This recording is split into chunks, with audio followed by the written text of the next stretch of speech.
This is Audible.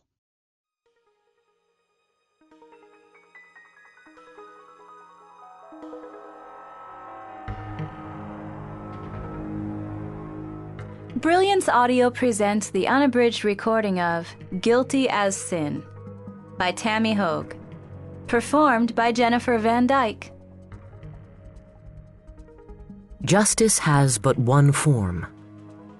Evil has many. Moses ben Jacob Meir ibn Ezra. Prologue. Time to die, birthday bitch. Birthday. 36. The birthday Ellen had been dreading. Suddenly 36 seemed far too young. She flung herself up the stairs, stumbling as one heel caught an edge. She grabbed for the handrail, her fingers scraping the rough plaster of the wall, breaking a nail, skinning her knuckles. The stairwell was barely lit, drawing in the ragged edges of illumination that fell from the lights in the halls above and below. Security lights. They offered nothing in the way of security. In the back of her mind, she heard a low, smoky voice. "Your boss needs to have a word with someone about security. This is a highly volatile case. Anything might happen."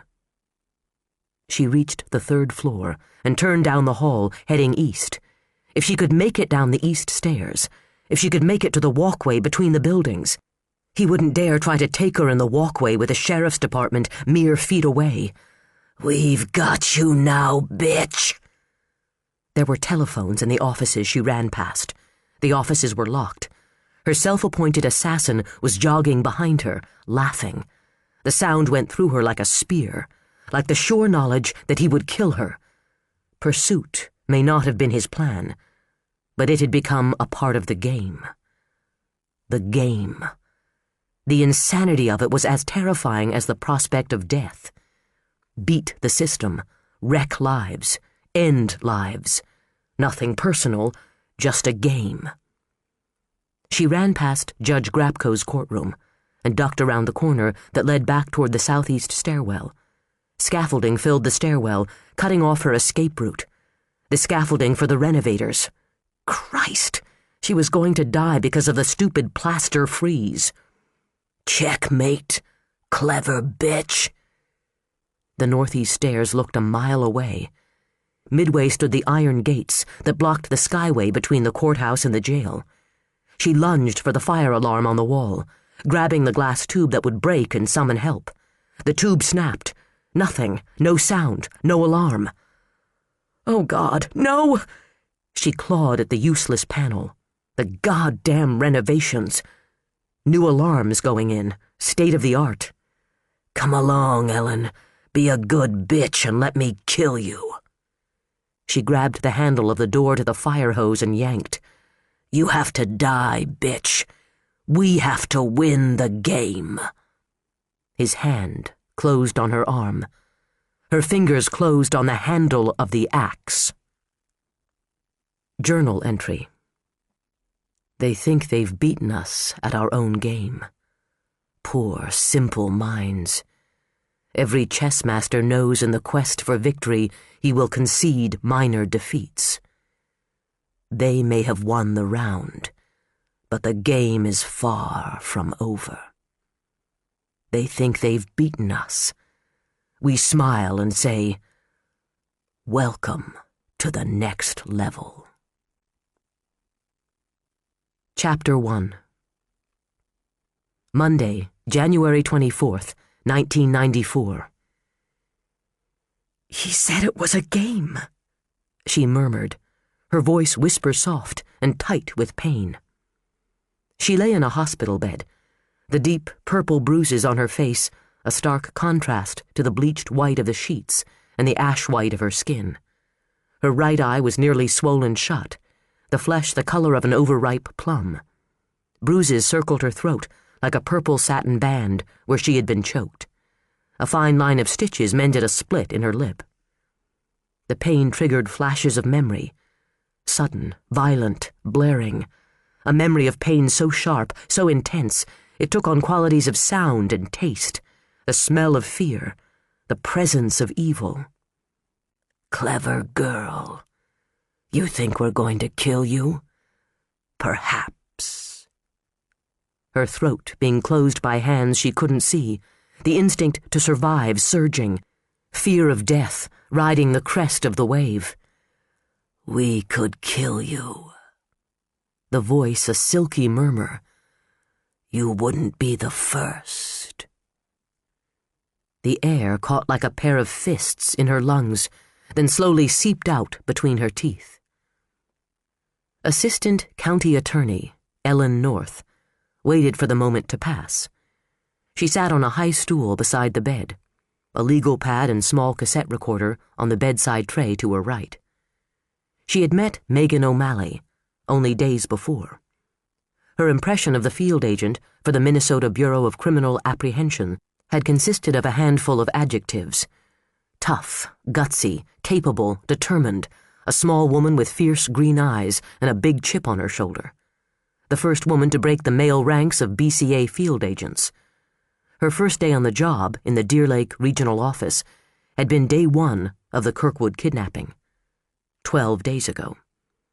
12 days that had taken the previously innocent, quiet, rural college town into the depths of a nightmare. In her efforts to crack the case, the chip had been effectively knocked off Megan's shoulder and smashed, and Megan along with it. She had come too close to unraveling the puzzle. Beneath the covers, her damaged right knee was elevated. Her right hand was encased in a cast. According to her doctor, the hand was badly smashed, and he despaired of the poor darling little bones recovering, even with the meticulous attention of a specialist. Megan's transfer from Deer Lake Community Hospital to the Hennepin County Medical Center in Minneapolis was scheduled for Tuesday, weather permitting. She would have been transported the night of her ordeal, but Minnesota had been clutched in the grip of a January storm. 2 days later, Deer Lake was just beginning to dig out from under 10 inches of new snow. "He said it was a game." Megan started again. "Taking Josh, taking me, fooling everyone. We fooled you all along," he said. "We, always we." "Did you at any time hear another person in the room?" "No." She tried to swallow, and her face tightened against a new wave of pain. "We've calculated all the moves, all the options, all the possibilities. We can't lose. Do you understand me? You can't defeat us. We're very good at this game, brilliant and invincible." 8-year-old Josh Kirkwood had disappeared from outside the Gordy Knutson Memorial Ice Arena after hockey practice on an otherwise normal Wednesday night. No useful physical evidence left behind. The only witness, a woman casually glancing out her window half a block away and seeing nothing to cause alarm. A little boy being picked up from hockey practice. No sign of fear or force. The only trace of him left behind had been his duffel bag with a note tucked inside. "A child has vanished. Ignorance is not innocence, but sin." A game. And she had been used as a pawn. The idea brought Megan a rush of useless emotions: anger, outrage, a hated sense of vulnerability. The only satisfaction was in the fact that they had spoiled his little coup de grace, and now Garrett Wright was sitting in a cell in the Deer Lake City Jail. Garrett Wright, professor of psychology at Harris College, the man the media had pulled in as an expert witness to attempt to explain the twisted workings of the mind that had perpetrated this crime. The Kirkwoods' neighbor, a respected member of the community, a volunteer counselor of juvenile offenders, a man above reproach. But though Wright had been apprehended, there was still no sign or word of Josh. "You were blindfolded?" "Yes." "You didn't actually see Garrett Wright?" "I saw his feet. He has this habit of rocking back on his heels. I noticed it the first time I met him. He was doing it that night. I could see his boots when he stood close enough." "That's not exactly a fingerprint." Megan scowled at the assistant county attorney, her temper cutting through the haze of drugs and pain. Goddamn lawyers. Garrett Wright had drugged her, terrorized her, abused her, humiliated her. He may well have ended the career that was everything to her. A decade in law enforcement, a degree in criminology, a certificate from the FBI Academy. She was a damn good cop. Yet Ellen North could sit here, every blonde hair in place, and calmly question her as if she were just another civilian, as blind as Lady Justice herself. It was him, the son of a bitch. He knew where I was going. He knew I was that close to finding him out. He caught me, beat the shit out of me, wrapped me in a sheet of evidence, proving he stole Josh. We don't know yet what the bedsheet will prove, Ellen interjected. We don't know whose blood is on it. The lab has a rush on it, but DNA tests take weeks. The blood could be Josh's or not. We have the blood samples from his parents. If the DNA analysis shows the blood on the sheet could be from a child of Paul Kirkwood and Dr. Hannah Garrison, we've got something we can use. We might just as easily have a red herring. It would make more sense for the kidnapper to try to throw us off his trail. It makes his kind of sense, Megan argued. He believes he can get away with anything, but he underestimated us. We got him dead to fucking rights. Whose side are you on? You know what side I'm on, Megan. I want to see Wright punished as much as you. You can't even come close. She couldn't argue the point. The bitter hate that laced Megan's tone was indisputable. The emotion Wright had forged and hammered within her with every blow was something deeper than Ellen could even imagine. It was a victim's private rage, compounded by the humiliation of a proud cop. Ellen knew that her own personal, moral hunger for justice was a pale appetite in comparison. I want him convicted, she clarified, but the case against him has to be airtight. I don't want his attorney to see even a hairline crack. The stronger our case, the better our chances of squeezing the truth out of him. It could mean getting Josh back. Or finding out the whereabouts of his body. She left that line unspoken. Everyone involved in the case knew the chances of finding Josh Kirkwood alive. Wright and his accomplice, whoever that accomplice might be, could not afford to let go the one person who could identify them absolutely as the kidnappers. If we can present Wright and his attorney with a strong enough case, if we can threaten them with a murder charge and make them believe we can make it stick, even though we have no body, then Wright might give us Josh. We can force his hand if we're careful and clever enough. We thought you were a clever girl, but you're just another stupid bitch. A disembodied voice, never rising above a whisper, but taut and humming with fury. She trembled, blind, powerless, vulnerable, waiting. Then the pain struck from one direction, then another, then another. A cry of pain, of weakness, of fear, started in the heart of her, and Megan struggled to choke it off in her throat. Are you all right? Ellen asked, with quiet concern. Should I call for a nurse? No. Maybe we should quit for now. I could come back in half an hour. No. Ellen said nothing, giving her a chance to change her mind, though she didn't expect that to happen. Megan O'Malley hadn't got where she was in the Bureau by backing off. The BCA was the top law enforcement agency in the upper Midwest, one of the best in the country, and Megan was one of the best, a good cop with the tenacity and fire of a pit bull. Ellen was counting on that fire. She had a meeting with the county attorney in an hour. She needed Megan's statement and time to fit it into the game plan she was formulating in her head. She wanted her ducks in a row when she sat down across the table from her boss.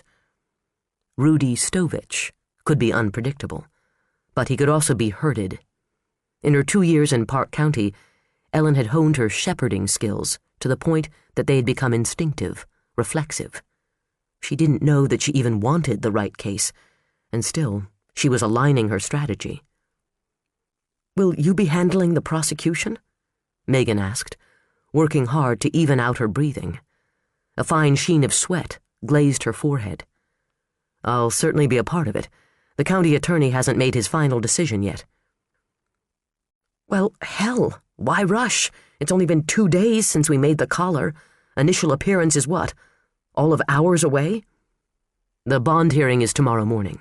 "Will he charge it out or wimp out and go for a grand jury?" "That remains to be seen." The media loved to make much of grand jury proceedings, as if the word grand somehow implied better or more important. A grand jury hearing was a prosecutor's showcase.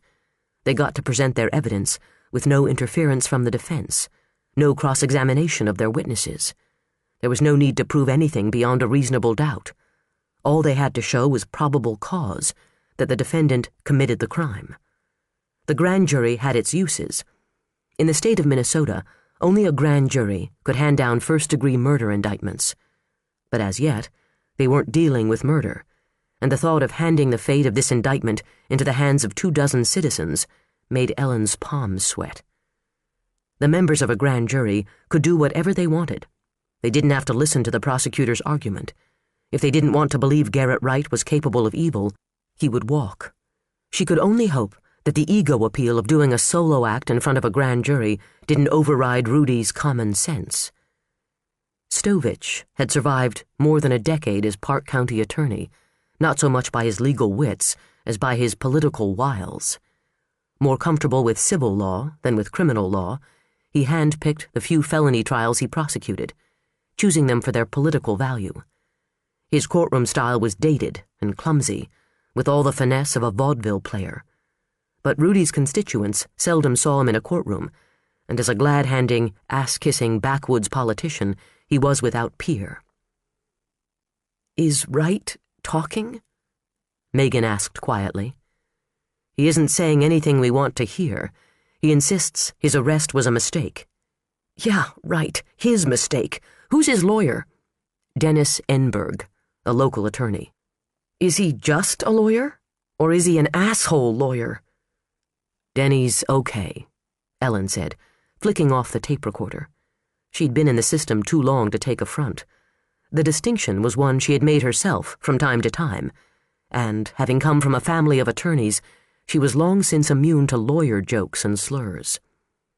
She slid down off the stool and reached for her briefcase. Megan was slipping away from consciousness. Exhaustion and medication were going to end the interview whether she was finished asking questions or not. "He's your basic ham and egger," Ellen continued. "He does the misdemeanor prosecutions for the city of Tatanka. Gets pressed into service as a public defender here from time to time. Has a decent practice of his own. You know how the system works in these rural counties." "Yeah. Mayberry RFD. So what are you doing here, counselor?" She shrugged into her heavy wool coat and worked the thick leather buttons into their moorings. "Me? I'm just here to do justice." "Amen to that." Ellen had spent her entire 12-year career in the service of one county or another, much to the consternation of her parents, who had wanted her to follow their footsteps into the lucrative life of tax law. Hennepin County, which encompassed the city of Minneapolis and its wealthy western suburbs where she had grown up, had swallowed up the first decade of her life after Mitchell Law in St. Paul. She had immersed herself in the hectic pace, eager to put away as many bad guys as she could. Veterans of the overloaded Hennepin County court system had taken in her enthusiasm with the knowing skepticism of the war-weary and speculated on her burnout date. In 10 years, her tenacity had only toughened, but her enthusiasm had tarnished badly, coated with the verdigris of cynicism. She still remembered clearly the day she had stopped herself in the hall of the Hennepin County Courthouse, chilled to the bone by the realization that she had become so inured to all of it that she was beginning to grow numb to the sight of victims and corpses and perpetrators. Not a pleasant epiphany. She hadn't become a prosecutor to foster an immunity to human suffering. She hadn't stayed in the system because she wanted to reach a point where cases were little more than docket numbers and sentencing guidelines. She had become an attorney out of genetic predisposition, environmental conditioning, and a genuine desire to fight for justice. The solution seemed to be to get away from the city, go somewhere more sane, where gangs and major crime were an aberration, a place where she could feel she was making a difference and not just trying to stick her thumb in a badly leaking dam. Deer Lake had fit the bill perfectly. A town of 15,000, it was near enough to Minneapolis to be convenient and just far enough away for the town to maintain its rural character. Harris College provided an influx of youth and the sophistication of an academic community. A growing segment of white-collar Twin Cities commuters provided a healthy tax base. Crime, while on the increase, was generally petty. Burglaries, minor drug deals, workers from the Buckland cheese factory beating each other senseless after too many beers at the American Legion Hall. People here were still shockable, and they had been shocked to the core by the abduction of Josh Kirkwood. Briefcase clutched in one gloved hand, the low heels of her leather boots clicking against the hard-polished floor, Ellen walked down the corridor of Deer Lake Community Hospital. Most of the activity in the 100-bed facility seemed to center on the combination nurses' station/reception desk in the main lobby, where people with appointments were complaining about the long wait, and people without appointments tried to appear sicker than they really were in hopes of getting worked in faster. A clutch of reporters, loitering at the periphery of the sick zone, perked up at the sight of Ellen and scooted toward her, pencils and pads at the ready. 2 women and 4 men, an assortment of expensive wool topcoats and scruffy ski jackets, spray-starched coifs and greased-back ponytails. A photographer angled a camera at her, and she turned her head as the flash went off. "Ms. North, do you have any comment on the condition of Agent O'Malley? Ms. North, is there any truth to the rumor Garrett Wright sexually assaulted Agent O'Malley?" The second question drew a peeved look from Ellen. "I've heard no such rumor," she said crisply, not even breaking stride. The key to handling the media in full frenzy: keep moving. If you stopped, they would swarm and devour you, and you would be regurgitated as a headline or a soundbite with film at 10. Ellen knew better than to allow herself to be trapped. She had learned those lessons the hard way, having been thrown to the hyenas on occasion as the sacrificial junior assistant on a case. The lack of a juicy answer seemed only to sharpen the reporter's hunger. 2 cut around to her left, 2 scuttled backward in front of her. The one on her right hopped along sideways, the end of a dirty untied shoelace clacking against the floor with every stride. "What kind of bail will the county attorney request? Can you give us a rundown of the charges being filed?" "The county attorney will be giving a press conference at the courthouse later this afternoon," Ellen said. "I suggest you save your questions until then." She pushed through the hospital's front door, bracing herself automatically for the cold.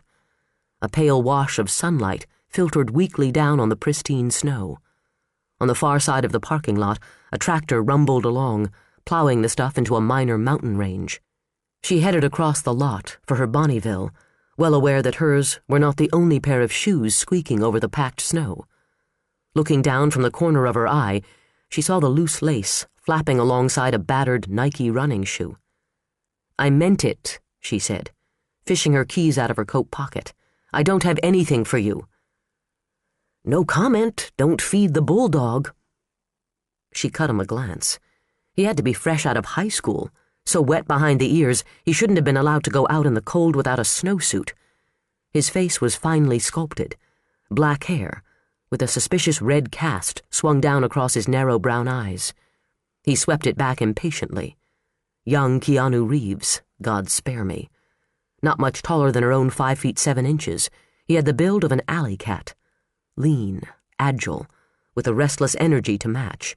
It seemed to vibrate in the air around him as if someone had plugged him into a high-voltage generator.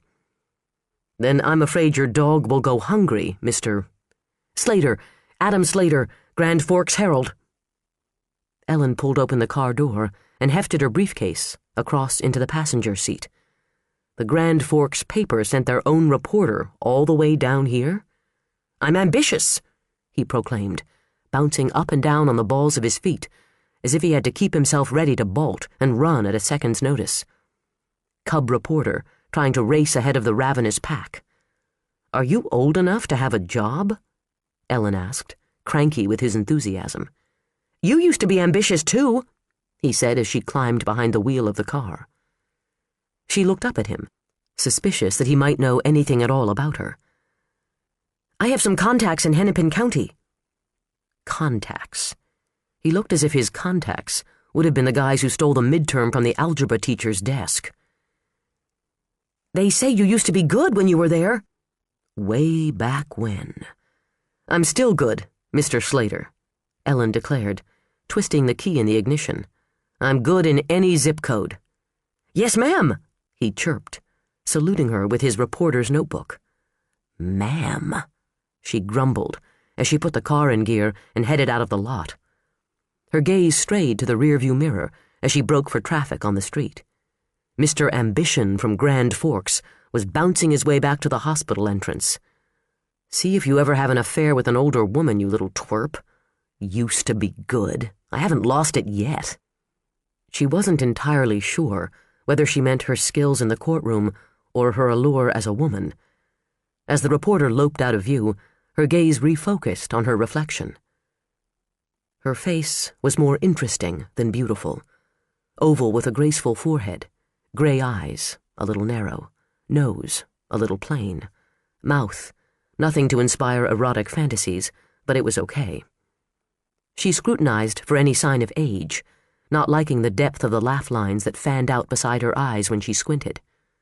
How long before she had to stop calling them laugh lines and start calling them crow's feet? A birthday was looming large on the horizon like a big black cloud, like the Hindenburg. 36. A shudder went down her back. She pretended it was from the cold and goosed the Bonneville's heater a notch. 36 was just a number closer to 40 than 30, but just a number, an arbitrary marking of the passing of time. She had more important things to worry about, like a lost boy and bringing his kidnapper to justice. Chapter 2. The Park County Courthouse was a small monument in native limestone with Doric columns and Greek pediments out front.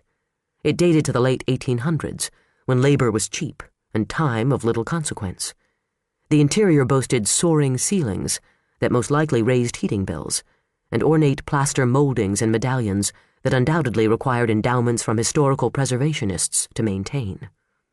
A restoration was underway on the third floor, scaffolding set against the northeast wall like giant tinker toys. The courtrooms on the third floor were the kind of rooms that called to mind Henry Clay and Clarence Darrow. Between the judges' benches, the jury boxes, and the pews for spectators, a sizable forest of oak trees had fallen for the cause. The wooden floors were worn pale in spots from the pacing of generations of lawyers. He was well familiar with courthouses like this one, though he had never been anywhere near Deer Lake, Minnesota. Nor would he ever care to venture back here once his mission was accomplished. Damned cold place. It was a safe bet the Park County Courthouse was seldom as busy as it was today. The halls were bustling, not with staff, but with reporters and cameramen, and newspaper photographers jockeying for position in front of a podium bristling with microphones. He leaned over the second-floor railing and looked down through the dark lenses of a pair of mirrored, military-issue sunglasses. The kidnapping of Josh Kirkwood had garnered national attention. The arrest of Dr. Garrett Wright had only turned up the fever pitch another 100 degrees. All the major networks were represented, their correspondents instantly recognizable. The syndicated tabloid news shows were here in force as well, their people skirting the periphery like hyenas, looking to snatch a juicy tidbit from the big network lions. Forced to scramble for camera angles were the local news people. They had been thrown into the big pond and clearly didn't care to swim with the big fish, but there it was. The story was bigger than small-town sensibilities and small-town manners. It was as big as America, and as intimate as family. Good juxtaposition of images. He committed the line to memory. The scene below was not unlike a movie set waiting for the arrival of the stars. Lights, cameras, grips, technicians, makeup people dabbing the shine off foreheads and noses, "All the world's a stage," he mumbled with cynical humor, his voice raspy from too many cigars and too little sleep the night before. The price of schmoozing. You oiled the wheels with good whiskey and smooth talk, easy smiles and expensive cigars, all to be chased the following morning with a handful of aspirin and a gallon of strong coffee. He turned slowly for a casual glance at the reporters waiting outside the door to the county attorney's offices, 30 feet down the hall. No one paid him any mind. He wore no press pass, had not been asked for any ID. He could have been anyone. He could have been a sniper. There were no metal detectors at the doors of the Park County Courthouse.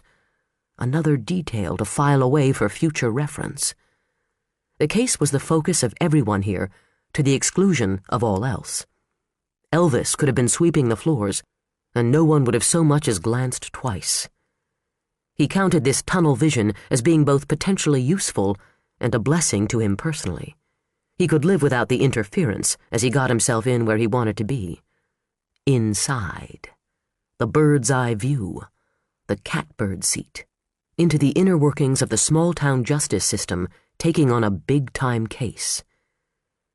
The door to the county attorney's offices opened, and the reporters started shouting questions, sending up a racket like a pack of baying foxhounds. He straightened up from the railing and propped himself up against a marble pillar, careful to remain in its shadow, his hands stuffed into the pockets of the black parka he had bought after getting off the plane in Minneapolis. A uniformed sheriff's deputy cleared a path, leading the way for the man he recognized as Rudy Stovich. Tall, raw-boned, with a face like Mr. Potato Head, and kinky wire-gray hair that was slicked down into a Marcel look with a cord of something greasy. Stovich had been featured in one of many news clippings about the case, scowling at the camera, piously promising to prosecute the villains to the fullest extent of the law. It would be interesting to hear what he had to say now that it appeared the villain was not some slimy ex-con from the wrong side of town and the lower end of the evolutionary ladder, but a psychology professor from their own exclusive college. Garrett Wright was the twist that made the story unique, the hook that made it bankable instead of cliched. Stovich stepped into the hall, waving off the shouted questions, mugging an expression of exaggerated impatience. A woman fell into step beside him. Cool, composed, blonde hair the shade of polished gold, features that were more interesting than striking. Ellen North, rumored to have her ambitious eye on the county attorney's corner office. She walked past the reporters without making eye contact, a queen oblivious to the presence of the unwashed masses. Classy, self-possessed, not rattled by the attention of the press. Intriguing. He stayed where he was as the mob passed by and headed down the steps for the first floor.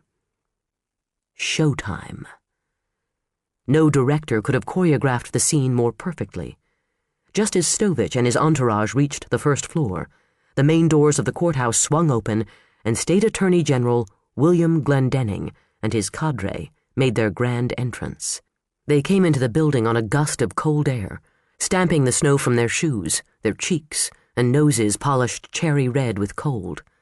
Stovich and Glendenning shook hands as flashes went off in blinding starbursts. Glendenning opened the proceedings. A seasoned politician, he looked good before the lights, solid, conservative, trustworthy.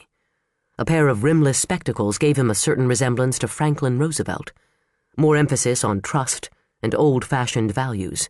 He spoke with a strong, confident voice, platitudes and promises of justice, assurances of his trust in the system and his trust in Rudy Stovich and his staff. He sounded impressive, while he actually said very little, a handy trick in an election year. Stovich followed, stony-faced and serious, his old photo-gray glasses cockeyed, his suit looking like something he had pulled out of a laundry basket. His necktie was too short. He told everyone he was deeply troubled by the events that had rocked his community. He was just a country lawyer who had never imagined he would have to deal with a case of this nature, which was why he was passing the buck to Assistant County Attorney Ellen North. She had the kind of courtroom experience it would take. She was young and sharp and relentless in her pursuit of justice. "Slick move, Rudy," he mumbled, leaning once again on the railing. "Slick as snot, you old country fox."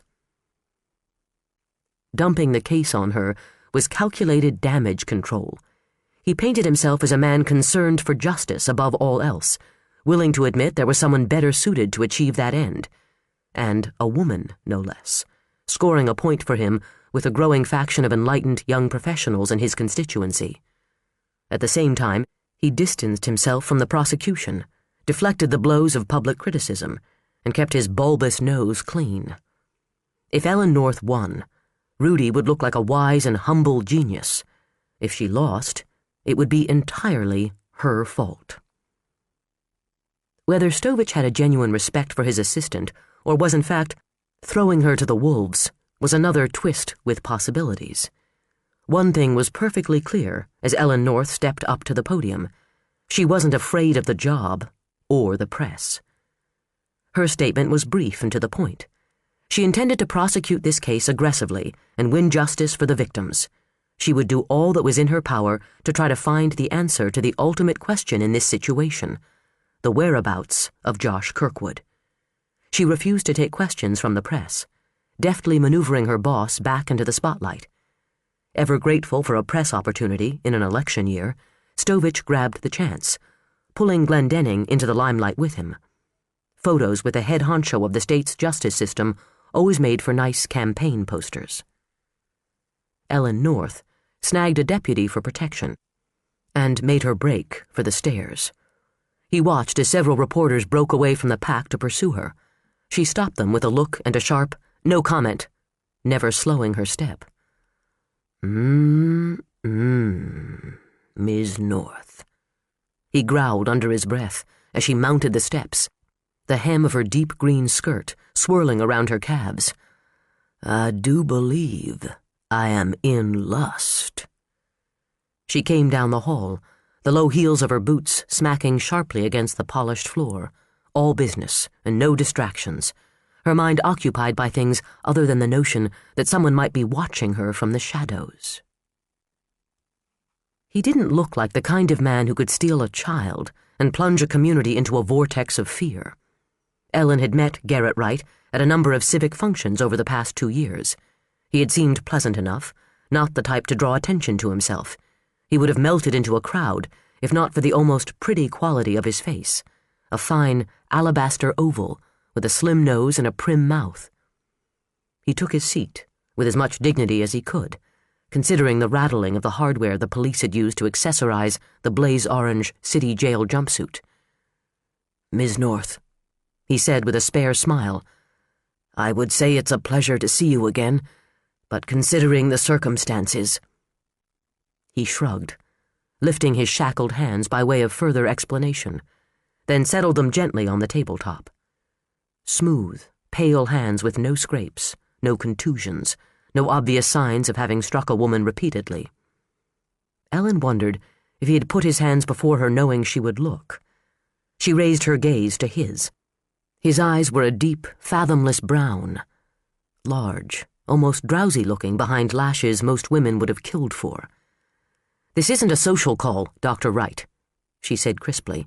"Pleasure doesn't enter into it." "Ms. North will be handling the prosecution," Dennis Enberg explained. He turned to Ellen. "I hear Rudy put on a good show at the press conference." "I'm surprised you weren't there." The attorney shrugged it off. "Not my style. It was Rudy's circus, no place for a pissing contest." In her 2-year acquaintance with Dennis Enberg, she would have said it was exactly his style to crash the county attorney's party if he thought it would do him good. She had certainly never known him to demur for the sake of manners. It struck Ellen as a tactical error.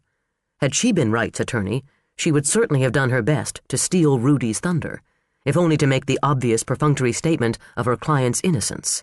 "Denny, you know Cameron Reed," she said, nodding to the young man sitting to her left at the fake wood-grain table. The men half rose from their chairs to shake hands. Enberg, 37 and pudgy, with brown hair and serious retreat from his forehead, and Cameron Reed, 28 and fit beyond reason, his hair a shock of rich copper that came with a full accompaniment of freckles. 2 years out of Mitchell Law, he was sharp and eager, a true anomaly in the Park County office. How he had ended up in Park County was beyond Ellen, though that thought always brought her up short. No one would have expected her to be here either. "Dr. Wright, your bond hearing is set for 10 o'clock tomorrow morning," she began. "I want you to be aware of the fact that the state intends to serve you at that time with a complaint charging you with a long list of felonies regarding the kidnapping of Josh Kirkwood and the kidnapping and assault of BCA agent Megan O'Malley." She glanced up at Wright over the rims of a pair of reading glasses that were more prop than prescription. He seemed almost impassive, returning her gaze with his steady dark eyes. No one spoke, and for a few seconds Ellen had the strange sensation that Cameron and Enberg had somehow been frozen out of the moment. "Is that supposed to induce me to confess to crimes I didn't commit?" he asked quietly. "It's a statement of fact, Dr. Wright. I want you to be fully aware of my intent to prosecute." Enberg's brows drew together. "I heard rumors of a grand jury." "I don't need a grand jury. Of course, if Josh Kirkwood isn't returned, I may well convene a grand jury to consider murder charges based on the evidence we have." "Murder?" The exclamation propelled Enberg half a foot off the seat of his chair. "Jesus, Ellen, isn't that a little premature?" "Even as we speak, the state crime lab is conducting tests on the bloody sheet your client wrapped around Agent O'Malley. Evidence. He said so himself." "So says a woman who was, by her own admission, drugged and beaten senseless." "The lab has confirmed that, in addition to Agent O'Malley's blood, there is blood on the sheet type AB negative. Josh Kirkwood's blood type. And a billion other people's." "Clear evidence of grievous bodily harm," she continued. "From this evidence, we might deduce that the reason the police aren't finding Josh is that Josh is dead." "Oh, for—" Enberg sputtered, at a loss for a suitable diatribe. The red in his face pushed out to the rims of his ears. Seemingly unable to contain his temper to the confines of a chair, he rose and began to pace along the end of the table. Ellen had seen this act before, and, frankly, he had been more convincing. It seemed forced this time, as if he was having trouble working up outrage.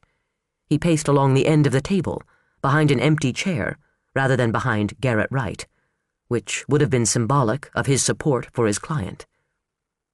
"I didn't kill Josh Kirkwood," Garrett Wright said softly. Ellen found herself holding her breath, waiting, expectation building inside her. The weight of his silence hinted at an announcement. God, was he going to confess after all? For a heartbeat, she had the insane thought he was going to smile. Then, in a blink, the expression was gone, and she thought she must have imagined it. "I'm an innocent man, Ms. North," he said. "I keep telling you that. What would possibly motivate me to kidnap a neighbor's child? I admire Hannah Garrison tremendously. My wife and I consider Hannah and Paul friends. And as for kidnapping Megan O'Malley, that seems more like the work of a madman. Do I strike you as being insane?" "That's not for me to determine." "I don't believe this," he muttered. "I'm a professor at one of the most highly respected small colleges in the country. For anyone to believe I could have done any of these things, it doesn't make sense." "It makes his kind of sense." In her mind's eye, Ellen could see Megan's face, bruised and battered, the fire of hatred burning in her eyes. "It was him, the son of a bitch. We got him dead to fucking rights." "My job is applying the law to what you did, Dr. Wright, not making sense of it. I leave that unenviable and unproductive task to sociologists." "I did nothing." "How strange, then, that Chief Holt apprehended you fleeing the scene." Wright tipped his head back and blew a sigh at the acoustic tile in the ceiling. "I keep telling you, it was a mistake. I had just got home. I parked my car in the garage and started for the house. I heard what I thought might be gunshots and stepped out the back door to see. I saw a man running toward me from the neighbor's yard. Understandably frightened, I stepped back into the garage with the intent of going into the house to call the police. Then the door flew open and Mitch Holt tackled me. Cameron leaned forward, his forearms braced on the table, his blue eyes bright. You thought you heard gunshots in your backyard, so you stepped outside? That seems odd, Dr. Wright. I think that would be the last thing I'd do. Weren't you afraid of being shot? People don't get shot in Deer Lake, Wright scoffed. I thought it was probably some kids fooling around in Quarry Hills Park, shooting at rabbits or something. At night? During a blizzard? The muscles around his mouth tightened ever so slightly as he regarded Cameron Reed. The man Mitch Holt chased through the woods was dressed in black, Ellen said. When apprehended, you were dressed in black, breathing hard, perspiring even. If Mitch Holt burst into your garage and tackled you, you'd be breathing hard and sweating too, Dennis said, jumping back into the fray with half-hearted sarcasm. He dropped back down into his chair and crossed his arms. Mitch Holt never saw the face of the man he was chasing. Agent O'Malley never saw the face of the man who tortured her. I'm told the suspect was wearing a ski mask. My client was not wearing a ski mask when he was tackled. But a ski mask was found in the woods along the trail, Ellen reminded him. What about the gun? Enberg challenged. The paraffin test taken Saturday night revealed no traces of gunpowder on my client's hands. People generally wear gloves in the winter, Cameron offered, with his own twist of sarcasm. Denny shrugged dramatically. So, where are they? Disposed of during the chase, like the hat, Ellen said. They'll be found. Until they are, and until you can prove they were on my client's hands, they don't exist. You can pretend they don't exist, Dennis, she said, the same way you can pretend your client is innocent. Your denial won't change the fact that he's as guilty as sin, and barring new developments, will be going away for the rest of his life with no hope of ever setting foot outside the walls of a prison. She turned her attention back to Garrett Wright as she gathered her notes. As for your story, Doctor, I've seen sieves with fewer holes. I suggest you do some hard thinking tonight. Though I won't make promises, I think it's safe to say the county attorney's office would view this situation in a kinder light if you were to tell the truth. Is it really the truth you want, Ms. North? He asked quietly. Or is it another conviction for your record? It's no secret you're a very ambitious lady. It's always news to me. Ellen snapped her briefcase shut and rose, giving him a look as cold as steel. What I want, Dr. Wright, is justice. And make no mistake, I'll get it. Denny Enberg watched the pair of prosecutors leave, a sick heaviness resting like a stone in the pit of his stomach. Whether it was the prospect of losing the forthcoming battle, or the idea of fighting this fight at all, that made him nauseous, he didn't know. He wasn't sure he wanted to know. He could feel the weight of his client's gaze on him and felt compelled to dredge up some scrap of wit. You always know where Ellen stands on a case, he said, busying himself scooping his notes together. Just to the right of your jugular. Do you think I'm guilty, Dennis? Wright asked. Color touched Enberg's cheekbones. I'm your attorney, Garrett. I told you up front, the only thing I ask is that you don't lie to me. You agreed. If you tell me you're innocent, you're innocent. I'll do everything I can to make the court believe it too. The jailer came in then, granite-faced, and led Garrett Wright through the door to the cell block. Denny watched him go, listened to the rattle of the leg irons, that weight in his gut growing heavier and heavier. He always stated his big rule to his clients with a bluff sense of worldly wisdom, as if to tell them they might as well not even try to keep the truth from him because he could smell a lie like stink on shit. Most of them fell for it. Most of them were doofus losers who wouldn't have needed his help if they'd had 2 brain cells to rub together. But the big rule had a big catch-22, and he knew it. If Garrett Wright was guilty, then he was guilty of horrible things, and lying would surely be the least of them. That's a pretty lame story, Cameron said, as he and Ellen walked toward the security door at the end of the hall. You might think a professor could come up with something more compelling. Maybe that's his angle. It's so weak we're supposed to believe it couldn't be anything but the truth. The door swung open. Nodding to the officer, they took a right and started down the stairs. Cameron glanced at his watch and grimaced. "Oh man, I'm late. I've got to run," he said. "I told Fred Nelson I'd meet with him at 4:30. He wants to talk dispo on that trucker from Canada. Will you need me later?" "I don't think so. Phoebe is typing up the complaint even as we speak." Ellen watched him bolt down the stairs 2 at a time with the grace of Baryshnikov. She followed, all but dragging her feet, the weight of the day bearing down on her. Rudy had handed the case to her, or dumped it on her. She still wasn't sure which. Still wasn't sure who had manipulated whom in that meeting. The self-preservationist in her told her she didn't want him within 5 miles of this case. It had the smell of bad meat, looked to be rife with booby traps, and the media would scrutinize her every move. Harris college students with picket signs had already begun protesting Wright's arrest on the sidewalk in front of the courthouse.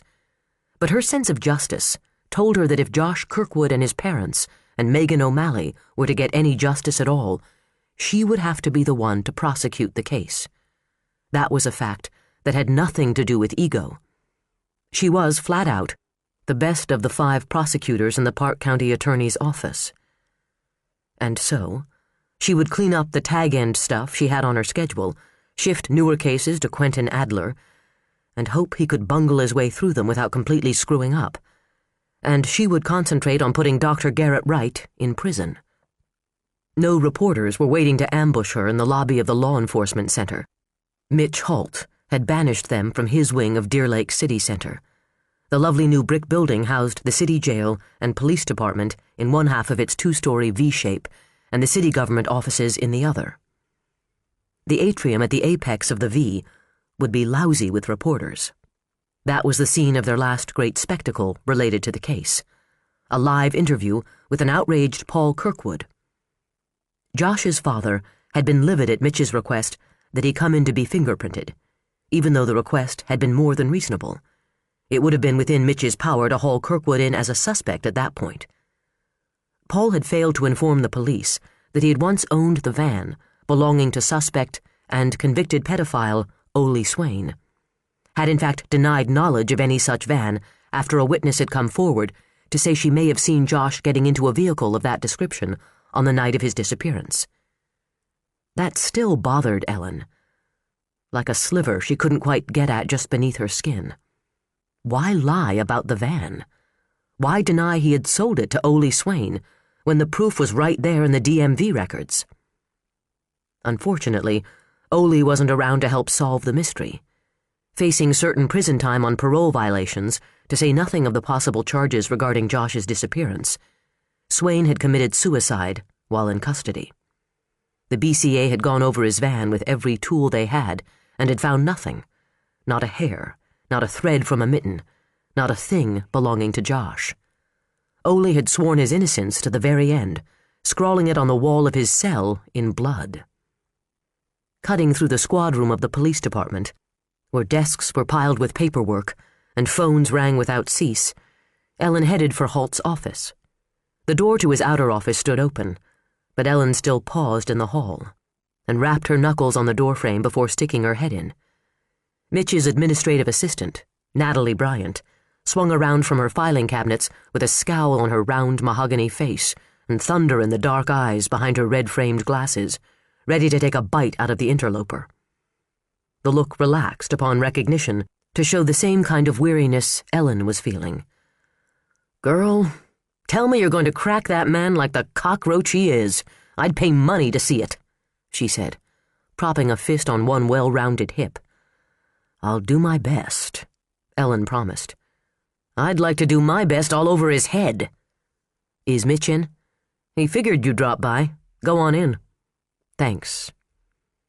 Deer Lake's police chief sat behind his desk looking the way Ellen imagined Harrison Ford would look after a week-long bender.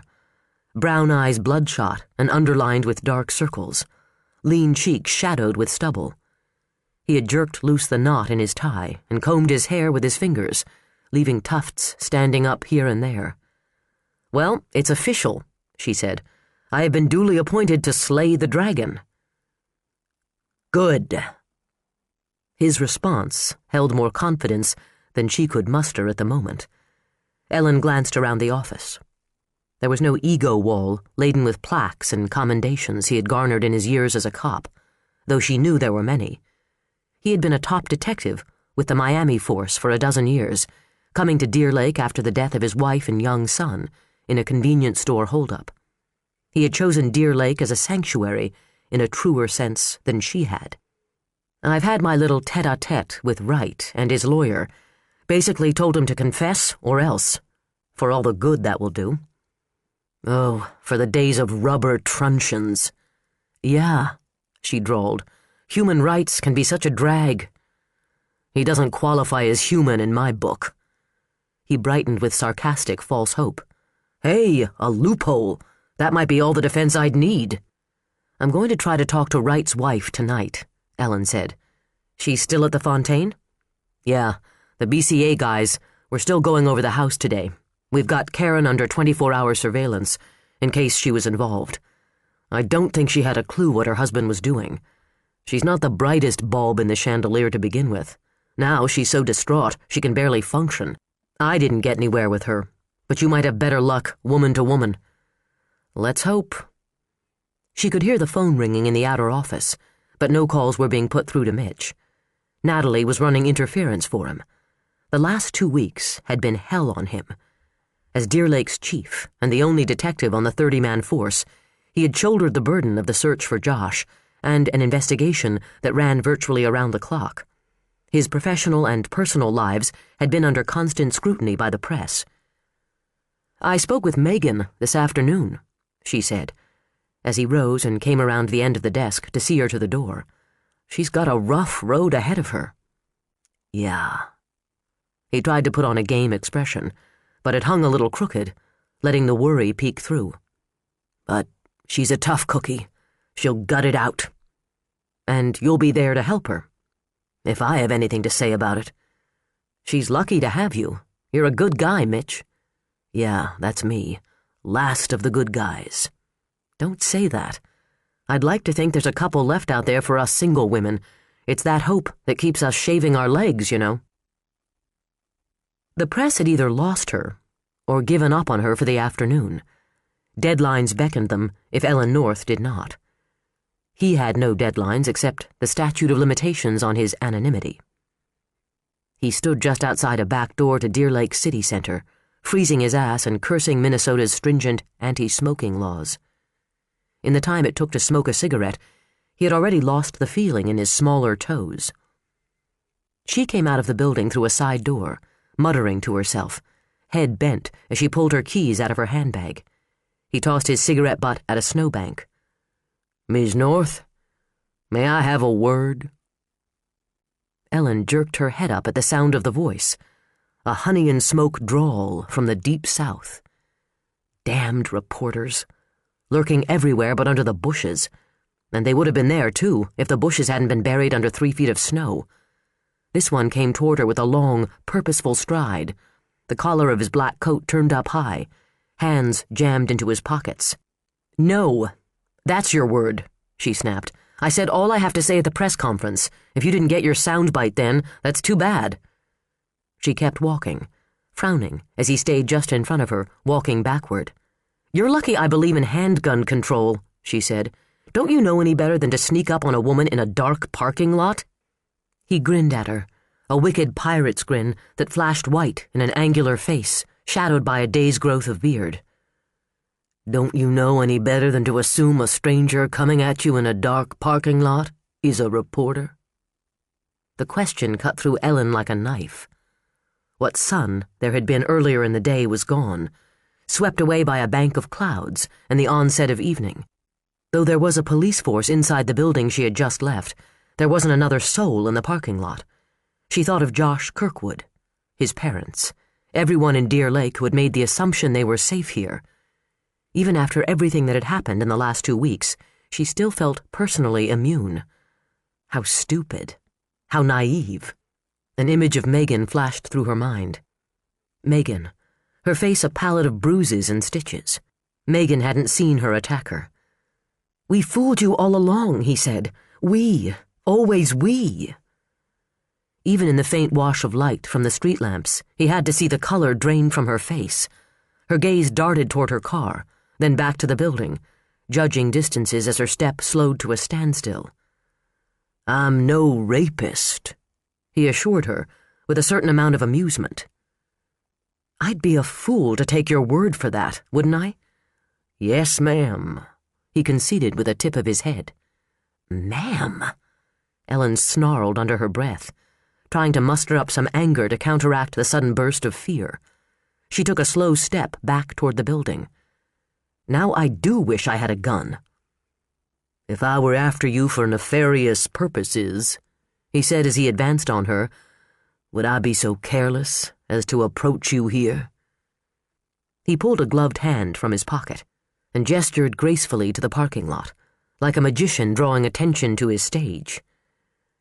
"If I wanted to harm you," he said, stepping closer, "I would be smart enough to follow you home, find a way to slip into your house or garage, catch you where there would be little chance of witnesses or interference." He let those images take firm root in her mind. "That's what I would do if I were the sort of rascal who preys on women." He smiled again. "Which I am not." "Who are you and what do you want?" Ellen demanded, unnerved by the fact that a part of her brain catalogued his manner as charming. No, not charming. Seductive. Disturbing. "J. Butler Brooks. I'm a writer. True crime. I can show you my driver's license if you'd like," he offered, but made no move to reach for it, only took another step toward her, never letting her get enough distance between them to diffuse the electric quality of the tension. "I'd like for you to back off," Ellen said. She started to hold up a hand, a gesture meant to stop him in his tracks, or a foolish invitation for him to grab hold of her arm. Pulling the gesture back, she hefted her briefcase in her right hand, weighing its potential as a weapon or a shield. "If you think I'm getting close enough to you to look at a DMV photo, you must be out of your mind." "Well, I have been so accused once or twice, but it never did stick. Now my Uncle Hooter, he's a different story.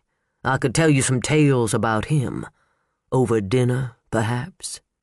"Perhaps not." He gave her a crestfallen look that was ruined by the sense that he was more amused than affronted. "After I waited for you out here in the cold?" "After you stalked me and skulked around in the shadows?" She corrected him, moving another step backward. "After you've done your best to frighten me?" "I frighten you, Miss North? You don't strike me as the sort of woman who would be easily frightened. That's certainly not the impression you gave at the press conference." "I thought you said you aren't a reporter." "No one at the courthouse ever asked," he confessed. "They assumed the same way you assumed. Forgive my pointing it out at this particular moment, but assumptions can be very dangerous things. Your boss needs to have a word with someone about security. This is a highly volatile case you've got here. Anything might happen. The possibilities are virtually endless. I'd be happy to discuss them with you. Over drinks," he suggested. "You look like you could do with one." "If you want to see me, call my office." "Oh, I want to see you, Miss North," he murmured, his voice an almost tangible caress. "I'm not big on appointments, though. Preparation time eliminates spontaneity." "That's the whole point." "I prefer to catch people off balance," he admitted. "They reveal more of their true selves." "I have no intention of revealing anything to you." She stopped her retreat as a group of people emerged from the main doors of City Center. "I should have you arrested." He arched a brow. "On what charge, Miss North? Attempting to hold a conversation? Surely y'all are not so inhospitable as your weather here in Minnesota, are you?" She gave him no answer. The voices of the people who had come out of the building rose and fell, only the odd word breaking clear as they made their way down the sidewalk. She turned and fell into step with the others as they passed. Jay watched her walk away, head up, chin out, once again projecting an image of cool control. She didn't like being caught off guard. He would have bet money she was a list maker, a rule follower, the kind of woman who dotted all her I's and crossed all her T's, then double-checked them for good measure.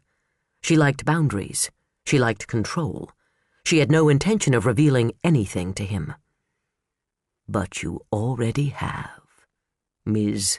Ellen North," he said, hunching up his shoulders as the wind bit a little harder and spit a sweep of fine white snow across the parking lot. "You already have."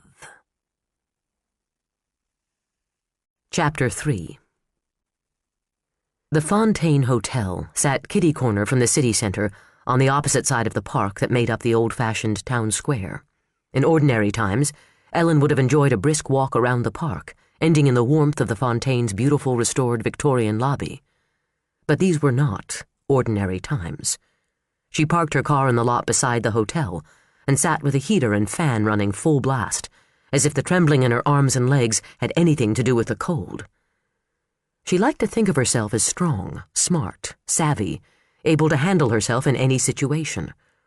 In a matter of moments, in the course of a few sentences, a lone man had managed to summarily unnerve her. Without ever laying a hand on her, without ever making a verbal threat, he had shown her just how vulnerable she really was. J. Butler Brooks. She had seen his face on the cover of People as she'd stood in the checkout line at the supermarket. She had seen his name on book covers, remembered glancing through an article about him in a recent issue of Newsweek. He was one of the current pack of lawyers turned authors. But instead of making his fame with courtroom fiction, Brooks had chosen to capitalize on actual crime. His books sold millions, and Hollywood snapped them up like Godiva chocolates. The story had left a bad taste in Ellen's mouth. She looked at the business of turning true crimes into entertainment as twisted and sleazy, vulgar voyeurism that only helped blur the lines between reality and fantasy, and further inured Americans to violence. But money talked, and it talked big. J. Butler Brooks was worth more than most third-world countries. "I prefer to catch people off balance." The remembered timbre of his voice rippled through her. Dark, warm, husky, seductive. The word whispered through her mind against her will, against logic. He had said nothing seductive. There had been nothing sexual about the encounter. Still, the word hung in her mind like a shadow. Seductive. Dangerous. "If I wanted to harm you, I would be smart enough to follow you home." Reporters came out of the mahogany woodwork the instant she set foot in the Fontaine's elegant lobby. Ellen shouldered her way past them without comment and breathed a sigh of relief at the sight of a uniformed police officer guarding the doors to the elevator. He nodded to her as she stepped into the car and halted those who would have followed her, demanding that they produce room keys. As a number of them scrambled to reach into their pockets, the doors closed. Wright's wife had been given a room on the second floor to discourage any notions of flinging herself out a window. The woman who answered the door to room 214 was not Karen Wright. Teresa McGuire's pixie face peeked out from behind the safety chain, eyes narrowed with suspicion, mouth tightened into a knot. The victim witness coordinator for Park County, she had drawn babysitting detail because there were no women on either the Deer Lake or Park County forces.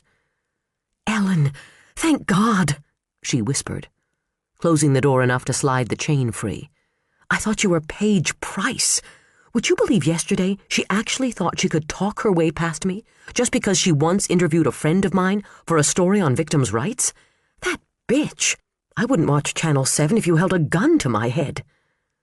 "I hear she's been reassigned to cover that sewage plant disaster in Minot, North Dakota," Ellen said softly, setting her briefcase on a side table.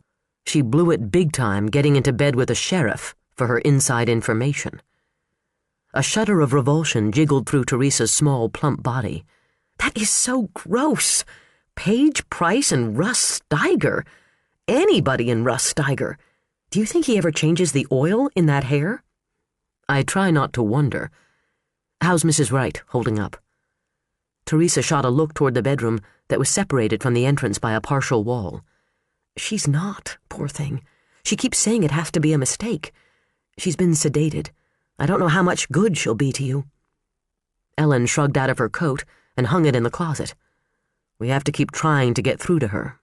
She could be the key to this whole thing. Karen Wright sat in a flowered chintz chair, staring at the print that hung in an ornate gilt frame above the bed, a mother cat watching her plump, fluffy kittens cavort with a ball of yarn. She had curled herself into the chair, pulling her feet up onto the seat and wrapping her arms around her knees, a variation on the fetal position. She was a lovely woman with delicate features and ash-blonde hair that hung like silk in a classic bob. The only sign that she had spent the past several days in tears was the red that rimmed her big doe eyes and tinted the end of her upturned nose. Somehow the color managed to coordinate with the rose-colored leggings and soft gray sweater she wore. Karen, I'm Ellen North with the county attorney's office. Ellen pulled out the chair from the writing desk and sat. I'd like to talk with you for a few minutes, if that's all right. It was a mistake, Karen said, without looking away from the print. Garrett's never even had a parking ticket. We have a good deal of evidence against him, Karen, Ellen said gently. By law, you can't be compelled to testify against your husband. But if you know anything at all that could be helpful in finding Josh, you would tell us, wouldn't you? Karen nibbled at a cuticle and dodged Ellen's gaze. Do you know any reason he would single out the Kirkwoods? Any reason he would take Josh? The silence stretched into a moment. 2. This must be especially hard for you. You must feel betrayed, maybe even guilty in a way. The feelings had to be there somewhere, deep inside. She had been stuffing missing child flyers into envelopes at the Josh Kirkwood Volunteer Center, had gone to the Kirkwoods' house to babysit Josh's little sister, while her husband had been holding them all in the grip of fear.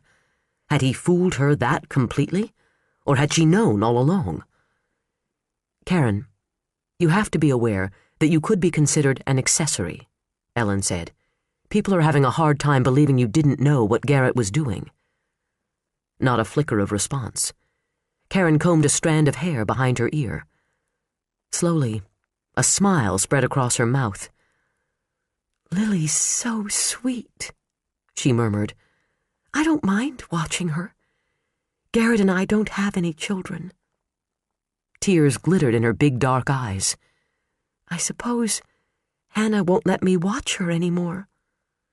She put her head down on her knees and sobbed softly, as if the prospect of not being able to babysit was too much for her, but the idea that her husband was some kind of sociopathic monster made no impact on her whatsoever.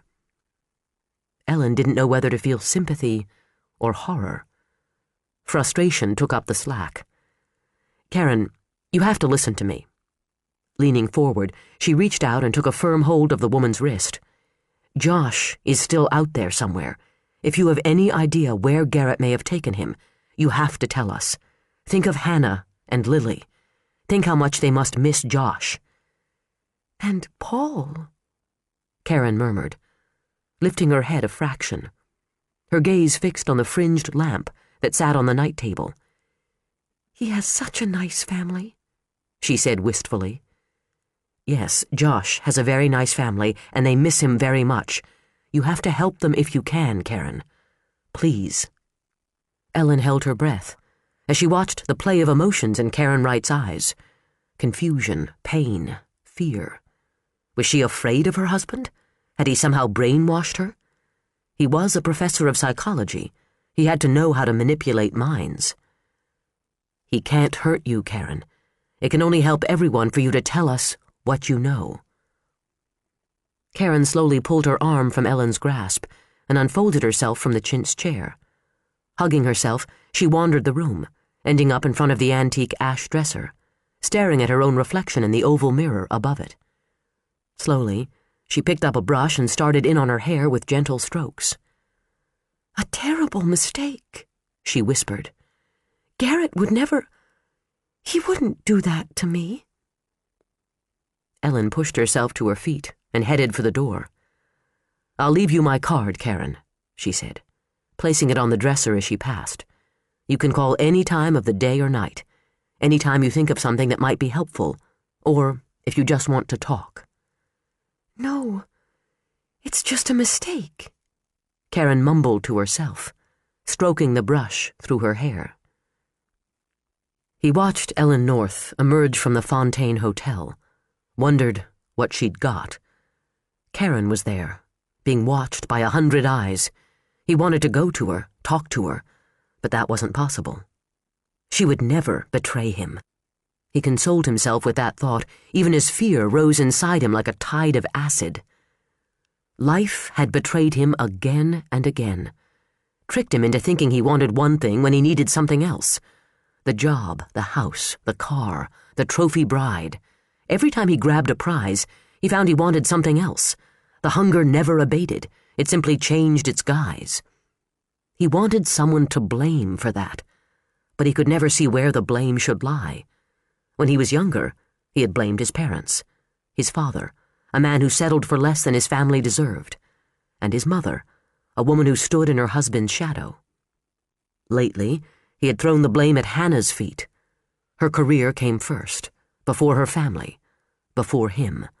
She had never been any man's shadow. Her shadow fell across him, and he hated her for it. Ironically, no one else blamed Hannah for anything. Throughout this ordeal, they had painted her as a victim, as a valiant figure struggling to cope. Poor Hannah, the mother whose child had been taken. Poor Hannah. She helped so many people. She didn't deserve all this pain. Poor Hannah, who had left their son standing outside the skating rink while she'd tended to someone else's needs at the hospital. Poor Hannah, who'd sat at home waiting for the phone to ring while he had gone out and beat the bushes with the search teams and made pleas on television. No one ever said, "Poor Paul."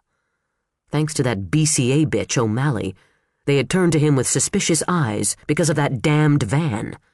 They had tried to tie him to Ole Swain, had tried to blame everything on him when he had done everything he could to play the hero. A victim. That was what he really was. A victim of circumstance, a victim of fate. He didn't even have a home to go to tonight. "I don't know who you are anymore, but I know I'm sick of your lies and your accusations. I'm sick of you blaming me for losing Josh, when all you seem to want to do is bury him and hope the cameras get your good side at the funeral. I don't have to listen to this." He looked away from her, away from the contempt in her eyes. "No," Hannah said, picking up his coat off the back of the sofa. She flung it at him, her mouth trembling with fury and with the effort to hold the tears at bay. "You don't have to listen to me anymore, and I don't have to put up with your moods and your wounded male ego and your stupid petty jealousy. I'm through with it. I'm through with you. You don't live here anymore, Paul." The scene played through his mind. Saturday night. Mitch Holt had come to give them the news of Garrett Wright's arrest. Hannah would divorce him, and everyone would look at her and say, "Poor Hannah." No one would look at what had been taken from him. No one would say, "Poor Paul." Except Karen. No one understood him except Karen. A yawn pulled at Ellen's mouth, and she gave into it, stretching, rustling the thick down comforter that covered her legs, and drawing a one-eyed look from the big golden retriever sprawled across the foot of her bed. "I know it's late, Harry," Ellen said, shoving her reading glasses up on her nose. She resettled herself against the mountain of pillows and among the piles of law books and fought off another yawn. The cube-shaped clock radio on the cherry bedside stand pronounced it to be 12:25 a.m. "I'm working to put away the guy who took Josh." The dog whined a little, as if he, too, had absorbed the hours of news coverage about the abduction. Ellen let Minnesota rules of court, state and federal, fall shut in her lap, as an image of Garrett Wright rose in her mind, the image he had given her in the interview room, pale, drawn, delicate, a victim, not a monster. Although there were people ready to pin the blame for these crimes on anyone, there were a great many people in Deer Lake who would not want to pin the blame on Garrett Wright. People who had trusted him, respected him, looked up to him. The students from Harris, the people who backed the juvenile offenders program he had helped establish. There would be people who wouldn't want to believe, because if a man like Garrett Wright could be guilty of something so ugly, then who could they trust? Who can you trust? The question brought a chill with it, a memory of old cynicism and hard-won wisdom. Trust no one. She didn't want to believe that anymore. She had done her time on cases of smoke and mirrors, where nothing was as it seemed, where enemies came with smiles and stroked with one hand while the other plunged the knife in deep.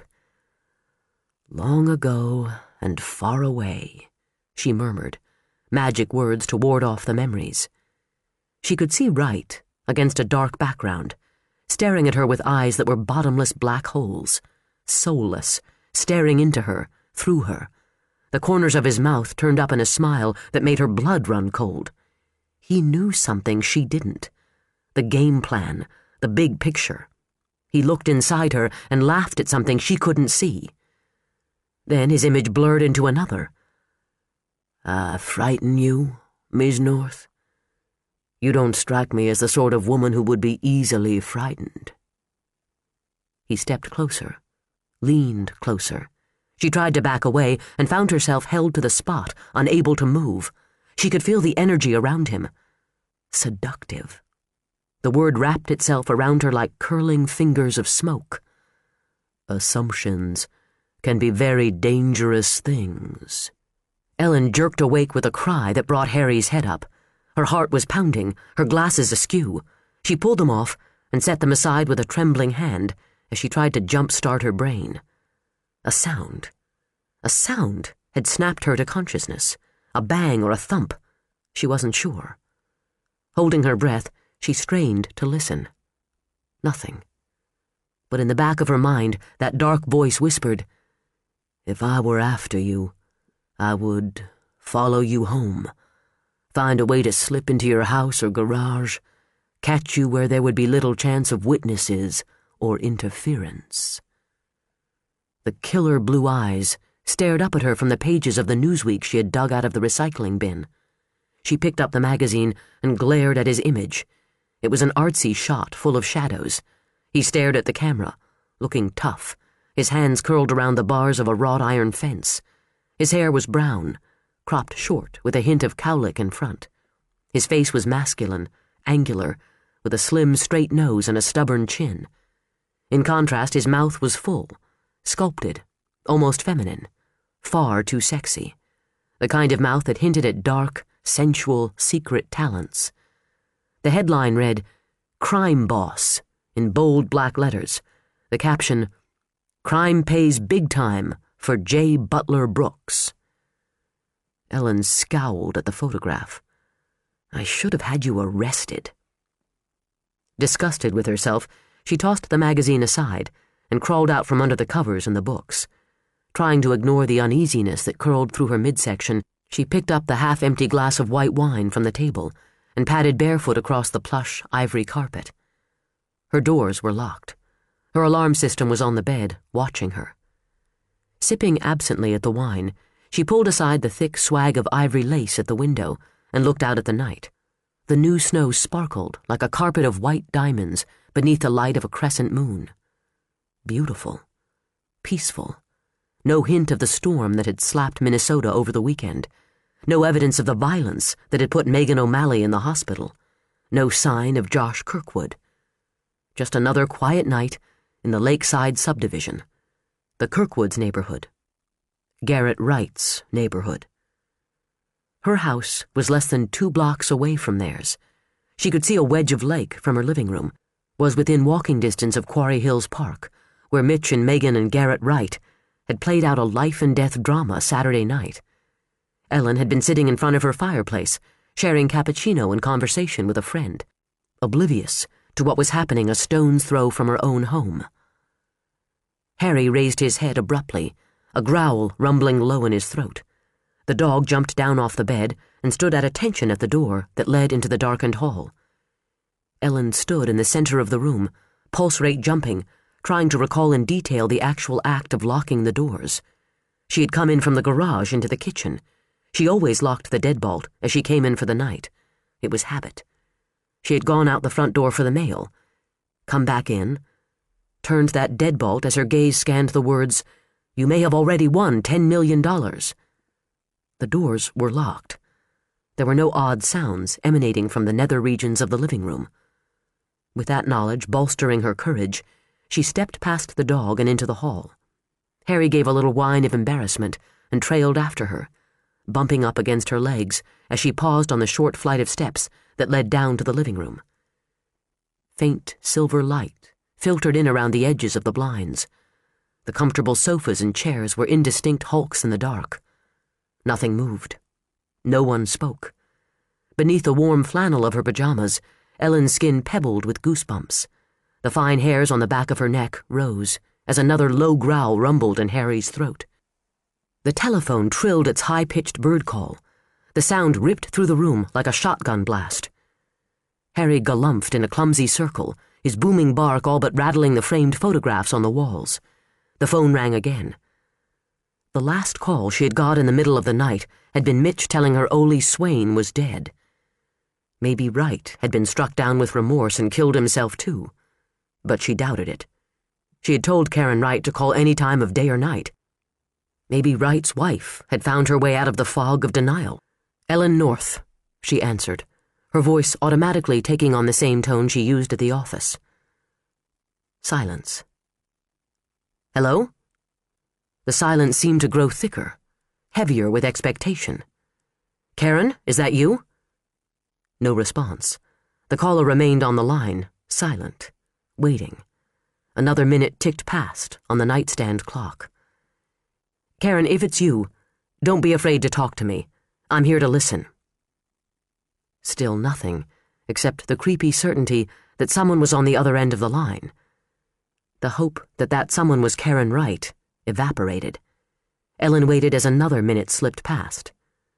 "Look," she said crisply, "if you're not even going to bother to talk dirty to me, hang up and free the line for someone who knows how to make an obscene phone call."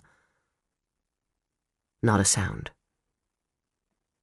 Ellen slammed the receiver down, telling herself it was a tactical move rather than nerves, a lie that was made painfully clear by the way she jumped as the phone rang again. She stared at it as it rang a second and third time, then gave herself a mental kick and picked it up. "Ellen North." "Ellen, it's Mitch. Josh is home." Journal entry. January 25th, 1994. "They think they have us, guilty as sin. Caught in the act, dead to rights. Dead wrong." Chapter 4. "Josh, did the man hurt you?" Josh didn't answer. He looked away at the poster on the wall instead. The poster was of a man on a gray horse jumping a fence. It was bright and colorful. Josh thought he might like to ride a horse like that someday. He closed his eyes and pretended to dream he was riding the gray horse on the moon. Dr. Robert Ulrich bit back a sigh, flicked a glance at Mitch, then turned to Hannah. "I can't find any signs that he's been sexually abused." Hannah stood beside the examination table where Josh sat wearing a thin blueprint cotton gown. He looked so small, so defenseless. The harsh fluorescent lighting gave his skin a ghostly pallor. She kept one hand on his arm to reassure him. And herself. A doctor herself, she knew better than to interfere with the proceedings, but she couldn't bring herself to sit in the chair 3 feet away. She hadn't broken contact with him since she had opened the front door of the house and found him standing on the step 2 hours ago. She had been trying to sleep, something she didn't do very well anymore. The bed seemed too big, the house too quiet, too empty. She had told Paul to leave Saturday night, but he had been lost to her long before that. The happy partnership they had once shared seemed a distant memory. Lately, all they had between them was tension and bitterness. The man she had married 10 years ago had been sweet and gentle, full of hope and enthusiasm. The man she had faced 2 nights ago was angry and petty and jealous, discontented and emotionally abusive. She didn't know him anymore. She didn't want to. And so she had lain alone in their big bed, staring up at the skylight and the black swatch of January night, wondering what she would do. How would she cope? Who would she be? That was a big question. Who would she be? She certainly wasn't the same woman she had been 2 weeks before. She felt like a stranger to herself. The only thing clear was that she would cope, somehow. She had to, for herself and for Lily. And for Josh. For the day he came home. Then there he was, standing on the front step. Afraid the spell might break, she hadn't let go of him since that moment. Her fingers stroked the soft skin of her son's forearm, assuring her he was real and alive. "Hannah, are you listening to me?" She blinked, and focused on Bob Ulrich's square face. He was closer to 50 than 40. He had been a friend to her from the day she had come to interview for a staff position at Deer Lake Community Hospital. He had been influential in the board's recent decision to name her head of the ER. He had delivered Lily and removed Josh's tonsils. He had come to the hospital tonight at her request to examine Josh. He looked at her now with concern. "Yes," Hannah said. "I'm sorry, Bob." "Do you want to sit? You look a little woozy." "No."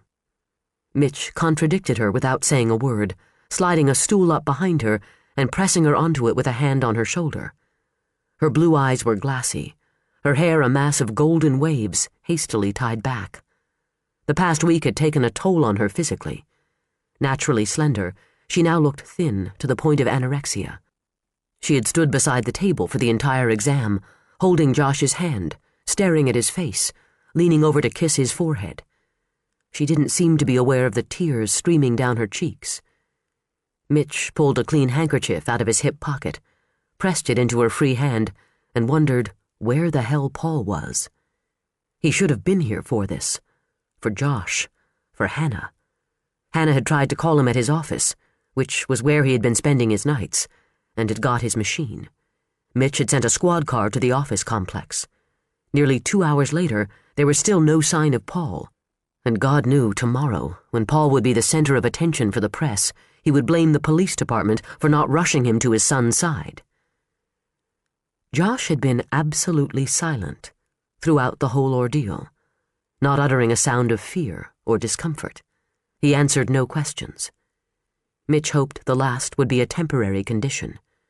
This was already a case with too many questions and not enough answers. While Josh's reappearance was cause for celebration, it added to the Q column. With Garrett Wright sitting in a jail cell, who had brought Josh home? Did Wright have an accomplice? What few clues they had pointed to Ole Swain. Ole had audited some of Wright's classes at Harris. Ole had the van that fit the witness description. But the van had yielded them nothing, and Ole Swain was dead. "There's no sign of penetration," Dr. Ulrich said quietly, keeping one eye on Josh, who seemed to be asleep, sitting up. No redness, no tearing. "We'll see what the slides show," Mitch said. "I'm guessing they'll be clean." The doctor had conducted the standard rape kit, searching Josh literally from head to toe for any sign of a sexual assault. Oral and rectal swabs taken would be tested for seminal fluid. Mitch had overseen the exam as a matter of duty, watching like a hawk to be certain Ulrich didn't skip anything, well aware the doctor had little in the way of practical experience with this kind of procedure. Just another of the challenges of law enforcement outside the realm of a city where rape was not an uncommon crime. Deer Lake Community Hospital didn't even own a Woods lamp, a fluorescent lamp used to scan the skin surface for signs of seminal fluid. Not that a Woods lamp would have done them much good in Josh's case. The boy appeared scrubbed clean, and the scent of soap and shampoo clung to him. Any evidence they may have got had literally gone down a drain. What about his arm? You think they drugged him? There's certainly been a needle in that vein, Ulrich said, gently pulling Josh's left arm toward him for a second look at the fine marks and faint bruising on the skin of his inner elbow. We'll have to wait for the lab results on the blood tests. They took blood, Hannah murmured, stroking a hand over her son's tousled sandy brown curls. I told you, Mitch. I saw it. He gave her a poker face that told her he was politely refraining from comment. He probably thought she'd finally cracked. She couldn't blame him. She had never put much stock in the ravings of people who claimed they saw things in dreams. If she had been asked to diagnose a woman in her own situation, she would have probably said the stress was too much, that her mind was trying to compensate. But she knew in her heart what she had seen in that dream Friday night. Josh standing alone, thinking of her, wearing a pair of striped pajamas she had never seen before. The same striped pajamas he had been wearing tonight, which Mitch Holt had bagged to send to the BCA lab. Mitch leaned down to Josh's eye level. Josh, can you tell me if someone took blood from your arm? Eyes closed, Josh turned to his mother, reaching for her. Hannah slid off the stool and gathered him close. He's exhausted, she said impatiently, and cold. Why is it so damn cold in this hospital? You're right, Hannah, Ulrich said calmly. It's after 2. We've done all we need to for tonight. Let's get you and Josh settled into a room. Hannah's head came up as alarm flooded through her. You're keeping him here? I think it's wisest, considering the circumstances. For observation, he added, trying to take the edge off her panic. Someone is watching Lily, right? Well, yes, but Josh has been through a lot. Let's just keep an eye on him for a day or so. All right, Dr. Garrison? He added the last bit to remind her who she was, Hannah thought. Dr. Hannah Garrison knew how things were done. She knew what logic dictated. She knew how to keep her composure and her objectivity. She was strong and level-headed, cool under fire. But she had ceased to be Dr. Hannah Garrison. Now she was Josh's mom, terrified of what her child must have gone through, sick at heart, racked by guilt. How's that sound, Josh? Ulrich asked. You get to sleep in one of those cool electric hospital beds with the remote controls, and your mom will be right there in the room with you. What do you think about that? Josh pushed his face into his mother's shoulder and hugged her tighter. He didn't want to think at all. Ellen paced the confines of the waiting room like an expectant ant. Marty Wilhelm, the agent the BCA had sent down from St. Paul to replace Megan, sat on the couch, flicking through cable channels with the remote, seemingly mesmerized by the changing colors and images. He looked young and stupid, Tom Hanks without the brain, too cute, with a short nose and a mop of curly brown hair. Ellen had taken an instant dislike to him, then chastised herself for it. It wasn't Wilhelm's fault that Paige Price had decided to play dirty and turn the media's attentions on Megan and Mitch's budding relationship. Nor was it Marty's fault Megan had a hot Irish temper and a tongue that was too sharp and too quick for prudence. That Megan had become a public relations problem, which had outweighed her value as a cop, had nothing to do with Marty. All those issues considered, she still disliked him. He glanced up at her with eyes as brown and vacuous as a spaniel's and said for the 9th time, "It's taking them long enough." She gave him the same look she had given thick-headed boys in high school and kept on pacing. The only other person in the waiting area, Father Tom McCoy, rose from a square armchair that was too low for him and stretched a kink out of his back. Having grown up Episcopalian, Ellen knew him only in passing and by reputation. Barry Fitzgerald, he was not. Tom McCoy was tall and handsome, with an athlete's build and kind blue eyes behind a pair of gold-rimmed glasses. He had come to the hospital wearing faded blue jeans and a flannel shirt that gave him more resemblance to a lumberjack than a priest. He gave Ellen a questioning look as he fished some change out of his pocket. "Coffee?" "No, thanks, Father. I've had too much already." "Me too," he admitted.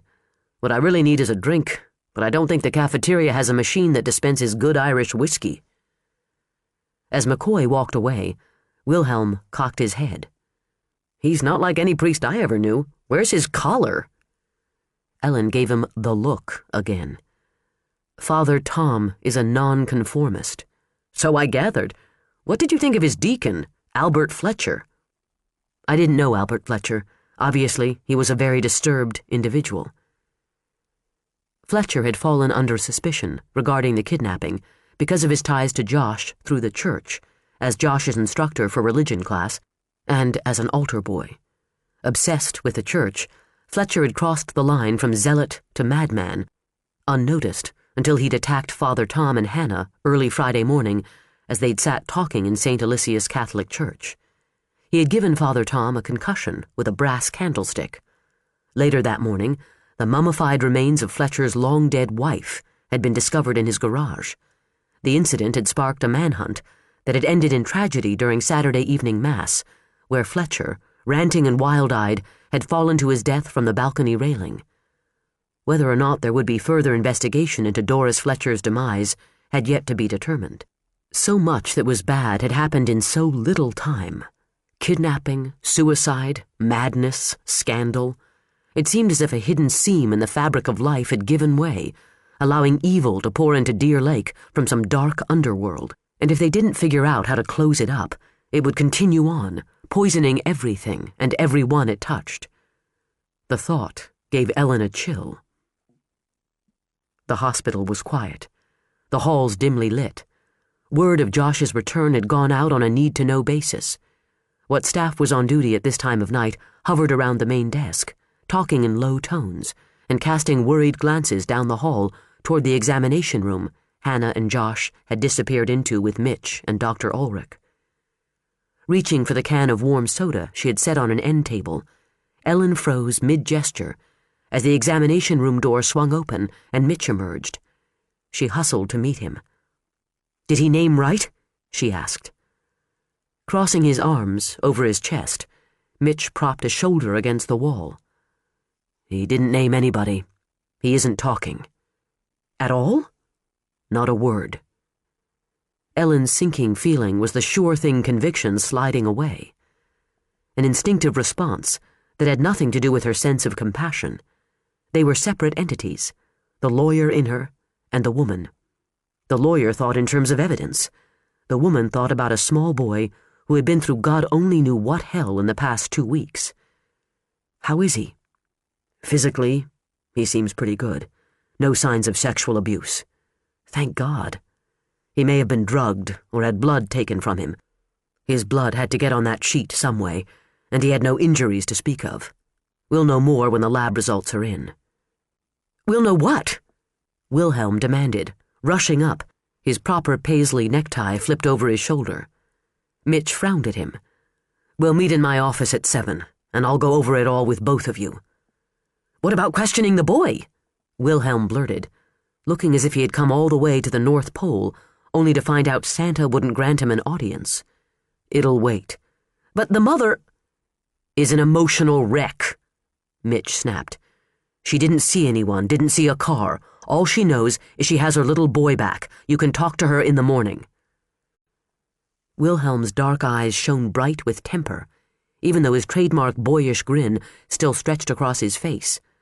"Now, look, Chief, you can't shut me out of this. I have the power—" "You don't have jack shit here, Marty," Mitch said. "Do you understand me? I don't care if the BCA sent you down here with a golden crown and scepter. You try to push me on this, and I'll squash you like a bug. Nobody sees Hannah or Josh until they've had some rest. But—" Marty's protest was cut off as the emergency room doors to the street swept back and Paul Kirkwood stormed into the lobby with a pair of uniformed officers at his heels. His brown hair was wind-blown back from his lean, angular face. Cold and excitement rouged his cheeks. His deep-set eyes fixed on Mitch as he strode down the hallway. "I want to see my son." "Hannah and Josh are being settled in a room." "Hannah?" he said peevishly. "What's wrong with her?" "Nothing having Josh back won't cure. She's just a little rattled, that's all." "And what about me? You think I'm not rattled?" "I don't know what you are, Paul," Mitch said wearily. "Other than late, that is. Where the hell have you been?" His gaze strayed to the officers who stood behind Josh's father. "We caught him coming back to his office, Chief." "Caught me? Am I under arrest here?" Paul's voice was sharp with indignation. "Should I be calling my attorney?" "Of course not, Mr. Kirkwood." Ellen intervened, trying to break the mounting tension between the men. "We wanted to make you aware Josh had been returned, that's all. We also thought you might want to be with your son during the physical examination." "I was out driving around." Paul's mouth turned in a petulant curve. "I haven't been having a lot of success sleeping lately. How is Josh? What did that animal do to him?" "He's fine," Mitch said, then amended the overstatement for the sake of his conscience. "He seems fine, physically. I'll walk with you to his room, fill you in." As they started down the hall, Wilhelm started after them. Ellen snagged him by the shirt sleeve and held him back. The BCA agent wheeled on her. "I'd like to hear a better explanation of where he was tonight." "So would I. We'll hear it in the morning. What if he's involved? What if he's the one who took Josh home? He could skip." "Don't be stupid," Ellen said impatiently. "If he wanted to skip, do you think he would drop off the son he kidnapped, then drive around town for 2 hours, then go back to his office, then run?" Wilhelm wagged a finger in her face. "He owned that van." "That van that yielded us nothing. I think we should take Mr. Kirkwood downtown and discuss his whereabouts tonight." "Then you feel free to express that opinion to Chief Holt. Push him far enough, and you'll be able to question Dr. Ulrich while he tries to set the broken bones in your face. Personally, I've seen enough of this hospital for one night." Wright's bond hearing was less than 8 hours away. Garrett Wright, who would be charged with the abduction of Josh Kirkwood. Josh Kirkwood, who had been returned home safe, while Garrett Wright sat in a cell in the city jail. Hannah refused the offer of a patient's gown to sleep in. She ignored the cot that had been set up for her next to Josh's bed. She pulled her boots off and climbed onto the bed with her son. Josh played with a control switch, slowly raising and lowering the head of the bed, the foot of the bed, bending it in two in the middle. The ride was not unlike the one Hannah's emotions had been on for the past 2 weeks, the ride they were still on now. The idea that Josh was back safe was a giddy high. The fear of what had been done to him mentally was a crashing black low. The feelings chased each other around inside her, around and around, up and down, as the bed went up and down. She slipped her arm around Josh and settled her hand over the control. "That's enough, sweetheart. You're making me seasick," she murmured. She smiled softly as one of his sandy brown curls tickled her nose. "Remember the time we went out on Grandpa's boat and Uncle Tim got seasick after he teased us about being landlubbers?" She waited for him to roll over and grin at her, eyes bright, giggles bubbling just behind his smile. He would laugh and tell her the whole story, complete with sound effects, and she would feel the most incredible swelling, brilliant, warm rush of love and relief and joy. But he didn't roll over, and he didn't laugh. He didn't move. He didn't speak. He just went still. The rush of love was an ache. The joy was tangled in anguish. The door swung open, and Paul stepped into the room looking anxious and hesitant at once. Hannah bit down on the questions she wanted to snap at him. Where had he been? Why hadn't he been here for Josh? How like him to leave the worst moments for her to deal with, then walk in after the fact. And what a sad commentary on their relationship, that in this moment that should have been so happy for them both, the first thing she wanted to do was attack him. He rushed into the room, his gaze fixed on their son. "Oh, God," he whispered, struggling visibly with a knot of emotions, disbelief, joy, uncertainty. "Josh!" Josh sat up and stared at him, unsmiling. "I tried to call you," Hannah said softly. "I tried your office." "I was out," Paul said shortly, not taking his eyes off his son. He mustered a smile, reaching out slowly. "Josh, son." Josh hurled the bed control at him and flung himself at Hannah. "Josh, Hannah cried. Her expression of surprise was directed at Paul. "Josh, it's me, Dad," Paul said, confusion furrowing his brow. He sat on the edge of the bed, reaching out again to touch his son's shoulder. The gesture was battered away. Josh's legs kicked out as if he were trying to run. "I don't understand this," Paul said. "Josh, what's the matter? Don't you know me?" His only answer was a frightened squeal as Paul tried once more to turn Josh toward him. The boy surged against Hannah, pushing her backward. "Paul, don't try to touch him," she snapped. "Can't you see you're only making it worse?" "But I haven't done anything." Paul stepped back from the bed just the same. "He's my son, for God's sake. I want to see him." "No!" Josh's shout was muffled against his mother's body. "No, no, no!" "Hush, sweetheart," Hannah murmured against the top of his head. Panic rose inside her. "What's going on in here?" Dr. Ulrich demanded as he strode in from the hall. "I wish I knew," Paul muttered. "What did you do that upset him?" "Nothing, he's my son." Ulrich raised a hand. "Just calm down, Paul. I'm not accusing you of anything," he said quietly, turning his back to Josh and Hannah, working his way between them and Paul. "But I think it would be a good idea if you go now and come back in the morning, after Josh has had some time to rest and get his bearings."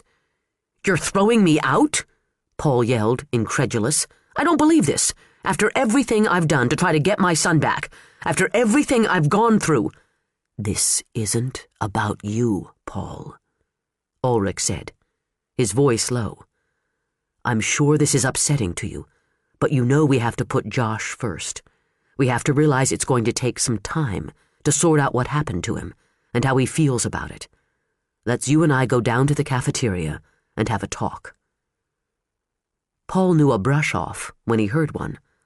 Ulrich was slowly backing him toward the door, away from Josh and Hannah, shutting him out. Wasn't that the story of his life? Everything went to Hannah, the glory, the pity. Their son. "Jesus, Hannah," he said.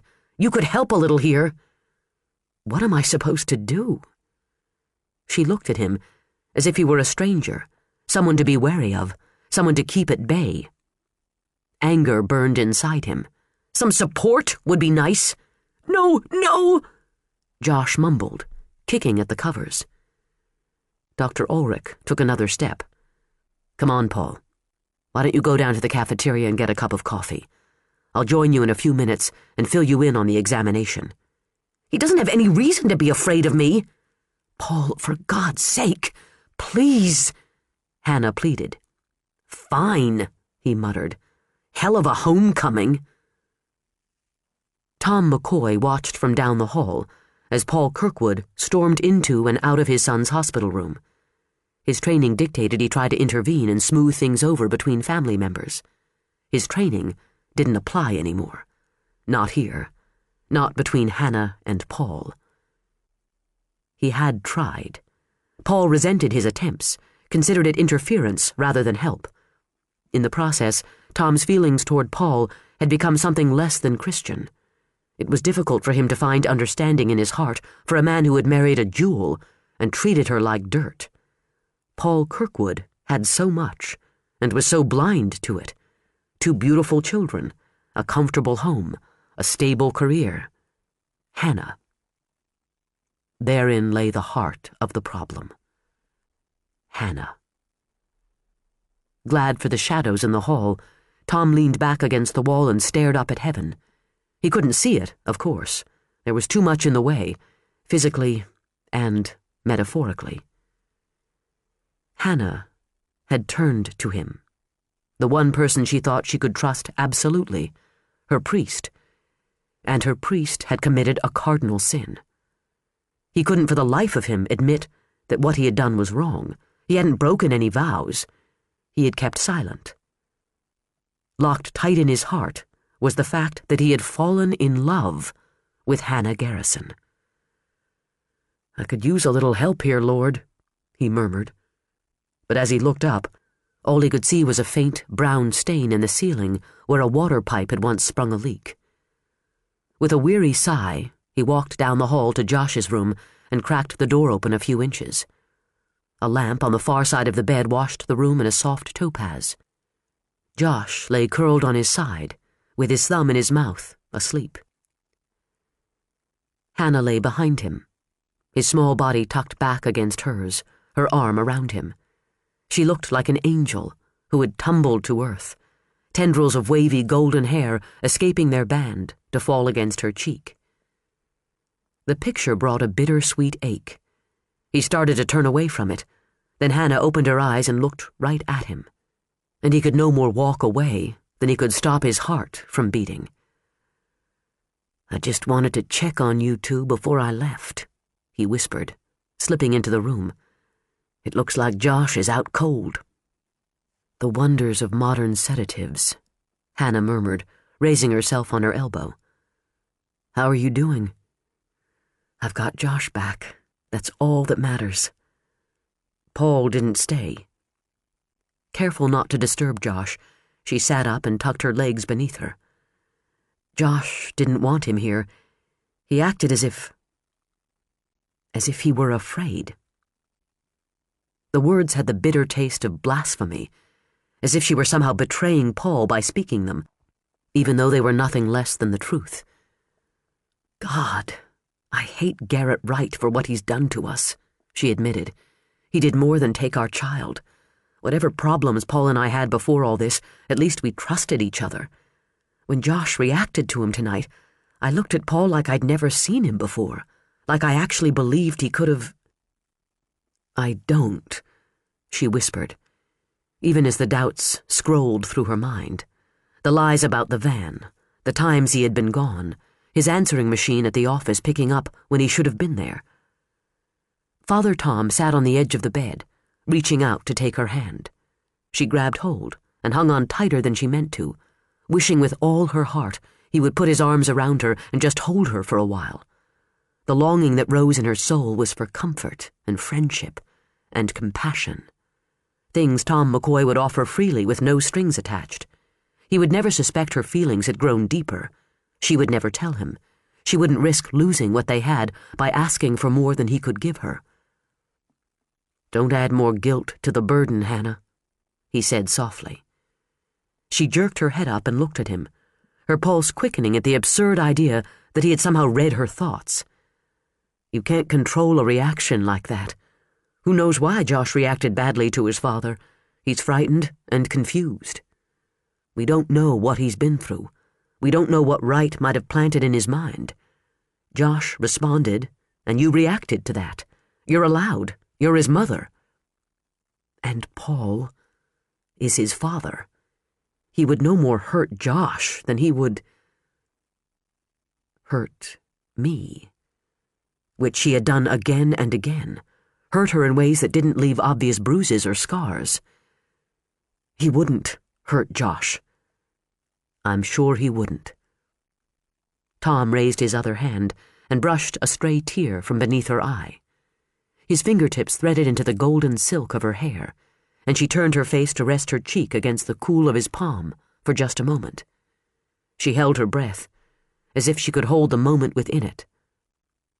"Get some sleep," he whispered, fighting the urge to lean down and press a kiss to her forehead or her lips. Her hand was still in his. He gave it a squeeze. She answered it back. "We'll talk tomorrow." "Thanks for coming tonight. You've gone above and beyond the call through all of this." "No," he said. "You deserve a lot more than what you've been given." And he wished like hell he could have been the man to give it to her. But he couldn't be, or so he was told.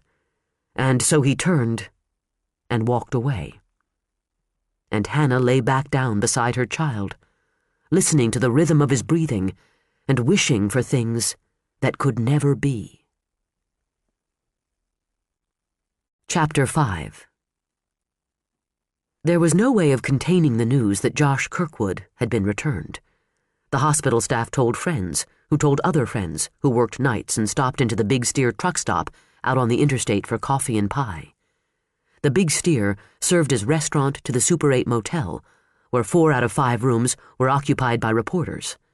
They were lying in wait like a pack of wolves when Ellen pulled into the city center lot at 5 to 7. She promised to give them something later and hurried into the building, hanging a left into the law enforcement center.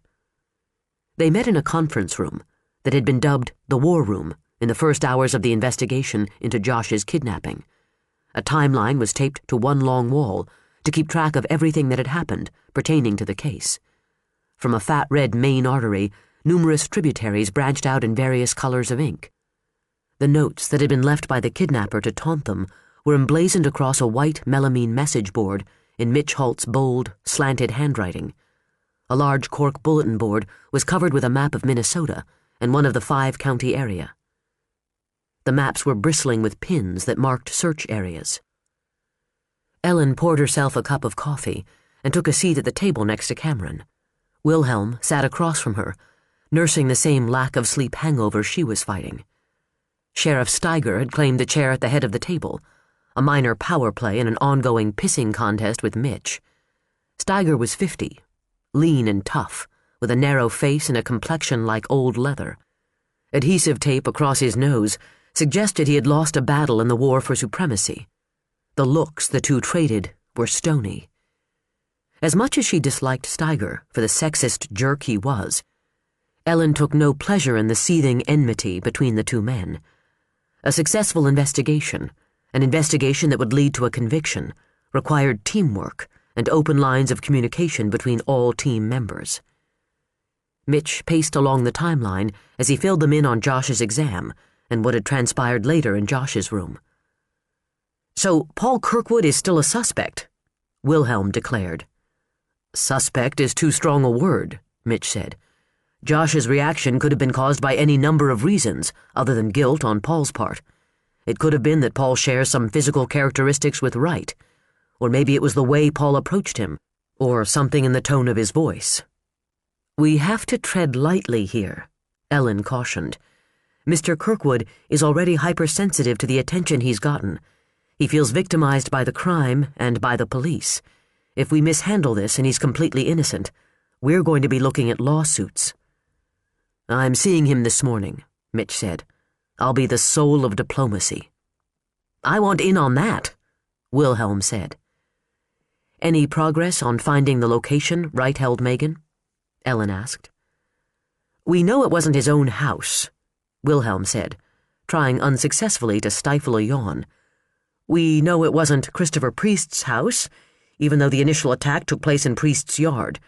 Wright drove her somewhere." "We're doing a record search in a 50-mile radius," Steiger interjected, "trying to find out if Wright owns any other property in the area." "He could own it under another name or under a dummy business name," Cameron suggested bleakly. "Or the house could belong to his accomplice, whoever that might be." "Well, we know now it couldn't have been Ole Swain," Mitch said, "and Karen Wright was locked up tight in the Fontaine last night." Wilhelm raised his eyebrows. "But Paul Kirkwood was out driving around town in the middle of the night." "Maybe we should be looking for connections between Kirkwood and Wright," Cameron said, uncapping a fountain pen and jotting a note on his legal pad. Mitch looked unhappy at the suggestion. What motive could cause Paul to conspire with Garrett Wright to steal his own son? That's just fucking bizarre. "World's full of perverts and kooks, Halt," Steiger commented, chewing on a toothpick. "You ought to know that." The tension in the room thickened like the air before a lightning strike. "What about that student of Wright's?" Ellen prompted, steering the conversation back on track. "Todd Childs?" "We're checking him out, too," Steiger grumbled. "Goddamn pothead." "And Priest?" "Him, too." "Priest passed a polygraph," Mitch reminded them. "He was in St. Peter Saturday. We've confirmed he spent the night in a motel because of the storm. It looks like Wright sent Megan to Priest's place, knowing the professor wouldn't be home. The isolated location made it the perfect spot for an attack." "What about the third professor involved with the sci-fi cowboys?" Cameron asked. "Phil Pickard," Mitch said. "He's on a year-long sabbatical in France." "Wright claims he was working in the Cray building at Harris at the time Josh was abducted," Ellen said. "If we could find someone who saw him leave the building before Josh was taken." Trouble is, there was hardly anyone on campus because of winter break, Mitch said, and there's the possibility that the accomplice picked Josh up. Wright may well have been right where he says he was. Agent Wilhelm, I'm assuming you've got someone digging into Wright's past, Ellen said. He nodded and rubbed his eyes like a sleepy child. And we can hope to hear from the evidence techs as soon as they find anything in the stuff they confiscated from Wright's home? Yes. Ellen checked her watch and rose, fighting off a yawn herself. I want to be the first to know. What about Stovich? Steiger scowled at the prospect of having to report to a mere woman, or a second-in-command, or both. She looked him square in the eye. This is my case, Sheriff. Report to me, she said, snapping the latches on her briefcase. Thanks, gentlemen. We're out of here. We've got a bond hearing to prepare for. The pack had grown to a mob. Ellen made them follow her all the way to the courthouse and gave them their soundbite on the front steps, with the grand facade of justice looming up behind her. We're overjoyed at Josh's return. This is the conclusion everyone was praying for. How will this affect the prosecution's case against Garrett Wright? Not at all. The evidence against Dr. Wright is more than sufficient. All this shows is that he wasn't acting alone, a suspicion we harbored all along. Is Josh talking? Did he identify Wright? Ellen gave them a ghost of a smile. We're very confident about our case. She turned and walked away from them, with Cameron falling in step beside her. They pushed through the main doors and turned up the steps to the second floor. The reporters didn't hesitate to follow, storming into the building like a human tornado, all noise and motion. Ellen couldn't help but think about what Brooks had said to her about the lack of security. This is a highly volatile case you've got here. Anything might happen. She made a mental note to talk to Rudy about it. There was no sense taking unnecessary risks. She kept her poise as the reporters' questions filled up the cavernous hallway and resounded off the high ceiling, drowning out the noise of the third-floor renovations. She let them draw their own conclusions from her cool silence, let them think she had this case in her pocket, when those same questions rattled around inside her like a pair of dice. Would Josh pick Wright out of a photo lineup? Would they get him to talk about what had happened? Or had he been so traumatized he would lock the secrets inside his mind forever? You're a cool one, Ms. North, Cameron said with a smile as they entered the sanctuary of the outer office. Ellen gave him a wry look. Never let him see you sweat, Mr. Reed. She breathed a sigh of relief. This was her turf, her second home, this warren of scarred wooden desks and ancient filing cabinets that smelled of 3-in-1 oil. Portraits of county attorneys past hung high on the dingy beige walls that were waiting for the renovators. Bulletin boards sported notices and dictates from higher offices and court-related cartoons. Telephones rang ceaselessly, ignored by the people arriving for work in favor of unwrapping the layers of outerwear from their bodies. Someone had started the first pot of coffee. Phoebe, by the exotic scent of it. The secretary who served as Ellen's assistant shunned the ordinary in most respects, a tendency immediately obvious in her choice of clothes. The standard office look for Phoebe was Holly Hobby meets Buddy Holly. Cotton peasant dresses with Doc Marten shoes and black-rimmed nerd glasses. Somehow Phoebe managed to make the look work. Rudy had raised his eyebrows at her more than once, but her work was exemplary, and Ellen was her staunchest advocate. "What's our treat this morning?" she asked, grabbing her mug off the shelf above the pot. "Cinnamon praline," Phoebe said, her voice muffled by the thick llama wool poncho she was struggling out from under. She emerged with her long, kinky hair, a wild black cloud around her head. A tiny breastless thing, she had dressed in filmy layers today, a tunic the color of eggplant, over a skirt the color of dirt, over a pair of black tights with army boots. She tossed the poncho over her chair, her brown eyes bright with excitement and fixed on Ellen. "Is it true? Is Josh back?" "He showed up at home around midnight." "That's so great," she said, tears of joy welling up. Her emotions never ran far from the surface. Only the sheer weight of the boots kept her feet on the floor. Is he all right?" Ellen weighed her words as she warmed her hands with her coffee mug and let the scent of cinnamon tease her nose. All right might be a stretch, but he seems in good shape physically.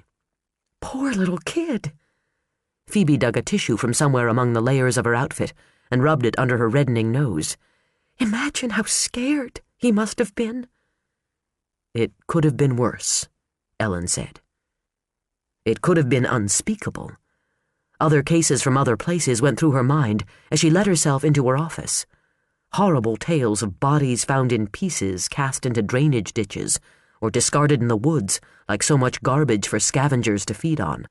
They were so very lucky to have Josh back, talking or not. Not even the lingering feeling that it was all part of Wright's twisted game could dampen Ellen's sense of relief. She tried to hit her office light switch with an elbow, missed, and moved on. Setting her briefcase on the floor beside her desk, she took a sip from her coffee and reached to set the mug on the cork coaster beside her blotter. The mug hit a neat stack of reports instead. Surprised, she pulled back. She was fanatic about her desk. Her first year in Deer Lake, Phoebe had given her a plaque for Christmas that read, "Persons moving objects on this desk will be prosecuted to the full extent of the law." It resided in its usual spot, at the front edge of the blotter. The stacks of papers and files were neat, but not quite where she had left them. All pens were in their tooled leather cup, but the cup was 6 inches out of place. Must have been someone new on the cleaning staff, she rationalized, as she moved the reports and unearthed the coaster. But as she shrugged out of her coat and hung it on the rack in the corner, that smoky drawl whispered in the back of her mind. "Assumptions can be very dangerous things. Your boss needs to have a word with someone about security." A shiver skittered like a bony fingertip down the back of her neck. "Things have taken quite an interesting turn, haven't they, Ms. North?" Ellen wheeled around. He stood just inside the door. The light coming through the window was gray and grainy. It suited him, playing on the angles of his face. He hadn't bothered to shave, looked, in fact, as if he had yet to go to bed. "How did you get in here?" A smile quirked one corner of a mouth that would have looked perfect on a high-priced hooker and was somehow sexier on him. "The door was open." Ellen went on the offensive. "See this?" she asked, curling her hand into a fist and raising it. "Around here, it's customary to make one of these and strike it against a door or doorframe prior to entering another person's home or office. We call it knocking." "I'll try to remember that," Brooks commented, strolling away from her. He started on a slow circuit of the cramped room, absorbing the details of it, the framed diplomas, the well-tended plant on the credenza, the small CD player, a neat rack of CDs nestled in among the law tomes in the bookcase. Everything neat and tidy, like Ellen North herself. Not a hair out of place, literally. Her hair was swept back flawlessly into a slick, no-nonsense twist his fingers itched to pull loose. "Can I help you, Mr. Brooks?" Her tone was acid with sarcasm. "I came to make an appointment." "I have an assistant for that. And before you bypassed her desk, you walked past our receptionist, who could also have taken care of you. You actually could have saved yourself a trip. We do have telephones." "They're ringing off their hooks today." He watched her from the corner of his eye as he circled around behind her desk. She clearly didn't like him trespassing. She stood with her arms crossed over the front of her smart charcoal suit, her lips pressed into a thin line, her gray eyes narrowed slightly. He could tell she was building up a fine head of steam, and yet she kept it contained inside the pretty, polished exterior.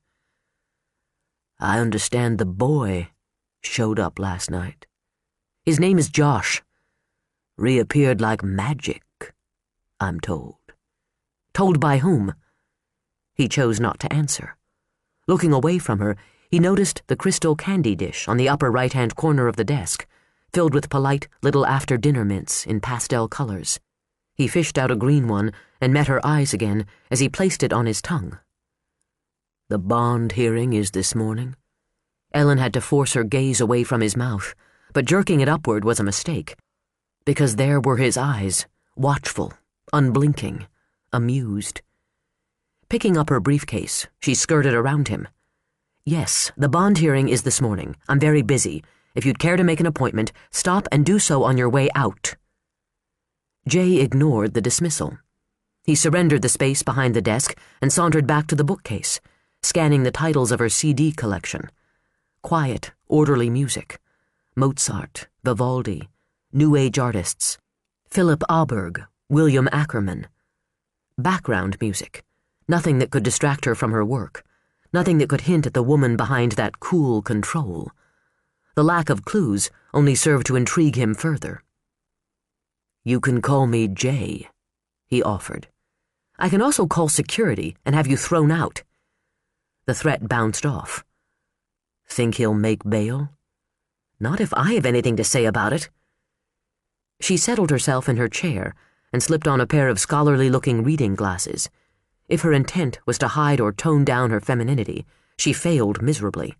The spectacles were more a counterpoint to her looks than a cover. He could imagine leaning across that neat desk and sliding them off her face or kissing her and watching her surprise as they fogged up.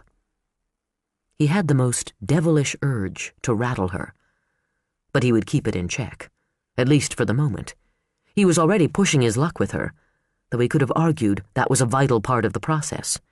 He wanted to know more about her. She wasn't the kind of woman who offered those insights freely.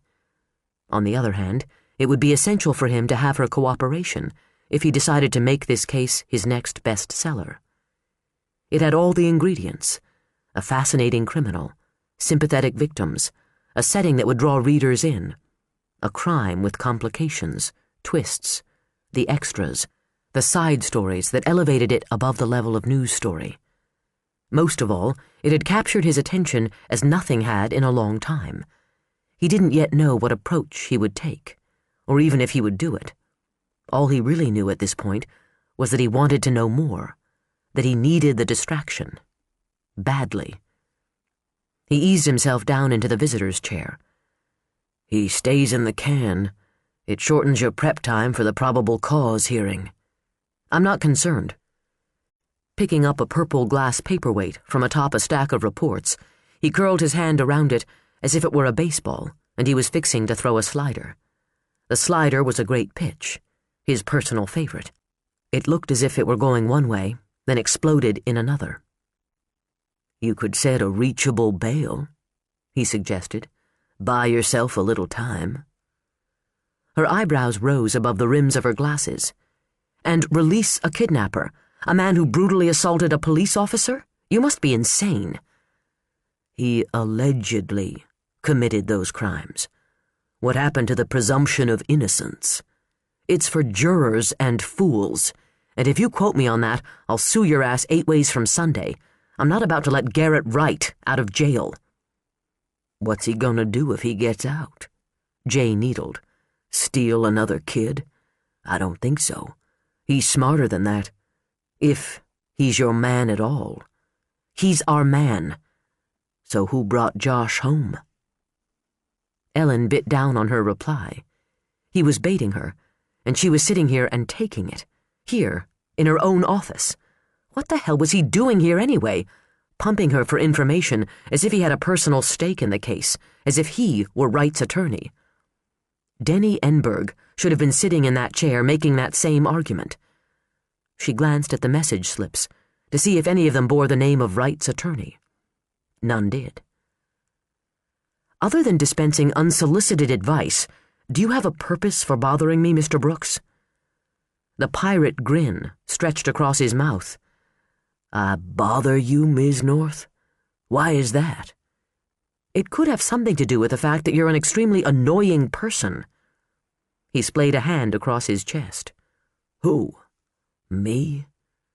Time magazine said I'm loved by millions." "So is McDonald's, but you won't find me eating there. I'm a woman of discriminating taste." The grin curled into a smile that was nothing short of feral. He came out of the chair and leaned across the desk, planting his hands on her blotter. "I can see that you are, Ms. North," he said in a voice like black velvet. A woman of incomparable style and taste.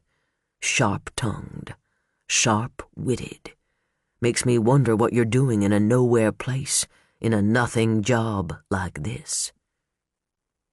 Ellen resisted the urge to grab her letter opener and stab him with it. For all the satisfaction it would have brought, she had to prepare for court and didn't have time to deal with the mess.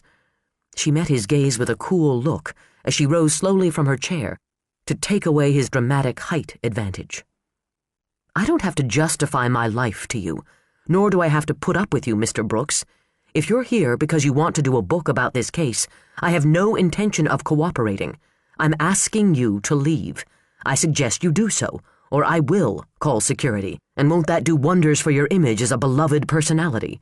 Front-page photos of you being physically removed from these offices."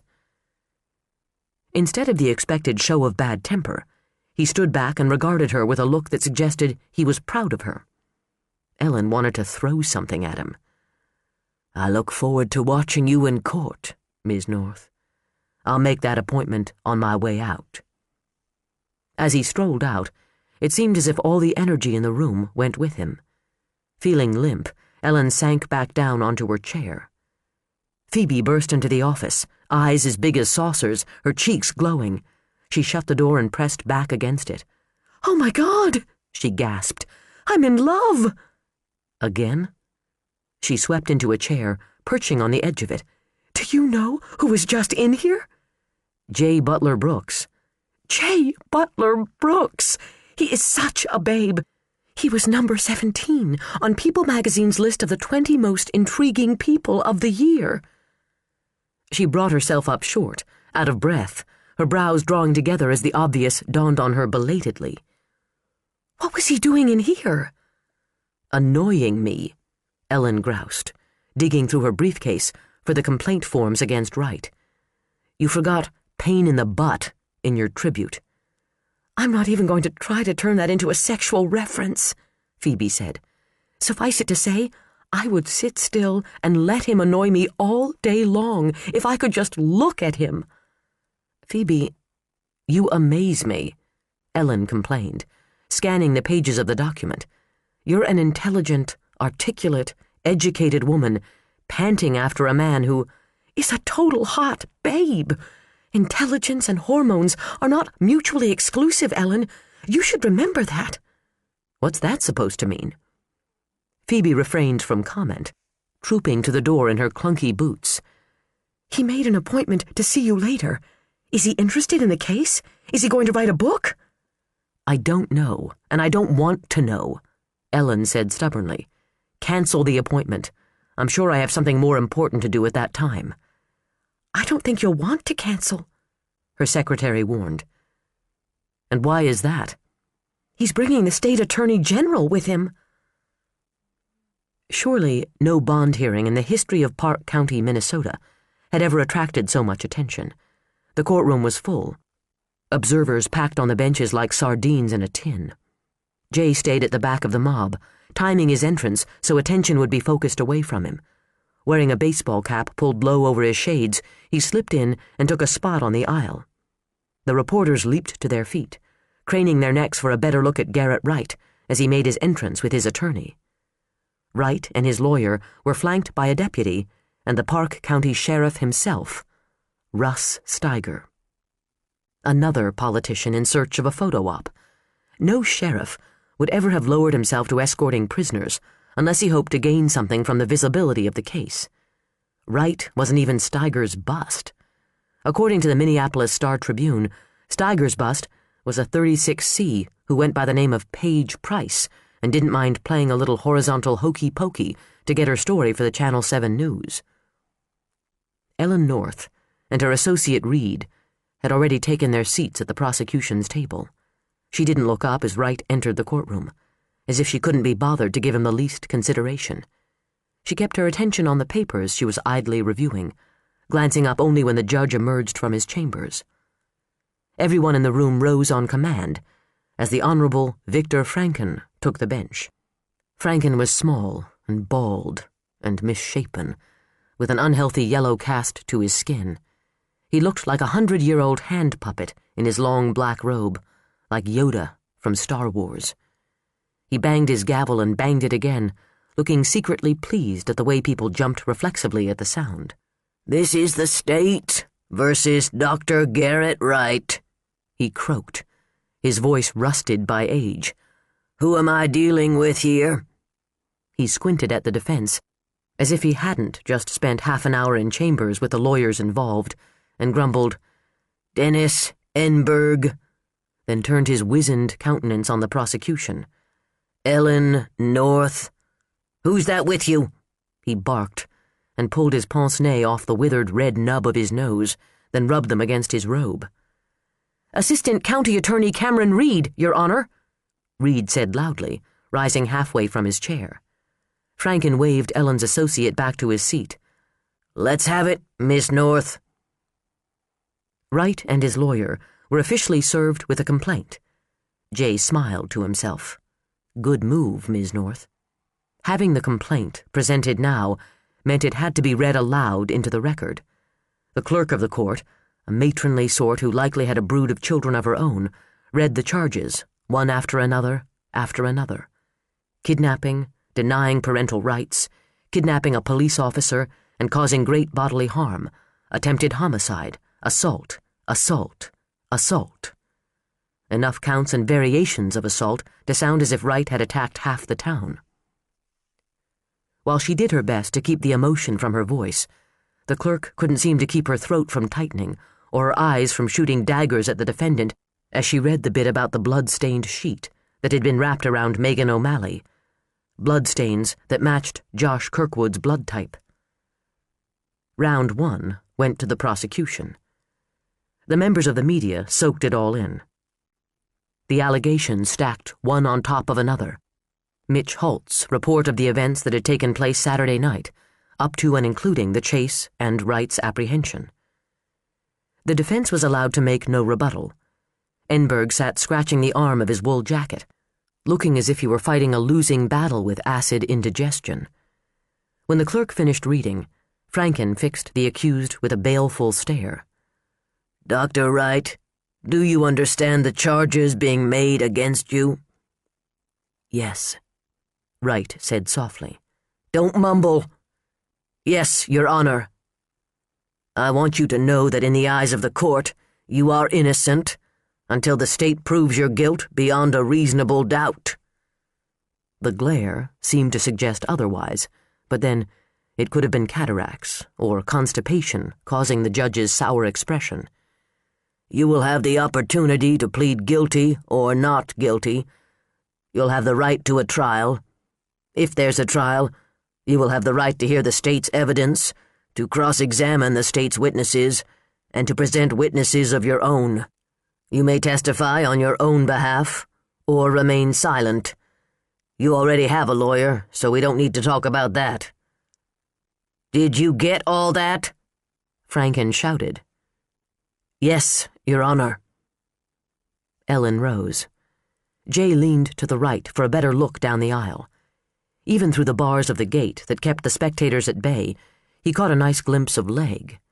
She never cast a glance at the gallery, giving the impression that they meant nothing to her.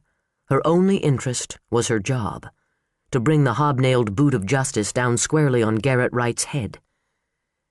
"Based on the complaint and the statements of the officers involved, Your Honor, the state requests the defendant be booked and a date set for the omnibus hearing."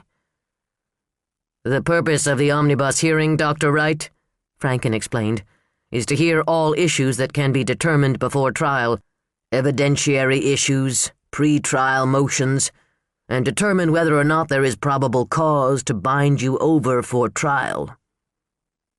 Franken drew a wheezing breath to replenish his withered lungs and fell into a coughing fit, nearly disappearing behind the bench as he hunched over. Everyone in the room seemed to hold a breath, waiting for his tuft of cotton-white hair to vanish as he crumpled to the floor in a small dead heap. The bailiff peered around the edge of the massive bench.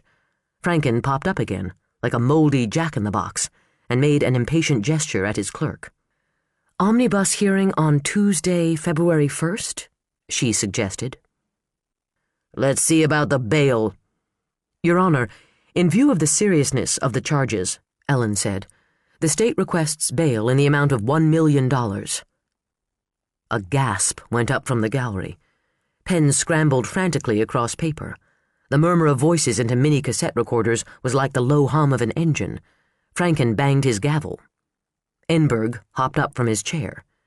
"Your Honor, that's outrageous. My client is a professor at one of the top private colleges in the country. He works with juvenile offenders. He is a well-respected member of this community." "Who happens to be charged with heinous crimes," Franken said. "He has ties to the community, and the charges are ludicrous." "And he was apprehended after a lengthy chase. Save it for the hearing, Dennis," Franken ordered. "He's a flight risk. I'm setting bail in the amount of $500,000 cash. Omnibus hearing on the... He shook a crooked finger at his clerk. "Whatever Renee said." "Tuesday, February 1st. "The defendant shall be booked, photographed, and fingerprinted," Franken stated, "and he shall undergo a physical exam for scratches, bruises, etc., and surrender samples of blood and hair for analysis and comparison with evidence." He cracked the gavel again, signaling the end of the proceedings. The reporters jumped up and scrambled over one another to get to the door, or to get to the lawyers, or Paul Kirkwood, who had positioned himself directly behind the prosecutors. Jay eased out of his seat and took a position at the back of the pack. "He should rot in jail," Kirkwood said, "after what he put my son through, after what he put us all through." "If Garrett Wright is guilty, then who returns Josh? Has your son identified Garrett Wright as his kidnapper? Is there any truth to the rumor the police are still considering you a suspect?" Kirkwood's face flushed. His eyes were bright with temper. "I had nothing to do with my son's disappearance. I am 100% innocent. Any accusation to the contrary is just another example of the incompetence of the Deer Lake Police Department." "Let's break it up, folks," the white-haired bailiff called. "We've got business to conduct in this courtroom."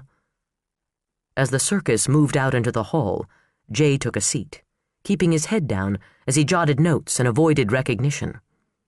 As much as he enjoyed his fame and fortune, there was something to be said for anonymity, particularly now.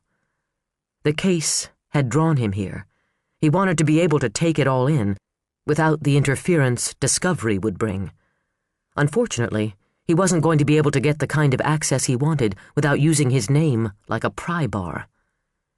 He took one last look at Ellen North, who sat in conference with her associate at the prosecution's table. He speculated as to what he might get there besides a hot tongue and a cold shoulder. A challenge, some insight, a kick in the ego. He knew what he wanted, and he could guarantee it she wouldn't give it to him without a fight. Chapter 6. The goddamn lawyers strike again. I can't believe that bitch asked for $1 million bail. $1 million shit. Ms. North was only doing her job, Christopher Priest said. He stood at the front of the classroom, a small man with big glasses and bad taste in clothes. His students sometimes teased him about perpetuating the stereotypical image of computer people as nerds, but their comments and suggestions went unheeded.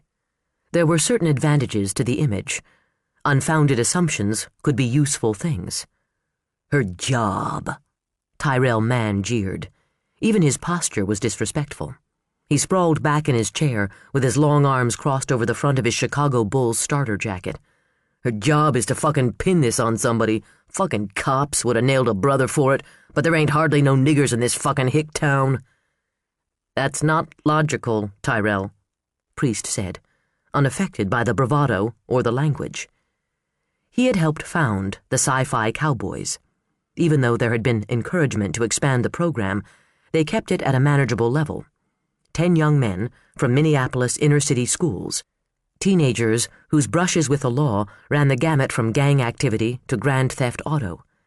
The point of the program was to bring the boys' positive qualities of intelligence to the surface, to interest them in science and engineering through innovative projects with computers and robotics. The boys had requested this emergency meeting, a logistical headache that required a dozen phone calls to schools to get permission for the boys to leave in the middle of the day, and to probation officers to find one willing to drive them down to Deer Lake. At least the van simplified matters somewhat. Fundraising and contributions had helped pay for a used Ford van 4 years ago. "Think," Priest said, "if the authorities were looking for a scapegoat, would they choose a man like Dr. Wright? Hell no. But that loser they dragged in from the hockey rink offed himself." J.R. Anderson leaned forward in his seat. His rap sheet included charges for raiding bank accounts electronically. "Professor, are you saying it is logical to believe Dr. Wright did it?" The others in the group reacted in an explosion of sound. Priest waited for the fury to die down. "Of course not. I'm asking you to look at the system without emotion coloring your perceptions. The police apprehended someone they believed to be involved in the crime." He held up a finger to ward off the automatic protests.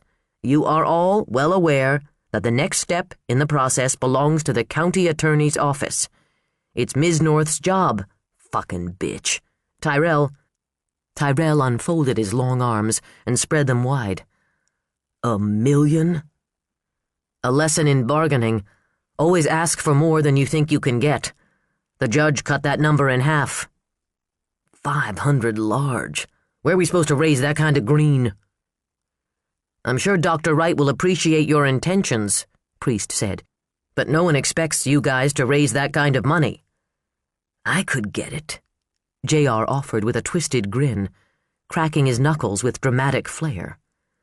The professor ignored the inference. Crime was never rewarded within the group in any way, not even as a joke. "If you want to show your support, there are things you can do. You've got brains. Use them." "Our name," J.R. said, his gaze sharp on the professor. "We're a media draw."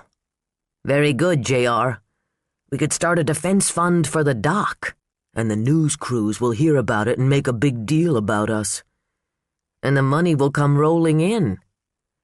A knock at the door drew Priest's attention away from the conversation. "Professor?" Ellen North inched the door open. "I'm sorry to disturb you. I was told you didn't have a class this hour." "I don't." He stepped into the hall and closed the door behind him. "The cowboys called an emergency meeting. They were understandably upset over Dr. Wright's arrest. Then they heard the news reports of this morning's bail hearing." He offered a little shrug that sent his shrunken wool sweater crawling up his midriff. "You have to understand, they're not very trusting of the system." Ellen reserved comment. From her perspective, the system wasn't the problem with juvenile offenders, but she hadn't come to Harris College for a philosophical argument. She wanted to meet and speak with Wright's friends and colleagues herself, face to face, to look for some hint of doubt or unease in them. It seemed impossible that Wright could be so twisted without giving someone close to him a clue. But wasn't that what everyone in Deer Lake wanted to think? That a monster had to look like a monster, and walk like a monster, and talk like a monster, so they could see the monster coming? If evil came in plain clothes and a pretty face, then evil could be anyone, anywhere. "I wanted to ask you a couple of questions about the night Josh Kirkwood disappeared," she said. "It won't take long, but if you'd rather I come back. I heard he's been returned unharmed." Priest raised a bony hand to rub his chin. "A fascinating turn of events. Obviously, Dr. Wright didn't return the child. Not that I believe Garrett took Josh in the first place." "We believe otherwise, Professor." He put his head a little on one side and looked at her as if he were an android, attempting to decipher the illogical workings of the human mind. "Do you truly believe, or are you following a path of least resistance?" "Believe me, prosecuting a well-respected member of the community is hardly a path of least resistance. However, he is the bird in the hand, so to speak. Just because there's still one in the bush doesn't mean this one isn't guilty," Ellen pointed out. Priest just blinked at her, frowning the way he probably frowned at students who couldn't grasp the latest computer language. "I want to clarify a couple of points about last night," she said. "You told the police you were here working." "In the computer center, yes. Garrett and I have a group of students working together on a project involving learning and perception. One of those students was here with me." "Mike Chamberlain," Ellen said, "whom you sent on an errand around 5 o'clock, an errand he never accomplished because he was involved in a car accident." "That's correct." "The accident that kept Hannah Garrison at the hospital when she would have been picking Josh up from the hockey rink." Priest looked down at his loafers. "Yes," he said softly. "If I hadn't sent Mike out at that precise moment, perhaps none of this would have happened. You can't imagine how that makes me feel. I think the world of Hannah. It was such a relief to hear she'd got Josh back, unharmed." The professor's cheeks colored as he spoke of Hannah Garrison. Interesting. And a little odd. He didn't seem the sort for romantic crushes. Or perhaps the shy glance at his shoes was something else altogether. Megan O'Malley didn't believe that car accident had been an accident at all, but rather the first move in the kidnapper's game.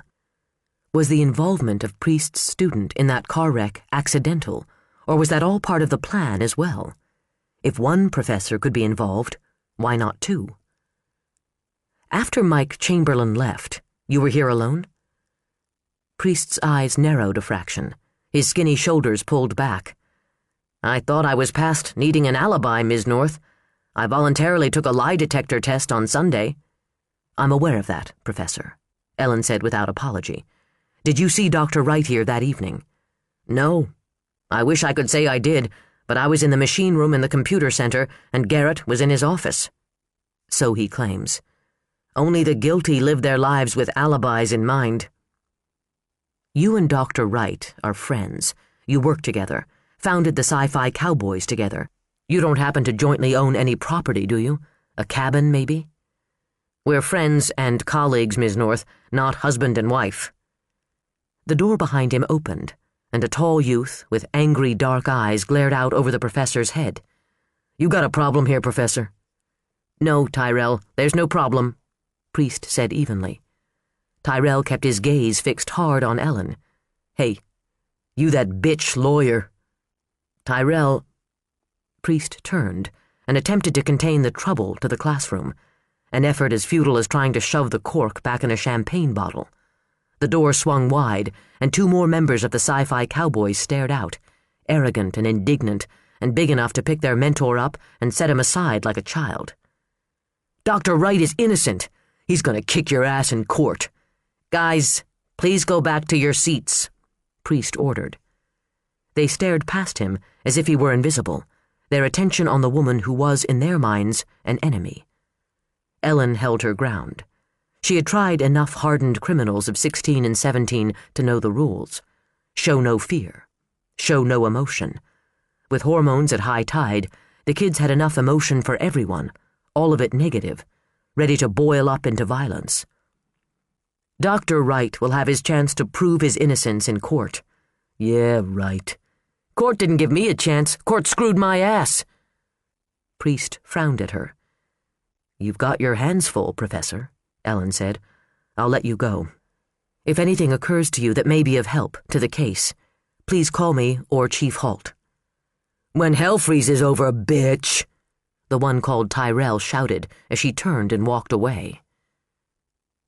The neighborhood to the south of the Harris College campus had once been a town in its own right. Harrisburg had competed with Deer Lake for commerce and population during the latter part of the 19th century.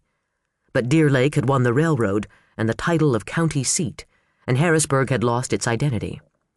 At some point, what was left of it had been annexed by the Deer Lake municipality, and someone had slapped it with the nickname Dinkytown. The old buildings on the main drag housed businesses that targeted the college crowd. The buildings were shabby, but the signs were trendy and artsy. The clip-joint hair and tanning salon, the Tome bookstore, the Leaning Tower of Pizza, Green World, a nature and new age shop, the Leaf and Bean Coffee House, a mix of bars, restaurants, and tiny art galleries. Ellen headed for an old creamery building on the north end. The Pack Rat was a second-hand shop crammed with a boggling array of junk. Racks of vintage clothes from the 60s and 70s crowded the front of the room. A hand-lettered sign above them read, "Blast from the Past." Ellen scowled at the thought that anything she might have worn in high school was now considered nostalgic. She worked her way back through the haphazard displays of outdated textbooks and Harris mementos that alumni had undoubtedly trucked out of their basements and attics to make room for more timely junk.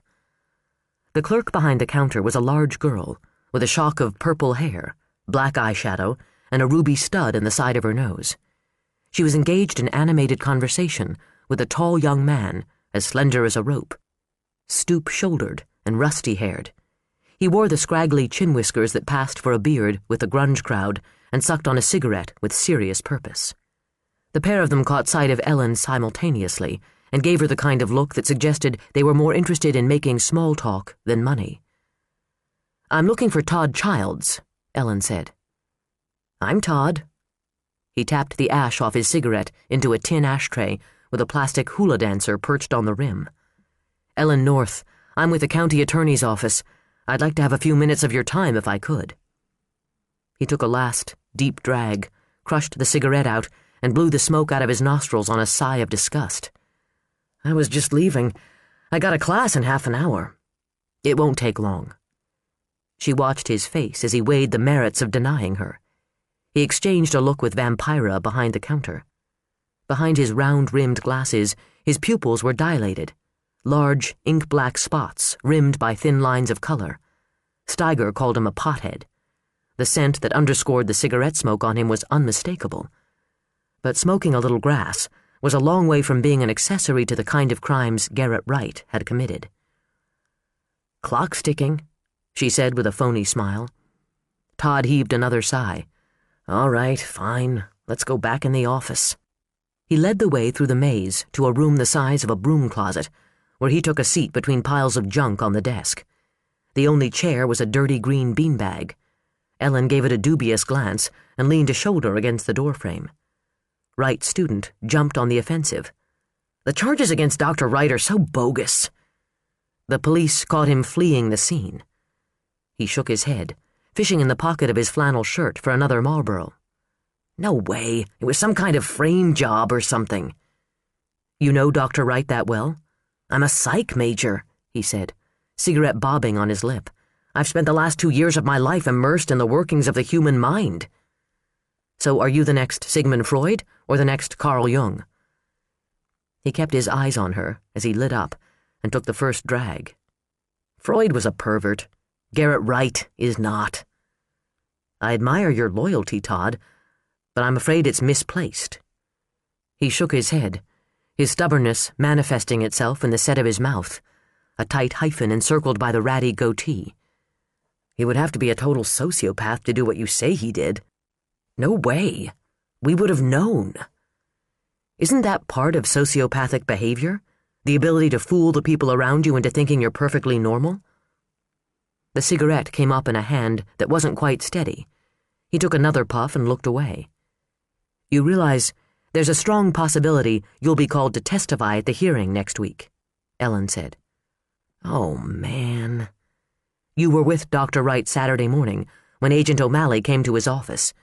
You were a part of the conversation when Dr. Wright and Agent O'Malley were discussing her driving out to Christopher Priest's home. You told the police you left Dr. Wright's office around 1:15 and didn't see Dr. Wright again that day. You'll have to say that in court." He banded one arm around his skinny midsection as if he had suddenly developed a stomachache.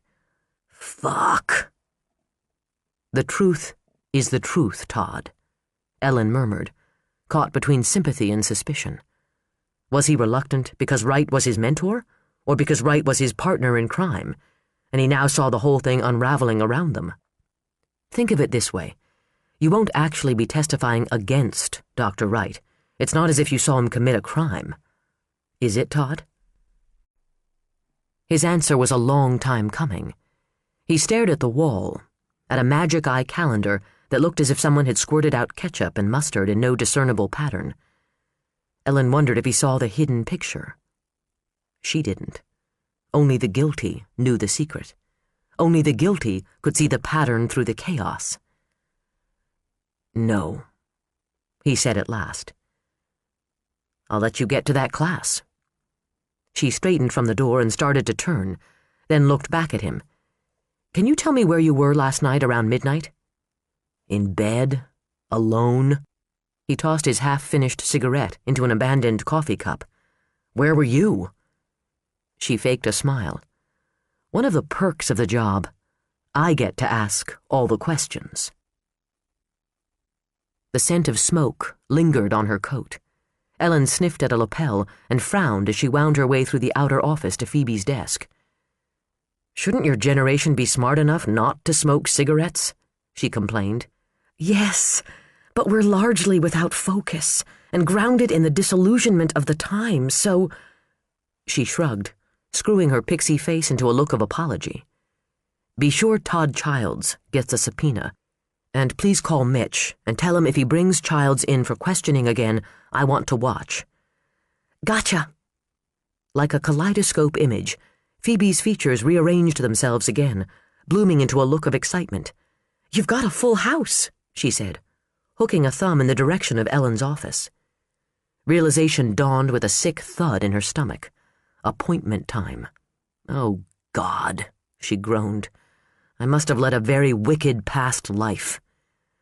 I'd like to lead a wicked present life, Phoebe said. You could pass that information along to Mr. Gorgeous Blue Eyes if you'd like. Ellen shook her head and let herself into her office. The room seemed much too small for the size of the egos present. She had the wild feeling that if she opened the window to alleviate the pressure, she would be sucked out and dumped in the snow 2 stories down. Sorry I'm late, she said, setting her briefcase down and shrugging out of her coat. I've got a lot of legwork to do before the hearing next week. You couldn't make Reed do it? Rudy groused. I'm lead prosecutor. I damn well better know who I'm dealing with.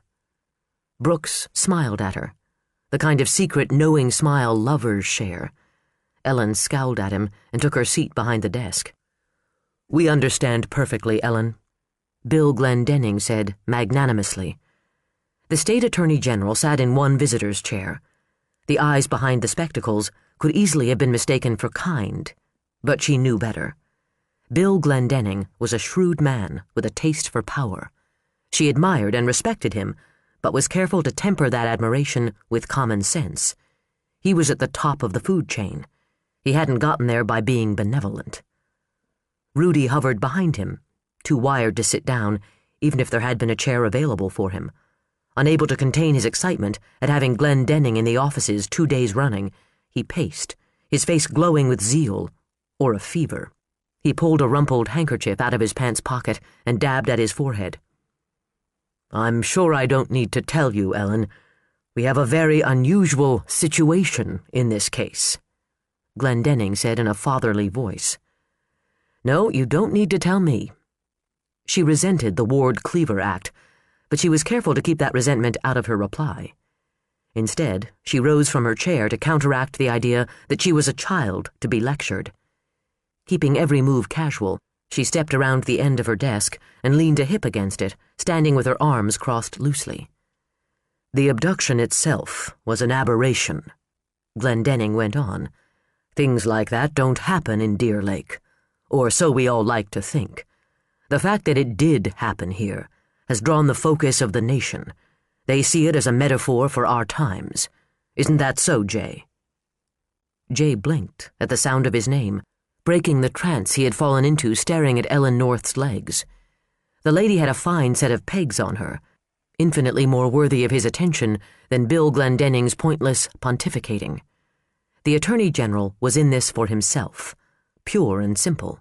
He was well aware that Jay's name was currently white-hot, and like any politician, Bill Glendenning would gladly bask in the warmth if he could. He wanted a piece of the action, all of the credit, and as much publicity as he could grab, a metaphor for our times. That's a fact, sir. Jay nodded. It's a story bigger than Deer Lake, bigger than all of us, Glendenning went on, shamelessly plagiarizing the words Jay had dazzled him with 2 nights ago over whiskey and cigars. Ellen, you understand that, which is part of the reason Rudy entrusted you with this case. Rudy beamed at the mention of his name, an expression that crashed in the next instant. I was taught to put cases on even ground, Ellen said. I won't approach this case any differently because of the circumstances or because the man who stands accused is someone no one would have suspected. Impatience flashed behind Glendenning's Roosevelt glasses. I'm doing my job, Ellen went on calmly. My job is to put away Garrett Wright. I can't afford to lose my focus on that end or be distracted by a bigger picture. I can't stop people from taking an interest in this case or dissecting it as a metaphor for our times. But I can't let that become a part of my agenda. Rudy was turning burgundy from his throat up. He stood behind Glendenning, his eyes bugging out as if he were being choked. But Ellen is absolutely right, Jay drawled, smiling inwardly at the reactions. Ellen's look was wary. Glendenning scrambled to regroup. Behind him, Rudy Stovich pretended a coughing fit. Lady Justice is blind, not looking to get her good side in front of the camera. My point exactly, Glendenning said, leaning over toward Jay like a buddy on a bar stool. This is precisely why Ellen is the one to try this case. That's why I chose her, Rudy interjected, hooking a finger inside his collar and tugging at the figurative noose around his neck. I knew from the start she was the one for the job. Ellen checked her watch instead of rolling her eyes. Forgive my bluntness, but I have to be in court soon. What does any of this have to do with Mr. Brooks? His blue eyes twinkled with suppressed amusement. One corner of his mouth kicked up. He sat with his legs stretched out in front of him and crossed at the ankles. He had made concessions for this meeting. The jeans and denim shirt had been traded in for a button-down blue Oxford and khakis. The parka had been replaced by a navy blazer, tailored to emphasize the set of his shoulders. But he still hadn't shaved, and his silk tie was loose at the throat. All in all, he looked as if he had been rolled by thugs on his way home from a Kaio mixer. As I'm sure you are well aware, Ellen, Glendenning said, Mr. Brooks is a fixture in the ranks of true crime bestsellers. His abilities as an author speak for themselves. I'm sure they do, Ellen said dryly. Justifiable homicide, Rudy spouted, trying to wedge himself back into the conversation. That's a personal favorite of mine. Glendenning shot him a quelling look over his shoulder. We're all familiar with Mr. Brooks's work. Actually, I'm not, Ellen lied. As a prosecutor, I find the growing mania for true crime disturbing and tawdry. She offered a smile of false apology to Jay. No offense intended, Mr. Brooks. He rubbed a hand across his mouth to hide his grin. None taken, Ms. North. Bill Glendenning's jaw tightened to the quality of granite. Behind him, Rudy looked horrified. Jay has taken an interest in this case, Glendenning said. As a story that will touch the hearts and minds of people everywhere, he has expressed a particular interest in presenting it from our point of view. Ellen stared at J. Butler Brooks, disgust twisting inside her. He was sitting beside the state attorney general, Bill and Jay, best pals. J. Butler Brooks, current darling of the media, a man with money, a man with clout in the publishing world and in Hollywood, a man people would trust just because they had read about him in People and Vanity Fair, and had come to the ridiculous conclusion that they knew him. Bill Glendenning, who would gladly use the publicity such an association would bring to help catapult himself into the governor's office. Slowly, she retreated back behind the desk on the excuse of sticking papers into her briefcase. Our point of view? What exactly is that supposed to mean? Brooks pushed himself up in his chair and leaned forward, his forearms on his thighs. Ellen could feel his gaze sharpen on her, but she refused to raise her eyes to meet his. A small-town justice system takes on a big-time case, he said. The last bastion of decency in America assaulted by the poisonous evil of our modern society. This case has captured the attention and imagination of millions. I know it certainly intrigues me. Ellen bit back a dozen scathing remarks.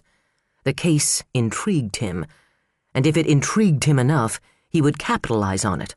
Suddenly the reporters who had been feeding off this tragedy seemed like small fish. The shark had just come into the waters. News was one thing. That J. Butler Brooks would twist this into entertainment and make a fortune off it was reprehensible beyond words. She wanted to tell him so, but there he sat, with his good friend, the Attorney General, and her immediate boss hovering behind them, the nerd boy allowed to tag along with the cool guys because of his potential usefulness. "What does this have to do with me?" she asked tightly. "Oh, I am particularly intrigued by your role in all this, Ms. North," he said. "Prosecuting attorney, Ellen North, leading the charge for justice." She jerked her head up and stared at him while every internal alarm system she had went off. His slow smile should have come complete with canary feathers sticking out the corners of his mouth. "I'm just doing my job, Mr. Brooks. I'm not Joan of Arc." "That's all a matter of perspective." "Nevertheless, I'm not comfortable with the analogy." "Ellen, you're too modest," Glendenning said. She was tempted to remind him that Joan had been burned at the stake, but there was the chance he already knew it. The implications of that made her vaguely queasy. "Jay has expressed an interest in following the case from the perspective of the prosecution," Glendenning said again. "I've assured him you'll be accommodating." "Excuse me?" Ellen gaped at Bill Glendenning. "I'll be accommodating in what way?" "Now, Ellen," he said, returning to that patronizing tone that set her teeth on edge, "we're not suggesting anything unethical. Jay won't be privy to anything sensitive. He simply wants a chance to watch you work. He doesn't need our blessing to do that, but he asked for it anyway, as a courtesy." As a courtesy that would get him into the good graces of the state attorney general, which would damn well guarantee him access. No, he didn't need permission to watch the case from afar, but stroking Glendenning would grease wheels no reporter could even venture near, and it put Ellen in the untenable position of having to act the gracious hostess, or run the risk of angering the powers that held the strings on her job. The complexity and diabolical qualities of this move hit a nerve inside her and ground on it like a stiletto heel. Her temper flared, and she clenched her jaw against the knee to let it go. She shut her briefcase slowly, deliberately, the click of each lock as loud as a gunshot in the silence of the room. She leveled a gaze on J. Butler Brooks that had turned better men to ashes. "No, you obviously don't need my permission, Mr. Brooks, and it's a good thing, because I'd throw you out of here in a heartbeat." "I'm due in court," she announced, with a cursory nod to Glendenning and Stovich. "If you gentlemen will excuse me." She expected a reprimand, but none came as she walked out of the office. Or perhaps it was that she simply couldn't hear above the roar of her blood pressure in her ears. Phoebe jumped up from her desk, wide-eyed, abandoning Quentin Adler in mid-complaint. "Phoebe!" he wailed. She made a face at the grating sound, but ignored him, her attention on Ellen. "What did they want?" "To make my life a living hell," Ellen snarled. The phrase attracted Quentin like a bell for Pavlov's dogs. A career grunt in the Park County system, Quentin was a man whose ambition overreached his abilities, a truth that left him with a perpetually bitter taste in his mouth. 50-something, he held himself stiffly erect, discouraged from relaxation and respiration by a super-control girdle that seemed to push all his fat up into his florid face. His latest affectation to battle the aging process was a dye job and permanent that left him looking as if he had a head covered with pubic hair. A transformation that coincided with rumors of a fling between Quentin and Janice Nerhaugen, a secretary in the county assessor's office. "Ellen, I have to speak with you about these cases you've dumped on me," he said. "I can't talk, Quentin. I've got to be in court. If you don't want them, talk to Rudy." "But Ellen—" Phoebe butted in front of him, pulling a handful of pink message slips out of a patch pocket on her tunic. "I've got messages for you. Every reporter in the Western Hemisphere wants an interview, and Garrett Wright has fired his attorney." "There's a big surprise," Ellen muttered. Denny Enberg's heart hadn't been in the case from the start. She wondered if Wright had truly fired him, or if he had withdrawn and allowed Wright to call it what he wanted, so as not to prejudice his case in the eyes of the press. She would call on Denny later to find out what she could, although she didn't expect to learn much. What went on between a client and his attorney was privileged. A severed relationship didn't change that. Any word on who's taking his place? Not yet. Phoebe lowered her voice conspiratorially. He has a really volatile aura. Who? Denny? J. Butler Brooks. It suggests inner turbulence and raw sexuality. Ellen, this is important, Quentin wailed. Tell that to Judge Franken when he cites me for contempt, Ellen said, handing the slips back to Phoebe. His aura suggests intolerance. I'm out of here. Chapter 7. Miss Bottoms, Judge Franken wheezed, do you understand the charges against you? Ellen had a suspicion much of life was a mystery to Loretta Bottoms. The woman stood gaping at the judge like a beached bass, an exotic dancer whose stage name was Lotta Bottom. Loretta had been working the circuit of strip clubs along the interstate between Des Moines and Minneapolis. She claimed to have been working her way back home when she was arrested for soliciting at the Big Steer truck stop on the outskirts of Deer Lake. She stood before the court in a zebra-stripe knit dress that redefined the limitations of spandex. Built like an hourglass, tilting over on 4-inch heels, breasts heaved up into her décolletage like a pair of huge cling peaches. Franken was mesmerized by the sight. When he spoke, he addressed her breasts. Ellen figured he had as much chance of getting an intelligent answer from them as from any other part of Loretta. Miss Bottoms, have you discussed the charges with your attorney? The judge asked.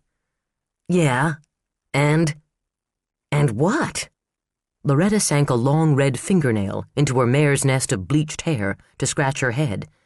I don't get it. Beside her, her attorney, Fred Nelson, rolled his eyes and banged a fist against the side of his head, as if trying to dislodge the rocks that would explain his having taken on Loretta as a client. Loretta, he spoke to her as if she were a thick-headed child who had asked why 10 times too many. We've heard the police report. The officer tells us he caught you in the men's room of the Big Steer truck stop performing a sex act with a $20 bill in your hand. Loretta jammed her hands on ample hips. I wasn't performing a sex act with a $20 bill. His name was Tater. The spectators burst out laughing. Ellen bit the inside of her lip. Judge Franken banged his gavel.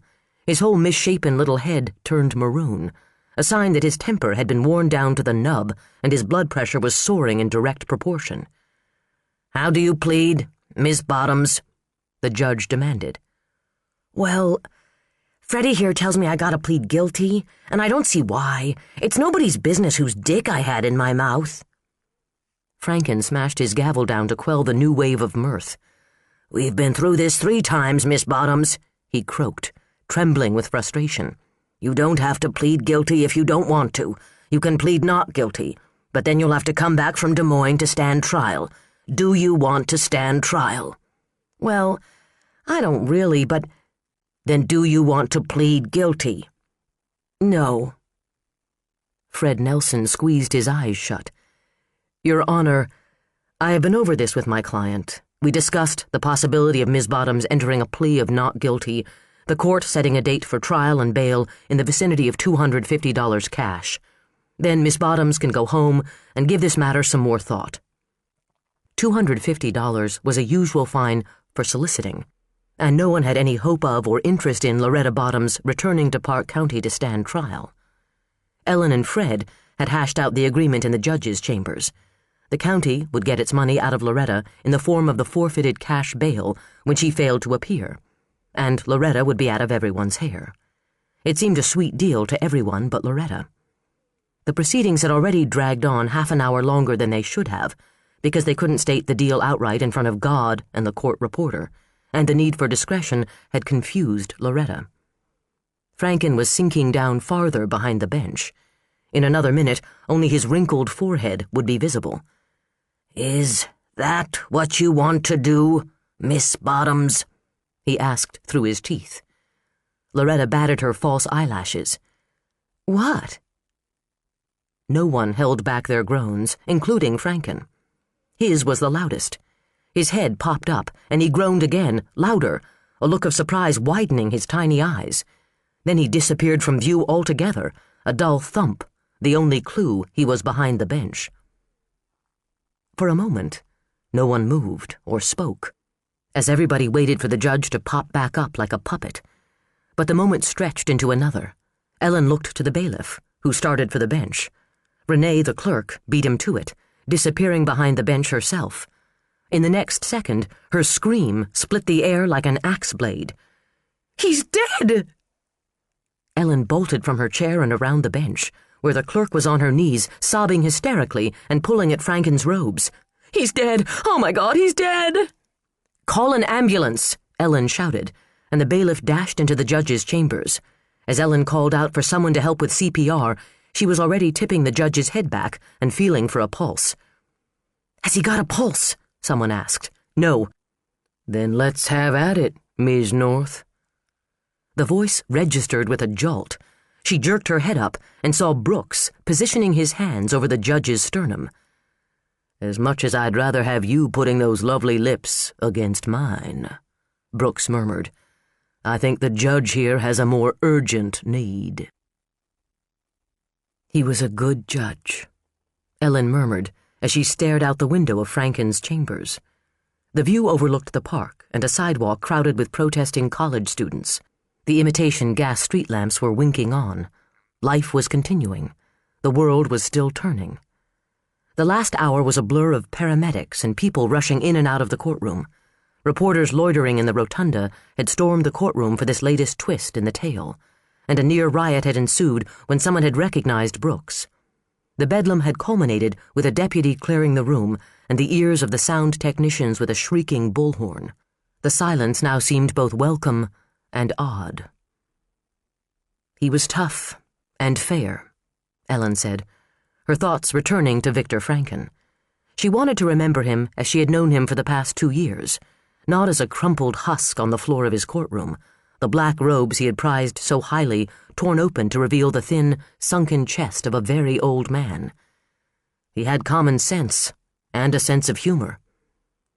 "Did you know him well?" Jay asked softly. He watched her from his seat on the end of Franken's massive oak desk. They were the only people left in the room that had been the judge's office and sanctuary. Bookcases towered on all sides of the room, the shelves filled to capacity. The furniture looked so old it might have set roots into the floor. The ferns that sat in massive pots all around the room were the size of bushel baskets. With the green-shaded desk lamp the only light on, the atmosphere was almost forest-like. Ellen lifted a shoulder. "I know he lost his wife years ago. He lived alone. He liked to garden." She fingered the frond of a fern that filled the window ledge. "The bench was his life, and now he's gone, just like that."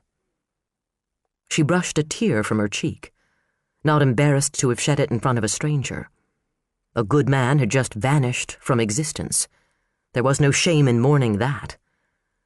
Still, she drew in a deep breath and composed herself, turning to Jay with a dignified facade. "Thank you for helping." He shook it off, frowning. "I don't need thanks. Jesus, my being there turned the whole thing into a damn circus. I'm sorry that happened." "So am I," Ellen said. "He deserved a more dignified passing. Although I heard him say it more than once. He wanted to die on the bench." She shrugged again and reached for some cynicism to insulate herself. "He got his wish, and you got some publicity. Not a bad deal if you look at it that way." "I didn't come here for publicity." "No, you came here for a story." He pushed himself away from the desk and crossed the room slowly, his gaze assessing, scrutinizing. The sensation it evoked was disturbing, but Ellen refused to let herself move away from it. From him. The rule she had applied with the sci-fi cowboys came back to her. Show no fear. J. Butler Brooks, posed no physical threat to her, but he was a threat in other ways, a clear and present danger on other levels, professional, ideological. She knew she was leaving one out as he stopped just a hair's breadth too close. His eyes were silver in the colorless light from the narrow window. "Are you all right?" he asked softly. Her hair had come loose from its twist as she'd worked to revive the judge. Strands fell along her cheeks, making him wonder how she would look with it all down. Younger, softer, vulnerable. Traits that didn't complement her professional image. But the image was slipping now. Her studious glasses were gone, along with the jacket of her charcoal suit. The top button of her proper white blouse was open, giving him a glimpse of the tender hollow where throat met collarbone. The armor was coming undone. She couldn't seem to decide who she should be in this moment. Ellen North, the consummate professional, or Ellen North, the woman. An opportune chance for him. The reason he had hung around as the paramedics packed their things and zipped the black bag on old Franken, he told himself. So he could take advantage of her when she was off balance, so he might be able to catch a glimpse of something she never would have shown him otherwise. "What a guy you are, Brooks. Prince of the jerks." "I'm fine," she announced, though she clearly was not. The hand she raised to comb the loose strands behind her left ear was trembling. "Looks to me like you could use a drink. I know I could," he admitted. "I never had a judge drop dead on me before, though I admit I wished it a few times." "That's right. You used to practice before fame and fortune came calling." He shrugged, ignoring the sting of her words. "I did my time as a lowly associate, chased an ambulance or two, tried a little of this, a little of that. Little being the operative word, according to my ex-wife. She had to be the first lawyer's wife in history who actually wanted her husband to put in 80-hour weeks." Even now, he could hear Christine's criticism. It had worn a trench into the back of his mind like water running over stone. The years only made it deeper. "Why can't you work harder? Why haven't you made junior partner? Why won't you join the family firm? You'll never amount to anything the way you bounce around." "Well, you got her in the end," Ellen said. "Justifiable homicide. An overworked young attorney is framed for the brutal murder of his scheming ex-wife. The book's dedication to Christine, who, I am pleased to say, will never get a dime of the royalties." A charming sentiment. "And well-deserved, I assure you." A wry smile twisted across his mouth. "I thought you were unfamiliar with my work, Ms. North." "I lied," Ellen said without remorse. "I read the article in Newsweek." "And what did you think?" "I think I made my opinion clear earlier. I don't like what you do." "I present actual terrifying events to my readers in a way that can bring them to a deeper understanding of what happened, why it happened, how the justice system worked, or failed to work in some cases," he said. "I give them insight. I give them closure. What's wrong with that?" "You're a mercenary profiteer who's no better than a vampire, a hack looking to steal the lives and pain of victims to compensate for a lack of any real imagination. You feed off people's fears and morbid curiosities and contribute to the nation's unhealthy obsession with sensationalism," Ellen countered. "Don't try to put a noble face on it. You're in the entertainment business. Those were your own words. Everything I say can and will be used against me," he said dryly. "Do you deny it?" "No. I'm not a journalist. People get their news from a paper or on TV. They don't fork over $20 in the bookstore for a hardback version of Time. People read true crime to escape. Same reason people read anything." "And you don't find that just the least bit twisted? Escaping into someone else's real-life tragedy?" "No more so than picking up a Stephen King novel or an Agatha Christie mystery. To that reader, my book is just a story, something to get lost in and ponder, all the more interesting because it really happened." Ellen moved away from him then, shaking her head in disgust. "Fine. You go talk to Hannah Garrison about what she's been through and what she's going through, and be sure to tell her it's just a story. That'll be such a comfort to her." Jay pursued her across the dusky room to the desk, automatically reacting to her righteous indignation. He was contrary by nature, born to take the opposite side just for the sake of a good argument. It wasn't anger that rushed to the fore. It was excitement, adrenaline. "Hey, I can't change what's happened to make a story a story. It's there. It's happened. It's history." "So you might as well make a buck off it?" She pulled her jacket off the back of Franken's chair and slipped it on. "If I don't, someone else will." "Oh, well, that makes it all right." "I didn't invent the game, counselor." "No, but you're hell-bent on winning it, aren't you? Going straight to the top, dragging Glendenning into it. Of all the dirty—" "Not dirty," Jay clarified, wagging a finger in her face. "That's hardball, and it's the way I play this game. I go after what I want, and I get it." The declaration hung in the air between them, a challenge that took on deeper nuances as Ellen stared up at him. He was standing too close again. She was leaning toward him. The scant few inches of air between them seemed to thicken, and a dormant sixth sense came to life inside her, rising to the surface like air bubbles in water.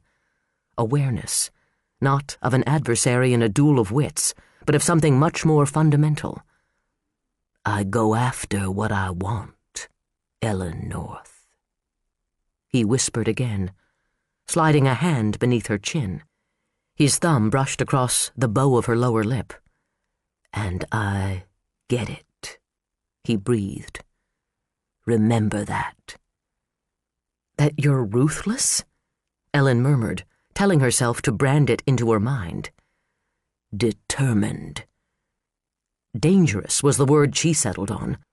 Dangerous to her in ways she had never anticipated a man could be. "Damn, I like the way you fight, counselor," he said softly. "How about that drink?" The invitation in his expression was far more intimate than an offered glass of brandy, that he could slide so easily from contention to seduction, as if it didn't matter what she thought of him, disturbed her. "Just because we disagree doesn't mean we can't be civil," he said. "I like you, Ellen. You're smart, sharp, not afraid to say what you mean." He chuckled. "I thought old Rudy was gonna have a stroke in your office, and you just stood there, cool as well water. What do you say we go find a nice quiet bar with a fireplace and argue the evening away?" He served the suggestion with a kind of smile that could have charmed nuns from their habits. This was why he was a celebrity, Ellen decided, instead of just a name on a dust jacket. The very air around him vibrated with sex appeal. "I don't think so, Mr. Brooks. It would be too much like fraternizing with the enemy," she said, stepping away from him, slipping her glasses on, shielding herself against his charm. "I'm not the enemy. I'm just an observer." "You may not be the enemy, but you're an enemy just the same. I can't differentiate between who you are and what you are, Mr. Brooks." She stared him straight in the face. "Maybe your conscience will let you exploit what's happened in this town, or maybe you don't have a conscience. Either way, I won't condone it, and I don't want to be a part of it." With that, she walked out on him for the second time that day. Jay sat back against the judge's desk and gave a low whistle. He had had doors slammed in his face before. That was nothing new. It went with the territory. Sometimes people were willing to work on a story with him, and sometimes they weren't. If he wanted the story badly enough, and the front door closed, he went to the back. If the back door closed, he went in a window. If he couldn't get in through a window, he went in through the basement.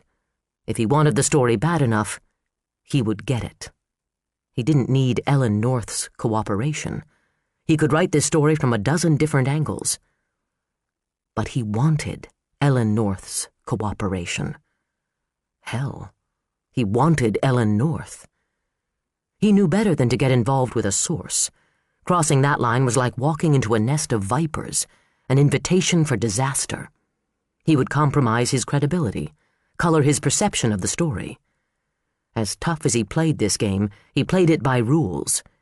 He had already broken one, getting involved with a live case. That was just asking for trouble. Of course, as Uncle Hooter always said, he may not have looked for trouble, but when it came calling, he was never out of earshot. This case had grabbed him and hung on. He wanted inside of it, wanted to know why it had happened and what it had done to the people whose lives it had touched. He wanted to watch it all unfold, the trial, the strategy behind prosecution and defense, the reactions of the public as sides were taken. Something important was happening here. This wasn't just another crime. It was a crossroads, a crisis point for small-town America. He felt a need to capture that, and to distance himself from another crisis, he admitted in a shadowed corner of his mind, one he had turned away from before it could suck him in. This case was his focus. The trick was to get inside and yet maintain emotional distance. A tough call, when a part of him wanted no distance at all between himself and the prosecuting attorney. But then, it appeared Ellen North would maintain that distance for him. She was as unimpressed with his bag of tricks as a skeptic who had caught sight of the mirrors in a magic show. She didn't give a damn about the bankability of his name, would not have cared a lick that his latest work had been at the top of every bestseller list in the country for 3 solid months, or that Tom Cruise had signed on for the lead in the movie version of Justice for None. She didn't care who he was. She cared what he was, and she had made up her mind on that score right out of the box. The hell of it was, she was probably right. The hell of it was, he wanted her anyway. Chapter 8. Mitch slid in behind the wheel of his Explorer, bone-weary. The better part of the day had been spent overseeing the search for the missing gloves Garrett Wright had cast off during the chase the night of his arrest. Mitch's men and the evidence techs from the BCA had spent 2 days combing the ground the chase had covered through the woods of Quarry Hills Park, along the cross-country ski trail that ran the rim of the park behind the lakeside neighborhood, and into the yards of the homes that backed onto the park. 7 inches of fresh snow had fallen to cover the tracks from the chase, and every step taken by an officer or agent had the potential to further bury evidence that would not be seen again until April. They had gone over the ground with shovels and rakes, dug with garden tools in the areas too small for anything else. And still, in the end, it was dumb luck that did the trick. Lonnie Dietz had plunked down on a fallen log, tired and frustrated, and while he'd stared down at a crevice in the dead tree, something had caught his eye. A small slip of white. The size tag sewn inside the cuff of a black leather glove. The gloves had been sent to the BCA lab in St. Paul. Then there had been the ever-present press to deal with, the mob of reporters already in a frenzy from the bond hearing. And constantly in the back of Mitch's mind were thoughts of Megan. She had been transferred to Hennepin County Medical Center in Minneapolis that morning and had gone into surgery for her hand at 3. He wanted to be there with her, but the case took precedence. Megan knew that. She had been the first to say it. She was a cop. She understood the priorities. She was a victim as well, which gave her an added motivation to want to see the investigation completed. She was also alone and afraid. The prognosis for her regaining full use of her hand was not good. If she couldn't use her right hand, she couldn't handle a gun, she couldn't defend herself, she couldn't return to the kind of duty that had been her whole life. All she had ever wanted was to be a good cop. And all Mitch wanted at the moment was to be able to hold her. He didn't relish the thought of an hour's drive to the cities, and guilt nipped him at the thought of leaving his daughter with her grandparents for yet another evening. But he started the engine and focused on Megan. The last thing he had expected to find in this nightmare of Josh Kirkwood's abduction was love, and he would never have expected love to come packaged in a tough Irish cop with a chip on her shoulder the size of Gibraltar. But there it was.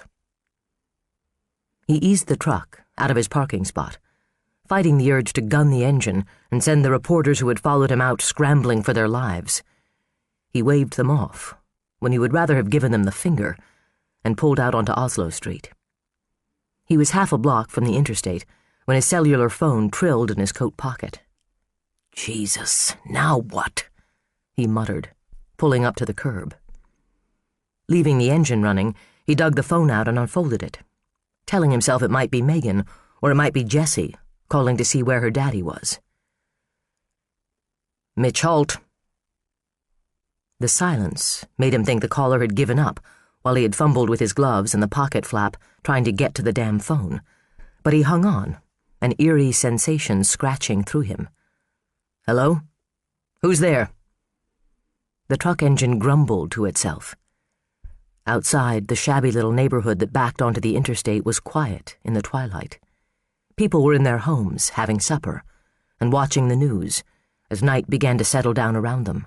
It was the time of night Josh had disappeared. As the thought shot a chill through him, the voice came over the phone, a whisper. "Ignorance is not innocence, but sin. Ignorance is not innocence, but sin.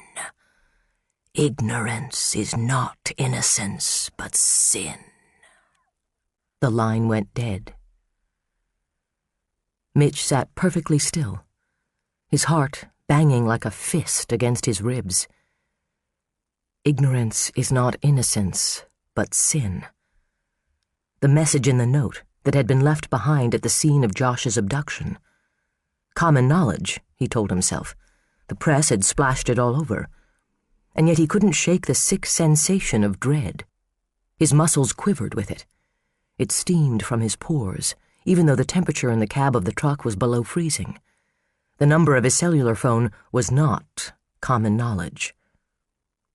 A minute passed, then 5. The phone rang again, and the uneasiness pressed down on him like an anvil. "Mitch Holt." "Chief, it's Natalie. We just got a call from the sheriff. He's in Campion. They've got a child missing. And a note." Josh sat on the family room floor, cross-legged, staring at the flames in the fireplace. A giant sketch pad and a new box of markers lay on the floor beside him, untouched. Aladdin was running in the VCR, but the cartoon didn't interest him. His baby sister Lily, however, was delighted and toddled around the room, singing along, dancing with a stuffed Barney the dinosaur. Josh didn't care about cartoons anymore. He didn't want to play. He didn't want to talk. He stared at the fire and imagined he was a fireman on Mars, where it was hot all the time, and there were no kids.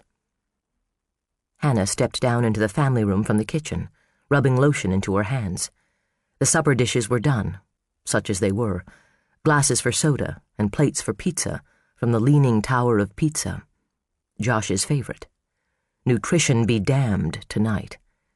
She had called out for a medium pepperoni and mushroom and offered brownies for dessert. She hadn't made them either, selecting instead the best from the pans friends and neighbors and absolute strangers had sent over during the course of Josh's absence. She had brought her son home today, against Bob Ulrich's wishes, against the advice of the advocate from Park County Social Services. They had wanted to continue observation, as if Josh were a freak in a sideshow. But he had checked out all right physically, and Hannah had argued that his unwillingness to talk to anyone was no reason to keep him in a hospital bed. It was time to go home, where things were familiar and safe. She was a doctor herself. If Josh exhibited signs of physical problems, she would be the first to notice. And so they had come home, where reporters blocked the driveway, and well-meaning friends crowded the house. Home, where everything looked familiar, but nothing would ever be the same again. Hannah put the thought out of her head. She had sent the friends home, and the police had chased the reporters off the lawn. She had ordered pizza and built a fire and put one of Josh's favorite movies in the VCR.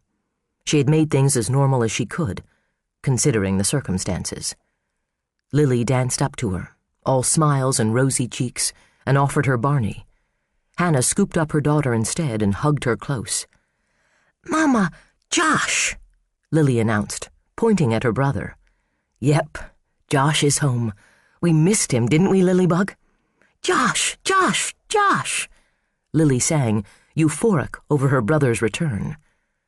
At 18 months, she worshipped Josh. He had always been wonderful with her, sweet, gentle, loving. He read her bedtime stories and played with her. He hadn't spoken a word to her since coming home. He ignored her efforts to engage him in play. He looked through her, as if she weren't there. Fortunately, Lily was too excited to notice her brother wasn't returning her affections. It would have broken Hannah's heart if there had been any pieces left intact. She settled on the couch with the baby in her lap as the movie rolled to a close. Lily twisted around, blonde curls bouncing. "More!" "Let's ask Josh," Hannah said, her eyes on her son. "Josh, honey, do you want to run the movie again?" He didn't answer, didn't look at her.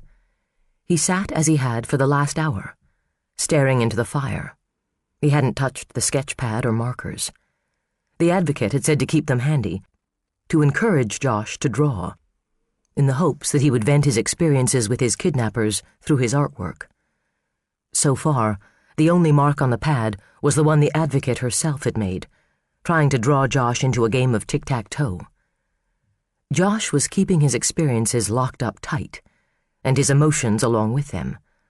Aside from his violent reaction to his father, he had reacted to nothing, and no one.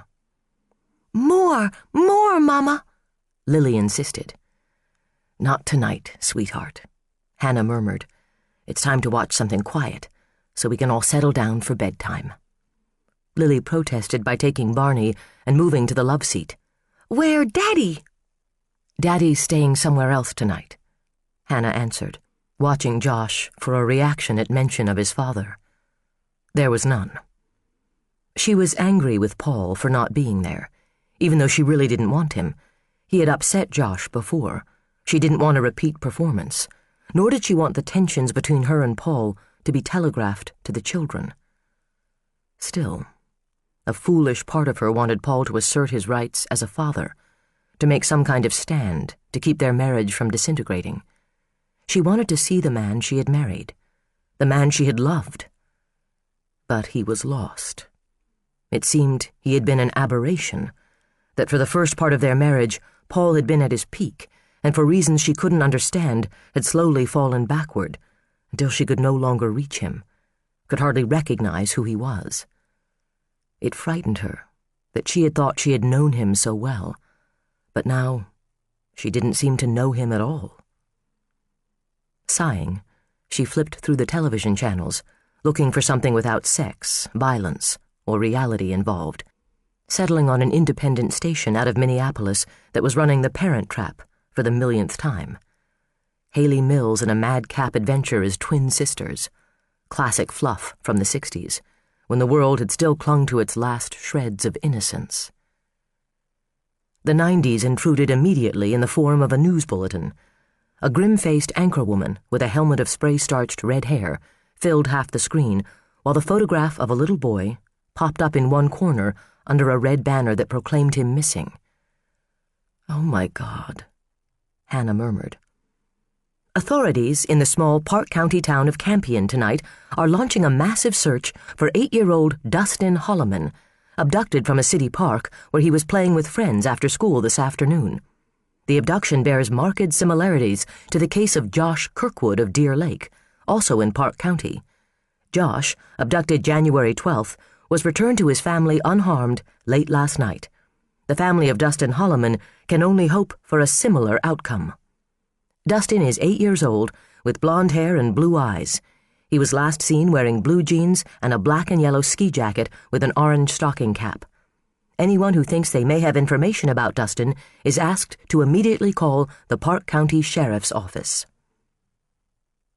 Josh turned slowly and looked at the television screen as it filled with a smiling, slightly blurry image of Dustin Holloman and the hotline phone numbers. He rose and moved to stand directly in front of the set in the Cherry Entertainment Center, staring without expression at the boy who had been proclaimed missing. "Josh," Hannah murmured, coming out of her seat, reaching for him. She dropped to her knees on the floor beside him. He stared at the little boy's photograph and lifted a finger to point at him. "Uh-oh," he said softly. "He's a goner." Chapter 9. "Will you disclose the contents of the note? How does this affect the case against Dr. Wright? Do you believe this is the work of the same kidnapper? Do you still believe Wright had an accomplice, or do you think you've got the wrong man sitting in jail? When will you release the contents of the note? How does this change your strategy?"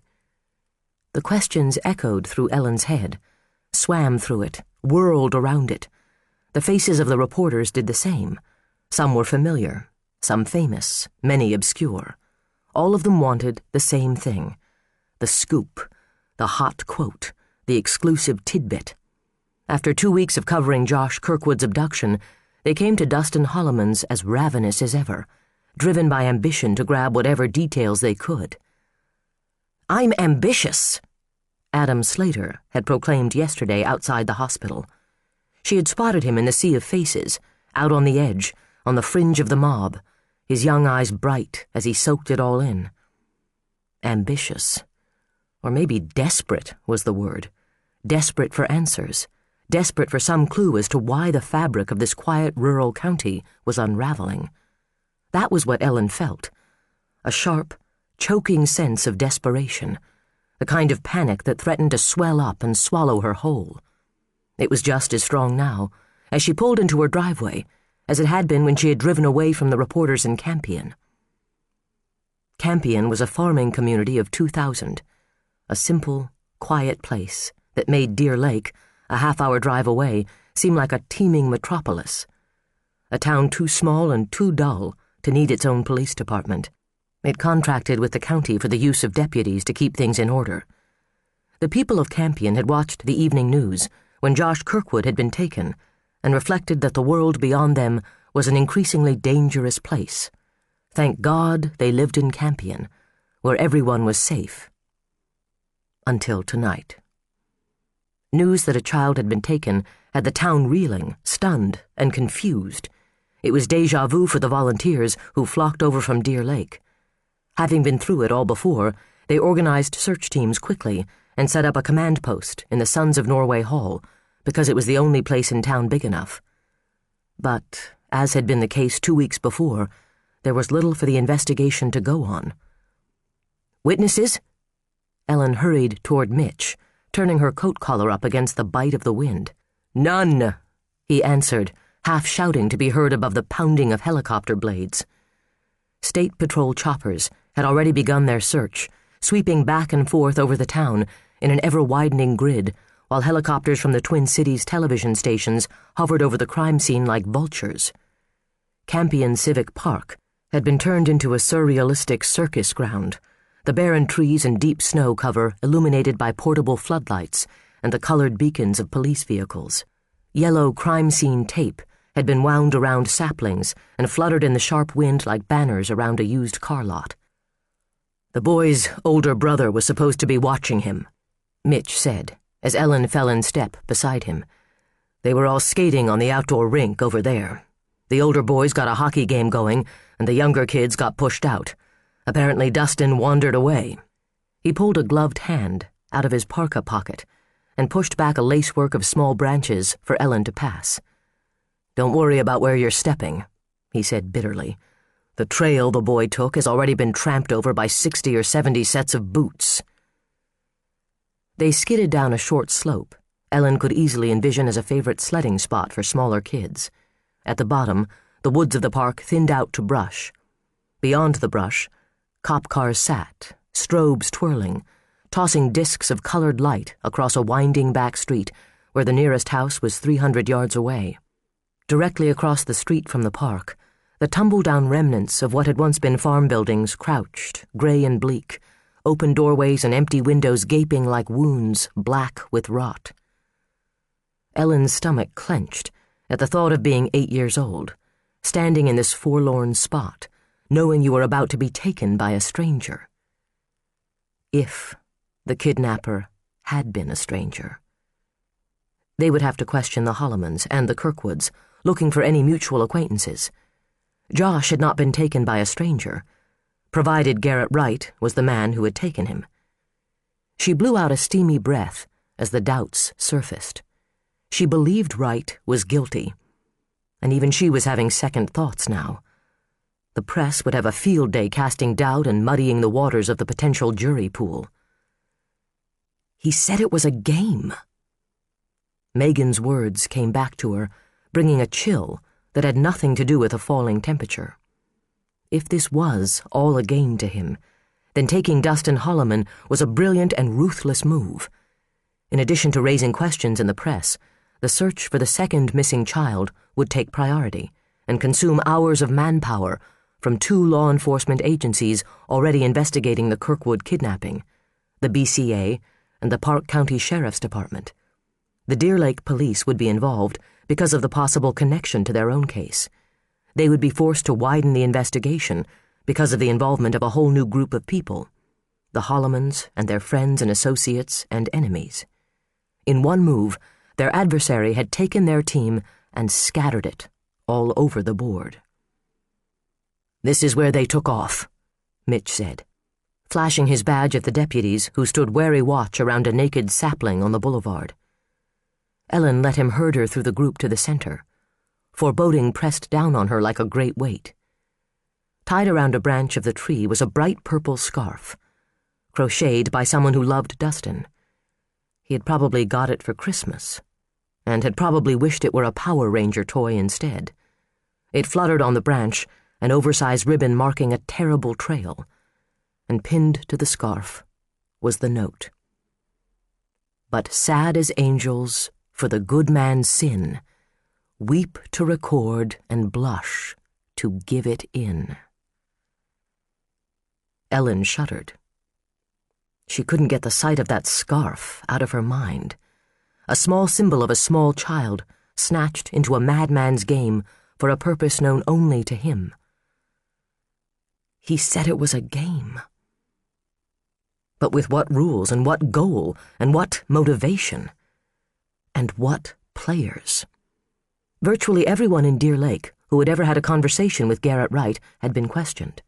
His acquaintances were well-respected professional people, baffled by the turn of events that had landed him in jail. His students had rallied to support him. The faculty at Harris had nothing but respect for him. No one had uncovered or hinted at Garrett Wright being anything other than what he appeared. No secret taste for child pornography, no ties to the criminal underworld, no hidden life of satanic worship. As his wife had said, Garrett Wright didn't so much as speed in his perfectly sensible sob, let alone hang out with criminal types. There were precious few people on the list of Wright's known associates who looked even remotely like an accessory to kidnapping and assault.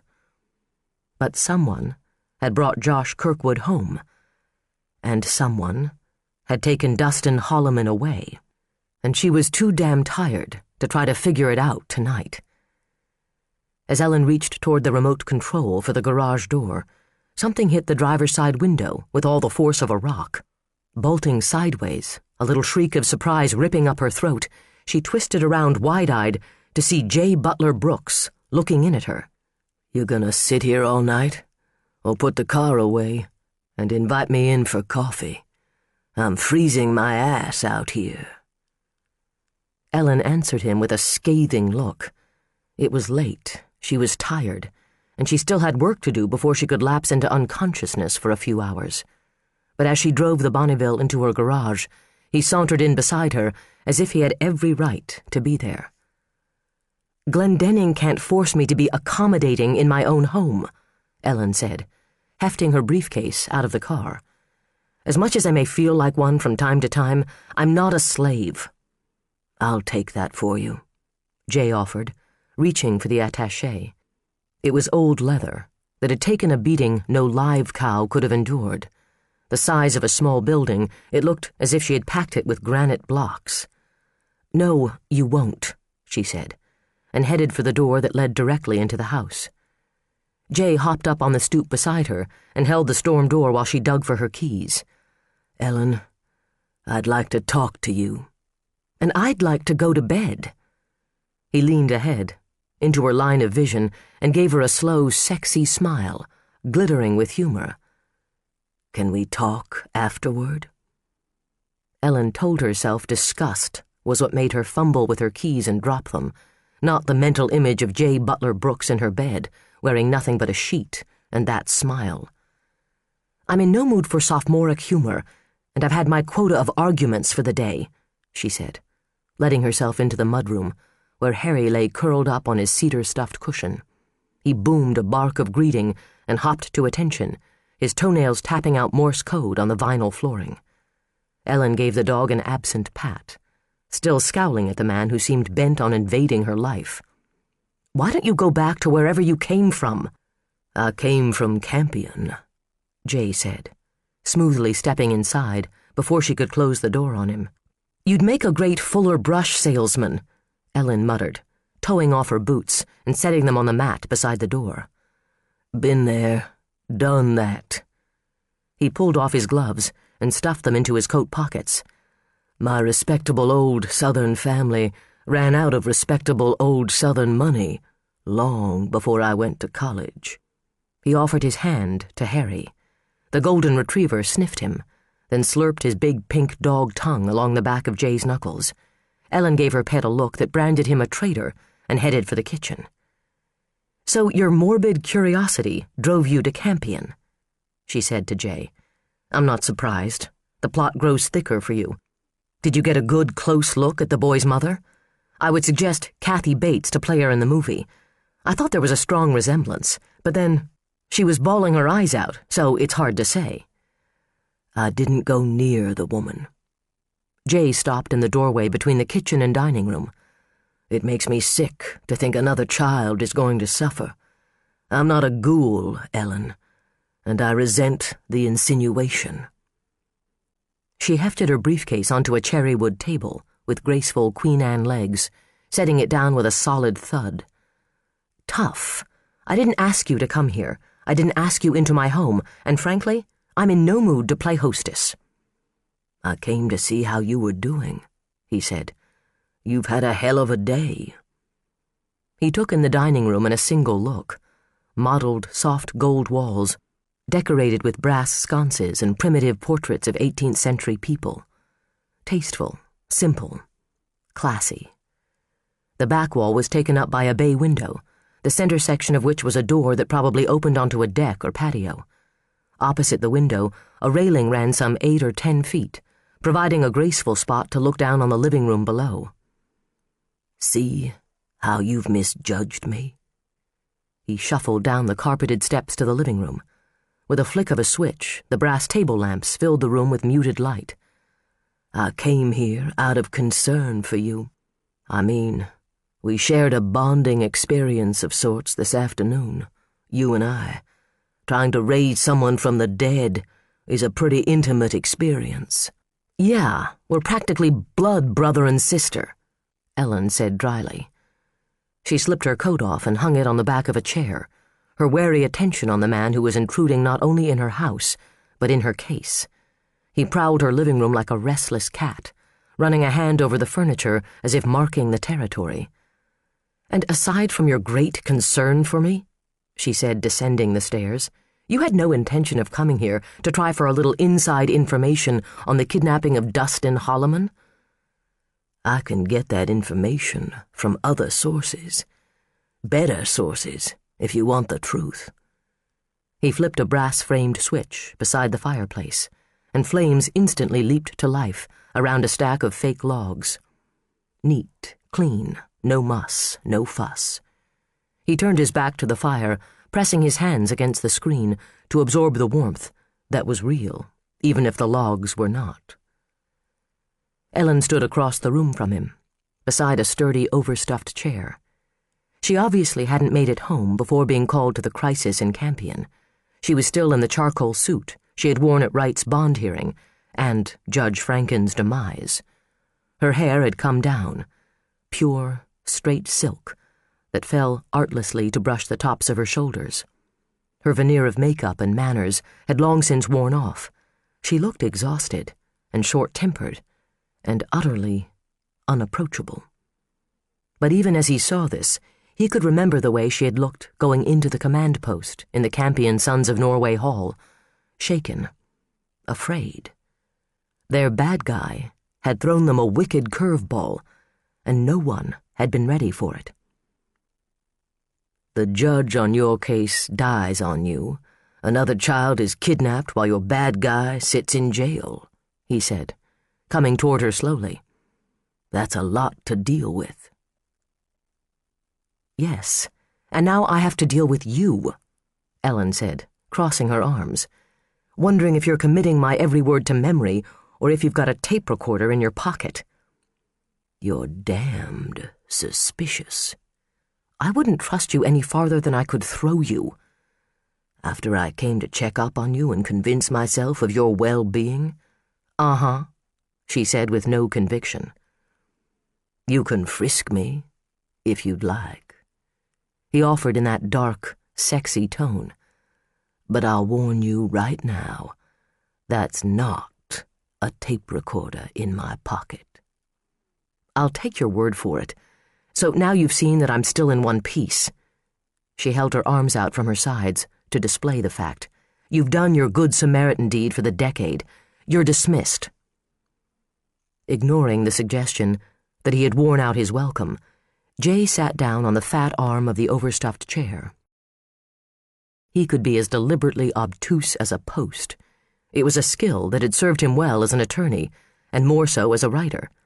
Persistence was the name of the game when it came to getting information. "Do you think it's part of Wright's plan?" he asked. "A diversionary tactic?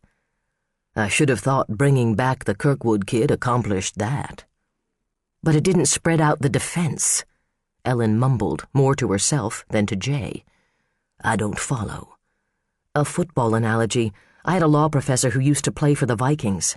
"Ah, I'm a baseball man myself." "The offensive team shows a formation that causes the defensive team to spread themselves all over the field, inevitably creating holes for the offense to slip through." "Involving a whole new set of victims in another town forces the investigation to broaden instead of focusing tightly on Wright and Wright's secret pal," Jay deduced. He gave Ellen a nod. "Sharp thinking, counselor." "It's conjecture and speculation," she said as she went to the door. "For all I know, the kidnapping of Dustin Holloman is unrelated to the kidnapping of Josh Kirkwood." He thought of what he'd seen and felt in Campion tonight. The sharp, metallic taste of fear, the sense that the place had somehow slipped into an alternate universe. Evil. It had been as much a presence as the police and the press. It seemed to permeate the night, dyeing it blacker, giving the wind a razor's edge, and fluttering brightly against it was a little boy's bright purple scarf, tied to the naked branch of a winter-dead tree. He remembered thinking, "Jesus, Brooks, what have you walked into here?" More than he had bargained for. "I think we both know better," he said to Ellen, slowly pushing himself away from the chair. "The question is, how will it affect the prosecution of Wright?" Ellen took a deep breath and let it out in a gust, leaning back against the wall, too worn out to keep herself upright. "Look, you're right. It's been a long day, and I still have work to do, and there's no point in your staying because I'm not going to share anything with you." "Regarding the case, or you?" "Either." "I just can't win with you, can I?" He pretended frustration, his brows tugging together. But as always, the wry amusement was there in his eyes. Ellen steeled herself against the effect. "Not on your best day." Jay weighed the wisdom of trying to press for something more, but decided not to push his luck. He needed to win her over, not piss her off. He was already digging himself out of a hole after the Glendenning debacle, which he had to admit had been a major blunder on his part. Instead of smoothing the track for him, bringing in Glendenning had had the effect of throwing down a gauntlet. That's what he got for rushing into this thing. But he was in it now, a part of it. That had been the goal, to get inside. "Good night, Mr. Brooks," she said, pulling the door open. He shoved his hands into his coat pockets and hunched his shoulders against the mere idea of cold, casting a longing look back toward the fire. The retriever lumbered down the stairs and sauntered past him, wagging his tail, but not pausing on his way to a warm spot in front of the hearth. The hominess of the scene gave him a little unexpected kick in a spot he would have sworn was tougher. "Well," he drawled, moving toward the open door, "at least the dog likes me." "Don't make too much of it," Ellen advised. "He drinks out of the toilet, too." He stopped in front of her, close enough that when she looked into his eyes, she thought she saw something old and sad, like regret. Foolish, she told herself. He wasn't the kind of man to have regrets. He went after what he wanted, and he got it, and she doubted he ever looked back. "Good night, Ellen," he murmured, his tone as intimate as if they had known each other for a lifetime. "Get some rest. You've earned it." With his eyes on hers, he leaned down and kissed her cheek. Not a quick, impersonal peck, but a soft, warm, intimate pressing of his lips against her skin, seducing her to turn toward him and invite the kiss to her lips. The idea sent quicksilver tremors through her and triggered a flood of forbidden questions. What would it be like to feel that incredible mouth of his? She slammed the mental door on the vision, bringing herself back to the moment, embarrassed that a simple kiss on the cheek could quicken her pulse and send her common sense spinning off its axis. The knowing look on Brooks's face was enough to make her want to slam the door on him. "Sweet dreams, Ellen," he whispered, and sauntered out into the night. Ellen stood in the open doorway, hugging herself against the cold, as she watched him cross the street and climb into a dark Jeep Cherokee. The engine roared to life, and he was gone, though the uneasy restlessness he had awakened in her lingered. He kept her off balance, charming one minute, concerned the next, then seductive, then mercenary. Even the article she had read about him had alluded to contradictions within him that were not easily reconciled. She thought of Phoebe's assessment of his turbulent aura, hinting at inner turmoil and raw sexuality. She wondered who he really was, and told herself she didn't need to know. All she needed to know was not to trust him. Who can you trust? Trust no one. Trust no one. The idea made her feel hollow and ill. By nature, she wanted to trust. She wanted to feel safe. She wanted to believe those things were still possible. But the evidence didn't back her up. Another child was missing, and she was suddenly surrounded by people she didn't dare turn her back on. Brooks, Rudy, Glendenning, Garrett Wright. Judge Franken's death suddenly took on symbolic proportions. He was the last honorable man. He was justice, and his death was the death of an era. Good Lord, Ellen. She chastised herself for being melodramatic, but the fear remained within her that her world had changed, and there would be no going back.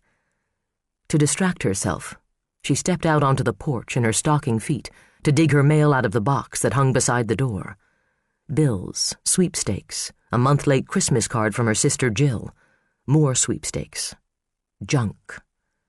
She reached in once more, her fingertips brushing something that had got jammed down into the bottom of the box. Making a face, she twisted her hand in the narrow confines, just catching hold of the corner of the paper. She pulled it out, expecting yet another sale flyer. What she got stopped her heart cold. A crumpled slip of white paper with bold black print. It ain't over till it's over. Chapter 10. He quotes Oliver Wendell Holmes, Robert Browning, William Blake, Thomas Campbell, and Yogi Berra? Cameron said. settling into a chair at the long table with a raisin bagel in one hand and a cup of Phoebe's Kona blend in the other. "It doesn't follow. Has to be a copycat."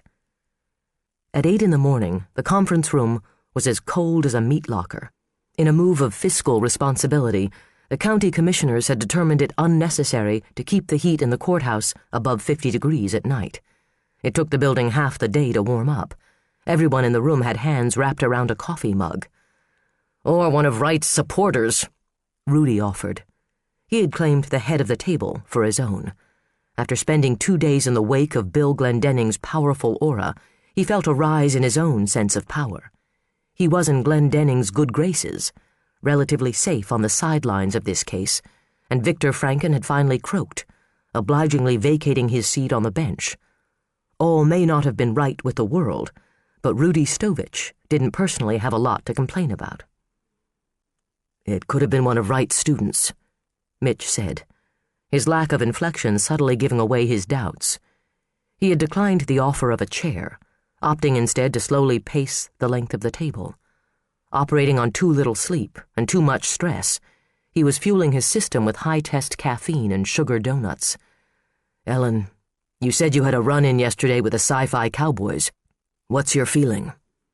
"I don't know," she said, picking at a blueberry muffin. She was exhausted. 2 nights with a total of 8 hours sleep left her feeling heavy and slow, as if the air around her was as dense as water. Yesterday's mail was on top of it in the box, so I'd say the note had to be there before 2 o'clock yesterday afternoon. She was repeating the theory she had told last night to one cop and then another and another. If it was one of the cowboys, they had to have run straight to my house after I saw them. "My guys will be canvassing your neighbors this morning, asking if they saw anyone around your house yesterday." And they would probably learn nothing. Her neighbors were professional people, with daytime jobs downtown, or at Harris, or in Minneapolis. There was always the chance someone had been home with the flu that was going around and had glanced out the window at the right moment, but she felt no hope for that. What she felt was a sense of disquiet that had been lingering since Monday. Monday night kept coming back to her, waking suddenly, Harry growling, the silent phone call, then the call that Josh was home. She recited it all for Mitch, step by step, half embarrassed to be saying it at all. From an objective, rational perspective, nothing had happened. There had been no intruder in her home. The call had probably been a wrong number, but the timing of all that nothing made her uneasy. Mitch stopped his pacing and faced her, pressing his palms flat on the table. "Is your home number listed?" "Under my initials, E.E. North." "I got a call myself last night," he confessed, "on my cellular phone, a number only a few people have access to. The caller whispered, 'Ignorance is not innocence, but sin.' Right after he hung up, I got the word about the abduction in Campion."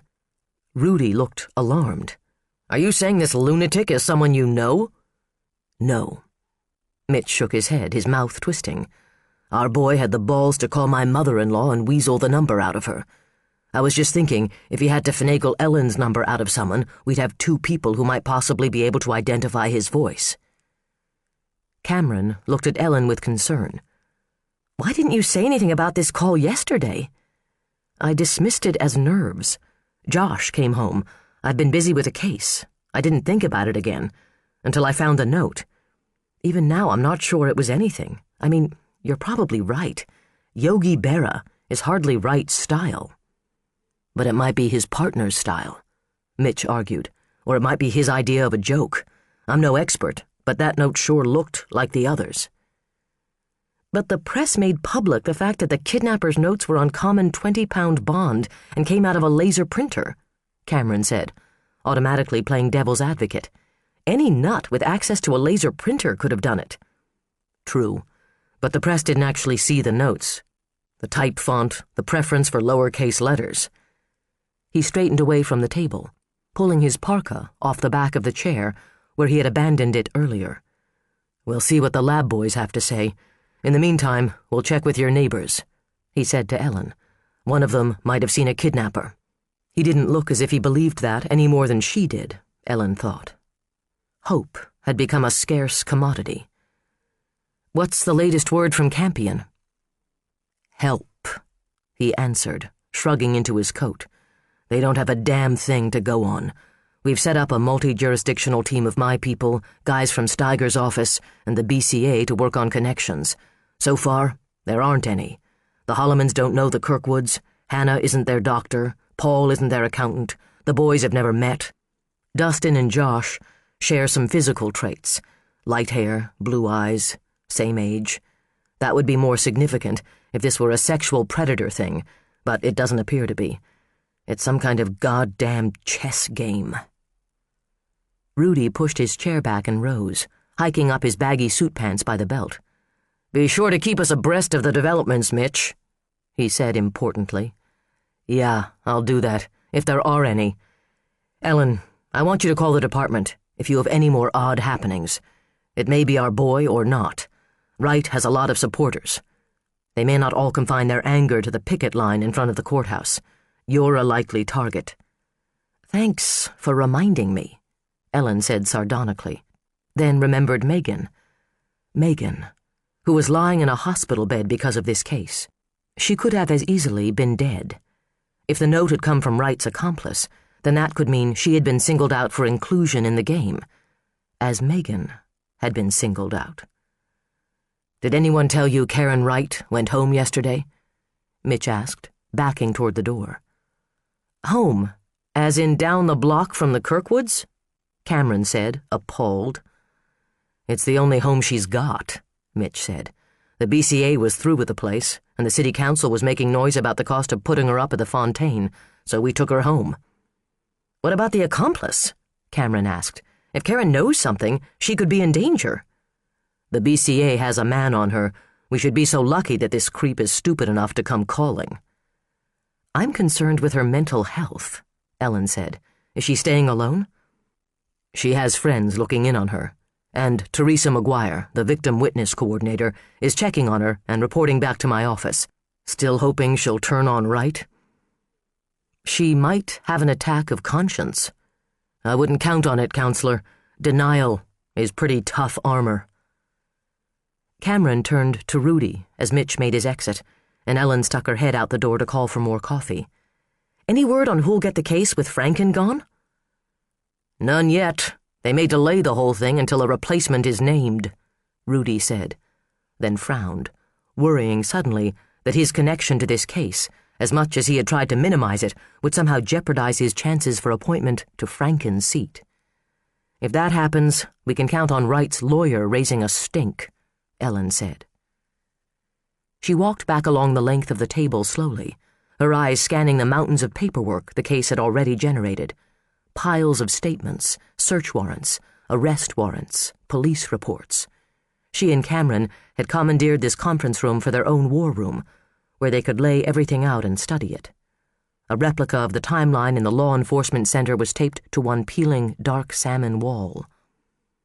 Lying across a stack of news clippings was the Morning Star Tribune, open to a photo of J. Butler Brooks, scowling at the camera.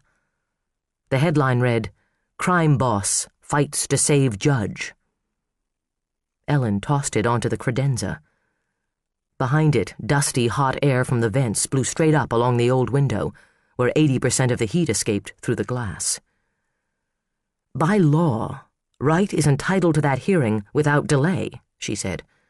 "I bet they'll divvy up Judge Franken's caseload between Witt and Grabco and float another judge in here to catch the overflow until the governor names a replacement." Rudy breathed a sigh of relief.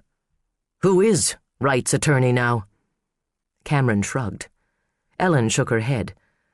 "I'm going to see Dennis later. Maybe he'll know something we don't." "You can bet he knows something we don't," Cameron said darkly. "Rumor has it he had a long talk with his client after the bond hearing yesterday, and that he left the jail looking sick." "He'd just lost a client and a chance for a lot of publicity," Rudy pointed out. Cameron reserved comment, his gaze steady on Ellen. "I'll find out what I can," she said. "But how much can he tell me without committing a breach of ethics? How much can he keep to himself without committing a breach of decency?" "Let me know what you find out," Rudy instructed. Where do we stand as far as ammunition for this hearing? We've got the statements from Mitch and from Megan O'Malley regarding her abduction and that whole drama, Cameron said. We won't have the DNA results back on the bloody sheet Wright wrapped around her that night, but we've already got the blood types, one of which is the same as O'Malley's and one of which is the same as Josh's. Regarding O'Malley's situation, Ellen said, as you know, Wright was apprehended fleeing the scene. To paraphrase Megan, we've got him dead to rights. But what about the boys' case? So far, we've got a victim who's not talking. We've got Ruth Cooper, the witness who identified Wright in the lineup as being the man she saw on Ryan's Bay the day Josh Kirkwood's jacket was found, Cameron said. Rudy made a rumbling sound in his throat that might have been discontent or phlegm. I was there.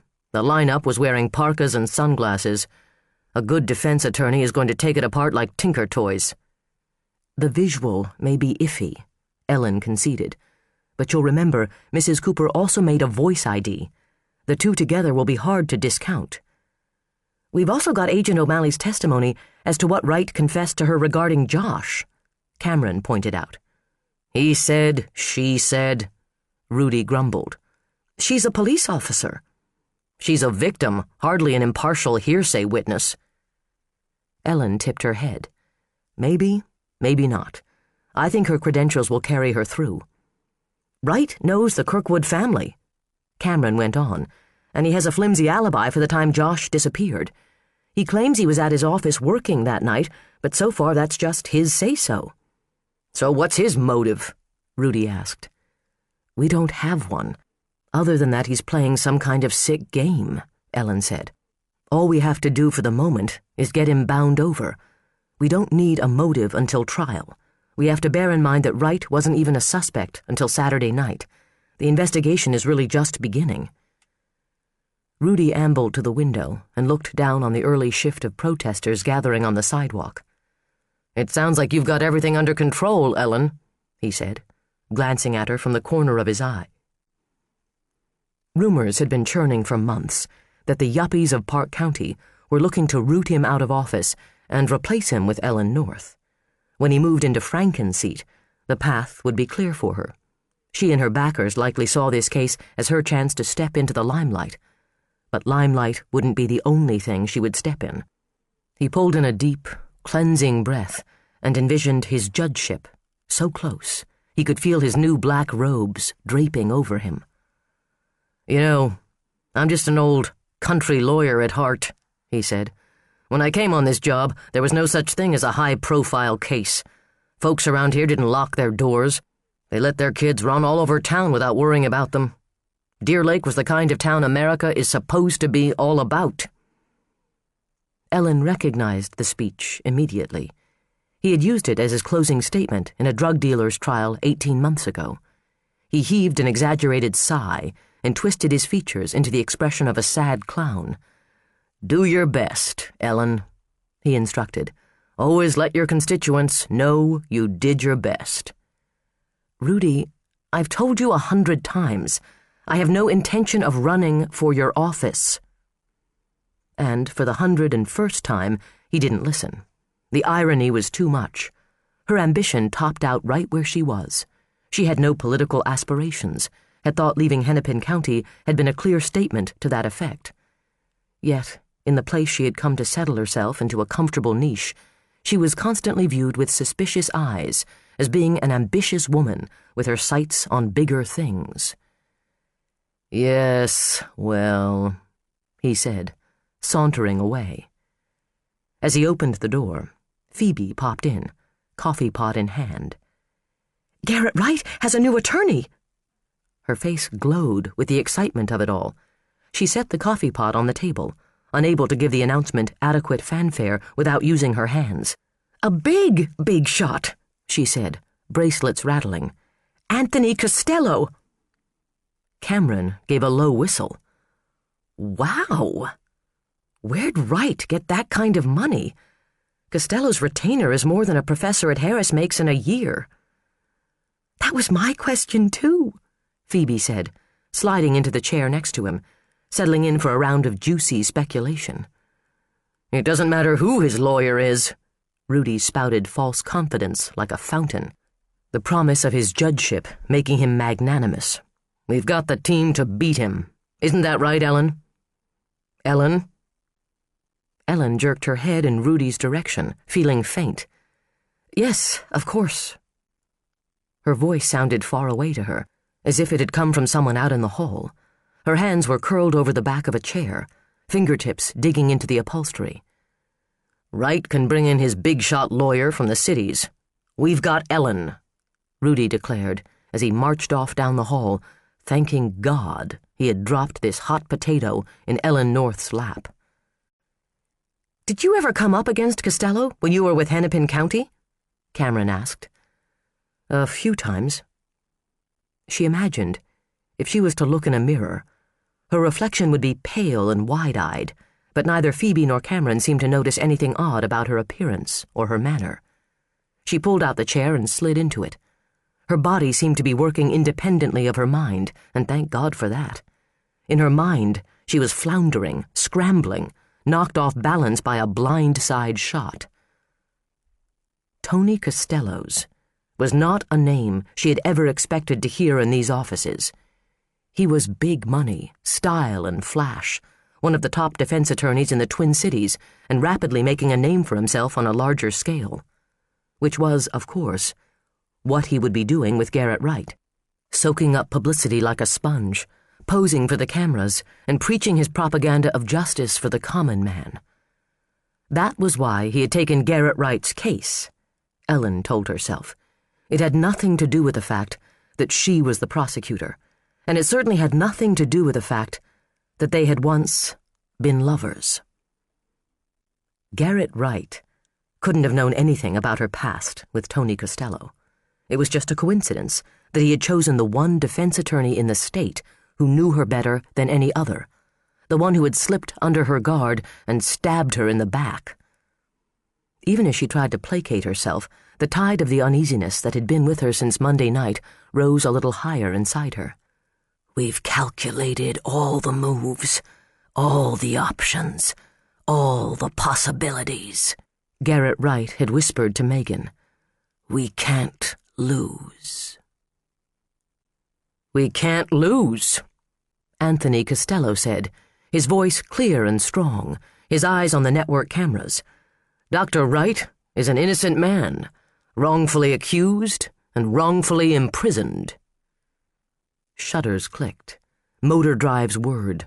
Cameras loved his face, square, rugged, utterly masculine, perpetually tanned. His eyes were the color of espresso, set deep beneath the ledge of his brow. He had long ago perfected a piercing stare that could make witnesses crumble and jurors sway. He stood on the front steps of the Campion Sons of Norway Hall, the wind ruffling his jet-black hair. The cameras had to shoot up to get him, an angle that made him look taller than 5'10", and emphasized the solid squareness of his build and the excellent hand-tailored cut of his black wool topcoat. He would have preferred to make his first statements to the press regarding his new client in front of the Park County Courthouse, because he liked the symbolism of storming the halls of justice. But the press was in Campion, covering the second child abduction, so he had gone with Plan B. It was the mark of a good defense attorney to be flexible, to be adaptable. He had to be able to shift on the run, think on his feet.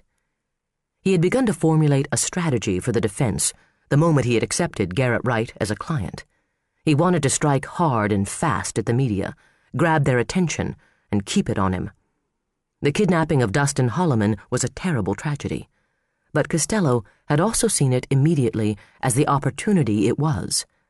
Naturally, he felt sympathy for the family, in the way one might feel sympathy for fictional characters in a movie. He couldn't allow the feeling to become more personal than that. It was essential for him to put their tragedy in a perspective that would potentially be of some benefit to his client. "My client sits in jail, his reputation suffering more with every passing hour, while a madman stalks the children of Park County," he said. "The investigation of the kidnapping in Deer Lake was mishandled from the start. As a result, there have been needless deaths. An innocent man has been incarcerated, and now another family has been torn apart." The reporters clamored for his attention, barking out questions, thrusting microphones up at him. He gave the answer he wanted to give, not caring whether the question had been asked. "I'm here in Park County to see that justice will be done." Soundbite extraordinaire. "I'm here in Campion as an emissary for my client to offer his deepest concern to the family of little Dustin Holloman. I know Dr. Wright would want me to extend a personal plea to the kidnappers to return Dustin unharmed." He knew no such thing, of course. He had yet to speak directly to Garrett Wright. It was unlikely Wright had even heard about the kidnapping.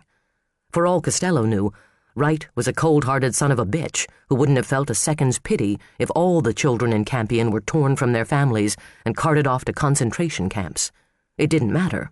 As of this moment, the press would look upon his client as a compassionate man with a deep, abiding respect for families, for the law, for America.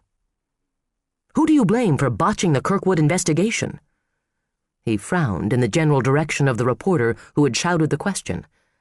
"I think there's blame enough to go around, don't you?" Not having paid close attention to the case from the outset, he had spent 6 hours last night going over news clippings from both major dailies in Minneapolis and St. Paul. He had watched videos of newscasts and interviews, absorbing as much as he could about the principal players, though he wasn't ready yet to single anyone out for public castigation. The female BCA agent was sleeping with the chief of police. A convicted pedophile had been working at the ice arena, then killed himself while in custody. A mummified cadaver had been found in the garage of a church deacon who had eluded capture for 2 days, then fell to his death before he could be apprehended. There were enough plot twists for a soap opera, which was exactly what had caught the attention of the networks and the tabloids. Immune to everyday crime, they sought the sensational, the kind of stuff writers were paid for in Hollywood. It was so much cheaper to get it from real life. "But though there has been a gross miscarriage of justice," Costello went on, "I want it made clear that Dr. Wright himself bears no grudges. He still has trust in our justice system and faith that the truth will out and he will be exonerated.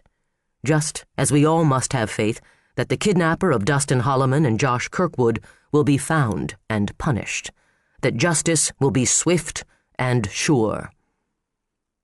On that glorious note, Costello stepped down from his impromptu podium and moved quickly through the crowd toward his waiting black Lincoln town car, his staff clearing the path for him. He had brought with him an associate, a legal assistant, and a personal assistant who was also his driver. Another of his associates had been sent ahead to Deer Lake for the purpose of leasing an office suite. It would be far inferior to his offices in the IDS Tower in downtown Minneapolis, but it would serve the purpose. He believed it was important to establish a presence, like a show of muscle before a fight. It would also be easier to have a base of operations in the town rather than try to do everything long distance. By the end of the day, the Deer Lake office would have a full complement of business machines, and one of his secretaries would be hard at work. "Excellent presentation, Mr. Costello," Dorman said, a fellow Purdue alumnus. Dorman was 27, sharp but not ambitious, more interested in being secure than in being famous, comfortable to learn at Costello's elbow, work like a dog, and take none of the credit, all of which made him ideal for his job. Costello chose his people carefully, with just such things in mind. He accepted no associates with Ivy League educations, because he had not been able to afford one himself, and he did not want any snotty, silver-spoon rich kids who felt they were socially superior to him, nor did he want his office projecting an image of elitism. He was himself the product of a middle-class, blue-collar upbringing, and proud of it. In choosing associates, he hired primarily family men, none of them taller than he was. Sensitive to society's current mania for political correctness, he had peppered his staff with an assortment of women and minorities. Levine, the legal assistant who sat in the front seat ahead of him, was an equal opportunity triple score, a black Jewish woman. He was careful to select female staff members who were neither unattractive nor beautiful. Everything in the offices of Anthony Costello, from plants to personnel, had been selected by Costello to showcase Costello. That was the way image was made, and in today's world, image was everything. Image was perceived as success. Success bred greater success. Success opened the doors of opportunity that led to fame. Opportunity had to be seized and wrung out for all it was worth. Levine turned sideways in her seat and handed a neatly folded copy of the St. Paul Pioneer Press back to him. "Here's the article on the death of Judge Franken, Mr. Costello." The story was situated directly below the continuation of the front-page piece concerning Garrett Wright's bond hearing, as if one event had led to the other. A photograph the size of a postage stamp portrayed Franken in his robes. He looked like an applehead doll that had begun to rot. A second, much larger photo depicted the chaos in the courtroom where Franken had died, a group of people huddled over an indistinct form on the floor. The focus of the picture was on one familiar face that had turned to glare at the cameras. J. Butler Brooks. Costello hummed a note to himself. A Cheshire cat smile creased the corners of his mouth. "I've got a call in to the district assignments clerk," Dorman said, "to find out what kind of delay we can expect." "Don't be passive, Dorman," Costello said. "We won't expect a delay. We'll demand there be none." His associate's brows rose. A pair of beige hyphens, barely discernible from his skin tone. "We could use the extra time to prepare." "The prosecution would use the extra time to prepare," Costello clarified. "Wright was arrested Saturday night. Prior to his arrest, he had not been a suspect. I can guarantee you the county attorney's office is scrambling to put their case together. Should we allow them extra time to do that, Mr. Dorman?" "No, sir." "No, sir," he echoed, his gaze drifting out the window, his memory drifting back in time. "Hit 'em hard, hit 'em fast," he murmured. "We'll have this case dismissed before Ellen North can turn around." Chapter 11. But though there has been a gross miscarriage of justice, I want it made clear that Dr. Wright himself bears no grudges. He still has trust in our justice system, and faith that the truth will out and he will be exonerated, just as we all must have faith that the kidnapper of Dustin Holloman and Josh Kirkwood will be found and punished, that justice will be swift and sure. Jay clicked off the 19-inch color television that sat on the carton it had come in. Costello vanished, but the smell of his game lingered like bad gas. Jay knew the game plan well enough. He had employed it himself in his brief life as a defense attorney. Costello would attack where and when he could, create opportunities if he had to. He would paint a glowing portrait of his client that would bear only a passing resemblance to the man and slam the opposition with every kind of accusation he could think of. It was a game of diversion that tied in quite neatly with the kidnappers, as it happened. Nice coincidence that they were all on the same team. He took a last deep drag off his cigarette and threw the butt into the fireplace that was gray with the dust of ashes long since swept away. His sudden pilgrimage to Deer Lake had left him without many options in the way of accommodations. There wasn't a hotel room to be had for miles. All of them were filled with reporters. Furnished apartments were the domain of Harris College students who were just returning to classes after their winter break. Impatient and unconcerned with the cost, he had taken this house. He needed to work, to immerse himself in a world that had no connection with a life he had so abruptly left in Alabama. It didn't matter what it cost him in terms of cash. He would have paid anything to make the fresh memories fade into oblivion. Lobotomy and alcoholism, while they would certainly have dulled the pain, were not viable alternatives. Work was the best thing he could find. Why he had chosen this particular case in which to lose himself was a question he chose to ignore. "And you don't find that just the least bit twisted? Escaping into someone else's real-life tragedy?" "It's just a story." He repeated to himself the pat answer he had given Ellen, knowing there was more. Still, he clung to the lie for his own sanity's sake. The case was timely and fascinating. Writing about it was his job, and he was damn good at it. And so he had come to Deer Lake. With such blind, desperate haste that he hadn't packed much more than a change of underwear. Dismissing the temptation to self-analyze, he turned his attention to his surroundings. Overpriced by Deer Lake standards, the house had been on the market long enough that the owners had gratefully accepted 3 months' exorbitant rent and turned over the keys and the burden of heating the place. As yet, he had been unsuccessful in warming it up. Even with the thermostat cranked into the 70s, the room seemed cold, as if furniture and family were required for the warmth to stay, instead of sailing up through the roof to be swallowed greedily by the cold. He had set himself up entirely in the living room, because the huge stone fireplace at least suggested warmth. Unfortunately, the owners had seen fit to take all fireplace tools and accoutrements with them, including the grate. There wasn't so much as a stick of kindling or a kitchen match, let alone a neat stack of fake logs ready to glow with a flick of a switch. He stood and tried to stretch the kinks out of his back that had set in from sleeping in a sleeping bag on the floor. His gaze did a slow scan of the room, automatically comparing it to Ellen's cozy living room. Here, there was only emptiness and impermanence. Instead of overstuffed armchairs, he had badly strung long chairs that had been left in the garage. Instead of a cherrywood coffee table, he had a pair of 8-foot fold-down rent-all tables with fake wood-grain tops. Instead of folk art and potted plants, he had leased office equipment, a laser printer, copier, fax and answering machine. The tables were strewn with file folders and news clippings. His laptop computer sat open and ready, its screen blank, waiting for him to fill it with words that would bring this story to life for the hundreds of thousands of people who read his books. He turned away from it and went to the kitchen for a fresh cup of coffee, from the coffee maker that sat beside the box it had come in. He had stocked the cupboards with paper plates and cups, the refrigerator with beer, the freezer with pizzas and frozen entrees.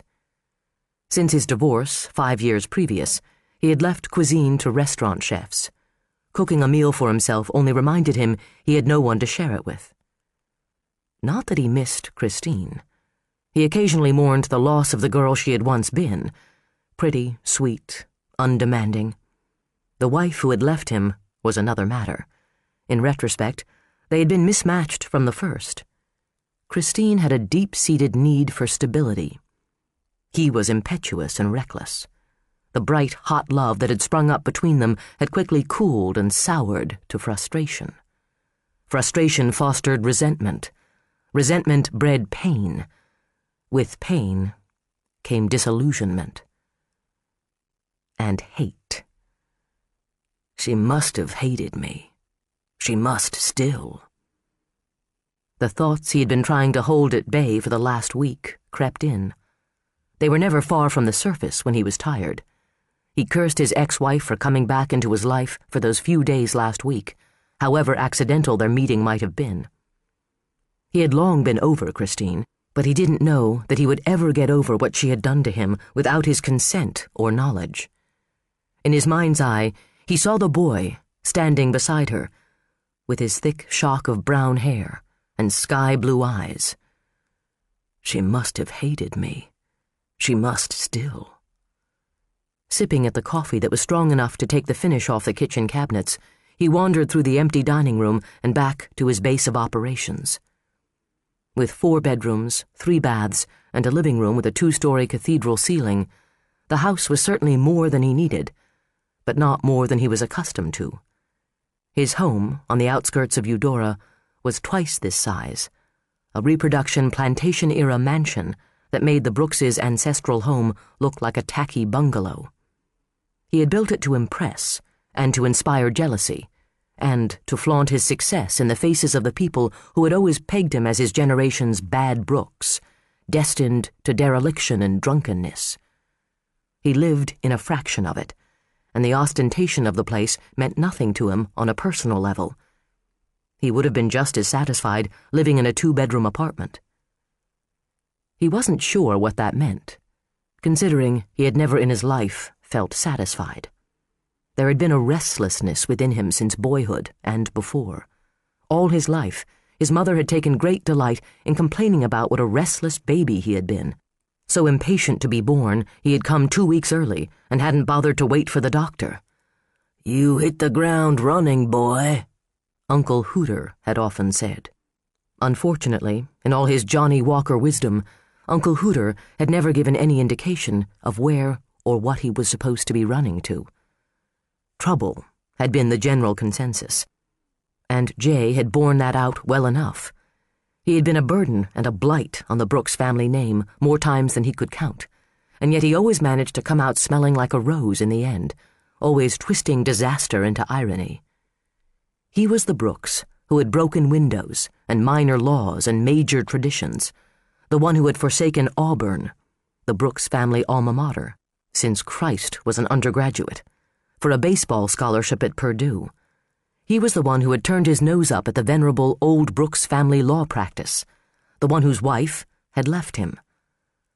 But he was also the Brooks who had made a fortune and a name for himself, the Brooks who was courted by New York and Hollywood and had his face either on the cover or the inside of every known magazine in America.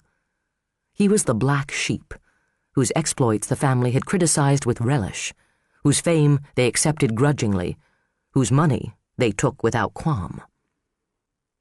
There was a book in there somewhere, but he had no desire to write it.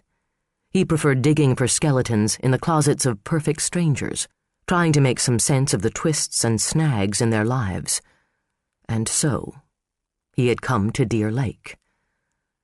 "You're a mercenary profiteer no better than a vampire, a hack, looking to steal the lives and pain of real people to compensate for your own lack of a real imagination." Ellen's words echoed sharply in his mind. He told himself they didn't matter, that what she thought couldn't matter to him because he couldn't allow himself to get involved with her. He was here for a purpose, and it wasn't having sex with Ellen North. He stood at the big windows that rose to a peak in the main wall of the living room and stared out at the harsh, white landscape. Ryan's Bay, the realtor had called it, though it wasn't a bay at all, but an area of sloughs out on the edge of nothing, west of the part of Deer Lake known to locals as Dinky Town. Whatever water the bay held lay secret beneath the dunes of snow, a frozen desert, bleak and uninviting. Blonde weeds and cattail stalks rose through the drifts to flutter in the bitter wind. The nearest house was a quarter-mile off to the north, hidden by a thick stand of pine trees. To the east, he could see the last Deer Lake neighborhood that straggled out to the edge of the marsh and farm fields, small square houses with smoke curling up from their chimneys into the winter-white sky. The spires of St. Aloysius Catholic Church rose above the rooftops, a pair of lances thrusting toward heaven.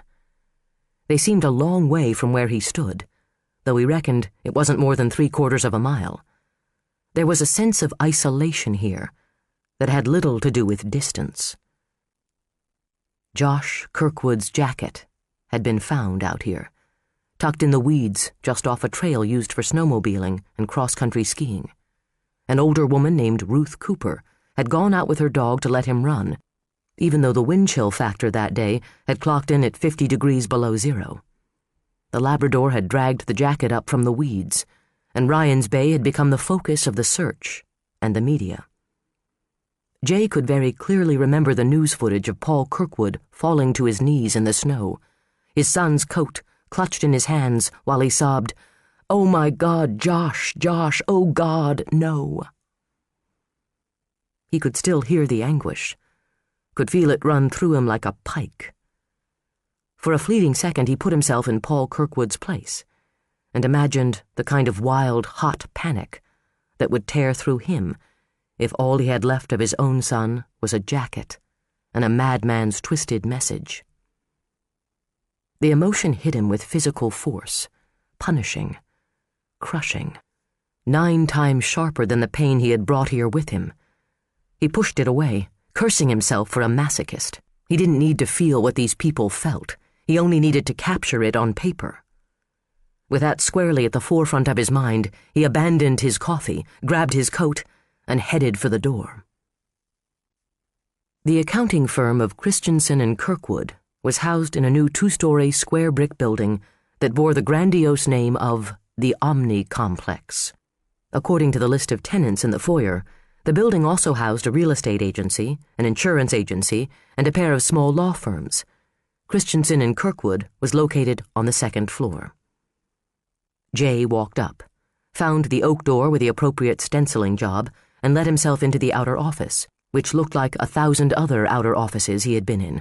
White walls hung with pseudo-southwestern artwork, the requisite potted palm, nondescript furnishings of oak and oatmeal-colored upholstery. A secretary with flame-red hair looked up questioningly from her computer terminal and gave a little jolt of recognition. "Is Mr. Kirkwood in?" Jay asked, flashing a smile. "Name's J. Butler Brooks. I'd take a minute or two of his time, if he's free." The secretary sucked in a little gasp of breath, her blue eyes round as silver dollars in her freckled face. Apparently rendered speechless, she popped up from her chair and disappeared into Paul Kirkwood's office. Jay eyed the small sofa that had likely been picked more for the decor than comfort, and stayed on his feet. His own face stared up at him from the cover of an outdated People magazine on the oak coffee table.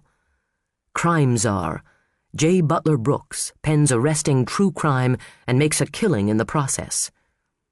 People's penchant for puns never failed to make him cringe. "Mr. Brooks." A handsome smile turned Paul Kirkwood's mouth as he strode out of his office. "It's a pleasure to meet you." Jay closed the distance between them. "I have a regrettable habit of dropping in on people. I hope this isn't an inconvenient time." "No, not at all." Kirkwood met Jay's handshake automatically, but his grip was uncertain. "Come on into my office. Would you like coffee, Mr. Brooks?" "No, thanks," Jay said.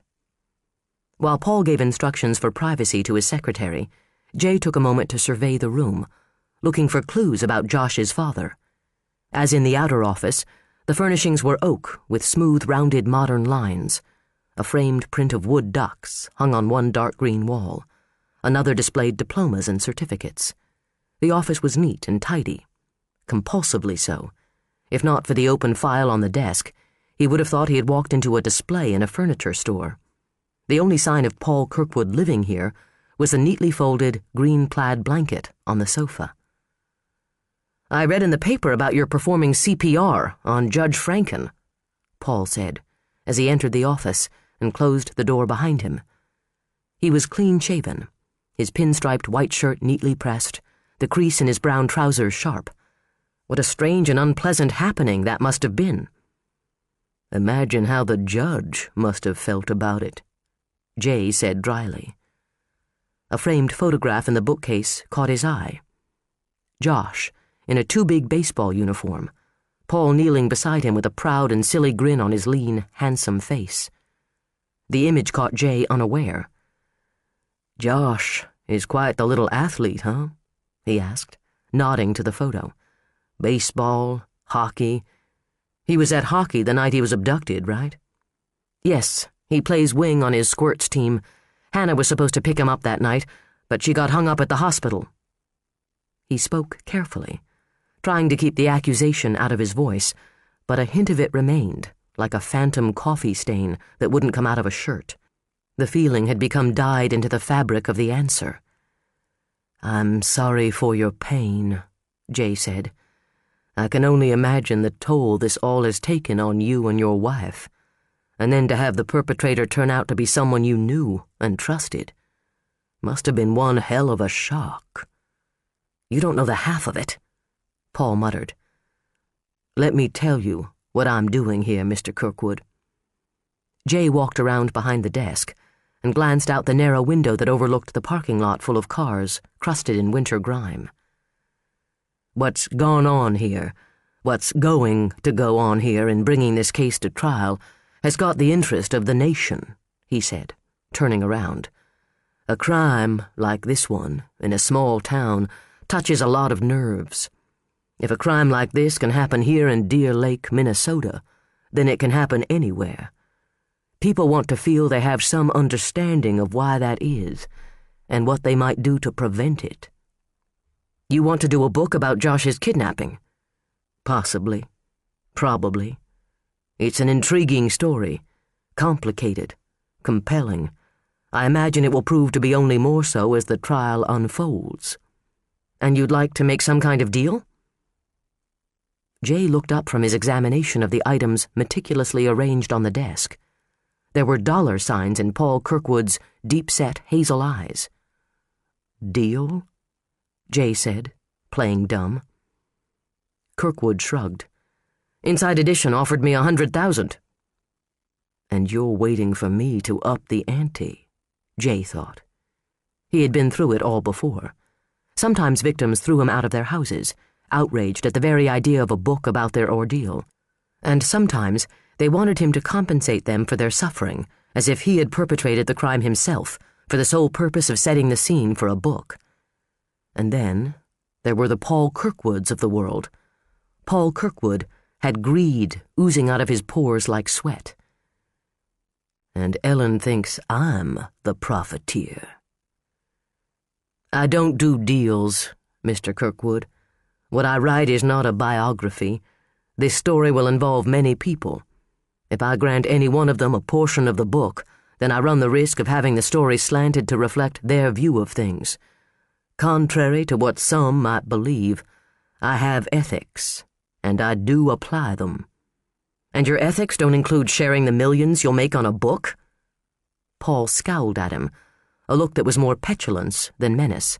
I fail to see how you can publish a book about events in someone's life without compensating them. It's like this, Mr. Kirkwood. The crime, the trial, that's all a matter of public record.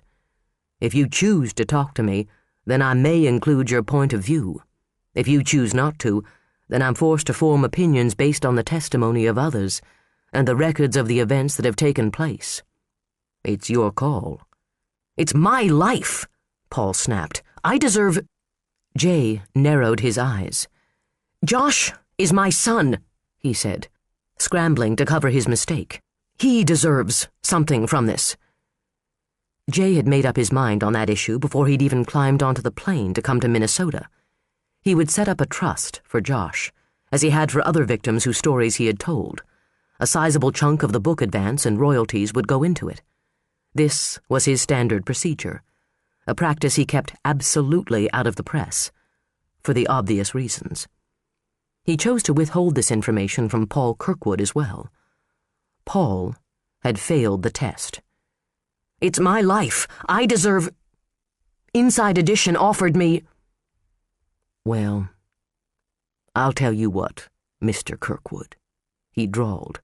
Josh sure as hell deserves better than what he's got. Letting that hang in the air, he crossed the room slowly and rested a hand on the doorknob. I'll leave my number with your secretary. You can think on it some and call me if you'd like. If you can find time between hard copy and Oprah. Paul watched him walk out, rage curling inside him. Bastard! He could pay lip service to ethics and the integrity of his story, but he wouldn't pay cash. He would rake in $5 million and still had the gall to sneer at the man whose suffering would be an integral part of what would make him that fortune. I deserve... Paul refused to feel guilty for thinking it. He did deserve something. He was a victim too. Even as a part of him insisted on his entitlement, another part of him thought of Josh in the hospital, while another filled with images of that night 2 weeks ago. All of it twisted inside of him until he felt as if he were caught in a whirlpool, sucking him down to drown in panic and remorse. Josh's frantic cries of "No!" echoed in his ears. He pressed his hands over them. Even with his eyes squeezed tight against the images, he could see his son kicking against the hospital bed, felt as if each kick were landing squarely in his belly. A thin cry slipping between his lips, he sank down in the chair behind his desk and doubled over. Shudders racked his body, his mouth twisted open, the chaos in his brain thinned to a single thought. My son, my son, my son, my son. Then came the guilt. A wall of it. It was the guilt that made him open the bottom drawer of his desk. It was the guilt that had made him keep the answering machine tape from that fateful night. He kept the tape in a micro-cassette recorder he had bought for dictating letters, but never used. He placed the small black rectangle on the desk, pressed the play button, and Josh's voice spoke to him from the crossroads that had turned all their lives onto a dark path. Chapter 12. I'm here in Park County to see that justice will be done. Ellen chewed on Tony Costello's words as she drove all the way across town. As if the state outside the metro area is a lawless frontier, Cameron complained. And he's Wyatt Earp, come to bring us justice. It's all part of the show, Ellen murmured, turning onto Lakeshore Drive. It doesn't bother you? Of course it does. Using the Holloman kidnapping and a naked grab for publicity, it's too sleazy for words.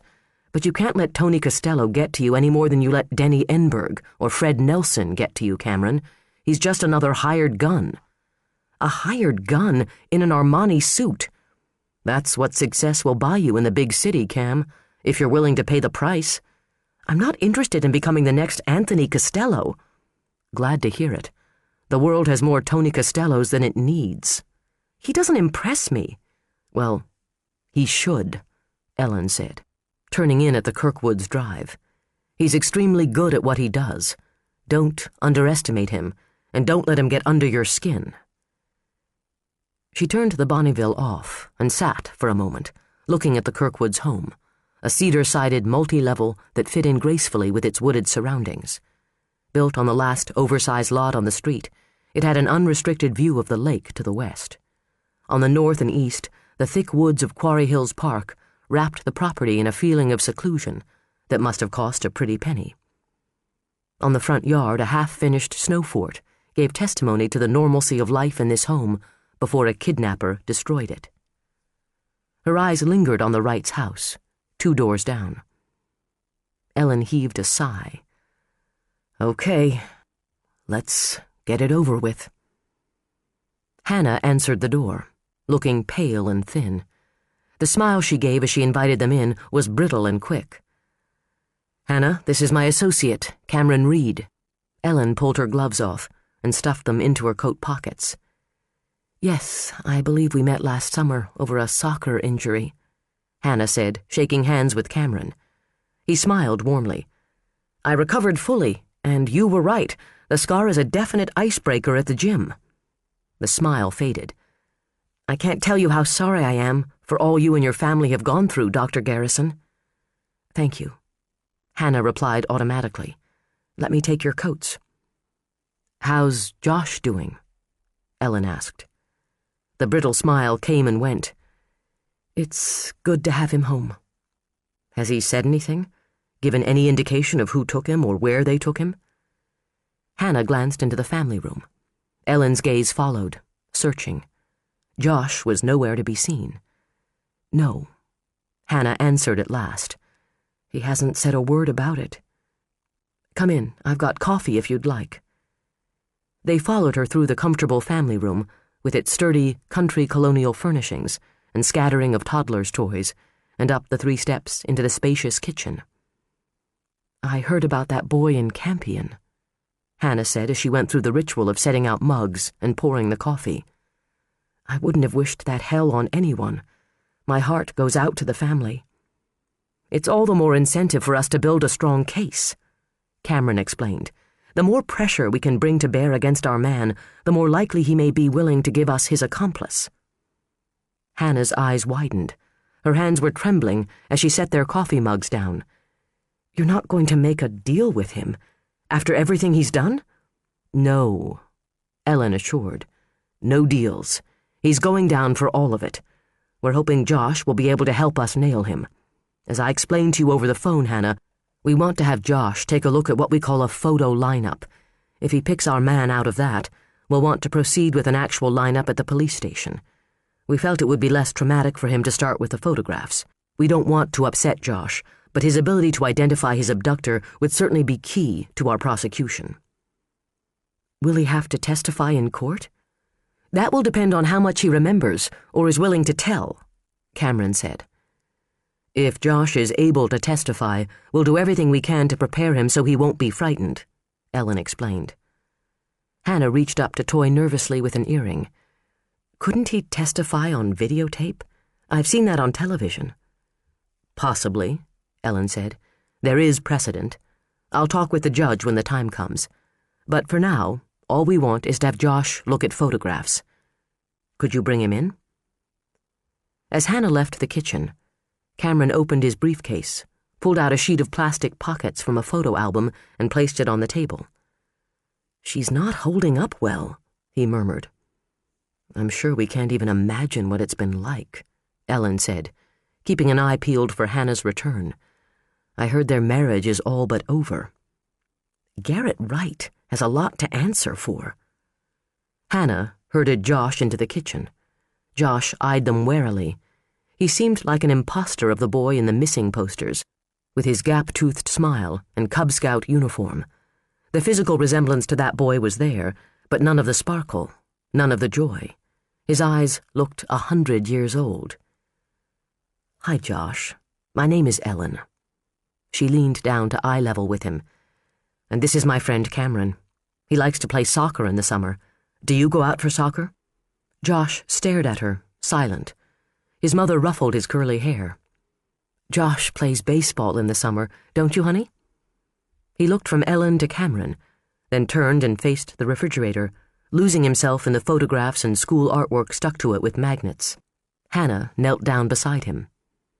Josh, Ellen and Cameron want you to take a look at some pictures they brought with them. They want to see if the man who took you away from us is one of the men in the photographs. Can you do that? He gave no answer, no reaction of any kind.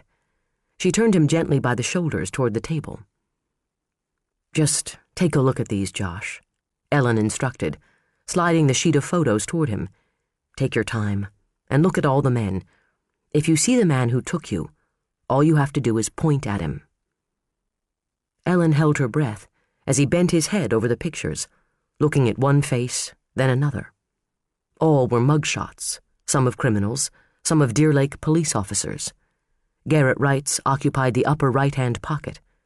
Josh looked at them all, his gaze lingering on Wright's face, then moving on. All you have to do is point at him, Josh, Ellen murmured. He's not going to hurt you. We'll make sure he'll never hurt you, or any other kids ever again. His gaze slowly skated back up across the faces. Then he turned away and went to the refrigerator to stare at a construction paper snowman. Josh? Are you sure you didn't see the man? Hannah asked, a desperate edge to her voice. Maybe you should come back and look again. Come on. Ellen rose and gently caught hold of her arm before she could drag Josh back to the table. It's okay, Hannah. Maybe he just isn't ready to look yet. We'll try it again another day. But Hannah's gaze darted from her son to the mugshot of Wright. It's all right, Ellen said, wishing she felt as nonchalant as she sounded. When he's ready, he'll talk about it. He's just not ready yet. What if he's never ready? She whispered. We'll make the case, Ellen promised. But as they drove away from the Kirkwood house, she wondered if it was a promise she would be able to keep. Josh was the only witness who could identify Wright and his accomplice. Josh had seen the person who'd picked him up at the hockey rink. The witness, Helen Black, had glanced out her window that night and seen a boy, who could only have been Josh, willingly climbing into a van. He had to have seen who was driving it. Maybe the accomplice picked him up, Cameron offered. Maybe he never saw Wright. Maybe. He was silent for half a block as they drove past a Quick Trip and a Vietnamese grocery. And if we don't have Josh take the stand, Costello will say he couldn't identify Wright because Wright didn't do it. Then we jump all over Costello for being a heartless bastard, Ellen countered. We say we're not putting Josh on the stand because he's been traumatized and victimized enough. We don't want to put him through the ordeal of cross-examination, to say nothing of having to face Wright in the courtroom. He nodded as they turned onto Oslo and headed up the hill toward the courthouse. They passed the knot of protesters on the sidewalk and turned in at the entrance to the sheriff's department lot. swinging around behind the building. "Poor kid," Cameron said. "It's up to us to get him some justice." Ellen found a ghost of a smile for him as she palmed her keys. "That's why they pay us the big bucks, Mr. Reed." Judge Rudy Stovich. Rudy spoke the title aloud to test the sound of it. Sounded good. He had occupied this corner office on the second floor of the Park County Courthouse for a dozen years. The oak credenza was piled with file folders and law books he never consulted. His desk was awash with debris. The decorative scales of justice that sat on one corner tipped heavily with golf tees. A set of ping clubs leaned into one dark corner of the room, resting up for the annual February trip to Phoenix, a trip he would gladly postpone in order to move himself into old Franken's chambers. Judge Rudy Stovich. Manly Van Loon echoed. He plucked a filbert from the nut dish on the desk and cracked it with a tool disguised to look like an angry mallard. Fine slivers of shell rained down like flecks of tobacco onto the front of his tan wool sweater. He was built like a Buddha, all belly and a round, smiling face, his eyebrows tilted up above his tiny eyes. "Maybe you should go by Rudolph. Sounds more dignified." Rudy swiveled his chair back and forth, as if the motion would act as a centrifuge and separate the good decisions from the bad. "Sounds pretentious. Folks like my country lawyer image." "Good point." Manley nibbled his filbert, his gaze speculative, as he imagined his pal in judge's robes. He and Rudy had been buddies since snow was cold, backing each other in business ventures and political campaigns. "How long before the governor makes up his mind?" "Oh, he'll have to wait a decent interval after they bury old Franken. A week or so, I should think. By the way, the viewing is tomorrow at Oglethorpe's. Funeral Friday, 3:30 at Grace Lutheran." Grace Lutheran? All this time I thought he was Methodist. He struck me as a Methodist. He dusted the filbert shell shrapnel off his cardigan and reached for a pecan. "Dinner? After the funeral? Friday's all-you-can-eat fish at the Scandia House." "Yeah, sure." Rudy mumbled dreamily, imagining himself delivering a stirring eulogy before a congregation that would include judges and lawyers and politicians from all over the state. Franken had lived a long time, accumulating a long list of powerful friends and colleagues. The funeral seemed a fitting time for Rudy to impress them all with his eloquence and sincerity. The intercom buzzed, and Alice Zemansky's voice snapped out of it like a bolt of lightning. "Ellen is here to see you. I'm leaving." "Send her in." Rudy forced himself to his feet, though it seemed too late in the day for manners. Once he was firmly ensconced in his judgeship, he was going to give up manners. Ellen let herself in, manufacturing a smile for Manly Van Loon. Manly had amassed a small fortune in real estate during the agricultural depression of the 70s, buying out farms on the fringe of Deer Lake and developing the land into pricey subdivisions for the influx of yuppies from the cities. He had then bought a trio of car dealerships and had made himself another fortune, luring car buyers out of the cities with his hayseed image, then cleaning their pockets for them. "Hey there, Ellen." Manley lifted himself out of his chair no more than he would to fart, and settled back down to the business of digging his pecan out of the shell. "How's that Bonneville running? Heck of a nice car." "Just fine, Manley." She turned her attention to her boss. "I just got a call from the assignments clerk. They're giving Garrett Wright to Judge Grabko. I thought you'd want to know." "Are you all right with that choice?" She shrugged. "We could do worse. Will you recuse?" "And let Tony Costello throw a public fit about the prosecution delaying his client's right to a speedy trial, to say nothing of alluding to the maneuver as the tactics of someone with a weak case?" He had already made noises on both those points at his 4 o'clock press conference in the courthouse rotunda. Ellen had sent Phoebe to the press conference as her spy, refusing to show up herself and give Tony the golden opportunity of engaging her in some impromptu sparring. When he marched upstairs to the county attorney's offices afterward, with reporters in tow, she made the receptionist lie and tell him she was out, for the sole purpose of spoiling his big moment of confrontation. That small victory had been sweet, but the fact that she was letting Costello affect her decision-making irritated her in the extreme. Strategy, she told herself. She had to think in terms of strategy rather than in terms of being manipulated. Always put a positive spin on a negative possibility. Control was the name of the game. No, I won't recuse Grabko. He knows his stuff. He's fair. I've never had any big complaints about him, other than that he tends toward pretension. Rudy shot an "I told you so" look at Manley, who pursed his lips as if holding back a belch. I'm still amazed Wright got Costello to represent him, Rudy said. I'd like to know how that happened, Ellen said. Who called him in? Wright isn't allowed to make long-distance calls from jail. I doubt Denny Enberg would have been so gracious as to contact his own successor. Who does that leave? Wright's wife, who is barely functioning. I saw her myself the other night. Unless that's all been an act, she could no more have had a coherent conversation with Tony Costello than my golden retriever. That leaves Wright's accomplice. Which could mean Costello has been in contact with the kidnapper of that Campion boy, Rudy surmised. And fat chance we'll get him to tell us anything. Rudy made a serious, contemplative sound, arranging his features in an expression he thought would look judicial. Yes, well, do what you can, Ellen. I'm confident you can handle Costello. Ellen took the platitude for what it was worth, which was nothing. She left Rudy to his scheming for Franken's seat on the bench and headed back to her own office. The staff was clearing out for the day. Sig Iverson and Quentin Adler were headed out the door, heads bent toward each other as they discussed some point of law or gossip. Phoebe was pulling on her llama poncho over her daisy print dress and thermal leggings. Her head popped up through the opening, and she pulled her mass of kinky hair free.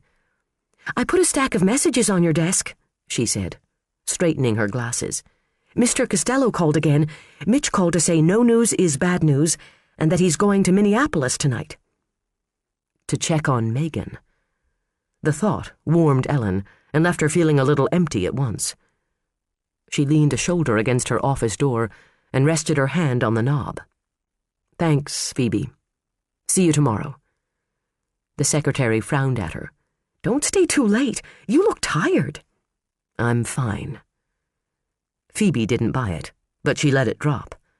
Ellen let herself into her office and picked up the stack of pink slips. She noted the fact that there wasn't one from J. Butler Brooks, and told herself she was glad. Still, she caught herself thinking of the moment just before he had left her house last night, when he had stood a little too close to her and held her gaze with his a little too long. You can't avoid me forever. She wheeled around, half expecting to see Brooks standing there, but the timbre of his voice registered a split second before her eyes focused on the man standing inside the door. The light from the outer office cast him in relief, giving him a menacing darkness that seemed fitting. Tony Costello was a shadow from her past, coming back to haunt her. She reached around and flicked on the desk lamp to break the spell. Avoiding you, Tony?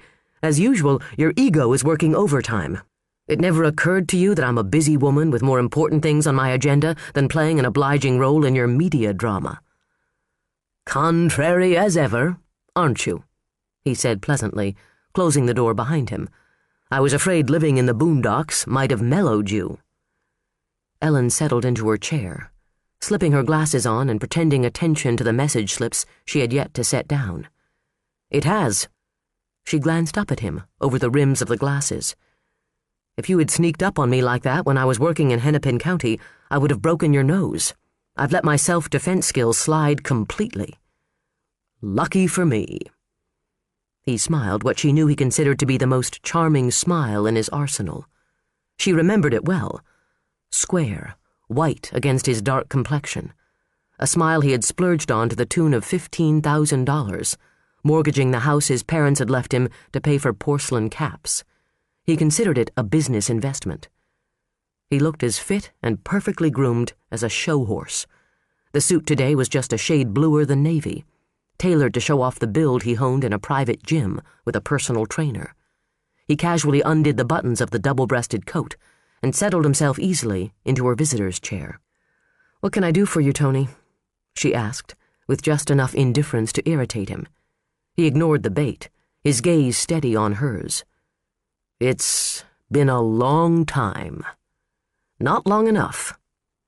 The hurt appeared genuine, but then so had his feelings for her once upon a time.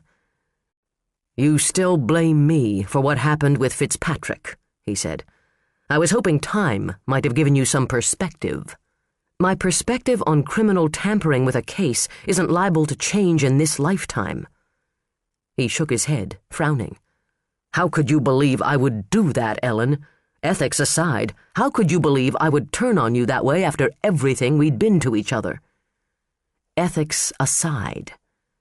She gave a harsh laugh and rose again, anger humming in her muscles as she paced the small confines behind her desk. "Someone feeds Fitzpatrick's side information, virtually off my desk. The case blows up, and the next thing I see is you and Fitzpatrick's attorney palling around." "We were having dinner. That's not against the law." "It's certainly not against your law." "Oh, Jesus, Ellen," he growled, pushing to his feet. "It was a business dinner." "I'm sure it was." Ellen advanced toward him. "Did he slide your 30 pieces of silver to you under the table, or did he have the waiter bring it on a platter?" "There were plenty of people in your own office who had access to that information. Fitzpatrick could have paid off any one of them."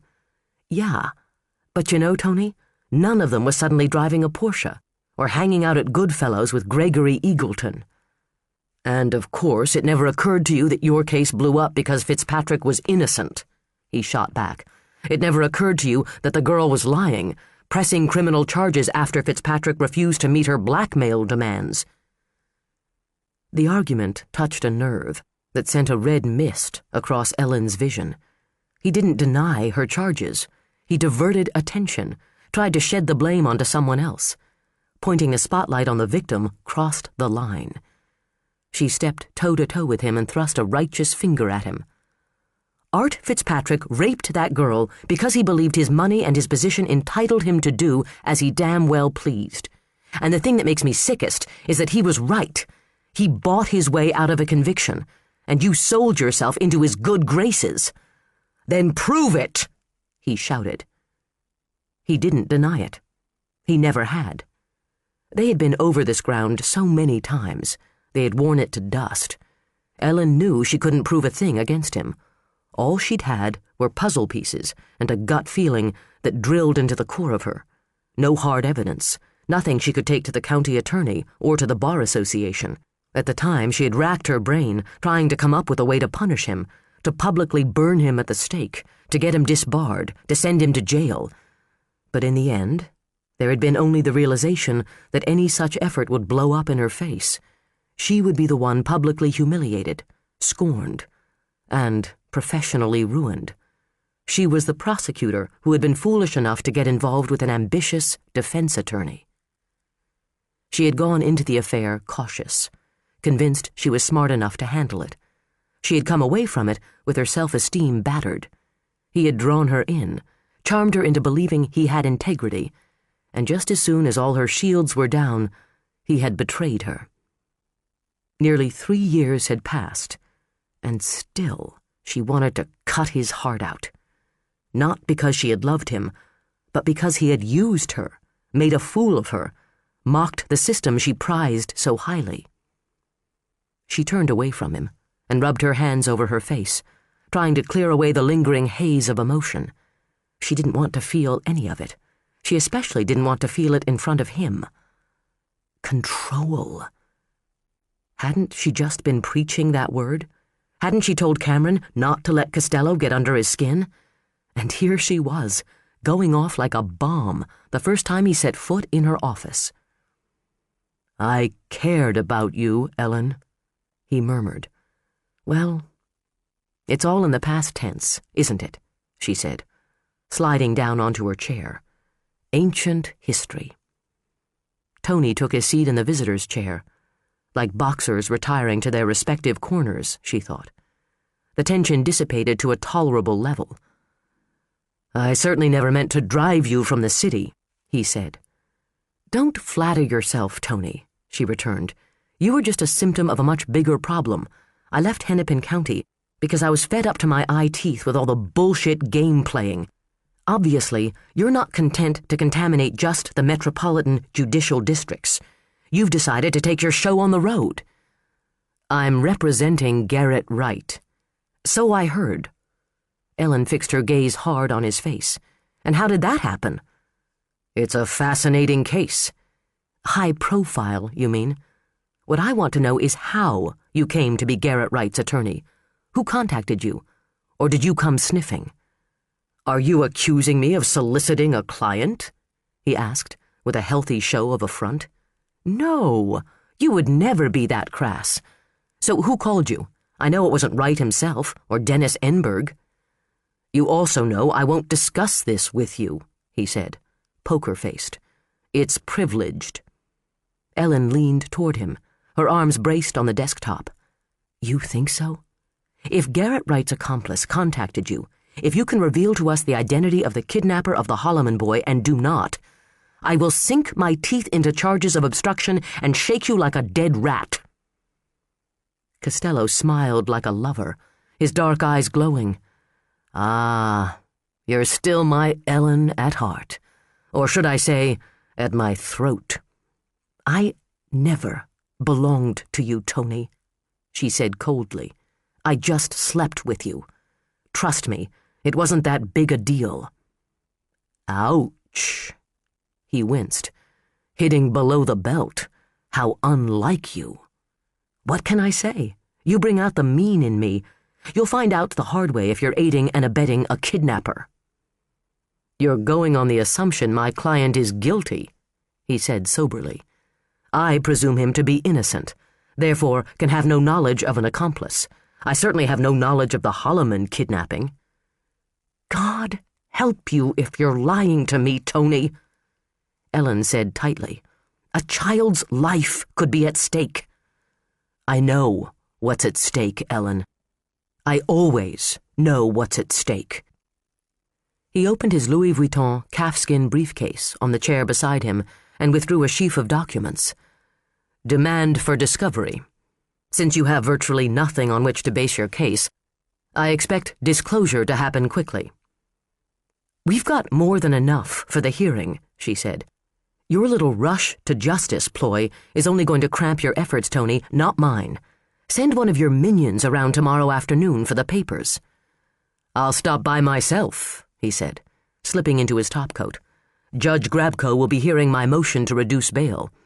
Admirable, the way the district is striving to keep the wheels of justice turning, isn't it?" "I suppose you're trying to take credit for the work of our assignments clerk." Ellen strove to sound bored, as if anyone in this district could care less who you are.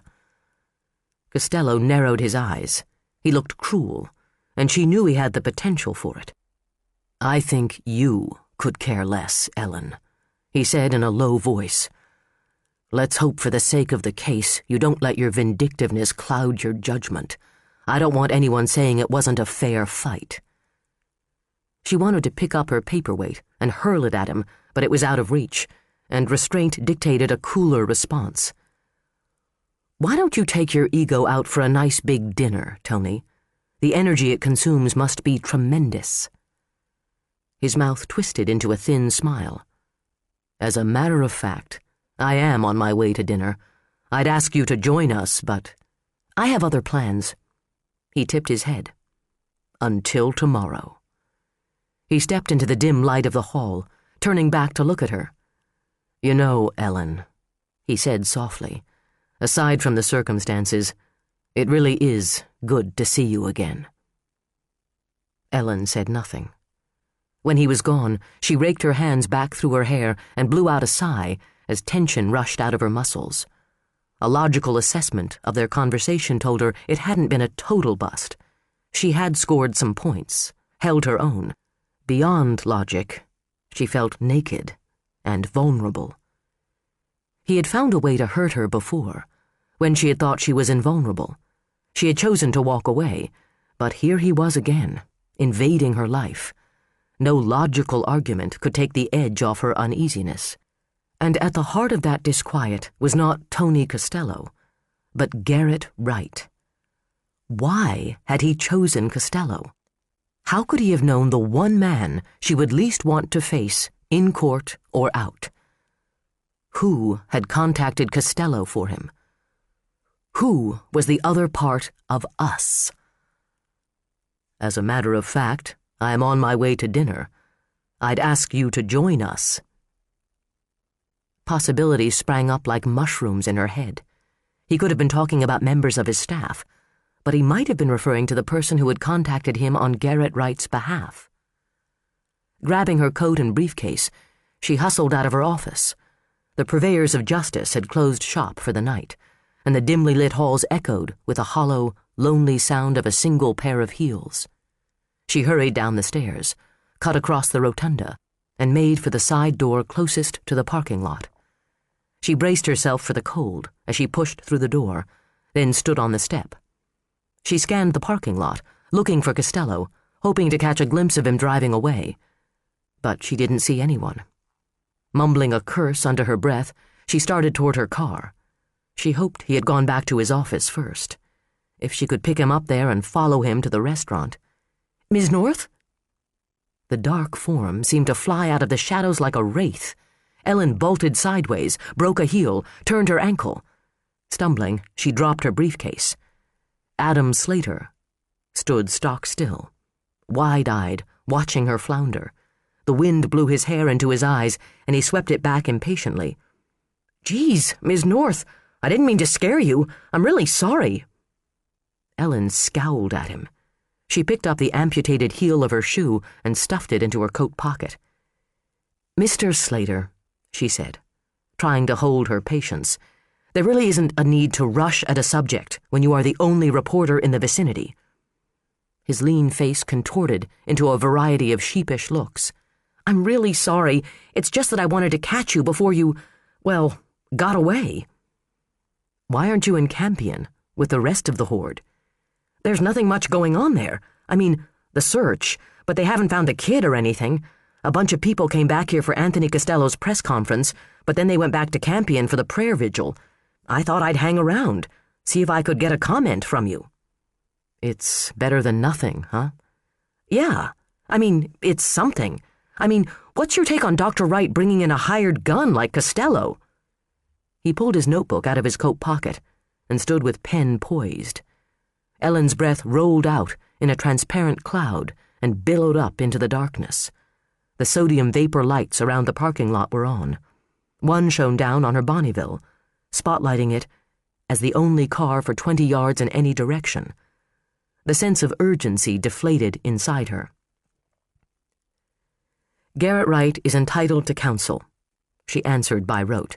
"Mr. Costello is very good at what he does." "Do you think it means Wright's guilty? That he feels like he's going to need a better lawyer than he could find in Deer Lake to get him off?" "I'm not privy to his thoughts. I wish I were. That would make my job easier." She bent and hefted her briefcase, balancing herself on her right toe to compensate for the missing heel. "I believe Garrett Wright is guilty. I will do everything in my power to prove that and to convict him. It makes no difference to me who his lawyer is." "Costello doesn't intimidate you?" "Not in the least. Even though he beat you about every 2 out of 3 times when you went up against him as a prosecutor in Hennepin County?" "Where did you hear that?" He shrugged. "My source in the system." "Cases are individual," Ellen said, hobbling toward her car. "I'm confident in our case against Garrett Wright. I will also do everything I can to aid in the capture and prosecution of his accomplice." "Got any clues as to who that might be?" Adam Slater asked, shuffling beside her. "Got any clues about motive?" "I'm not at liberty to comment." "I won't use your name," he promised. "I'll call you a highly placed source in the county attorney's office." "There are only 5 attorneys on staff, Mr. Slater. That wouldn't exactly ensure my anonymity." He rebounded with the undaunted resilience of youth and bounced on to the next question. There's been no word on motive. What do you think this is all about? Crime is always about something. Sex, power, money, drugs. Or, in the existential cosmic view, is it really just about good and evil? Ellen looked at him, at the avid light in his eyes as he waited for her answer, for a juicy, sensational tidbit his readers back in Grand Forks could scarf up with their breakfast cereal. She had seen degrees of good and evil all around throughout this ordeal. Shades and shadows of darkness, small bright spots of hope for humankind. If Brooks was right about nothing else, he was right about one thing, that the drama being played out around them was, in many ways, a metaphor for the times. But Ellen had no desire to wax philosophical with a reporter who grew up on Brady Bunch reruns and was too young to remember the Beatles. "I'm not an existentialist, Mr. Slater," she said. "I'm a realist. I realistically believe I can win this case. I won't be spooked by an attorney who spends more on suits than I make in a year, or by the preposterous notion that we're up against a malevolent entity whose evil genius is larger than all of us struggling against it. When you come right down to it, Garrett Wright is just another criminal. I won't give him any more credit than he deserves." It made for a good soundbite, she thought as she drove out of the parking lot. Too bad she didn't quite believe it. Chapter 13. Hannah prowled the quiet house alone. Soft music from the stereo, her only company. Lily was asleep in her crib. Josh had fallen asleep on the couch watching Back to the Future. Hannah had kept the VCR loaded since the night before. She didn't want Josh watching the news. She told herself she was afraid it might upset him, but the truth was that his reaction to the news bulletin about the Holloman kidnapping had upset her. She had tried to talk about it with him, but after his initial chilling comment, he'd had nothing more to say.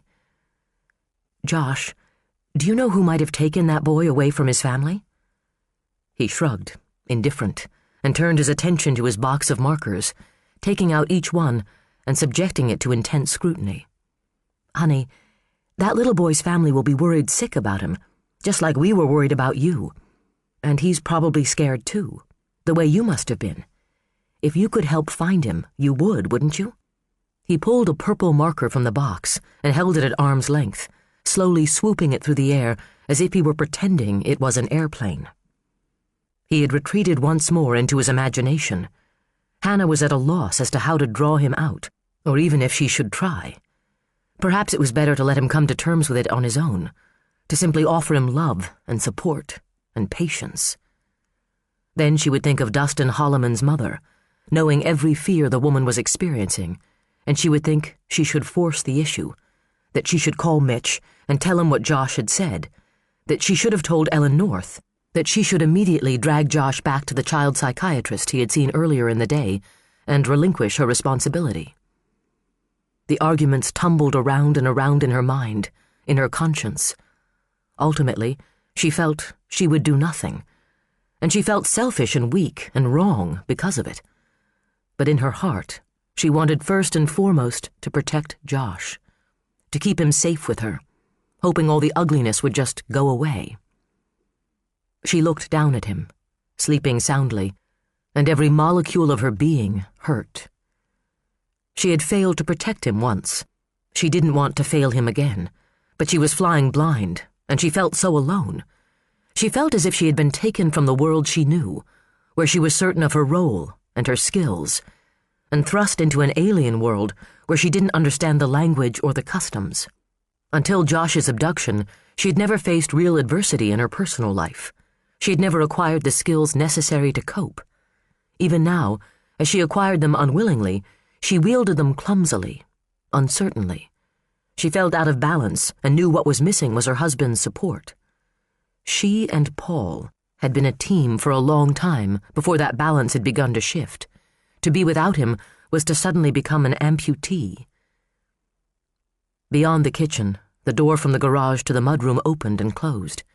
Hannah whirled around, automatically putting herself between the unseen intruder and her son. Then the kitchen door swung open and Paul stepped in. You could have called first, Hannah said angrily as she stepped up into the kitchen. It's still my house, Paul answered defensively. Hannah drew breath for another attack, then stopped herself short.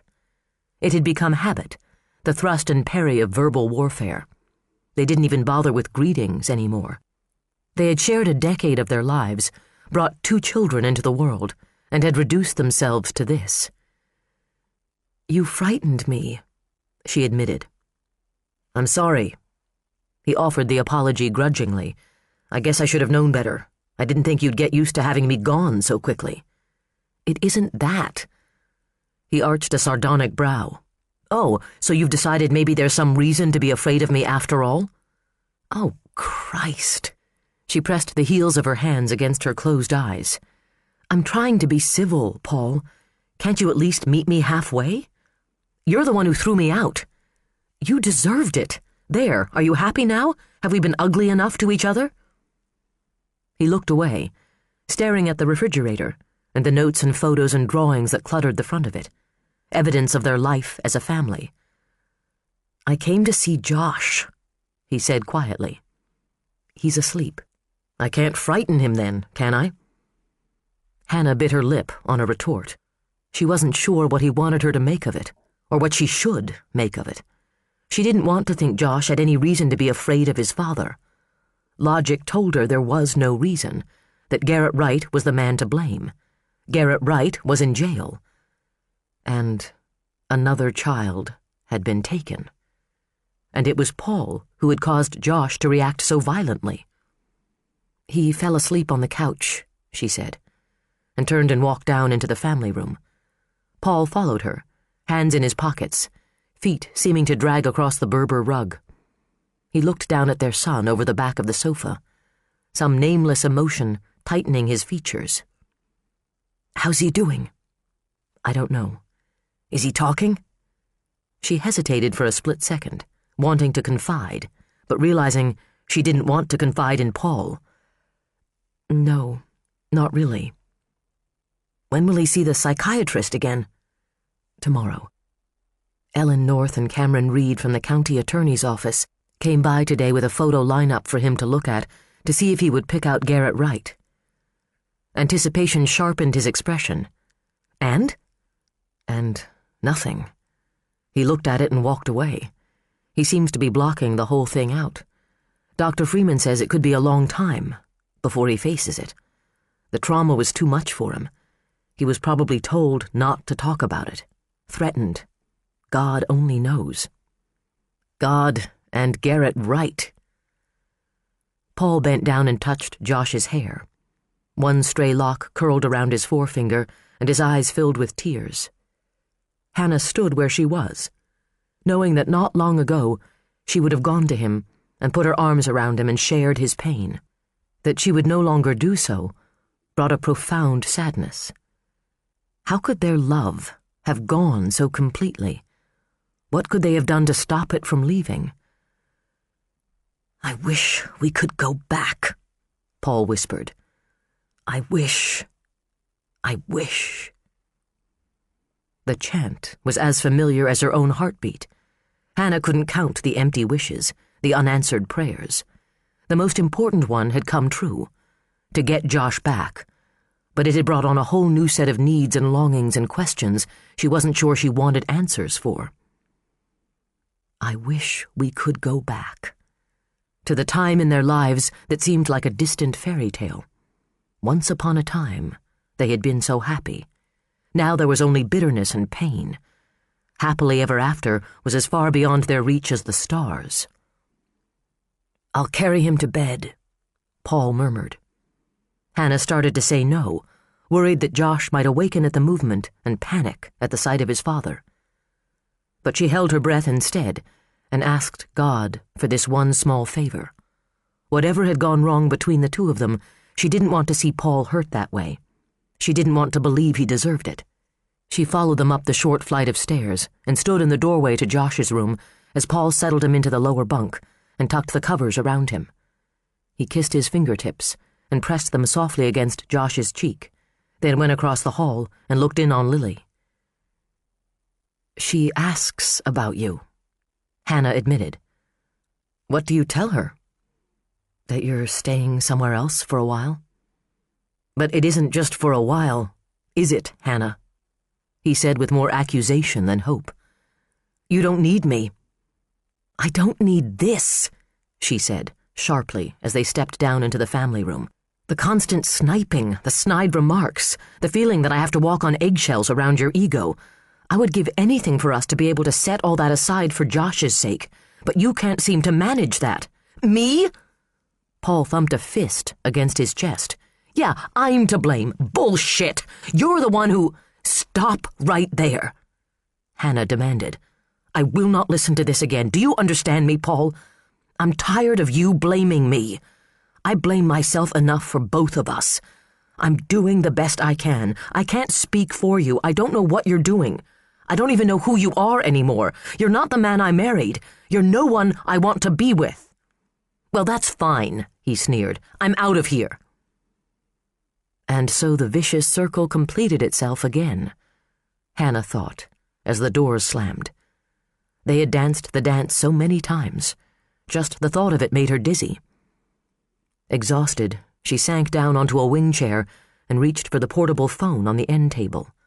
She needed an anchor, a friend, someone she could feel safe loving, even if he could never love her back. The phone on the other end rang once, twice. God Squad, free deliverance. A smile trembled across Hannah's mouth.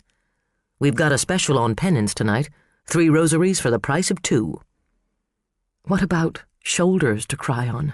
She asked. The silence was warm and full. Buy one, get one free, Father Tom said softly. Can I put it on my tab? Any time, Hannah, he whispered. Any time. Paul picked his way along the edge of the woods that bordered Quarry Hills Park. The moonlight was intermittent, blinking on and off as dark clouds scraped across its path like chunks of soot in the night sky. He knew the way well enough. The path meant for cross-country skiers had been trampled by countless boots in the last few days as the police had combed the hillside for evidence. Tattered ribbons of yellow plastic crime scene tape clung to tree trunks like synthetic kudzu. He tried to ignore it and not think about the reason it was there. He needed a break from the nightmare. He needed comfort. He needed love. He deserved something better than Hannah's running him down. She should have been able to see the strain he was under. If she had been a true wife to him, he would have been sleeping in his own bed tonight. Instead, he wanted to seek out another man's wife. That the man was sitting in jail tonight, accused of stealing Josh, brought on a complex matrix of emotions. None of them made him turn back. The kitchen light was on in the Wrights' house. From the woods, his views of the interior were abstract. A rectangle of kitchen, a square of bathroom wall and ceiling, a triangle of bedroom through the inverted V created between the tied-back curtains. Karen was home. He had called her from a payphone and hung up when she'd answered, afraid that her telephone might be bugged. There were no cars in her driveway, no evidence of visitors. Caution and cowardice and guilt held him there at the edge of the woods. Need finally drove him forward. He tracked across the backyard to the door that led into the garage and let himself in, as he had many times before. Garrett's Saab had been impounded by the police and taken away, leaving Karen's Honda to take up only a fraction of the floor space. This was where Mitch Holt had arrested Garrett Wright. For a second, Paul could almost hear the sounds of the scuffle, the low pitch of Holt's voice as he recited the Miranda warning. Paul barely knew Garrett Wright. They were neighbors, but not the sort who shared summer evenings and backyard barbecues.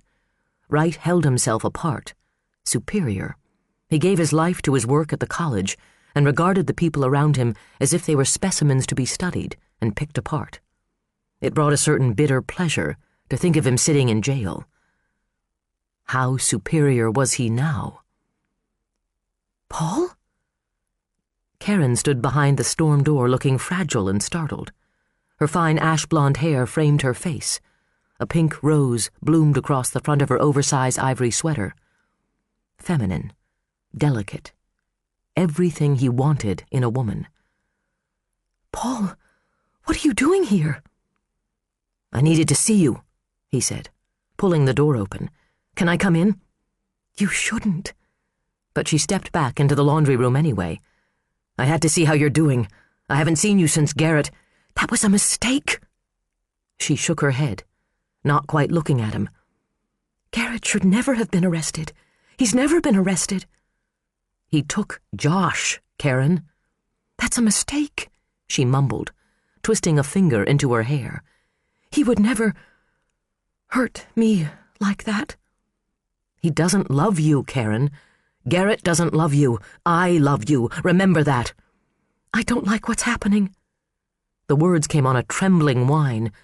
"I think you should leave, Paul."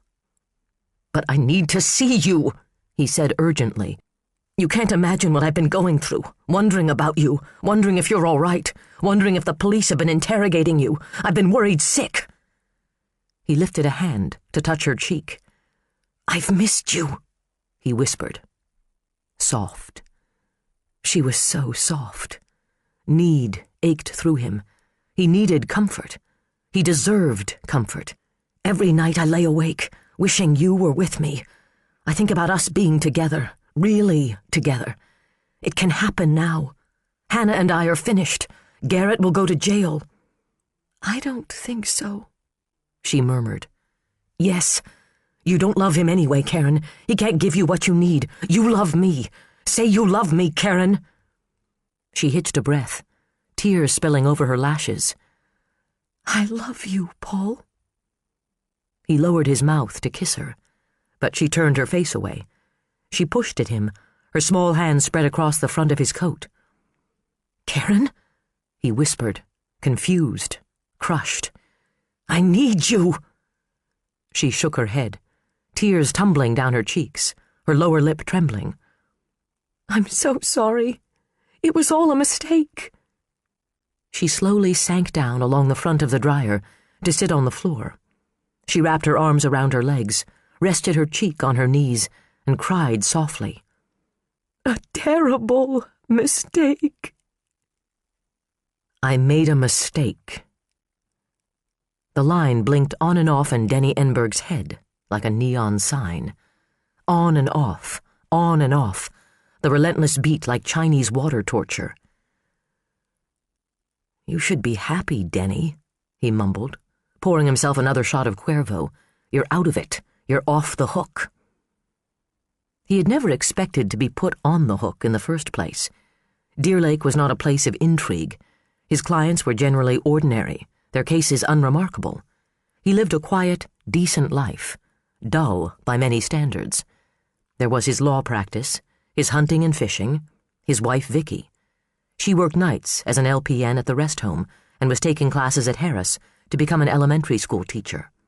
They talked about adopting a baby, but had decided to wait until Vicky finished school. The Cuervo went down like liquid smoke.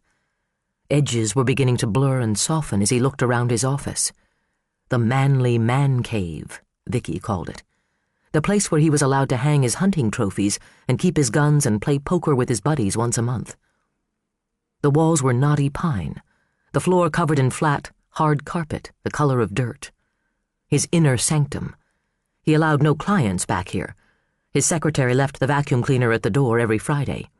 He used it once a month. The building that housed his modest practice sat on the edge of a strip mall parking lot and had once been a laundromat and dry cleaners. Now the other half was occupied by a dentist, who gave him a deal for referring clients who had ruined their teeth in car accidents and barroom brawls. The kind of clients he handled best. Uncomplicated. "I made a mistake." "Let it go, Denny," he croaked, staring across the room at the 10-point buck that hung above his gun rack. "You can't win 'em all." That was what he had told Ellen North when she had stopped by trolling for information. "I wasn't aggressive enough. I let my client down. He fired me. It happens." The case could have made him some money, made him a name, but it was gone now, and good riddance. He didn't need the pressure, didn't want the secrets. "You seem distracted, Denny." Ellen said. Yeah, well, it was a big case. I could have used the business it would have brought me. But what the hell? Who needs the headache? Your heart didn't seem to be in it. No? Yeah, well, Vicky didn't like the idea of my defending Wright. She thinks he's guilty? Trick question. Withdrawn, she said with a nod. Anyway, the crank calls were getting annoying. What calls? He shrugged. The usual, you scum lawyer variety. Some people believe he's guilty. Now Costello can worry about it. I'm out. She started to leave, turning back toward him at the door, her expression pensive. You know I would never ask you to compromise your ethics, Denny, but I trust you to do what's right. If Garrett Wright is the monster we think he has to be stopped. His accomplice has to be stopped. If you could do something to stop them, I know you would. You would do the right thing. Wouldn't you, Denny? Do the right thing. I made a mistake. He tipped the Cuervo over his glass and drained the bottle. Josh sat up in his bed and looked at the glowing dial of the clock on his nightstand. 12 a.m. His mom had left a nightlight on for him, even though he was much too grown up to have one. He was old now in ways Mom would never understand, in ways he could never explain. He crawled out from under the covers and went to the window that looked out on the lake. In the moonlight, it looked as if it could have been a white desert or the surface of a faraway planet. The ice fishing huts clustered in an area down the shoreline could have been a village of alien life forms. He left his room and went down the hall to check on his mother. The door to her room stood open. She was asleep in bed, though he knew from experience the slightest sound might wake her. He wouldn't make a sound. He could be like a ghost, could move all around, be anywhere, and no one would see him or hear. The quiet was in his mind, and he could make it as big as he was and put it all around him like a giant bubble. He backed away from the door, went down the hall to the bathroom, where a window looked out on the backyard. He climbed up on the clothes hamper and parted the curtains. The snow was silver, the woods beyond like black lace, with the here-and-gone moon shining between the bare branches of the winter-dead trees. There was a mystical, magical quality to the scene that called to him. The feeling frightened him a little, but pulled at him like a pair of big, invisible hands. He wanted to be out there, alone, where no one would watch him, as if they expected him to explode, and no one would ask him questions he wasn't supposed to answer. In the mudroom, he pulled on his new snow boots and put on, over the new purple Viking sweatsuit Natalie Bryant had bought him, the new winter jacket his mom had bought him. People had bought him a lot of presents, like it was Christmas or something. Only when his mom gave them to him, she seemed sad and anxious instead of happy. Josh knew he was the cause of those feelings. He wished he could fix her broken heart. He wished he could make the world right again. But he couldn't. What's done is done. But it isn't over. He didn't like to think about that. But it was in his head, put there by someone he didn't dare go against. The taker. The taker said he wasn't supposed to tell, or bad things would happen, and so he didn't talk, even though bad things seemed to be happening anyway. Josh stayed inside his mind, even though it was a lonely place. It was the safest place to be. As quiet as a mouse, he let himself outside. The call came at 2:02 a.m., jolting Ellen from a restless sleep. She sat bolt upright in bed, scattering the files and documents she had fallen asleep reading. The fat 3-ring binder that was her Bible for the Wright case tumbled to the floor with a thud. She stared at the phone, her mind rationalizing as it had Monday night. The call was probably work-related. A cop in need of a warrant. There were other cases ongoing in Park County besides the Holloman kidnapping. Or maybe it was about the Holloman case. Maybe it was Karen Wright, calling to confess her husband's sins. Still, she couldn't bring herself to pick up the receiver. Harry raised his massive head from the mattress and made a disgruntled sound at having his sleep disturbed. "Ellen North," she answered, Silence hung heavy on the end of the line. "Hello?" When the voice came, it was whisper-soft, androgynous, a disembodied spirit that sent chills rushing over her skin like ice water. "The first thing we do, let's kill all the lawyers." The phone went dead, but the words floated and echoed and wrapped bony fingers around her throat. Ellen pulled the covers up high and sat shivering, wondering, waiting, while the night held its breath around her. Journal entry, January 26th, 1994. They're running in circles, chasing their tails. We play the shell game with lightning-quick minds. Where is Dustin? Where is evil? Who is evil? Who is not? Chapter 14. Denny Enberg is dead. What? Ellen had been literally on her way out the door. Her coat was half-buttoned, her gloves dropped out of her hand. "Looks like suicide," Mitch said. "In his office, sometime last night." The sentences came to her fragmented, as if the phone connection were bad. "The first thing we do, let's kill all the lawyers." "Oh my God," she whispered, nausea rolling like a ball in her stomach, stirring her meager breakfast of toast and tea. Even after reporting her crank call and being assured the night commander would send a patrol car past her house, she had slept poorly. Dreams of evil and fear had chased her up from the depths of unconsciousness and trapped her in an exhausting limbo. "Hell of a way to start the day," Mitch growled. "Denny was a decent guy for a lawyer." Ellen tried to gulp a breath, dimly aware that she was hyperventilating. Clammy sweat slicked a film over her skin. "Preserve the scene," she said desperately. "What?"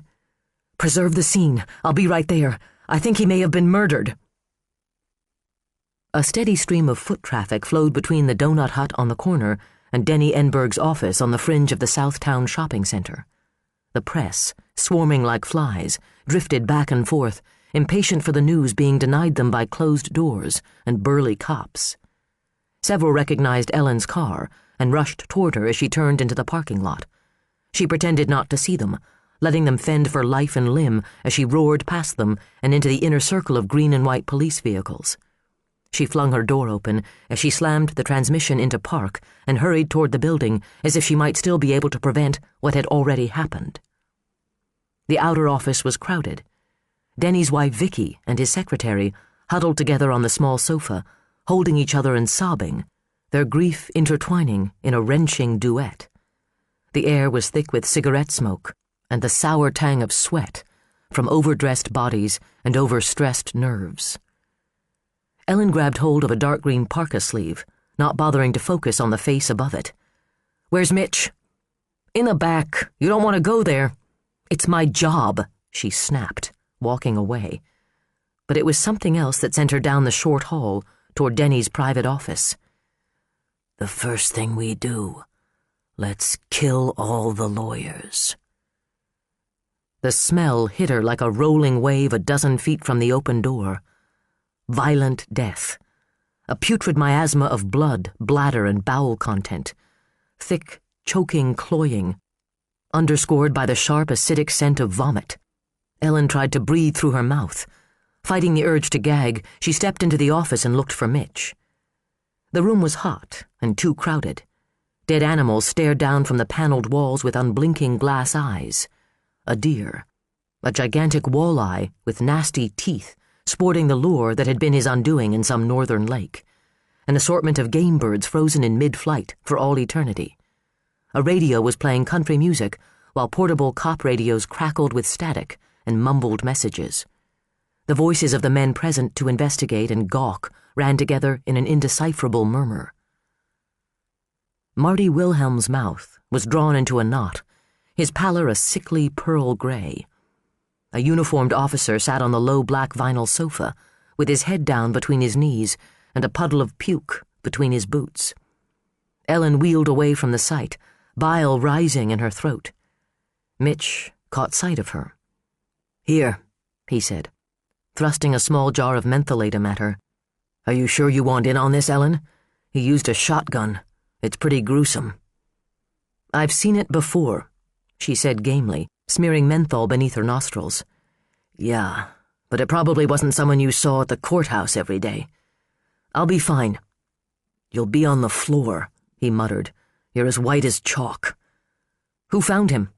"His wife. She got home from work about 7:15 this morning. No sign of Denny, no sign that he'd ever come home last night. She tried to call him here and got no answer. It worried her, so she came on down." "Chief Holt says you have reason to believe Enberg may have been murdered." Wilhelm leaned into the conversation, close enough to let everyone know he was one of the spectators who had lost his breakfast at the site. Ellen swallowed hard and scooped out another finger of mentholatum. "I got a call last night," she said, focusing on Mitch. "A voice I couldn't recognize. Male or female?" "I'm not sure. Male, I think." "What did he say?" "He quoted Shakespeare. 'The first thing we do, let's kill all the lawyers.'" It echoed inside her head, the disembodied voice, the eerie silkiness of the delivery. "What time was this?" Mitch asked. "A little after 2. I called it in, but what could anyone do?" she said. "I thought it might be a threat directed at me. Your watch commander sent a patrol around. I never imagined... It never occurred to me." "You couldn't possibly have known, Ellen," Mitch reassured her. "You still can't know." "It has all the earmarks of a suicide," Wilhelm said. "There are no signs of forced entry, no signs of a struggle. The gun came from his own rack. He rigged the trigger with string."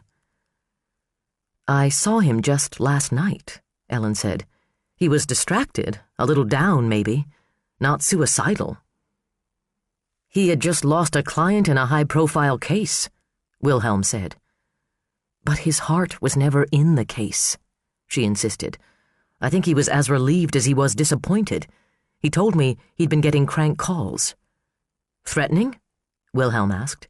He described them as the "you scum lawyer" variety. "People pissed off because he was defending right," Mitch said. "So why would any of them kill him after he'd been booted off the case?" Wilhelm shook his head. "They wouldn't. What would be the point?" "You're right," Ellen said, "but he could have misinterpreted. For all we know, he got the same call I got." "I can't base an investigation on something that vague, Ms. North." Mitch ignored the agent's play at power. "So you think what? That Wright canned him for doing a half-assed job, and the accomplice whacked him to keep him from talking about things that might have been attorney-client related?" "An attorney can't reveal that kind of information," Wilhelm argued. "It's unethical. He'd get his ass disbarred." Mitch shot him an impatient look. "You've never heard of anonymous tips? Jesus, Wilhelm, what were you, hatched yesterday?" The BCA agent turned pink with temper. "Wright fired Enberg Tuesday. Why wait a full 24 hours to off him? It doesn't follow, and the evidence doesn't bear it out." "Because it's a game to them," Mitch growled. "Wright and his pal like to fuck with people's minds. Wright might have confessed anything to Enberg before he fired him, just for the pleasure of knowing the man would wear a hole in his conscience, trying to decide what to do about it. Like pulling the wings off flies, the sick son of a bitch." The idea shot ice through Ellen's veins, but she did her best to pull together the remnants of the tough shell she had developed working in the city and shed there 2 years ago. "Let's get this over with," she muttered. Mitch tipped his head in deference. "If you say so." He steered her in the direction of Denny Enberg's desk. "Be calm, be detached," she recited, calling up old skills that were rusty with disuse. That was the key, not to think of the body as a human being who had a wife sitting out in the reception area. It was just a body, evidence in a crime, not a man she had spoken with just last night in this very room. "You know I would never ask you to compromise your ethics, Denny, but I trust you to do what's right. If Garrett Wright is the monster we think he is, he has to be stopped. His accomplice has to be stopped. If you could do something to stop them, I know you would. You would do the right thing. Wouldn't you, Denny? They would never know. Denny Enberg's conscience was gone, along with most of his head. His body was sprawled in his desk chair, the shotgun used to kill him resting between his spread legs, barrel up. Brain matter, bone fragments, and blood had exploded up and back from the body, sticking to the knotty pine paneling, an acoustic ceiling tile, and a grisly spray. Stuart Oglethorpe, Park County coroner and director of the Oglethorpe Funeral Home, stared at what remained of Denny Enberg. "Well, he killed himself," he announced with disgust. "Maybe." Oglethorpe glared at Mitch through his thick black horn-rimmed glasses. "What? It's plain and simple." "Nothing is simple." Wilhelm blew out a breath. "Look, Chief. He's sitting in his desk chair. There's no sign of a struggle. Do you think he just watched the killer walk in and obligingly opened his mouth for the gun barrel?" Mitch turned away from him, only half listening. "There's no suicide note," he mumbled. He pulled a pencil out of the crowded cup beside the blood-stained blotter and tapped it against the empty bottle of Cuervo. "He'd been drinking," he muttered. "We don't know how much." "That bottle was half full when I was here," Ellen said. "What time was that?" 7:30. "And there's only one glass sitting here," Mitch said. "That's a lot of tequila. The toxicologist can tell us how much. If he drank enough to pass out, that would explain the lack of a struggle." "What about the string on the trigger?" Wilhelm countered. "The gun was rigged." Mitch scowled at him. "For Christ's sake, Wilhelm, if you wanted a murder to look like a suicide, wouldn't you be smart enough to trick out the goddamn gun?" He held up a hand and rolled his eyes. "Don't answer that." Turning to Oglethorpe, he said, "As soon as the scene has been processed, we'll get him bagged, and you can transport him up to HCMC. The sooner they get tissue samples to the lab, the better." "An autopsy?" The coroner groaned. Once a body was transported to the Hennepin County Medical Center, there was no guarantee of its coming back to the Oglethorpe Funeral Home for preparation for the world beyond, and therefore no guarantee of profit. "I'll call for the mobile lab." Wilhelm's tone indicated that he considered it too much trouble. "Call for a new attitude while you're at it," Mitch ordered. "If you think crimes should be committed in an orderly fashion, one at a fucking time to fit into your schedule, you're in the wrong job, Agent Wilhelm." The exchange barely registered in Ellen's mind. Her attention was drawn by Denny Enberg's hand, frozen by rigor mortis on the arm of his chair. Broad across the palm, with short, blunt-tipped fingers, the plain gold band on his ring finger gleamed.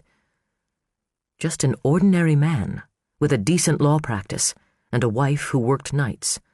A nice, quiet, ordinary life that had been taken from him by force. If what she suspected was true, he had been used as a pawn, toyed with and destroyed, as if he were nothing more than a playing piece in the game. "I'll talk with his secretary myself," Mitch said, steering her toward the door. "See if he had any late-night appointments scheduled. I wouldn't expect a killer to leave his name, but we might be able to narrow down the time frame. We could even get lucky and find ourselves a witness. He didn't mention anyone to you, did he, Ellen?" "No, I didn't see anything out of the ordinary either. My mind was on the case, but humor me and check to see what Todd Childs and Christopher Priest were doing last night, will you?" "They're on my list." "And Paul Kirkwood," Wilhelm said. Mitch's jaw tightened. "We can't ignore him, Mitch," Ellen murmured with apology in her eyes. "Yeah, I know," he said with crackling sarcasm. "He is from the BCA." "She meant Kirkwood," Marty grumbled. Ellen checked her watch as she stepped into the hall. "I've got to get out of here. I've got a meeting at 10, and if I don't shower and change out of these clothes, Judge Grabko is liable to hold me in contempt." She looked up at Mitch with gratitude. "Thanks for listening to me, Chief. I'm afraid if it had been left up to Agent Wilhelm and our esteemed coroner, Denny would be on an embalming table this afternoon. I think Wilhelm got a little more than he bargained for with this field post. He comes here in the middle of a kidnapping. Before his first week is up, there's another, and now a potential homicide. Before this thing is over, he's going to wish he could give the job back to Megan. How's she doing? He glanced away, his jaw tightening. As well as can be expected.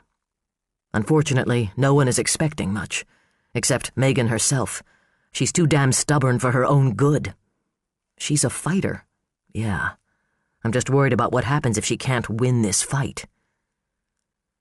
The cruelty of Wright's game just kept spreading outward like an ink stain, blacking out Megan's career, Josh's innocence, Dustin Holloman's future, Denny Enberg's life. It had touched Ellen's own life as simply and easily as a phone call. The first thing we do, let's kill all the lawyers. We'll get a trace on your home phone, Mitch said, backing down the hall as someone called to him from Denny's office. I'll talk to you later. Ellen nodded and waved him off. For a moment, she was all alone, halfway between the death scene and the mourners. She would have to stop on her way out and offer her condolences to Denny's wife, then fight her way through the media mob to get to her car.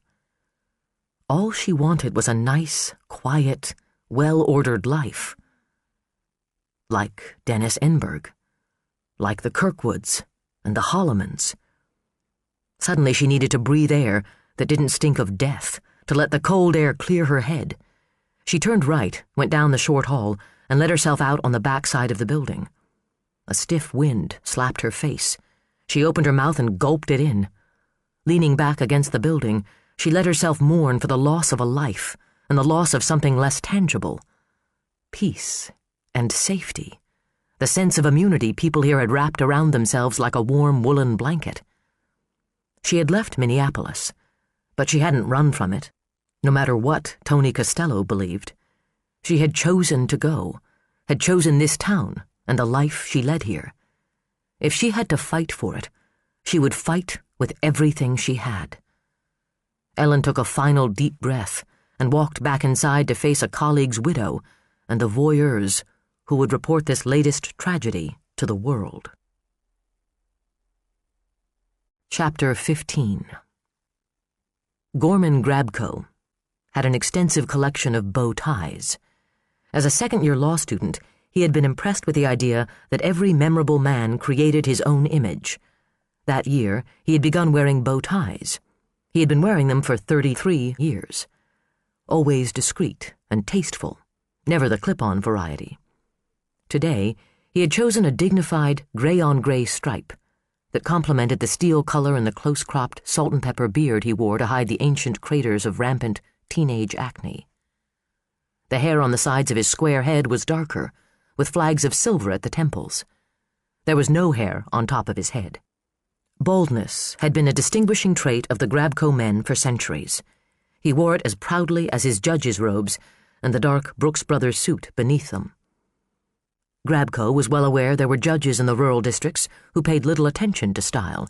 He had accepted it as his mission to uphold standards. He had degrees from Northwestern, had taught at Drake Law, was a patron of the arts, and aspired to someday sit on the state Supreme Court. He hoped that day would not be too far in the future, though it was difficult for a judge to distinguish himself in a place like Park County. For the most part, crimes here were petty, trials simple, the attorneys uninspired. The chance to hear a case the likes of the State versus Dr. Garrett Wright was a rare occasion. Gorman Grabko had prepared himself accordingly. He sat behind his immaculate desk with the air of a benevolent monarch, smiling warmly at Anthony Costello. "Mr. Costello, it's a pleasure and an honor," he said. "It isn't every day we get an attorney of your reputation in the Park County Courthouse. Is it, Ellen?" Ellen made a small motion with her lips. No one could have called it a smile. She wanted to tell Grabko he should be thankful, but then that wasn't the comment he wanted to hear. The question was rhetorical, at any rate. The judge continued without waiting for her opinion, essentially shutting her out of their little male bonding ritual. Or maybe it was less a guy thing than it was a celebrity thing. She could have got a better handle on it if Cameron had been there, but he had a competency hearing in Judge Witt's courtroom that morning, and so she was on her own. "You're a Purdue man, I'm told," Grabko said. Costello grinned. "I hope, as a Northwestern alumnus, you won't hold that against me." Grabko beamed, obviously flattered that Costello knew anything about him. "Both fine Big Ten schools. You've certainly done yours proud. You've made quite a name for yourself. I keep abreast of the goings-on in the metropolitan courts," Grabko said importantly, as if he had been appointed to do so by some higher power and wasn't motivated by simple envy. "I keep busy." Ellen struggled not to gag on Costello's false modesty. "Dr. Wright was lucky you could squeeze him in between murder trials." "Yes, things do get hectic in the cities." Costello cut her a look. "But then, you knew all about that once upon a time, didn't you, Ellen? It's understandable it could become overwhelming for some people." He made it sound as if she had cracked under the pressure and been shuttled out to the country to live in shame and secret. Grabko put his head a little on one side and looked at her with a glimmer of suspicion. Ellen narrowed her eyes on Costello. "Sickening is a better word, though some people don't seem to mind wading through sewage. But we shouldn't take up Judge Grabko's time reminiscing," she said with a saccharine smile. "He has a very full schedule." "I'm concerned about the timetable with your just arriving on the case, Mr. Costello," Grabko said. "Can I assume you'll want the omnibus hearing postponed?" "No, Your Honor. The defense will be fully ready to proceed. Eager to proceed, in fact. Every day these charges hang over Dr. Wright's head is another day his character is unnecessarily blackened." Costello hit Grabko full beam with his game face, tough, direct, intense. "Your Honor, my first duty to my client is to rectify the injustice done him earlier in the week, when the late Judge Franken set bail well beyond his reach." "The man was apprehended running from the scene of a crime," Ellen jumped in. "Allegedly. He brutally beat an agent of the BCA, allegedly, and did his best to escape. He's an obvious flight risk." Costello stood abruptly, taking Grabko's gaze with him. He walked toward the windows where milky light drained in through fat Venetian blinds. "Dr. Wright is entitled to the presumption of innocence," he said. "He is, in fact, an innocent man. Under the statutes of this state, he is entitled to a reasonable bail. $500,000 in cash is hardly reasonable." Grabko stroked his beard. "Neither is kidnapping an 8-year-old child or torturing a woman." Costello wheeled around. "Oh, come on, Ellen. You can't possibly believe Garrett Wright did any of that. He's a respected professor." "I know exactly what Garrett Wright is, Mr. Costello." Ellen came to her feet, advancing toward him with her hands planted on the hips of her narrow tobacco-brown skirt. "He is a man who stands accused of multiple felonies and did his best to elude capture. I don't argue that the assailant fled the scene. I argue that my client was not the assailant. Funny, then, how he was the one taken into custody. He was obviously the man captured, but he was not the perpetrator of the crimes. The evidence suggests otherwise." "We'll see about that, Counselor," Costello said calmly, "if it goes that far." Ellen crossed her arms and stood there, as Tony slid back into his chair and crossed his legs, carefully straightening the jacket of his pinstriped suit to avoid wrinkles. He looked too cool, like a card sharp with an ace up his sleeve. She weighed the idea of calling his bluff. Her silence lasted long enough to force his hand. He looked at Grabko. "Your Honor, I'm going to state right up front. We plan to file a motion to dismiss on the grounds of unlawful arrest. The Fourth Amendment prohibits police, absent exigent circumstances or consent, from making a warrantless entry into a suspect's home in order to make a felony arrest. Peyton versus New York." "Oh, please," Ellen sneered, positioning herself at the side of Grabko's desk. "The man was fleeing arrest, armed and dangerous. You don't consider these exigent circumstances? The situation meets all criteria." She ticked them off, one by one on her fingers. A grave offense was involved. The suspect was believed to be armed. There was obvious likelihood of escape. Not only was there reason to believe he was on the premises, Mitch Holt virtually followed him through the door. Virtually, but not actually. Costello directed his attention to the judge, choosing not to waste his energy or his argument on Ellen. It was Grabko he needed to sway. The truth of the situation is that the suspect Chief Holt was pursuing was wearing a ski mask. He never saw the man's face, had no reason to assume the man he was chasing was Dr. Wright. By his own admission, Chief Holt lost sight of his suspect numerous times during the chase, including just before he burst into Dr. Wright's garage.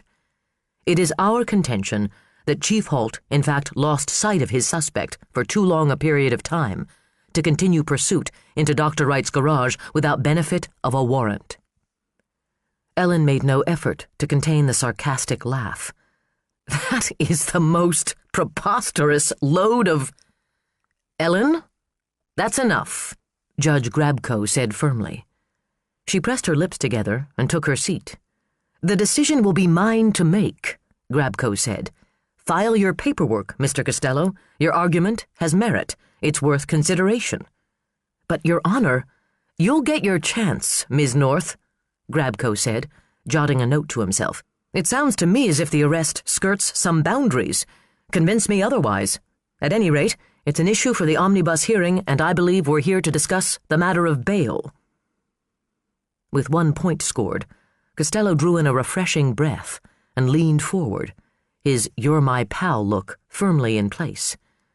Your Honor, considering Dr. Wright's ties to the community, his lack of a record, and what can only be called flimsy evidence against him, we request bail be reduced. Grabko turned to Ellen, eyebrows raised. I believe Judge Franken was more than fair and reasonable, considering the weight of the charges. The judge sat back and swiveled in his chair, tugging at a white spot in his beard.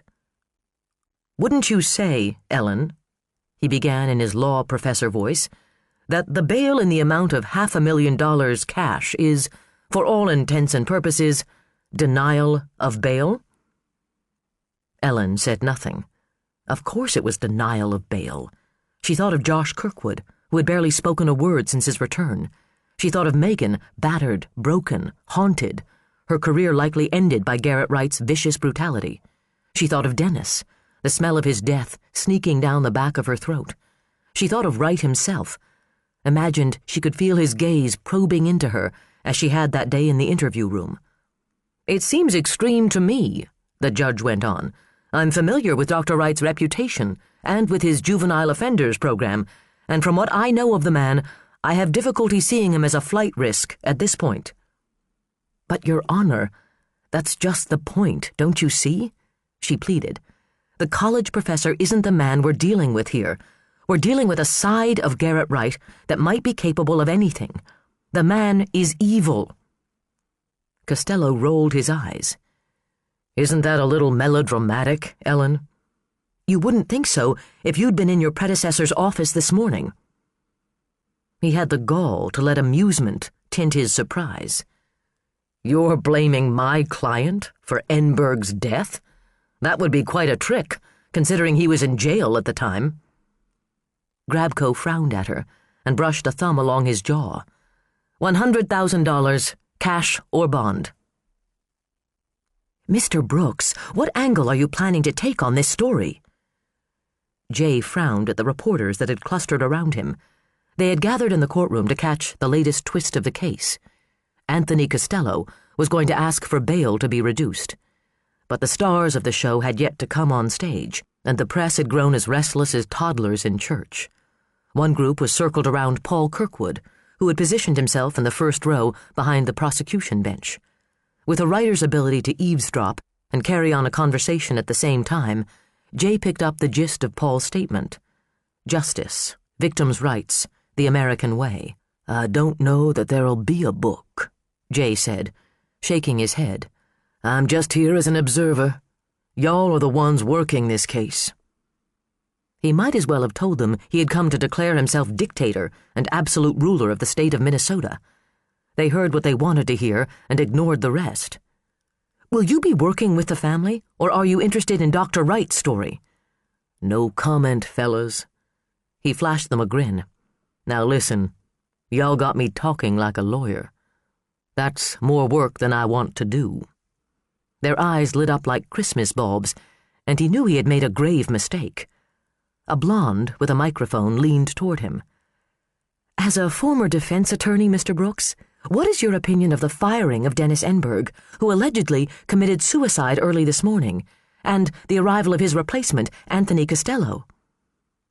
A man had blown his head clean off, and Blondie slid it into the scheme of things as if it were just another point of minor interest in her story. The idea disgusted him. The disgust amused him in a twisted sort of way. Ellen would have said he was no better than this woman, with her hunger for a story. He had come here for what was, on the surface, the same reason. In truth, he had deeper reasons, but they may, in fact, have been worse. Self-loathing twisted his mouth into a bitter smile. "Ma'am, I haven't been an attorney in a very long time," he said, "and hell, if I'd been any good at it, I'd probably still be doing it, wouldn't I? I can't see where my opinion on any of this is worth a hill of beans." "And yet you don't hesitate to take sides in your books." She refused to be brushed off with "aw shucks" and a famous grin. "Your critics, prominent defense attorneys among them, say you have a sharp eye for the law and that your analysis of trials is akin to laser surgery." At the front of the courtroom, the door to the judge's chambers swung open, and instantly the attention of everyone in the room swung forward. Ellen emerged first, looking furious. Jay could tell she was fighting to keep her expression blank, but her whole body looked as tight as a clenched fist, and her eyes glittered with the same kind of fire she had directed at him a time or two. Costello strolled out behind her, relaxed, confident. He looked directly at the members of the press. The conquering hero, the champion for the common man, provided the common man could come up with the bucks. The judge, the Honorable Gorman Grabko, climbed to his perch and seated himself. Prim was the first adjective that came to mind. He looked like the kind of man who would use shoe trees and wax his bald spot. Hallway scuttlebutt indicated he was a stickler for form and that he tended to lean toward the defense, holding the prosecution to a higher standard. By the look of things, Ellen had fallen short. A side door opened, and Garrett Wright was led in by a pair of deputies and seated at the defense table. It was over in a matter of minutes. The skirmish had been fought in chambers, as most of them were. This show was for the record, and for the spectators who had gathered to watch the drama unfold. Costello formally stated his request. Ellen argued against it. Grabko's mind was made up. "Bail is set in the amount of $100,000, cash or bond," the judge announced. "This is an outrage," Paul Kirkwood shouted, leaping up from his seat. His face flushed the color of dried blood, and a vein stood out prominently in the side of his neck. "That animal stole my son, and you're letting him out!" A beefy deputy rushed up the aisle and grabbed hold of him. Paul put a shoulder into him and staggered him back a step toward the defense side of the room. "You ruined our lives!" he screamed, thrusting an angry fist in Wright's direction. Grabko smashed his gavel down. He had risen to his feet and called for more deputies. The courtroom rang with shouts and shrieks and the scuffling sounds of physical struggle. More deputies rushed in. 3 of them grabbed hold of Paul Kirkwood and herded him toward the nearest exit. He twisted around as they dragged him. "I want justice! I want justice!" The reporters rushed after him in a flock. The remaining deputies hustled Wright and Costello out a side door. Grabko shook his head, banged his gavel, and declared court adjourned for the morning. The room was empty in a matter of seconds, everyone running into the hall to catch the continuation of Paul's show. Everyone except Ellen. She sat at the table with one arm banded across her middle, and the other hand raised as a prop for her chin. She stared up at the empty bench, as if she were trying to will the blindfold off the figure of Lady Justice. Jay hung back, his eyes on Ellen. He should have been out in the hall. Paul Kirkwood's penchant for theatrics intrigued him. There was something slightly off about those performances, something that struck Jay as calculated, disingenuous. But he couldn't seem to make himself turn away and walk out. Instead, he opened the gate and let himself onto the business side of the bar. Because he wanted to hear Ellen's take on things, he told himself. That was all. Not because she looked small and forlorn, sitting there all alone. Not because it touched him in any way that she was taking the loss hard. "It's only bail," he said. "Tell that to Paul Kirkwood," Ellen murmured. "Drive out to Lakeside and break that news to Josh's mother. Or maybe you want to call Megan O'Malley in the hospital and tell her?" "It's only bail." She faked a nonchalant shrug as she turned in her chair to face him. Why shouldn't Garrett Wright be free to walk the streets, free to communicate with his accomplice, who may have committed murder last night, who is, as we speak, doing God knows what to Dustin Holloman? He moved closer, his hands stuffed into the pockets of his rumpled slate-colored dockers. He had shed his coat somewhere. A bright silk tie hung like a strip of modern art down the front of his worn denim shirt.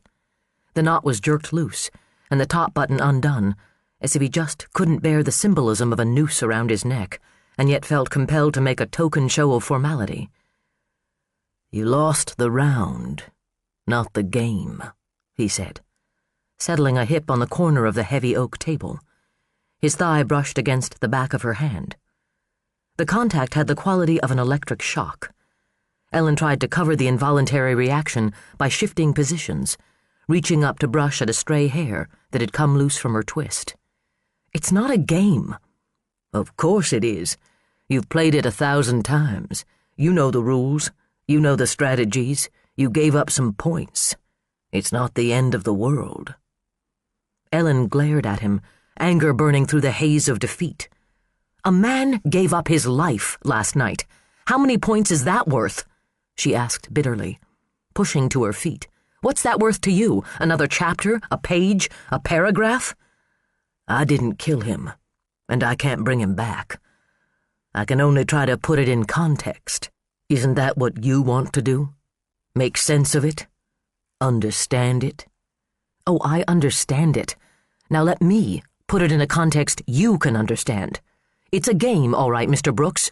Dennis Enberg was a piece they didn't need anymore, and now he's dead. And his replacement just drew the get-out-of-jail card for his twisted bastard of a client, and I couldn't manage to stop any of that from happening." The rage and the pain boiled up inside her, boiled over the rim of her control. She turned her back to him and pressed her hands over her face, furious with herself. She had thought she had control of her emotions, if nothing else, in all this madness. She had vowed to fight this battle, but somehow she hadn't seen the possibility for this early defeat. She thought of Costello's threat to get the arrest thrown out, and felt sick at the possibility. If she could lose this battle, she could lose that one. That vulnerability was terrifying and raw. Jay watched her struggle to rein in her feelings. Her back was ramrod straight, her shoulders straining against the need to shake. Despite all the time she had spent working in the system, she had managed to hang on to a sense of right and a sense of honor. She fought hard and took her losses harder. Cynicism hadn't dulled the lance of justice for her as it had for so many, as it had for him. It seemed only to have made her more keenly aware of her place in the scheme of things. "You didn't think it could happen here, did you?" he murmured, stepping behind her. "It shouldn't be happening here," she whispered. "Children should be safe. Dennis Enberg should be alive. Garrett Wright and whatever other madman is playing this game with him should be stopped forever." "Is that why you left the city?" He was close enough that the scent of her perfume caught his nose and drew his head down. The nape of her neck was no more than a breath away. Tempting. Too tempting. He wanted her, and knew better than to give in to that seductive need. She was part of the story. The story was what he had come here for, to bury himself in it, to lose himself in it, to run away from his own pain and dissect someone else's. The reminder brought a bitter taste of self-loathing. The anger made him cruel. "Is that why you left, Ellen? Because you didn't want to fight this kind of fight? Is that what you ran from?" She wheeled on him, and he caught hold of her arms before she could slap him. "I didn't run from anything." "You were on the short list of up-and-comers in Minneapolis," he said, deliberately goading her. "Then suddenly you're riding roughshod over drunks and losers in Mayberry." "I walked away. I wanted a saner life. I made a choice, and I certainly don't have to justify it to you." "There's sure as hell nothing sane about what's going on here now," he growled. Ellen didn't know if he meant the case, or the heat building between them at that moment. He was too close, his hands too tight on her upper arms, his mouth just inches from hers. "Let go of me," she ordered, jerking out of his grasp. The hall door swung open, and Henry Forster, a longtime reporter for the Minneapolis Star-Tribune, stepped in. Through the perpetually smudged lenses of his thick bifocals, his gaze hit Ellen with full magnified force. "Ellen, are we going to get a comment from you?" he barked. "Or are we just supposed to draw our own conclusions?" "I'm coming right now," she said. Not sparing Jay so much as a glance, she picked up her briefcase and walked out. He followed at a distance, waiting for her to capture the full attention of the reporters before he slipped into the hall. The wait also gave him a moment to clear his brain. Damn, but he had got his balls in a vice this time. This was what he got for sniffing around a live case. Ordinarily, he had sense enough to come in after the fact, after the strongest of the immediate emotions had faded away, and the parties involved had gained perspective on the crime that had touched their lives.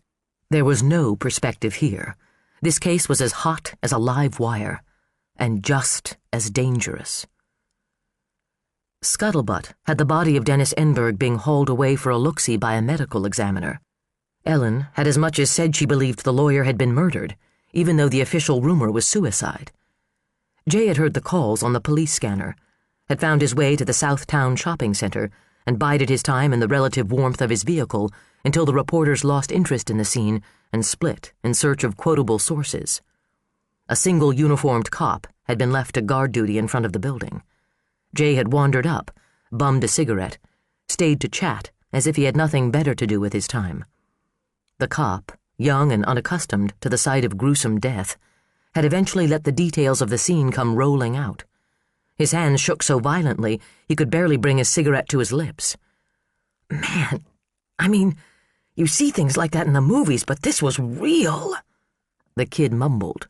Far across the way, half a dozen cars were parked in front of Snyder's Drug. People came to buy cold tablets and headache remedies, ignorant of the fact that 100 yards from them a man had had his brains splattered all over the wall of his office. "It's a tough sight to stomach," Jay said.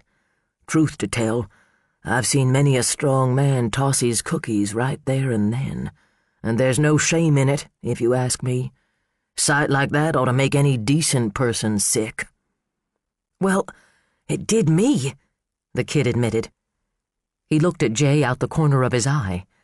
"I suppose you've seen a lot. I read Twist of Fate. That was grisly." "True enough. Never ceases to amaze me the violence people will do to one another." "Yeah." He sucked his Winston down to the filter, the ash glowing red as he tossed the butt. The look in his eyes was far away, deep inside, where people keep their darkest fears and seldom look at them. "I can't imagine sticking a shotgun in somebody's mouth and pulling the trigger." Murder. As if this case hadn't been sinister enough to begin with. Jay now shot a sweeping glance across the crowd gathered for Ellen's impromptu press conference. The old warhorse with the beetle brows and bad comb-over who had walked in on them shouted down his colleagues. "Ms. North, what is your reaction to Garrett Wright's release pending payment of bond?" "It goes without saying, I'm extremely disappointed." She was all cool control once again, as if those moments of discomposure in the courtroom had never happened. However, Judge Grabko listened to both sides and made his decision, and we'll live with it. That's the way our system works. Which was essentially saying it hadn't worked this time. Will Dr. Wright return to his home in the Lakeside neighborhood, virtually yards away from the Kirkwood home? "I don't know," Ellen said. "I hope not, for the family's sake. What about the rumors that Dennis Enberg's body was transported to the Hennepin County Medical Center for an autopsy?" "Mr. Enberg died a violent and unexpected death. The city and county agencies are obligated to investigate that death to determine beyond question whether or not it was self-inflicted. Was there a suicide note? No comment. With Garrett Wright in jail at the time, you can't possibly suspect involvement on his part in either Mr. Enberg's death or the kidnapping of Dustin Holloman, can you? I have no comment regarding ongoing investigations. The stone wall had gone up. She had made her point about Wright's release. The rest would be for show. The tough lady prosecutor showing the world this small defeat didn't faze her. None of these reporters had seen her tears or heard the self-castigation in her voice. Jay had, and that mattered to him in a way that was patently unwise. He pulled his gaze off her and continued to scan the crowd. Courthouse personnel hung around the fringes of the media group, curious to see their allegedly ambitious assistant county attorney in action. Until the first kidnapping, press conferences had likely been a rarity here. A flash of rusty red hair caught his eye. He moved slowly down the hall, skirting the crowd, like a hunter easing up on wary prey. Todd Childs had focused his attention on Ellen, his gaze flat and cold behind retro-look glasses. He stood half-hidden by a marble column, wearing a long, olive-drab wool coat that looked as if it had been fending off moths in someone's attic for years. A student of Wright's at Harris, Childs had been mentioned in the news reports following the O'Malley incident on Saturday. One of the local TV stations had included a shot of him and a comment as to Dr. Wright's innocence in their follow-up story on Sunday. Jay eased up beside him, tipping his head conspiratorially. "She's a cool one, isn't she?"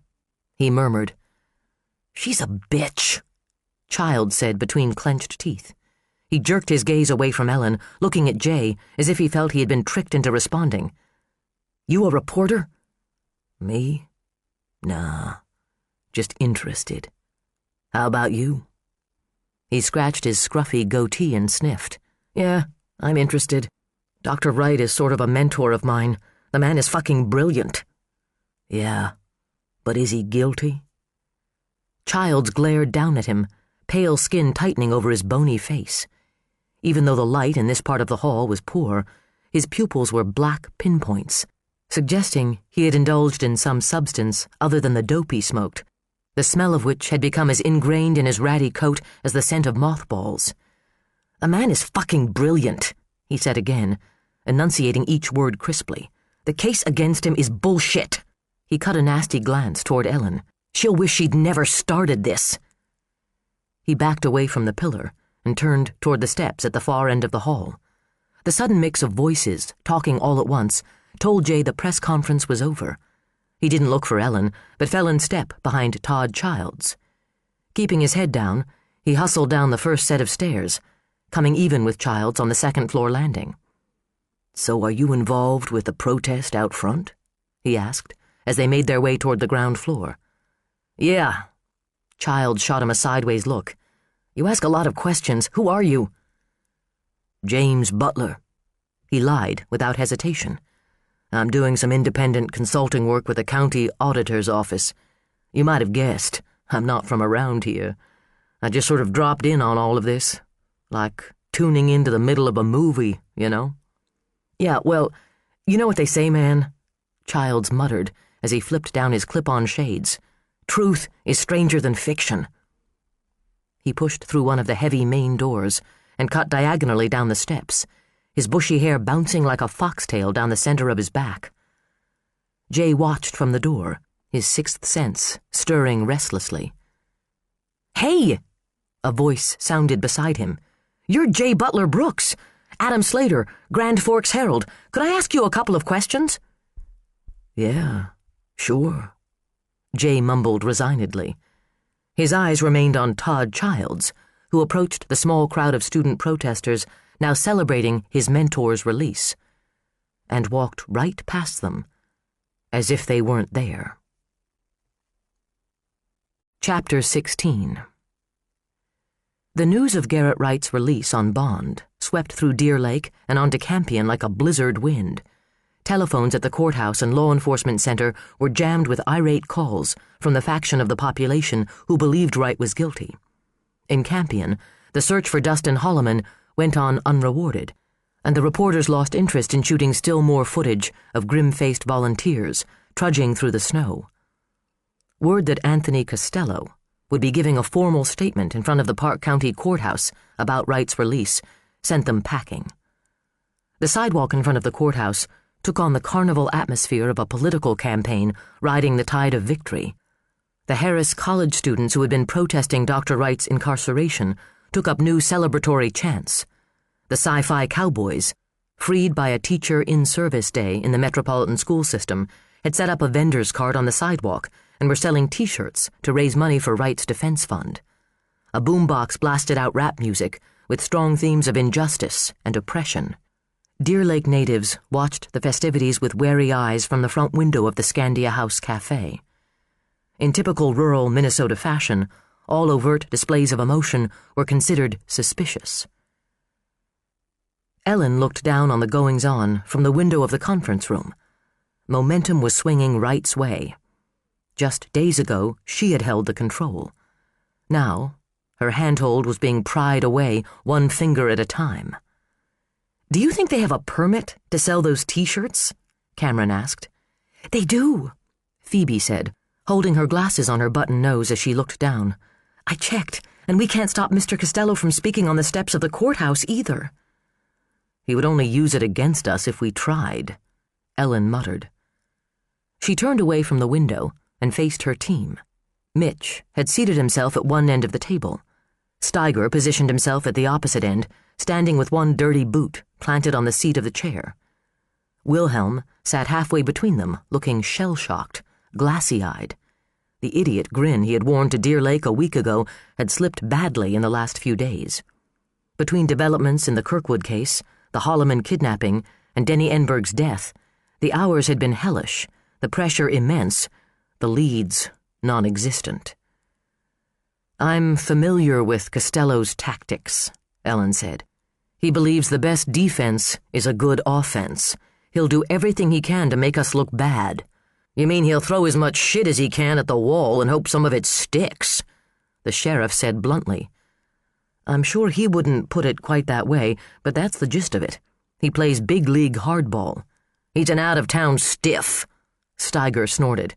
"Just because he's from the cities, we're all supposed to crap our pants at the sight of him. He's just another shyster lawyer." Cameron rolled his eyes. Phoebe gave the sheriff a look that suggested he smelled as if he had already seen Costello and fulfilled his statement. "This shyster is like having a great white shark land in our lake, Sheriff," Ellen said. "Do not underestimate him." "He's got his own private investigator," Mitch interjected. "Raymond York. The guy was sniffing around St. Alicia's today. Father Tom called to complain." Steiger scowled at him. So this PI will be working full-time to find anything that might get Wright off the hook, while the rest of us are trying to work this case, find Dustin Holloman, figure out whether or not Denny Enberg killed himself, and deal with our everybody garden-variety mopes. "The Holloman case and Denny's death complicate our situation," Ellen admitted. "But if we go on the assumption they're tied to Josh Kirkwood's case, that it's Wright's accomplice carrying on the game, then we're still focused on nailing Wright." "That could be a dangerous assumption if it's wrong," Wilhelm stated. "But it's not wrong," Mitch said. "We know the kidnappings are related. The thing we can't be sure of is Enberg. The autopsy is scheduled for Monday. If we're lucky, we'll get the word on fingerprints Monday as well." "Did Denny's secretary know anything about any late-night appointments?" Ellen asked. He shook his head. "She said it was a light day. 3 appointments with clients and a couple of reporters dropping by for comments. He didn't have anything scheduled after 5. Told her he was going to stay late and do some paperwork. I've got guys talking to the clients, trying to get a handle on his state of mind. Barb, the secretary, said he was down about the Wright case, but that he didn't want to talk to her about it." "No witnesses from around the shopping center?" Cameron asked, tapping the end of his fountain pen against his legal pad, impatient for a break. "None yet, but we haven't been able to track down the night staff from the donut hut. They're gone to Mankato for the day, skiing." "Well, we know one thing," Wilhelm said. "Wright didn't kill him. He was still sitting in jail at the time." "Grabco remedied that situation," Mitch muttered. It may actually work to our advantage, to have Wright out on bail, Cameron offered. If we can put him under surveillance, he could lead us to the accomplice, to Dustin Holloman, tie the whole mess up in a nice, neat bow. Somehow, I don't think he'll be that obliging, Mitch said. But I've already assigned a plainclothes detail to him in case there's a god after all. I've assigned an agent to the surveillance team too, Marty Wilhelm said without enthusiasm. I'm assuming nothing has turned up from the search of Wright's home? Ellen asked. He shook his head. Nothing at all out of the ordinary. You might think he's an innocent man. Mitch gave him a look that could have frozen fire. I don't think he's an innocent man, Agent Wilhelm. Neither does your predecessor. And you had damn well better not think he's innocent either. Hey, I've got an ongoing situation in Campion. Garrett Wright is an ongoing situation, Ellen stated sharply, pulling Wilhelm's attention back to her. We've got a probable cause hearing in less than a week, and a judge who has innocent until proven guilty embroidered on his underwear. I need every scrap of ammunition I can get to nail Wright. Costello fired his first shot today. He's going to try to get the arrest thrown out. Fuck him! Mitch jumped to his feet. That was a righteous bust. Ellen held up a hand. I said he would try. He won't succeed if we have anything to say about it. I don't believe he'll convince Grabko, but in the meantime he'll be feeding his theories to the press, tainting the jury pool. God damn weasel, Steiger muttered. Ellen turned to Wilhelm again. Tell me you've got someone working with the computer equipment you confiscated from Wright's home. Yes, but they're not going to find anything. We all know that. The notes from Josh's and Dustin Holloman's kidnappings were computer-generated and printed on a laser printer. Garrett Wright owns a laser printer. But the thing doesn't have a memory. There's no way to tell if the notes came from that printer, Wilhelm argued. And so far, we haven't found a computer diskette labeled terroristic threats and creepy poetry. Wright isn't stupid enough to have hung on to anything incriminating. Mitch glared at him. Well, you would know more about stupidity than the rest of us, Wilhelm. But I know this. Guys like Wright get cocky. And when they get cocky, they get careless. He told Megan they had done this sort of thing before, Ellen said. He told her they had committed murder. If that's true, then he has to have left a trail somewhere. And if he's proud of his accomplishments, I can't believe he hasn't kept some sort of souvenirs. No luck on the search for another property in the area? Steiger shook his head. Not in Wright's name, not in his wife's name, nothing for priest or child's. She looked to Wilhelm. You haven't found anything in his background? Wilhelm dug through a messy file folder on the table in front of him and tugged out a typed report. He was a Boy Scout. Cameron took the papers. Any merit badges for cruel and unusual behavior? I've read the report, Wilhelm said. There's nothing out of the ordinary. His parents split up when he was a kid. He was raised by his mother, an office manager for a shoe factory in Mishawaka, Indiana, National Honor Society in high school, graduated with honors from Ball State, went on for his master's and doctorate at Ohio State. He recited the history in a bored monotone, surreptitiously checking his watch. He came here from the University of Virginia, and before that, Penn State. He gets around for someone in a profession where tenure is the big brass ring, Cameron said. Have you checked with NCIC? Ellen asked. They can scan their database for similar crimes in other parts of the country. The man has no record, Ms. North. All that means is he's never been caught, Mitch said. He began to pace. Jesus Christ, Wilhelm, if you don't want to do the job, fucking delegate. I'll call NCIC myself. Wilhelm scowled at the table, color splashing across his cheekbones. I'm doing my job, Chief Holt. I can't do everything at once. I'm beginning to wonder if you can manage to walk and chew gum at the same time. Time out, Ellen shouted, rising from her chair. The men looked at her with surprise and annoyance for interrupting their argument. We've got a case to make. You guys tear each other's throats out on your own time. This is pointless, Steiger grumbled, waving a hand at them. Before he could take his foot off the chair, a beeper went off. Everyone but Phoebe reached for a pager. "It's mine," Steiger said, reaching for the phone on the table. Tension crackled like static in the air as he punched in the number and waited. No one spoke. Ellen knew that they were all thinking the same thing, that they were all thinking the worst and hoping for the best. "Steiger," the sheriff barked. A muscle ticked in his cheek, marking time as he took in the news. 4 seconds. 5 seconds. Air hissed out between his teeth, taking his color with it. "Shit. Keep it quiet. Don't do anything. I'll be right there." He slammed the receiver down. "That was Campion. They found the boy's boot with a note inside. Evil comes to him who searches for it." The 3 cops grabbed their coats and headed for the door, grim-faced and silent. "I'll be there as soon as I can," Ellen promised. Cameron closed the door behind them and clamped his hands on top of his head. "Shit! Shit! Shit! Shit!" Phoebe shoved her glasses up into her hair and covered her eyes with her fingers. Ellen sank back down on her chair. "Look at the timing," she said, her gaze catching Cameron's. Just as Costello was about to start his press conference with Garrett Wright standing beside him, a clue is found in an identical case 20 miles away. "You think Costello knows?" Tony had shown his colors before, but could he be that cold, that ruthless?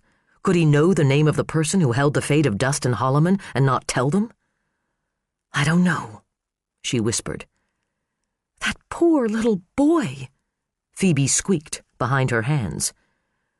"The best thing we can do for him is our jobs," Ellen said, fighting to push away the mental fatigue and uncertainty. "Cameron, I want you to write the best damn brief in history on exigent circumstances and probable cause regarding the Fourth Amendment. We're not letting Wright weasel out of this on a technicality." "You got it." "I also want you to ride herd on Agent Wilhelm. Keep after him about digging into Wright's background. He should have a man on it full time. If they can't catch Wright's accomplice, then his past is our way in." "I'll make some phone calls." He slid into his chair and started making notes. "Phoebe, it's your job to run interference." Ellen caught one of the girl's wrists and gently pulled her hand away from her damp face. "Are you listening to me?" "Yes." "I know you're used to giving the defense attorneys free access to files and information. We've always had an open-door policy. You're going to slam that door shut in Tony Costello's face. If he wants something from this office, he has to request it in writing. Make this as inconvenient for him as possible. I'm never in when he calls. He never gets in to see me without an appointment. Understand?" Phoebe nodded, bouncing her glasses down out of her hair. She shoved them into place, sniffed, and sat up straighter, putting on her bravest face to accept her duty. "Now, turn that television up," Ellen ordered, nodding to the portable set they had perched on a file cabinet. The Channel 11 news camera was homing in on Costello's handsome face. In the words of Sheriff Steiger, let's see what shit he's throwing at the wall now. "An innocent man is free," Costello began. A cheer went up from the students gathered on the sidewalk behind the press. "Upon reviewing the circumstances and the facts of this case, Judge Grabko has seen fit to grant Dr. Wright bail and reverse the earlier injustice imposed by the prosecution and the late Judge Franken." The afternoon was growing dark with the promise of night and more snow. Portable lights had been set on the steps of the courthouse to illuminate the players in this melodrama. The cameraman was positioned down the steps, shooting up. The effect was dramatic, with the pillars of the courthouse as a backdrop. Costello looked powerful, his shoulders filling the screen in close-ups, his face as masculine and classic as a Roman sculpture. Garrett Wright stood beside him like a pale shadow, the contrast in their builds and coloring giving him an image of delicacy and refinement. Hannah stared at him as the camera pulled in close on his face. She watched the press conference on the kitchen television that sat tucked back into a corner on the counter. The ingredients for lasagna were scattered around it. In the family room, Lily was dancing to a tune from the Talking Candlestick in Beauty and the Beast. Josh ignored the video, sitting on a stool in front of the picture window, staring out at the lake. He had taken to carrying his backpack around the house with him, as if he felt a need to keep essential items with him in case he was taken away again. The backpack sat on the floor beside his stool, purple and teal and plump with who knew what.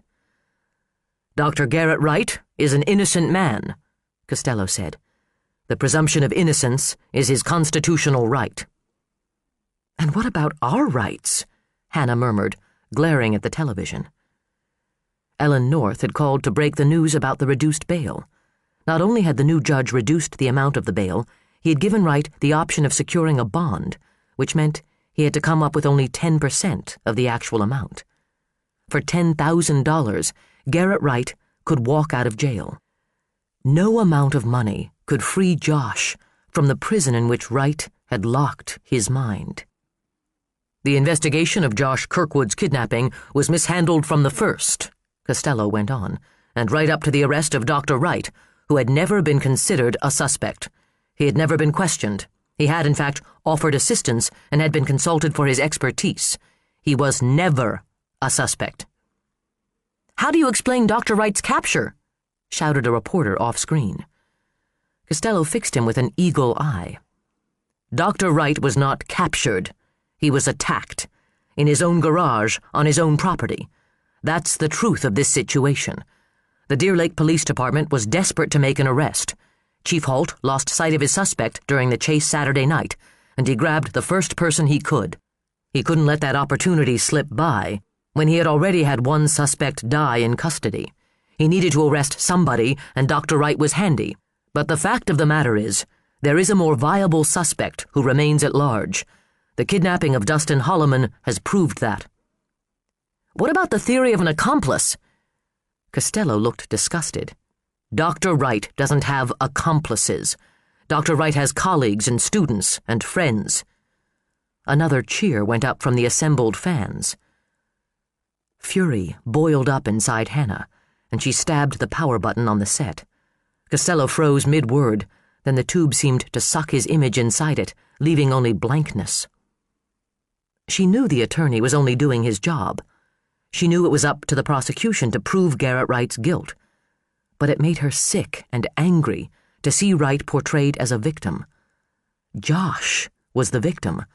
Their family had been victimized, their lives torn apart. She didn't for a second believe Costello's contention that Garrett Wright had simply been in the wrong place at the wrong time. Costello was paid to make his client look innocent. Hannah had known Mitch Holt since the day he and his daughter had moved to Deer Lake 2 years before. Mitch couldn't be bought. If Mitch said Garrett Wright was the man, Garrett Wright was the man. On the night of the arrest, Mitch had come to the house, wounded and exhausted, and explained every detail of the chase and capture.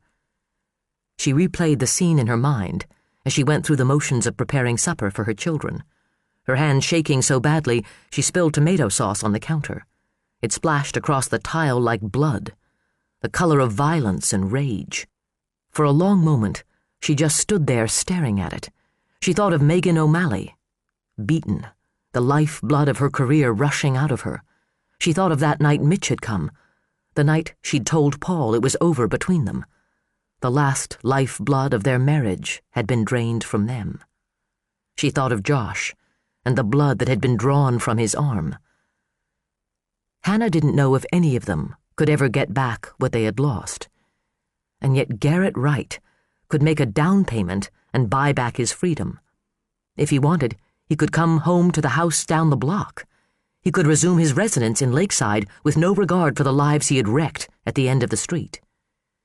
It seemed he could wipe the slate of his conscience clean, as easily as she wiped away the spilled sauce on the counter.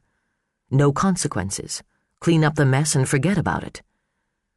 He won't get away with it. Ellen had assured her the county attorney's office was working diligently to bring the case to trial and to convict Garrett Wright. Mitch had told her all the law enforcement agencies involved in the Dustin Holloman case were focused on capturing Wright's accomplice. She had to trust the system. She believed in it, believed it worked more often than not. She had to believe in justice. He won't get away with it. She slid the lasagna into the oven, wiped her hands on a dish towel, and walked down into the family room. The movie was still rolling, but no one seemed to be watching it. Lily was singing a tune of her own composition, and her own language, and wiggling around the cherry trunk that served as coffee table. She had pulled a pair of huge pink play sunglasses out of the toy box and wore them at a jaunty angle. Hannah grabbed a discarded baseball cap and plunked it sideways on her daughter's head, finding a smile that had become too rare in the last weeks. "Hey, Lily Bug, are you doing the diaper dance?" she asked, squatting down and wiggling her own behind, sending Lily into a giggling frenzy. Hannah laughed, amazed at how good that felt. Then her gaze strayed to Josh, and the laughter died.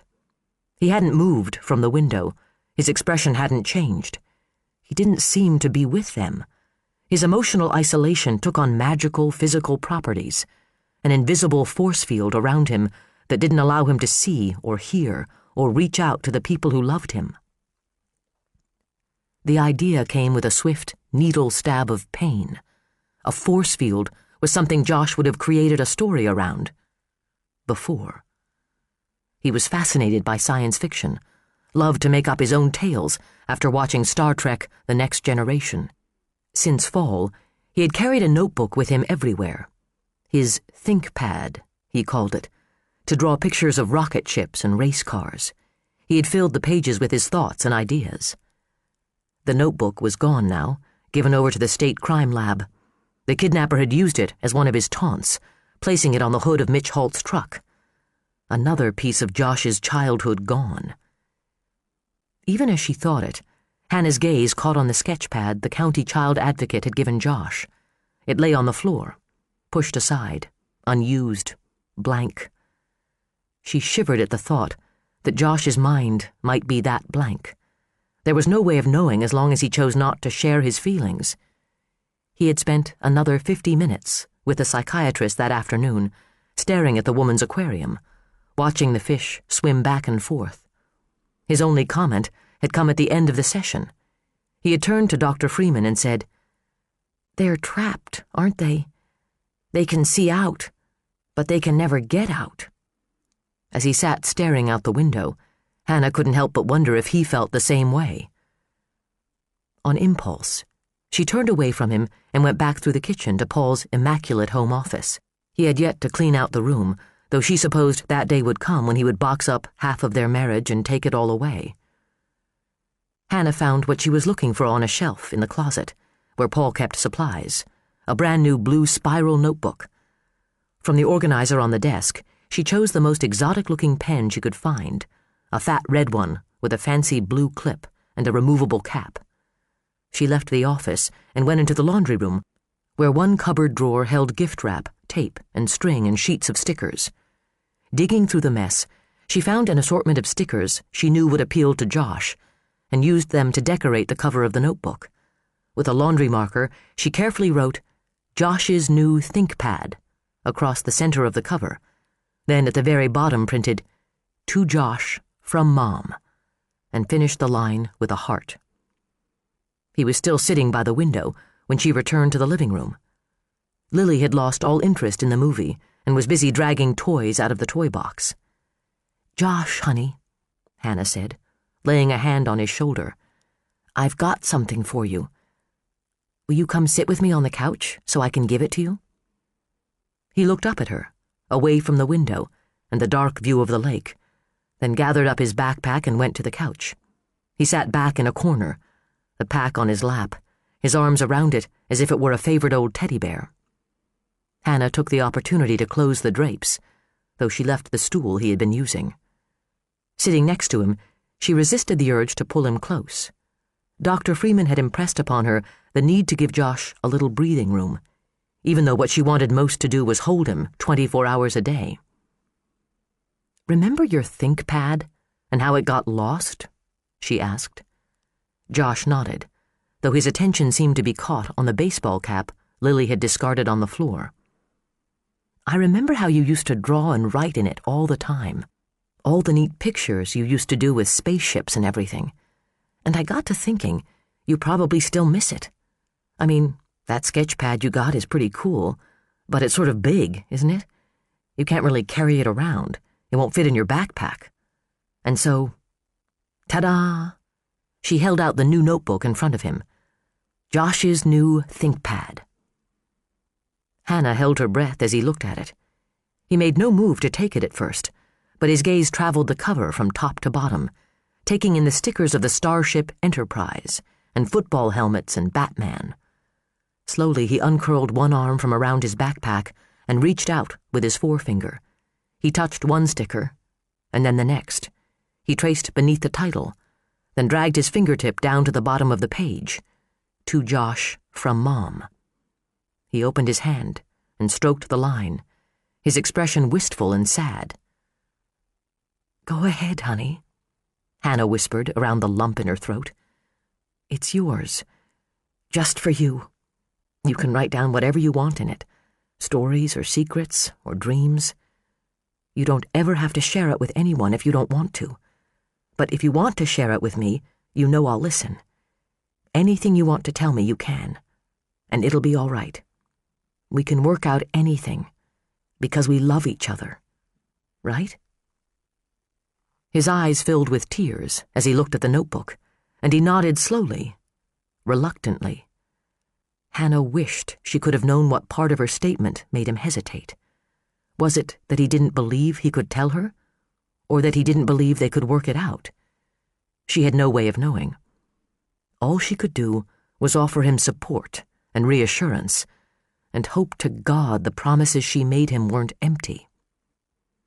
As he took the notebook from her, she pulled him close and kissed the top of his head.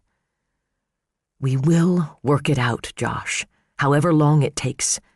It doesn't matter," she whispered. "I'm just so happy to have you home, to be able to tell you how much I love you." She pulled back from him a little and made a goofy face at him. "And get mushy all over you." A tiny smile of embarrassment hooked one corner of his mouth, and he rolled his eyes. Like the old Josh, like the boy who loved to kid with her and laugh. "It's okay, Mom," he said in a small voice. "It better be," Hannah joked, "'cause you know, even when you're a grown-up and the star quarterback in the Super Bowl, I'll still be your mom, and I'll still get mushy." Josh wrinkled his nose and turned his attention back to the notebook. He ran his finger over the stickers one by one, naming each one in his head. He recognized them all from before, when he had been a regular kid, when life had been simple, and his biggest secret had been kissing Molly Higgins on the cheek. He wished he could go back to before. He didn't like secrets, didn't like the way they made him feel inside, but he had to keep them now. There could be no telling. He had been warned. So he chose not to think about the secrets at all. He would think about other things, like his new pen and how it looked like something astronauts might use, and his new ThinkPad. Blank pages, just for him, not for sharing with strangers or anyone. Blank pages that were like part of his imagination, space for thinking and storing thoughts away. He liked that idea, taking thoughts out of his head and storing them away where he didn't have to think them anymore. He slipped the notebook into his backpack and carried it to his room. Chapter 17. Ellen pulled her glasses off and rubbed her hands over her face, unconcerned about her makeup. Her makeup was long gone. There was no one around the office to see her anyway. Even the cleaning people had come and gone. Ellen had done the reverse. She had gone to Campion and come back. At Campion, she had run the gauntlet of reporters and stood in the windswept parking lot of the grain and ag services on the edge of town, where Dustin Holloman's boot had been found in the cab of an employee's pickup. "Doesn't this confirm Dr. Wright's innocence? Will you try to delay next week's hearing? Is it true Garrett Wright was never a suspect before his arrest? Is it true Wright plans to sue for malicious prosecution? Is the owner of the pickup being questioned? Is he a suspect?" The questions came at her like lances. The reporters swarmed around her, their eyes bright and feral. The parking lot was a rough sea of ice, rutted and polished by truck tires. Under the sodium vapor security lights, it took on a pearly glow. The buildings and huge metal bins of the grain elevator made an austere backdrop. Shaker plain and simply functional, unlit, unwelcoming. Clouds had taken the daylight early, and snow had begun to fall. Small, sharp flakes hurled down from heaven on a frigid, unforgiving wind. The BCA Mobile Crime Lab was parked at a cockeyed angle, 20 feet away from the lone pickup truck. Evidence technicians swarmed around the truck, working in the brilliant light of portable halogen lamps. "They're taking their time," Mitch said. "They don't want to miss so much as a hair, which is all well and good, but the guy who owns the truck raises cattle, and his dog rides around with him in the cab. They'll be here all night getting hair off the goddamn seat cover." Ellen squinted against the pelting snow and the glare of the lights. "Who owns the truck?"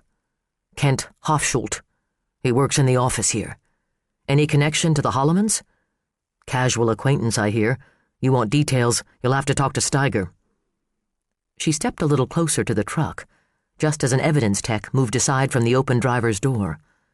Dustin Holleman's boot sat on the bench seat of the truck, center stage under the halogen spotlight.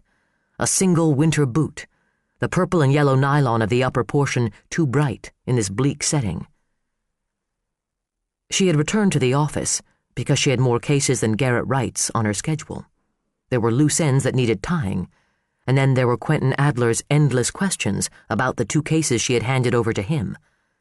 But she had appetite for neither the work she needed to accomplish nor the turkey sandwich she had picked up at Subway for her supper. All systems were crashing due to lack of fuel, but the thought of food turned her stomach. Out of practice. When she had worked in Minneapolis, she had got to the point where she could go from a murder scene to dinner and not think twice about it. The mind was an amazing machine, able to develop what defenses it needed, but it had been a long time since she had needed defenses. "Call it a night," she murmured, checking the clock. 9:15. Poor Harry wasn't seeing much of his mistress these days. At least, he had Otto Norvald, her neighbor and fellow dog lover, who didn't mind seeing to Harry when Ellen had to put in a late night. She sorted through the stack of files in front of her, taking those pertinent to Wright and 2 other cases she would have to deal with the next day. A burglary for which she expected the defendant to cop a plea, and a DUI she fully intended to put in jail for as long as she could. The files went into her briefcase. Then she set about her daily ritual of arranging everything left on her desk in precise order. She had learned long ago that her office was the one place in her professional life where she could always be guaranteed order and control. She exercised the ritual with religious dedication and found it much more calming than the pointless raking of a Zen garden. Satisfied with the task, she pushed her chair into its cubbyhole, dug in her coat pockets for her gloves. Her mind was already halfway out the building, wondering how much snow had fallen in the 2 hours since she had come back. 4 to 6 inches was predicted. The road back from Campion had already begun to drift over in spots. She dug her keys out of her purse, slung the bag over her shoulder, and started for the door just as the telephone rang. "What now?" she muttered on a groan, fearing the worst behind the screen of annoyance. "Ellen North," she said into the receiver. Nothing. "Hello?" It was Monday night all over again, the heavy sense of a presence on the other end of the line, a silence that seemed ominous. Her stomach churned as the line from last night's call played through the back of her mind. "The first thing we do, let's kill all the lawyers." "If you've got something to say, then say it," she snapped. "I've got better things to do with my time." A breath. Soft and long. It seemed to come out of the receiver and curl around her throat like a snake. "Ellen." The whisper was little more than a thought. Androgynous. As thin as gauze. "Who is this?" "Working late, Ellen." She slammed the receiver down. Mitch had set up a caller ID tracer on her home telephone, but there was nothing on the office phones, and she questioned the legality of installing anything. The call had come in on her direct line, a number that was not listed in any public directory. Did that mean the caller was someone she knew, or someone who had been in her office without her knowledge? Business hours were long over. Had the caller caught her here by chance, or was he aware hers was the only office light on in the building? "The first thing we do, let's kill all the lawyers." "Working late, Ellen?" She cast a glance at her window. Even with the blinds drawn, the light would be visible from outside. Lifting the blinds away from the glass at one side, she tried to peer out, but there was nothing to see except the weird mix of night and swirling snow. "Your boss needs to have a word with someone about security. This is a highly volatile case you've got here. Anything might happen." "Ellen, you're a likely target." "The first thing we do, let's kill all the lawyers."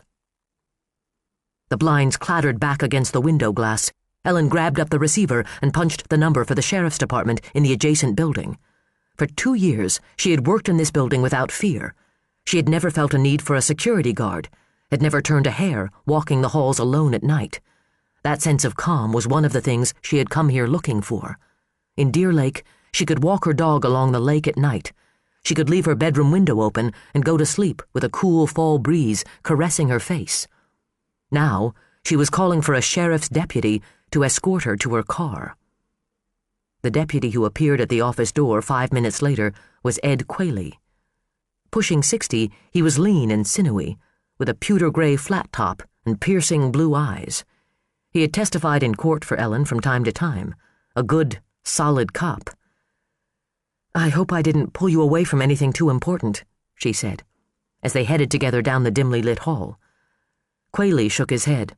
"Nah, accident reports is all. Nothing much more than fender benders going on around here tonight. I'm on light duty anyway, banged up a knee playing hockey. I guess all the action tonight was over in Campion, huh?" "Well, I don't blame you for wanting a walk to your car. Everyone's a little edgy these days. A person just don't know what to expect anymore."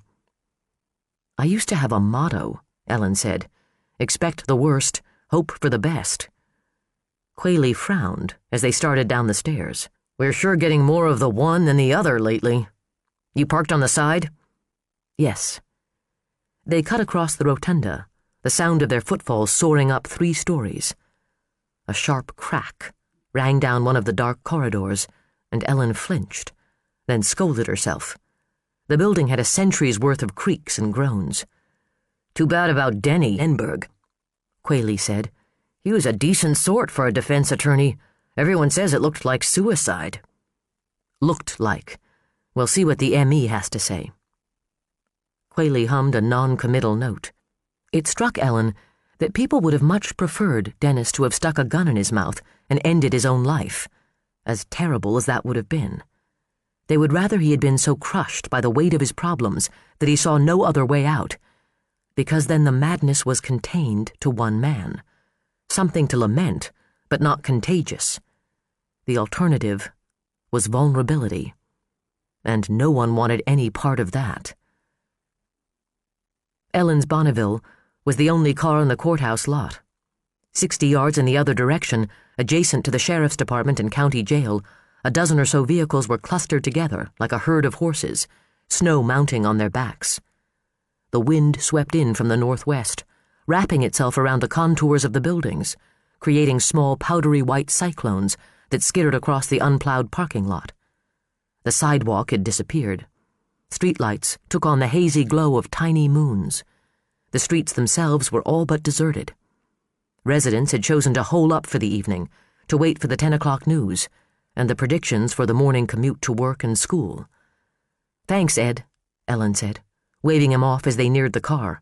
"No problem. Stay warm." Hunching his shoulders, he started up the slight grade toward the sheriff's department entrance. Ellen hit the button on her remote that unlocked her car doors and brought the interior lights on. Her gaze swept the area, seeing it in a far more critical light than she had when she had parked here in Rudy's personal spot 2 hours ago. The spot that was close to the building. that had looked so handy, that shortened her walk through the weather, now struck her as a stupid choice. Better to have parked in the second row, away from the building, where shadows and shrubbery could offer cover, and under a security light. Still, no deadly figure darted out of the darkness along the building. She had almost begun to relax as she rounded the trunk and came up along the driver's side of the Bonneville.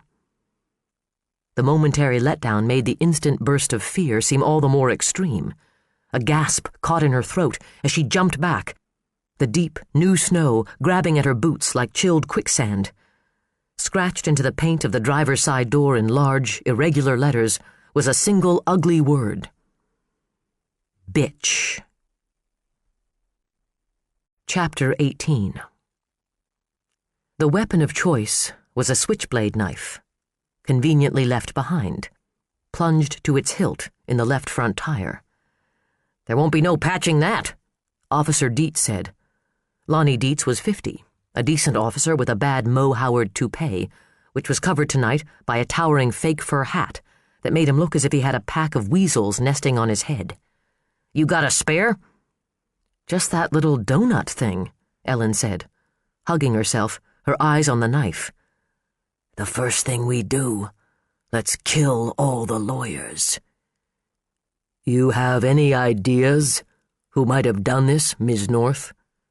Officer Noga asked. Noogie Noga was roughly the size of a grizzly bear. A native of Samoa, he had come to Minnesota on a football scholarship and stayed even after a bum knee had ended his NFL hopes. Ellen shrugged. "Specifically? No, but I've been getting some odd phone calls." "Related to the Wright case?" She nodded. "I just got another one before I came down. That's why I had Ed here walk me down." "What did the caller say?" Noga asked, pencil poised against his notepad. For a long time there was nothing. Then he said my name, asked if I was working late. The three cops looked at one another blankly, and frustration knotted in Ellen's chest. She couldn't blame them for thinking she was overreacting. Stated flatly, the call lost all its darker, disturbing qualities. "The call that came last night after 2 a.m. said, 'Let's kill all the lawyers,'" she added, hugging herself a little tighter. She felt as if she were being split in two, half of her the cool professional, the other half a panicking creature. "Shoot," Noga muttered, as the import hit. Everyone on the job had heard the gruesome details of Dennis Enberg's death. "But you don't have any idea who's making these calls?" Dietz asked. "I can't recognize the voice. It's too soft, indistinct. I'm not even sure if it's a man or a woman." "And no one's threatened you outright?" Quayle asked. "There are plenty of people unhappy with me for prosecuting Garrett Wright, but none of them have made an overt threat to my face." She listed the names for Noga, the faces floating through her head like puzzle pieces. Wright was out on bail, but he would never risk such a foolish gesture himself, and she doubted Costello had let him out of his sight. Then there was Todd Childs and Christopher Priest, Karen Wright, Paul Kirkwood, who blamed her for Grabco's decision on bail, the students who had taken up Wright's cause on the picket line in front of the courthouse. Her confrontation with the sci-fi cowboys came most vividly to mind.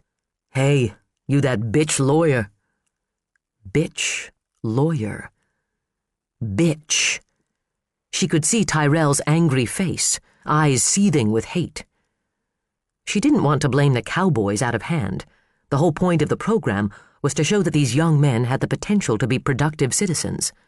But she had worked in the system and knew too well the destruction and violence these kids were capable of. She had seen too many with no conscience and no respect for anyone or anything. "The program has sure got a lot of press," Quayle said. Dietz sniffed and spit a gob into the snow. "I don't care what anyone says, they're a bunch of city punks. Did you see them out here today with that damn rap music cranked up? We don't need their kind of trouble. If I want to fear for my life walking around town, I'll go up to Minneapolis and take a stroll down Lake Street after dark." "We'll check it out, Ms. North," Noga said. "See what we can come up with on any of those people." He crouched down and snapped a couple of Polaroids of the damage, slipping the undeveloped photographs inside his parka. Ellen stared at the word gouged on her car door. An angry scrawl, written with a blade deadly enough to kill. The knife handle thrusting up from the tire was like a misplaced exclamation point. She shivered at the thought of what might have happened had she come out of the building alone and surprised the vandal at work. "You'll have to have someone take care of that tire," Dietz said. "Won't happen tonight. You want a ride home?" "I'll take her, officer." Ellen jerked around at the sound of the voice. Brooks stood behind her, his shoulders hunched, coat collar pulled up high. He squinted against the wind and the cold and her scrutiny. "What are you doing here?" The annoyance in her tone didn't stop Jay from asking himself the same question. He had notes to go over and sort, and phone calls to make to pry into the past lives of Garrett Wright and his disciple Todd Childs, and he sure as hell would rather have been in his rented house making use of the fireplace tools he had picked up that afternoon than standing out in a snowstorm. But here he was. "I heard the call on the scanner," he said. And a chill had gone through him. He tried to tell himself it was adrenaline, the excitement of a new lead, a fresh angle. Then he tried to put it off to the fact that he hadn't gotten warm since he'd stepped off the plane into the great white north. Then he thought of Ellen, fighting a battle because she believed in the cause, standing up beneath the burden of it with grace and courage. Ellen, alone, victimized for doing her job. Not that she wanted him there. She looked at him askance. "And you didn't have anything better to do than check out a simple vandalism?" He cast a pointed look at the knife handle jutting up from her tire. "Doesn't look so simple to me, counselor." Her pique couldn't quite hide the glimmer of fear in her eyes as her glance stayed on the knife. Her lack of a snappy comeback told the rest of the truth. She was scared, plain and simple. She could more than hold her own in a verbal sword fight, but when the hardware was the real deal, that was a whole different ballgame. Noga looked from Ellen to Jay and back. "Ms. North?" Ellen's knees had gone wobbly as she stared at the knife. "The first thing we do, let's kill all the lawyers." Dennis Enberg's body, his head shattered like a rotten melon. "The first thing we do, let's kill all the lawyers." Garrett Wright walking free, Dustin Holloman's little boot left to taunt them. "Bitch! Bitch! The first thing we do, let's kill all the lawyers." "Come on," Brooks said, stepping close enough to slide an arm around her shoulders buddy style. "Let's go get some hot coffee in you." "That sounds good," Ellen heard herself say, the professional still attempting to function, still pretending she could handle all of this madness at once. "We'll finish up here, Ms. North," Noga said. "We'll call you as soon as we have anything." He turned to Jay with a shy smile and stuck out his hand. "It's a pleasure, Mr. Brooks. I really enjoy your work." "Well, thank you, Officer Noga. I'll tell you what, it's always gratifying to hear that from people in law enforcement." What Ellen thought of as his public face beamed with a big old country boy grin. She imagined she could actually feel the level of energy in and around him increase by 1,000 volts. It was a wonder the snow didn't melt beneath his feet. Amazing. Dietz jumped in, thrusting out his report notebook. "Would you mind an autograph? Twist of Fate was my favorite." "Thank you. Hear that, Ellen?" he said as he scribbled his name across the paper. "These gentlemen actually enjoy what I do." "There's no accounting for tastes," she grumbled.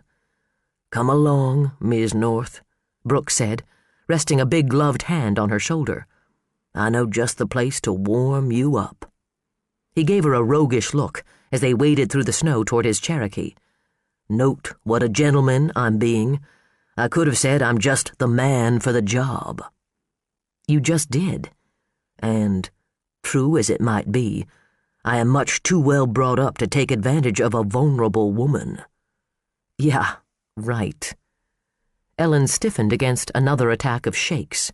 She needed to focus. She focused on Brooks, tried to stir up irritation to warm her and center her thoughts. I'd bet my last dime you would take advantage of your own mother if it meant getting the story you want. That wounds me, Ellen. Here I am, rescuing you in your hour of need, and you impugn my motives. You've made your motives very clear, she said as he handed her up into the passenger side of the truck. And I quote, "I'm here for a story. I go after what I want, and I get it." Excellent memory. People must have hated you in law school. He stamped back around the hood of the truck and climbed in on the driver's side. You know, where I come from, folks at least pretend gratitude, even if they are truly unappreciative. I didn't need rescuing, Ellen said.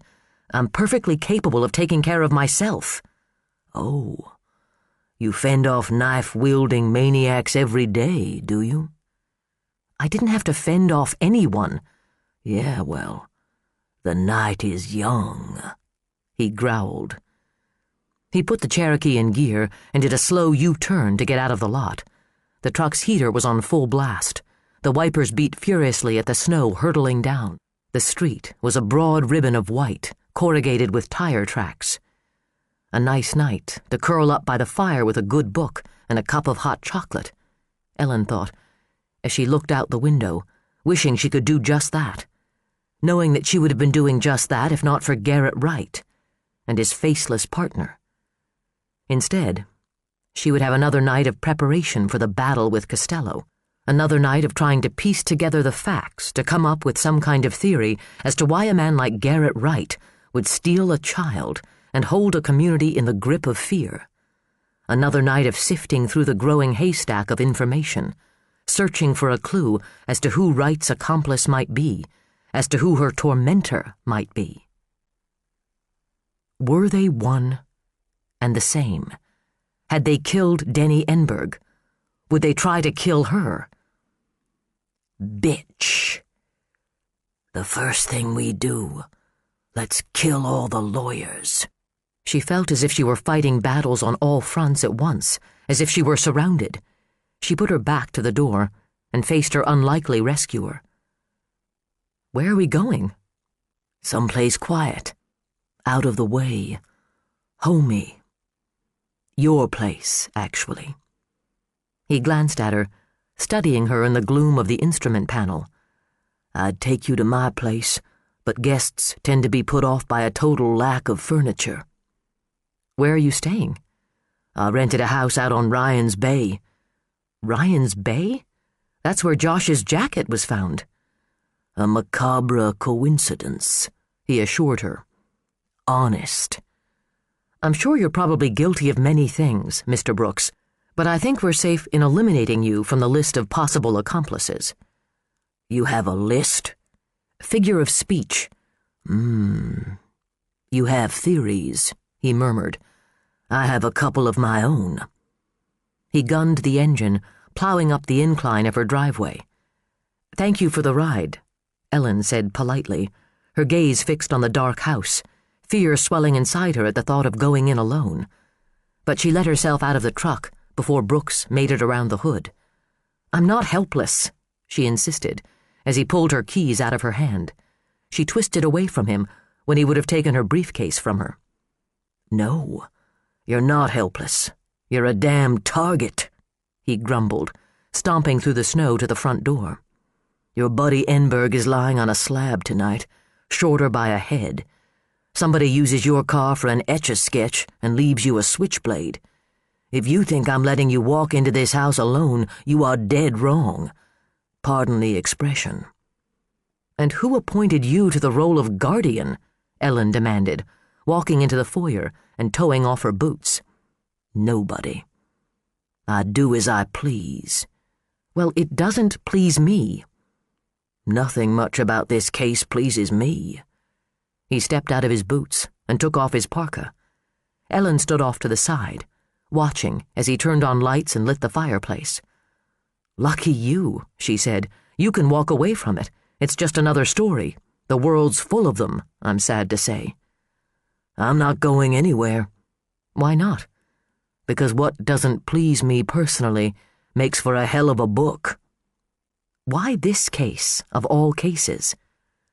He stared into the fire, his face an inscrutable mask, no hint of the engaging rascal who charmed his way past barriers with a wink and a grin. "I have my reasons," he said darkly. "Which are? None of your business." "Oh, fine. You can butt into other people's lives, novelize their suffering, sell it for a profit, but your life is off limits?" "That's right," he said, coming toward her.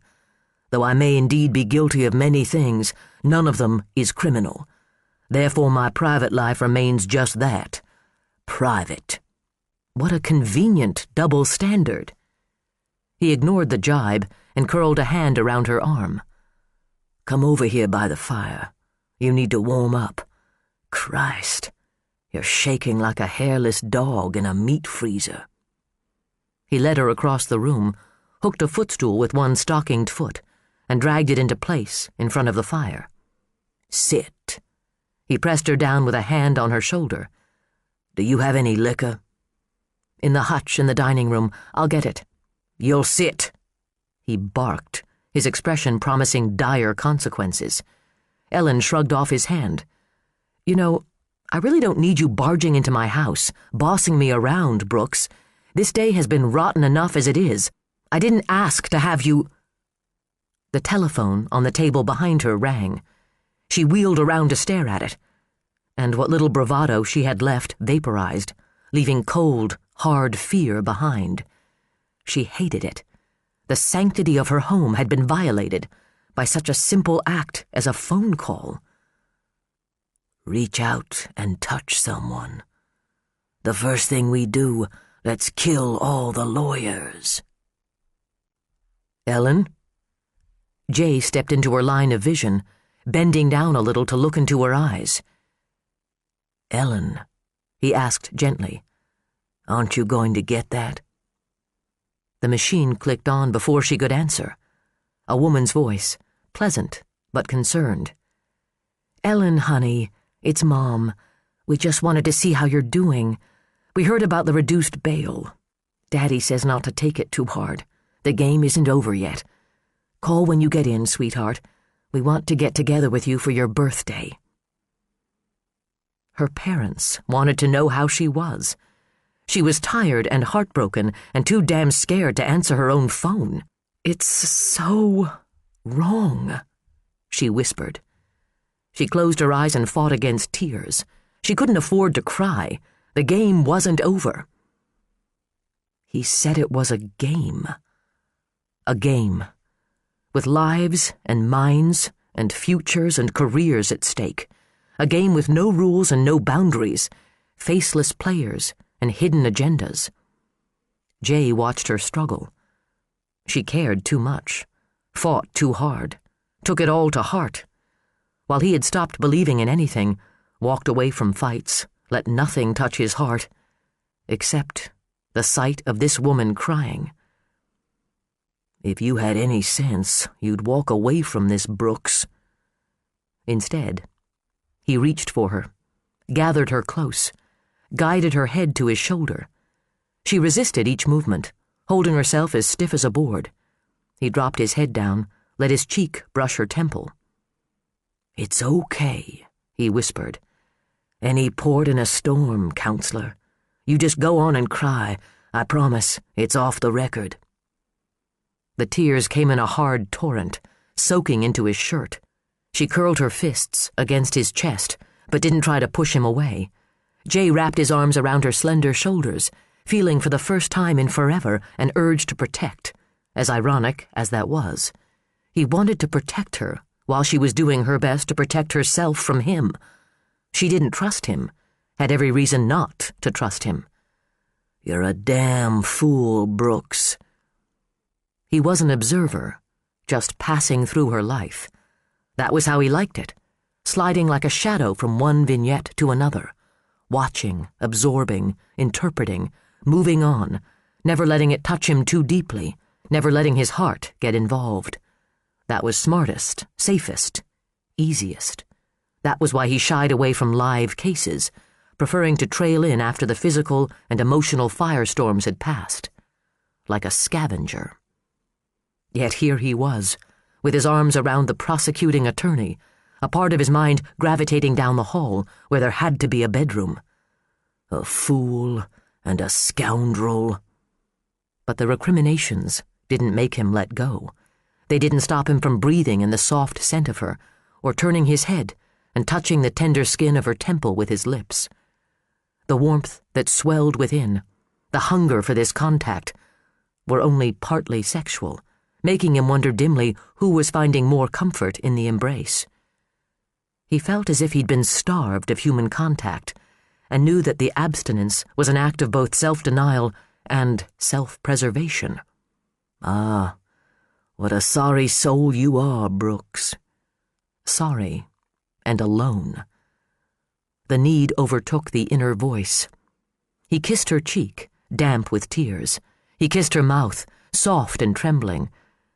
His lips moved slowly, sensuously over hers, gentle, hesitant, needing more than he dared take, needing the fresh taste of her like air, like water. Her mouth opened beneath his, and he caught her breath and gave it back. Slowly he skimmed the soft inner swell of her lower lip with the tip of his tongue, then ventured deeper into the satin warmth of her mouth. With one hand, he cradled her head, his fingers threading through the silk of her hair. He framed her face with the other, fingertips skimming the line of her cheek, the pad of his thumb probing the very corner of her mouth. A soft sound of desire escaped her, and the need leaped inside him like a flame. Need. Hot, bright need. It took Ellen by surprise, but she grabbed it with desperation and hung on. The alternative was fear and weakness. This was a surging sense of life, vital, fragile, and strong at once. She felt as if she were absorbing everything about the moment. The feel of his mouth, full against hers, hot and wet. The taste of him dark and erotic. The feel of his tongue against hers, searching, stroking, imitating the rhythm of sex. He pulled her close, closer, his hand sliding down the small of her back, pressing her hips forward into his, letting her feel his arousal, his heat, his need. The insanity of what she was doing struck her, and she turned her face away. "I can't do this," she said, breathless. "I can't get involved with you. My God!"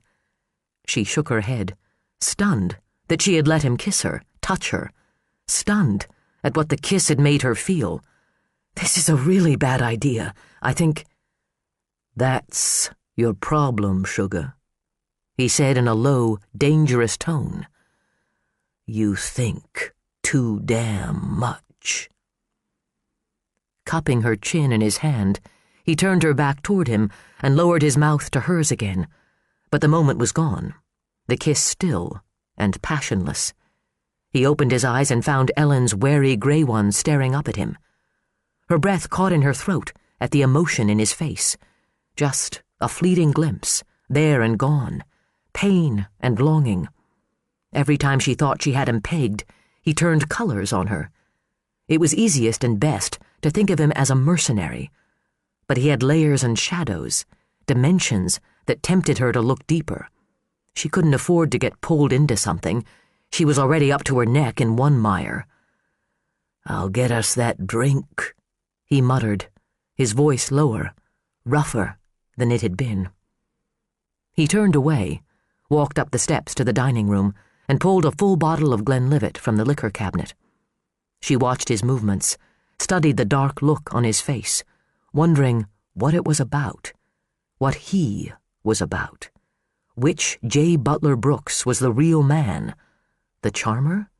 The mercenary? The man with the haunted face?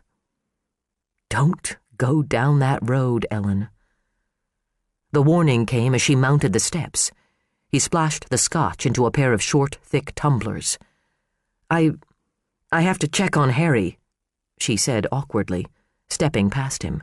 She hurried through the kitchen to the laundry room, where she was greeted enthusiastically by the big retriever.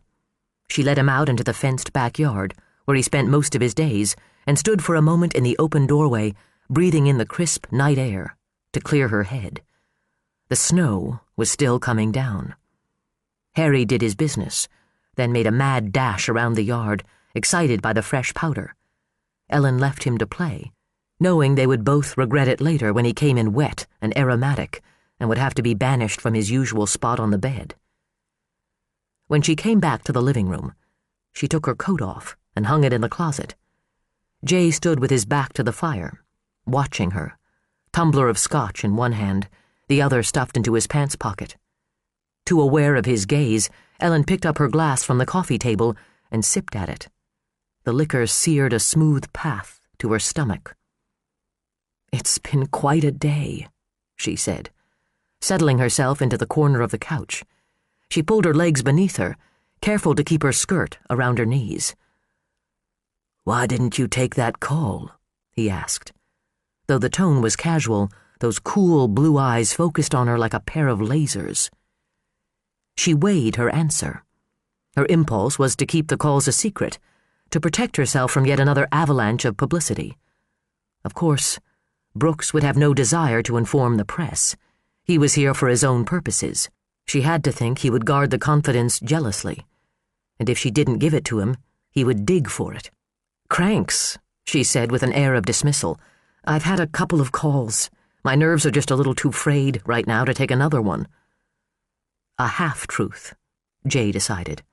Better than a lie, less than trust. He couldn't have expected more. "Enberg's secretary told me he'd got some nasty calls," he said. "Think they're related?" "It wouldn't follow. We were on opposite sides." "That all depends on your point of view. From where I stand, old Denny looked like he'd just as soon throw the game." "The first thing we do, let's kill all the lawyers." Ellen looked away from him, into the fire, curling her fingers tighter around her glass. Dennis had got calls, and now Dennis was dead. She was getting calls, and... In the flames of the fire, she could see the switchblade protruding from the tire of her car, and the word scratched into the paint. "Bitch." "Rumor has it you think Enberg had some help with that shotgun," Brooks said. His eyes narrowed as he watched her for a reaction. "Where did you hear that?" "Around. If there's a leak on this case—" "No one fed it to me," he said. "I don't have a mole in your office if that's what you're worried about. This is a small town, Ellen. People like to talk. I know how to listen." "I'm not paranoid," she said defensively. "Corruption makes no geographical distinctions. A week ago, Sheriff Steiger was trading information for sex." The pirate's grin made a return, even as he feigned shock. "Are you suggesting something tawdry, Ms. North?" "In your dreams." I should say so," he drawled, his gaze caressing her bare calf. He moved away from the fire, prowling, his eyes locked on her, once again playing the rogue, the sexual tomcat, master at seduction. "The point is," she began. "The point is, I don't pay for information, cash or favors," he said, easing himself down beside her. His hard, muscular thigh brushed her bare foot. "And so far, the only one who's made any noise about it is Paul Kirkwood." "Paul asked you for money?" Ellen said, surprised.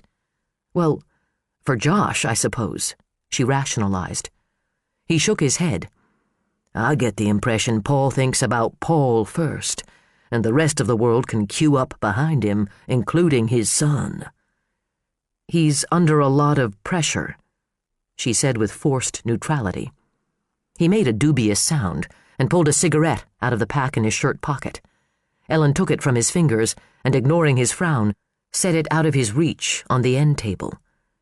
"He was a suspect for a while, you know," she pointed out. "But he isn't anymore." "There's no evidence against him." Even as she said it, she was recalling the night Josh had been returned. Paul nowhere to be found for hours, showing up at the hospital in a snit. The story Mitch later relayed of Josh reacting violently to his father's appearance in his room. "There was that bit about the van," Brooks offered. "That went nowhere." Wilhelm was supposed to be looking for connections between Paul and Wright. He had turned his suspicion on Kirkwood days ago, but hadn't said a word about it since. Ellen had to wonder if he had followed up, or if the other cases had taken all his attention. "What about Todd Childs?" Jay asked carefully, watching her through his lashes. Ellen gave a little shrug. "What about him? We'll be serving him with a subpoena, calling him to testify at the hearing. He isn't happy about it, but life is hard." "Maybe he decided to take it out on you." "It's hard to imagine his getting up the energy for that kind of rage." "She's a bitch." Jay could hear Todd Childs' voice, see the venom in his eyes as he watched Ellen talk to the press. "Rage can be chemically induced. I'd hazard a guess he'd know all about that. I had me a little chat with Todd this morning." He took another sip of his drink and looked at her sideways. "Just long enough to give me the willies." "Oh, great," she groaned. "That's what I need, you tampering with my witnesses." She swung her feet down off the couch and sat with her elbows planted on her thighs and her face in her hands. "I wasn't tampering," he said. "I can have a conversation with anyone I choose. I'm a private citizen, with an inn to the state attorney general and a truck parked in my driveway." She had to fight the urge to get up and peek out her front window for signs of reporters staking out her house. The unwarranted publicity that Mitch and Megan's relationship had drawn was fresh in her mind. It had indirectly cost Megan her field post, and she and Mitch were on the same side. Ellen shuddered to think what the ramifications of having J. Butler Brooks in her home might be. He was looking for inside information. She was the lead prosecutor on the case. She turned and looked at him. "I don't need any more complications in my life." Complications. The case. His involvement in it. The attraction that sparked between them, whether she liked it or not. It struck him as funny, in a bitter, twisted sort of way, that he had come here to escape the complications of his own life and had become a complication in someone else's. And Ellen had come to Deer Lake to escape the complications of her life in Minneapolis and now found herself in the center of a madman's web. He stared at Ellen, backlit by the fire. Her hair was burnished gold. The barriers were down. He could have turned the moment to his advantage. Instead, he tossed back the last of his scotch and set the glass aside. "No," he said. "You need a break. In the case, and from the case. So tell me about your mother." "My mother?" "You know, the woman who gave you birth, the woman who called to see how you're doing." Suspicion lowered her brows. "Why?" He dropped his head back against the couch and rolled his eyes. "I reckon she called because she loves you, but that's just speculation on my part. If you're asking why I asked, it's called making conversation. Or if you're intent on casting me as a bastard, call it looking for background." That was the problem with him, Ellen thought. There was no telling which definition suited. "My mother is an attorney," she said. "My father, too. And my sister Jill. Tax law." "Ah, a nest of lawyers," he said with a warm, teasing smile. "And you're the white sheep." The term brought pleasant surprise. Her father called her the white sheep, always with a gleam of pride in his eyes. "My father says I inherited the recessive North gene for justice. His grandfather was a circuit court judge back in frontier times. They called him Noose North." Jay laughed. Ellen let herself relax marginally, glad for the diversion. Whatever his motive, she had to be grateful. She needed the downtime, a chance to lower her shields for a moment or two. She turned toward him, once more tucking herself into the corner of the couch. "Anyway, they have a nice practice in Adena, the suburb where I grew up." "And you're close." "Yeah," she said, smiling to herself. Glancing up, she caught a glimpse of something sad in Brooks's eyes. He covered it in a blink. You come from a family of lawyers, too, she said. He leaned toward her in confession. I'm the black sheep. Big surprise. You were an attorney, though, she pointed out. Why not the family firm? I go my own way, make my own rules. I was too much of a rebel for an old Southern law firm, as contradictory as that may sound to a Yankee. Your opinion or theirs? He narrowed his eyes at her, not liking the probing quality of her gaze. We were talking about you. And now we're talking about you. Do you have a problem with that, Mr. Brooks? Oh, trick question. He grinned and tipped his head. I can't wait to see you handle a cross-examination. You know what I thought when I first laid eyes on you? I said to myself, Jay, that little gal looks sharp as a tack and cool as tungsten steel. What the hell do you think she's doing here? Asked and answered. You seemed evasive. Not so. There simply isn't anything more to tell. Then your leaving Minneapolis had nothing to do with the rape trial of Art Fitzpatrick? The shields came up again.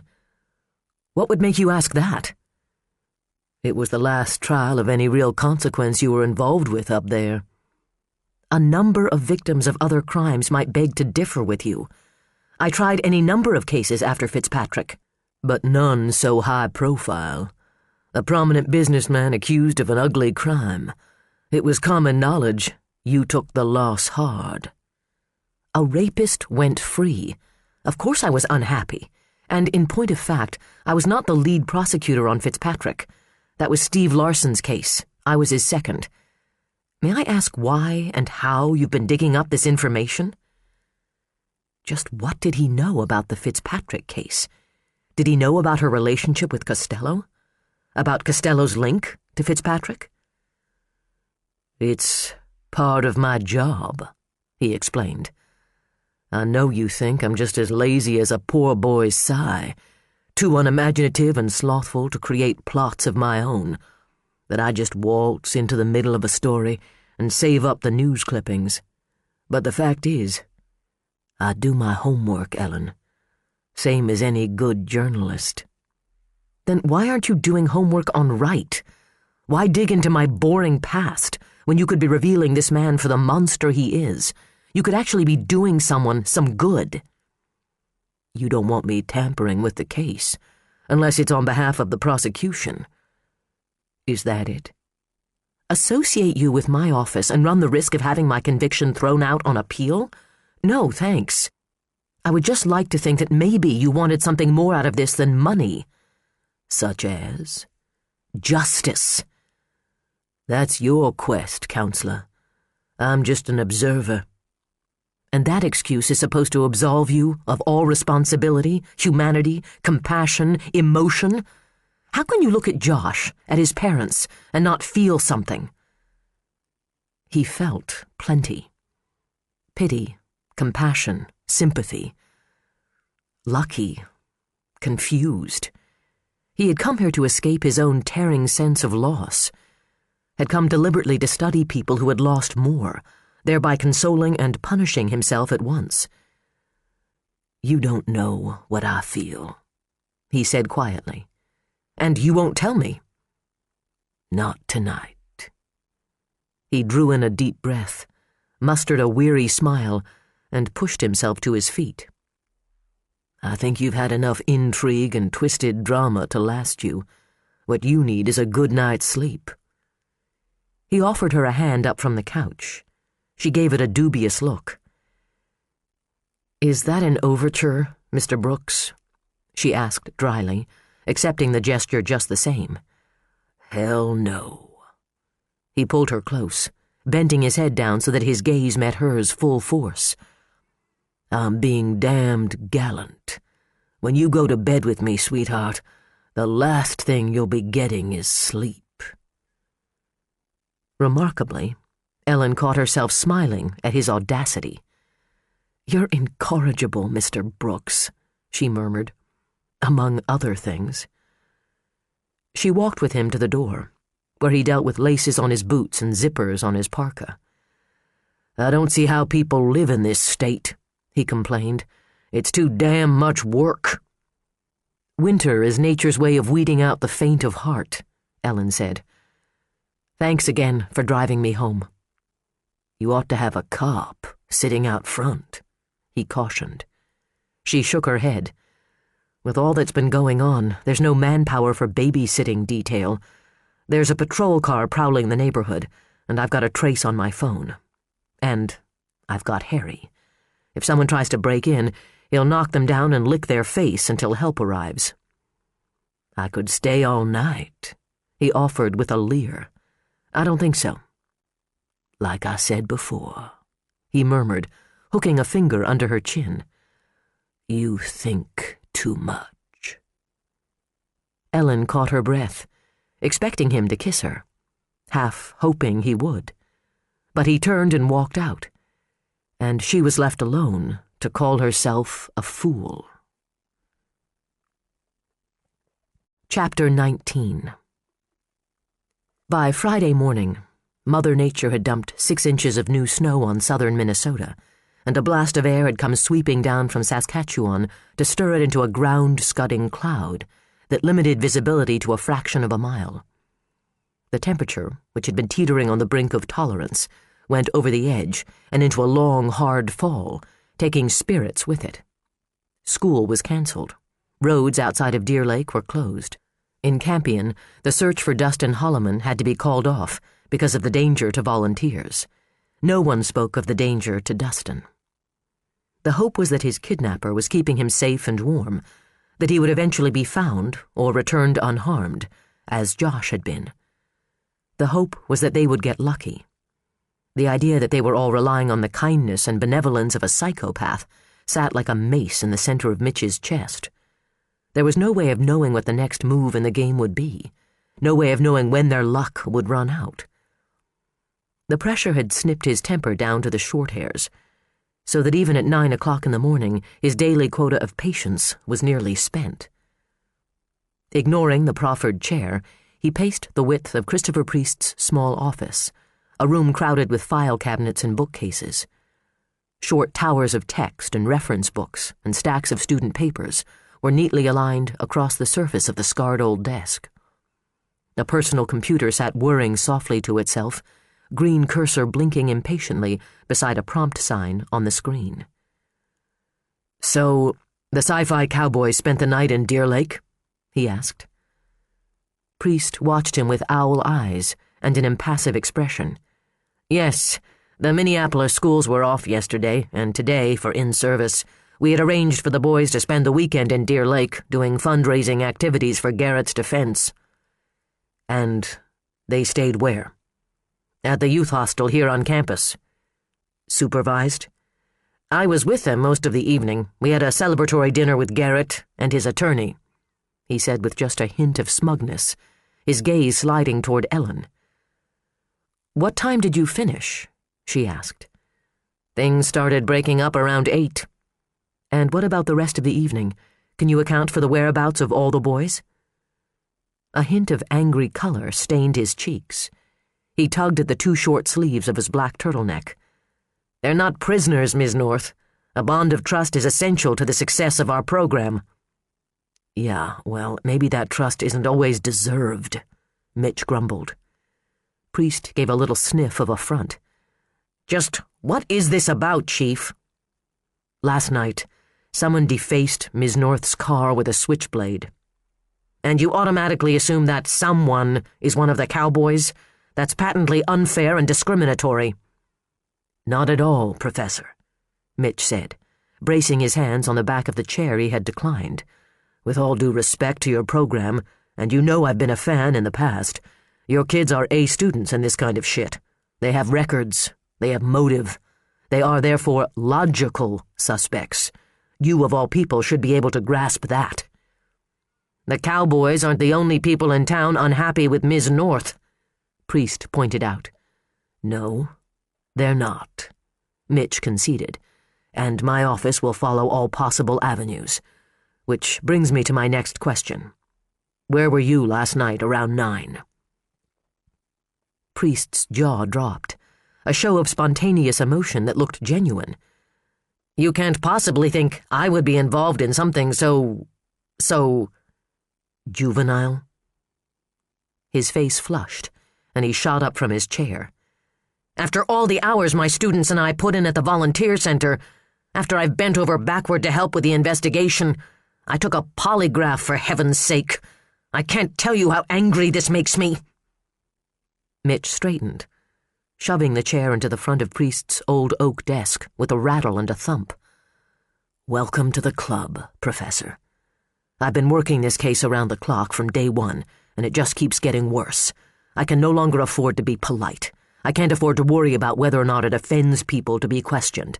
I don't have time to step around egos. Here's the bottom line. Garrett Wright stands accused. You are a friend and colleague of Garrett Wright. That makes you fair game. Chief Holt is simply doing his job, Professor, Ellen said, working to show a little diplomacy, though her own temper was slipping. She'd had to begin the day arranging to have her car towed from the courthouse lot to Manley Van Loon's garage for repairs and repainting. Stooping to what she felt was an abuse of her position, she had called Manley himself and asked him to have one of his service mechanics deliver a loaner to her house before answering all of the calls from the hard-working people who needed jump-starts for frozen batteries. I understand your protective attitude toward the sci-fi cowboys, she said, but the fact remains their very existence makes them logical suspects in the vandalism. Priest regarded her with the thinnest hint of a frown touching his wide, lipless mouth. Is it standard procedure for victims to attend police interrogations of suspects? This isn't an interrogation, Professor, she said, although Mitch or one of his men will need to talk with all the boys, just as they will be talking with other possible suspects. What I've come for is to request that you turn over to my office a list of names and addresses for all the sci-fi cowboys past and present. For what purpose? He asked tightly. So the police can harass everyone who ever knew Garrett? This is an outrage. As part of the ongoing background check, Ellen answered, rising, we need to speak with as many people who have worked closely with Dr. Wright as we can. It's nothing extraordinary, Professor. I was surprised Agent Wilhelm hadn't already made the request. It's an invasion of privacy. No, it's not. She leveled a steely look at the little man with his shrunken sweater and oversized eyeglasses and moral outrage cracking his usual emotionless facade. 2 weeks ago, she had thought he was a generous, compassionate man of foresight, a helpful citizen who had thrown himself into the efforts at the Josh Kirkwood Volunteer Center and volunteered to aid the police with his computer skills. Today, she harbored suspicions that he might be protecting a criminal, or worse, that he was himself a player in Garrett Wright's twisted game. Megan had suspected Priest. Ole Swain, the convicted pedophile who had committed suicide in jail, had audited Priest's computer courses. Their association may have gone deeper. Megan had been investigating the possibility when she was attacked, in the front yard of Priest's secluded country home. There may well have been more to that than mere coincidence. Every way Ellen turned, reality was mutating into something ugly. It's called doing a thorough job, she said, and if it weren't for the fact that it's touching you directly, you'd be glad for it. She picked up her briefcase and nodded to him. Thank you for your time, Professor. If you could put that list together today and fax it to my office, I would appreciate it. If you choose to be stubborn, I can get a warrant, but I really don't think you want to play that game. The publicity could only hurt the cowboys. I know you don't want that. No, I don't, he said, blowing out a breath. His arms fell to his sides, bony shoulders slumping in defeat. He looked from Ellen to Mitch, the uncharacteristic emotions draining from his face, leaving the slate blank. I don't want that at all. I'm sorry if I overreacted, but this program means a great deal to me. And having tried to help with the investigation into Josh's disappearance, then having this kind of scrutiny turned on me and the cowboys, I don't know, he muttered, shaking his head. I feel a certain sense of betrayal." "I understand, Professor," Ellen said. "I think we both do." The closest Mitch came to acknowledgement or apology was a twist of his mouth. As he turned toward the door, a pair of lanky teenagers stepped in. "Hey, it's Lady Justice," Tyrell Mann said, with a big grin splitting his face. He strutted past Ellen. "Aw man, Costello kicked your pretty behind yesterday, Lady Justice." Ellen borrowed an attitude from Brooks. "It's only bail." "Give it up, Goldie," Tyrell sneered, leaning over her. "You haven't got a prayer." She held her ground, staring him square in the face, meeting the belligerence burning in his eyes full on. "We'll see. You know what they say. It ain't over till it's over." She watched for a flicker of recognition or wariness, but there was nothing. His lip curled derisively. "You ain't got shit on the dock." Mitch stepped in, planting a hand on Tyrell's chest and moving him back. "You'll show the lady respect." Tyrell glared at him. "Who the fuck are you?" "Tyrell," Priest said, stepping between them. "This is Chief of Police Holt." "A cop." Contempt twisted Tyrell's features. "I should have guessed." The other boy stepped forward, with the plastic smile of a salesman, sticking his hand out. "J.R. Anderson, Chief. Tyrell's cranky. You'll have to excuse him." "No, I won't," Mitch said flatly. "But I don't have time for this now. We'll have a little chat later today, Tyrell." "The hell?" "We will." He turned to Priest. "I'll set something up for this afternoon. Someone will call you." Priest looked resigned and unhappy. "Can we at least do it here in my office?" "Do what?" Anderson asked. Mitch nodded and ushered Ellen out into the hall, closing the door behind them. "I hate to come down on them," he said as they made their way toward the stairs. "It is a good program, but the potential for trouble is there too. I mean, if you think about it, what's worse, below-average kids with no consciences or smart kids with no consciences? And don't try to tell me Tyrell there has a conscience lurking under all that hostility. He's a stick of dynamite with a short fuse." The question was, had Garrett Wright provided the spark that had ignited an act of violence against her? Ellen turned the possibilities over in her mind as they walked. Priest's office was located on the 4th floor of Cray Hall, a dank old mausoleum of a building, each level a maze of narrow hallways and cracker-box offices. Not even the mustard-colored walls could save the place from cheerlessness. "There's no denying Tyrell blames me for Garrett Wright's predicament," Ellen said. "But the professor had a point. The cowboys aren't the only ones in Wright's corner." "We know Wright himself has an alibi for last night," Mitch said. "After dinner he was with Costello in Costello's office until nearly 10:30. Then Costello drove him home." "Home to Lakeside?" Mitch answered her look of shock with one of sympathy. "It's part of the show, I suppose. If he's an innocent man, why shouldn't he feel free to live in his own home?" "Because it shows a callous disregard for the feelings of the Kirkwoods," she said angrily. "But hey, who cares about them? Not Tony Costello, I can guarantee you that." Not only was Wright's return to his home an affront to the Kirkwoods, it completely screwed any chance they might have had to turn Karen Wright. "Wright isn't paying him a 5-figure fee to be sensitive," Mitch said. "If Wright is paying him that kind of money, I'd like to know where it's coming from. Pity we don't have just cause to seize his bank records." She stopped on the landing, her eyes brightening as the proverbial light bulb flashed on above her head. "But we should be able to seize his current month's records from the phone company. If we can get our hands on those, we'll be able to see if any of the strange calls that happened during Josh's abduction came from Wright's house, which, of course, they won't have because he would never be that careless. But we may be able to find out whether or not Karen Wright was the one who called in Costello. If she didn't, that strengthens my suspicion that Costello was contacted by the accomplice. If I can find a way around Costello's argument of privilege and nail his ass with charges of complicity, oh, that would be so sweet. Mitch arched a brow as they started down the last flight of steps. Remind me never to get on your bad side. We haven't been able to locate Todd Childs, he said. He isn't answering his phone, doesn't appear to be home, and he isn't scheduled to work at the Pack Rat until Monday. No one seems to know where the hell he might have gone in weather like this, but no one's seen him since yesterday afternoon. And since then, Dustin Holloman's boot had been discovered and someone had carved up her car.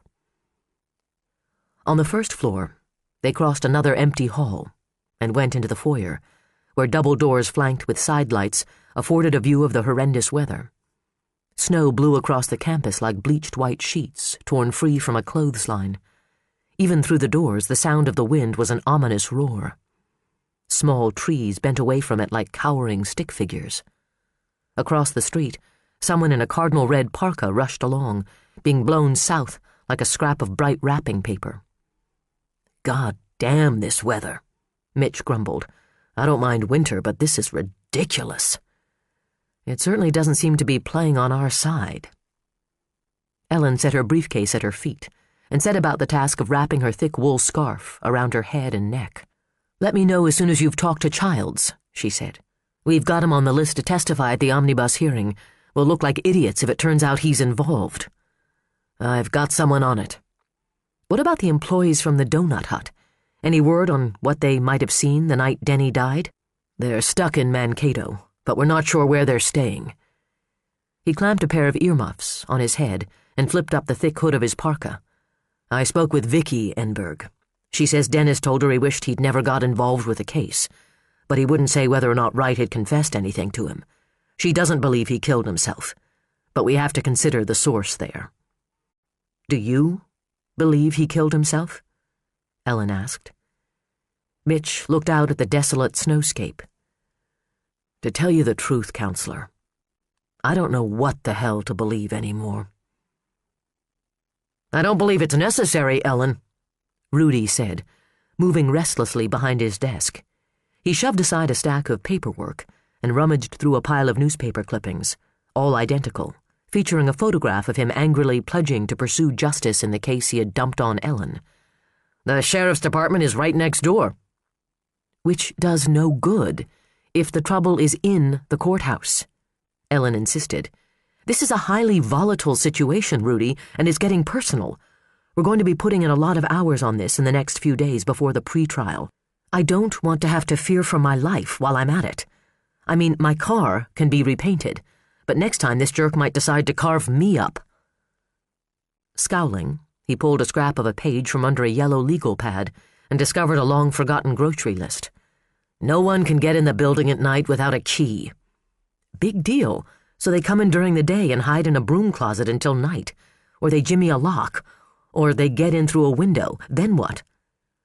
He crumpled the grocery list, tossed it at the wastebasket, and missed. Grumbling, he bent to retrieve it, and his eyes widened as his gaze caught on something he had discarded earlier. Ha! He huffed, unwadding the ball of paper. Ellen watched him with a mix of disgust and disbelief. You know, I'm sorry to trouble your mind with this, Rudy, but I would prefer not to end up like Dennis Enberg. He committed suicide. I don't think so. And if you would pay attention to something other than taking Judge Franken's seat on the bench before it even has a chance to cool, you wouldn't think so either. Ellen, I don't know what you're talking about. How could you suggest such a thing?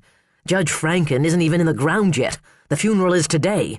This is part of his eulogy I'm holding.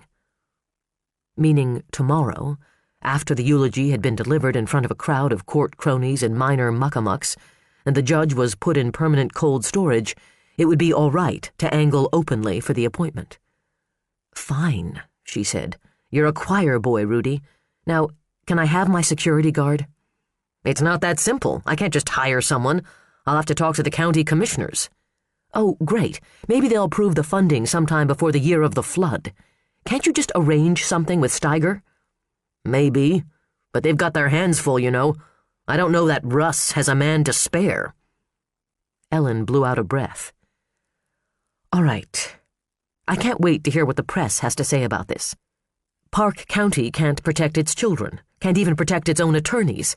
I suppose you'll want me to make a statement. Tell the press it's out of your hands. Make the usual, if it were up to me noises. Behind the lenses of his crooked glasses, Rudy's eyes sharpened and narrowed. They know about your car? He asked. The phones are ringing off their hooks, she said, poker-faced. She had yet to check her own messages, had no idea how many calls might have come in from the press. Rudy didn't seem to notice that she hadn't answered his question. The prospect of bad publicity had snagged his full attention. What about these weird calls you've had? Do they know about that? We've managed to keep that quiet so far, but you know how it is. This is a small town. Rudy pursed his lips and ran a broad hand over his slicked-down hair, his hand coming away from the gesture as greasy as if he had palmed a bucket of fried chicken wings. Without thinking, he used the leg of his suit for a napkin. He strolled back and forth in front of the window. Outside, the weather and the release of Garrett Wright on bail had combined to keep the protesters off the streets. You think it's one of those science fiction kids? He asked. I have no idea. It could be. Could be. But you think it is, don't you? I don't know. He frowned a little, wondering what good it would do him if he did get that kind of admission from her. The program was popular and politically correct, and had brought Deer Lake a lot of good publicity. Sig Iverson, whom Rudy had chosen to succeed him as county attorney, had already associated himself with Christopher Priest the past fall, acting as chaperone on a couple of sci-fi cowboy trips to science fairs and competitions.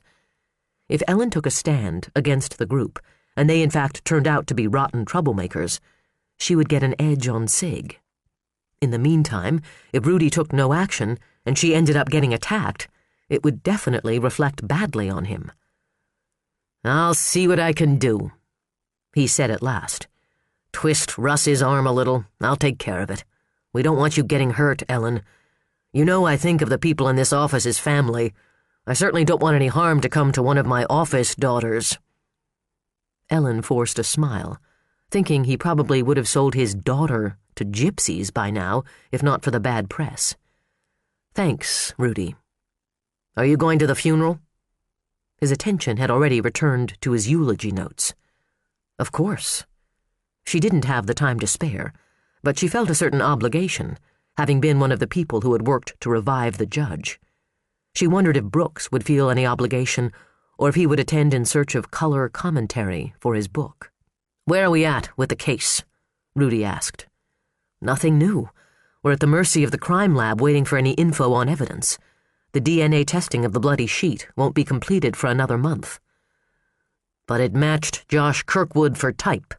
Yes, and since we have only to show cause, I think we're safe. Figuratively speaking, Costello would shred that sheet to rags in front of a jury, but by the time we get that far, he'll have to fight the DNA experts. If we get that far. We have plenty to get him bound over for trial, she stated, as much to counteract her own insidious doubts as to convince her boss. She would have liked to talk through the problems with him, as she had with her old boss in Hennepin County, to strategize, theorize, play devil's advocate. But Rudy had never been a confidant. The best she could do was find a sounding board in Cameron and trust her own instincts. She pushed the sleeve of her blazer up with one finger and checked her watch. I've got to get upstairs. Good luck with the eulogy. Ellen headed to her office, where the phones were still ringing almost without cease. Word would have spread by now about the vandalism of her car. She had officially become a target. Phoebe stood up from her desk, her fresh, scrubbed face bright with panic. I'm sorry, Ellen, she said, clutching her hands against the bodice of her prison-gray jumper. Sorry? Quentin Adler butted into the conversation from the side. Ellen, I need to talk to you about this burglary case. In a minute, Quentin. I tried to stop him, but he frightens me, Phoebe squeaked. He's a Leo, you know. I can't relate to Leos. What? You know, Quentin complained, color mottling his fleshy face. That burglary you dumped on me, Herman Horstman. I can't find the deposition you took from his girlfriend, and now she's suddenly gone to Mexico, and—" "Mr. Costello," Phoebe admitted, squeezing her eyes shut as if bracing herself for a blow. "He's in your office. I'm really sorry." "And I'd like to know how a little tramp like that gets the money to fly to Cancun. But that's neither here nor there. I need that deposition, Ellen." "Quentin," Ellen said sharply, "take a number and wait." She reached around him and plucked Phoebe by a sleeve. "Tony Costello is in my office? Alone?" "I'm really sorry," Phoebe mewed. "I tried. It's just that the phone won't stop ringing, and I heard you were attacked, and he frightens me." "Oh, Phoebe, don't cry," Ellen pleaded. Phoebe sat back against the edge of her desk and covered her face with her hands. I'm trying. "Ellen, I have to say I resent your attitude," Quentin pouted. "You dumped this case on me." Ellen wheeled on him, barely resisting the urge to grab hold of his lapels. "Quentin, I am not your mother. I am not your secretary. I gave you my files on the case. If you can't find something, deal with it. Now please excuse me while I go eviscerate Mr. Costello." She stormed into the room and slammed the door. "How dare you?" she snapped. "How dare you come here and bully my secretary and walk into my private office without an invitation? I ought to call security and have you thrown out of the building." "You do that, Ellen," he said. "That will only add credence to my story when I relate to the press how you've attempted to shut me out, how you don't answer my phone calls and refuse to schedule me for appointments. I've left no fewer than 5 messages this morning alone." "Oh, pardon me that my life doesn't revolve around you, Tony. You think I should just drop everything and answer to you because I was once foolish enough to become involved with you?" He stepped closer, but she refused to back away. "No," he said quietly. "I think you're shutting me out to punish me, and if that's true, then maybe you should remove yourself from this case and give it to someone with no emotional baggage." "You'd like that, wouldn't you?" Ellen said with a humorless laugh. "I'm far and away the best prosecutor in this office, and you know it.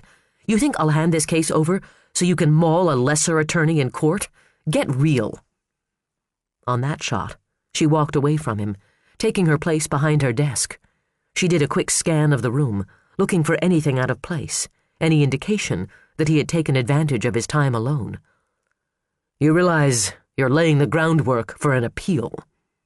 He sat once again, control firmly in hand. He seemed almost casual, though she knew he was equally dangerous in this mood as when he was in full fury, if not more so. Ellen arched a brow. "Already planning the appeal? That bodes ill for your client. I'm not concerned, at any rate. I haven't done anything unethical. If you try to drag the past into it, the spotlight will end up on you, Tony.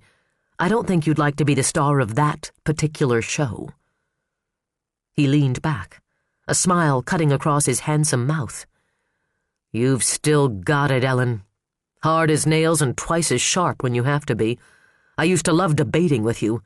Passion at the touch of a button."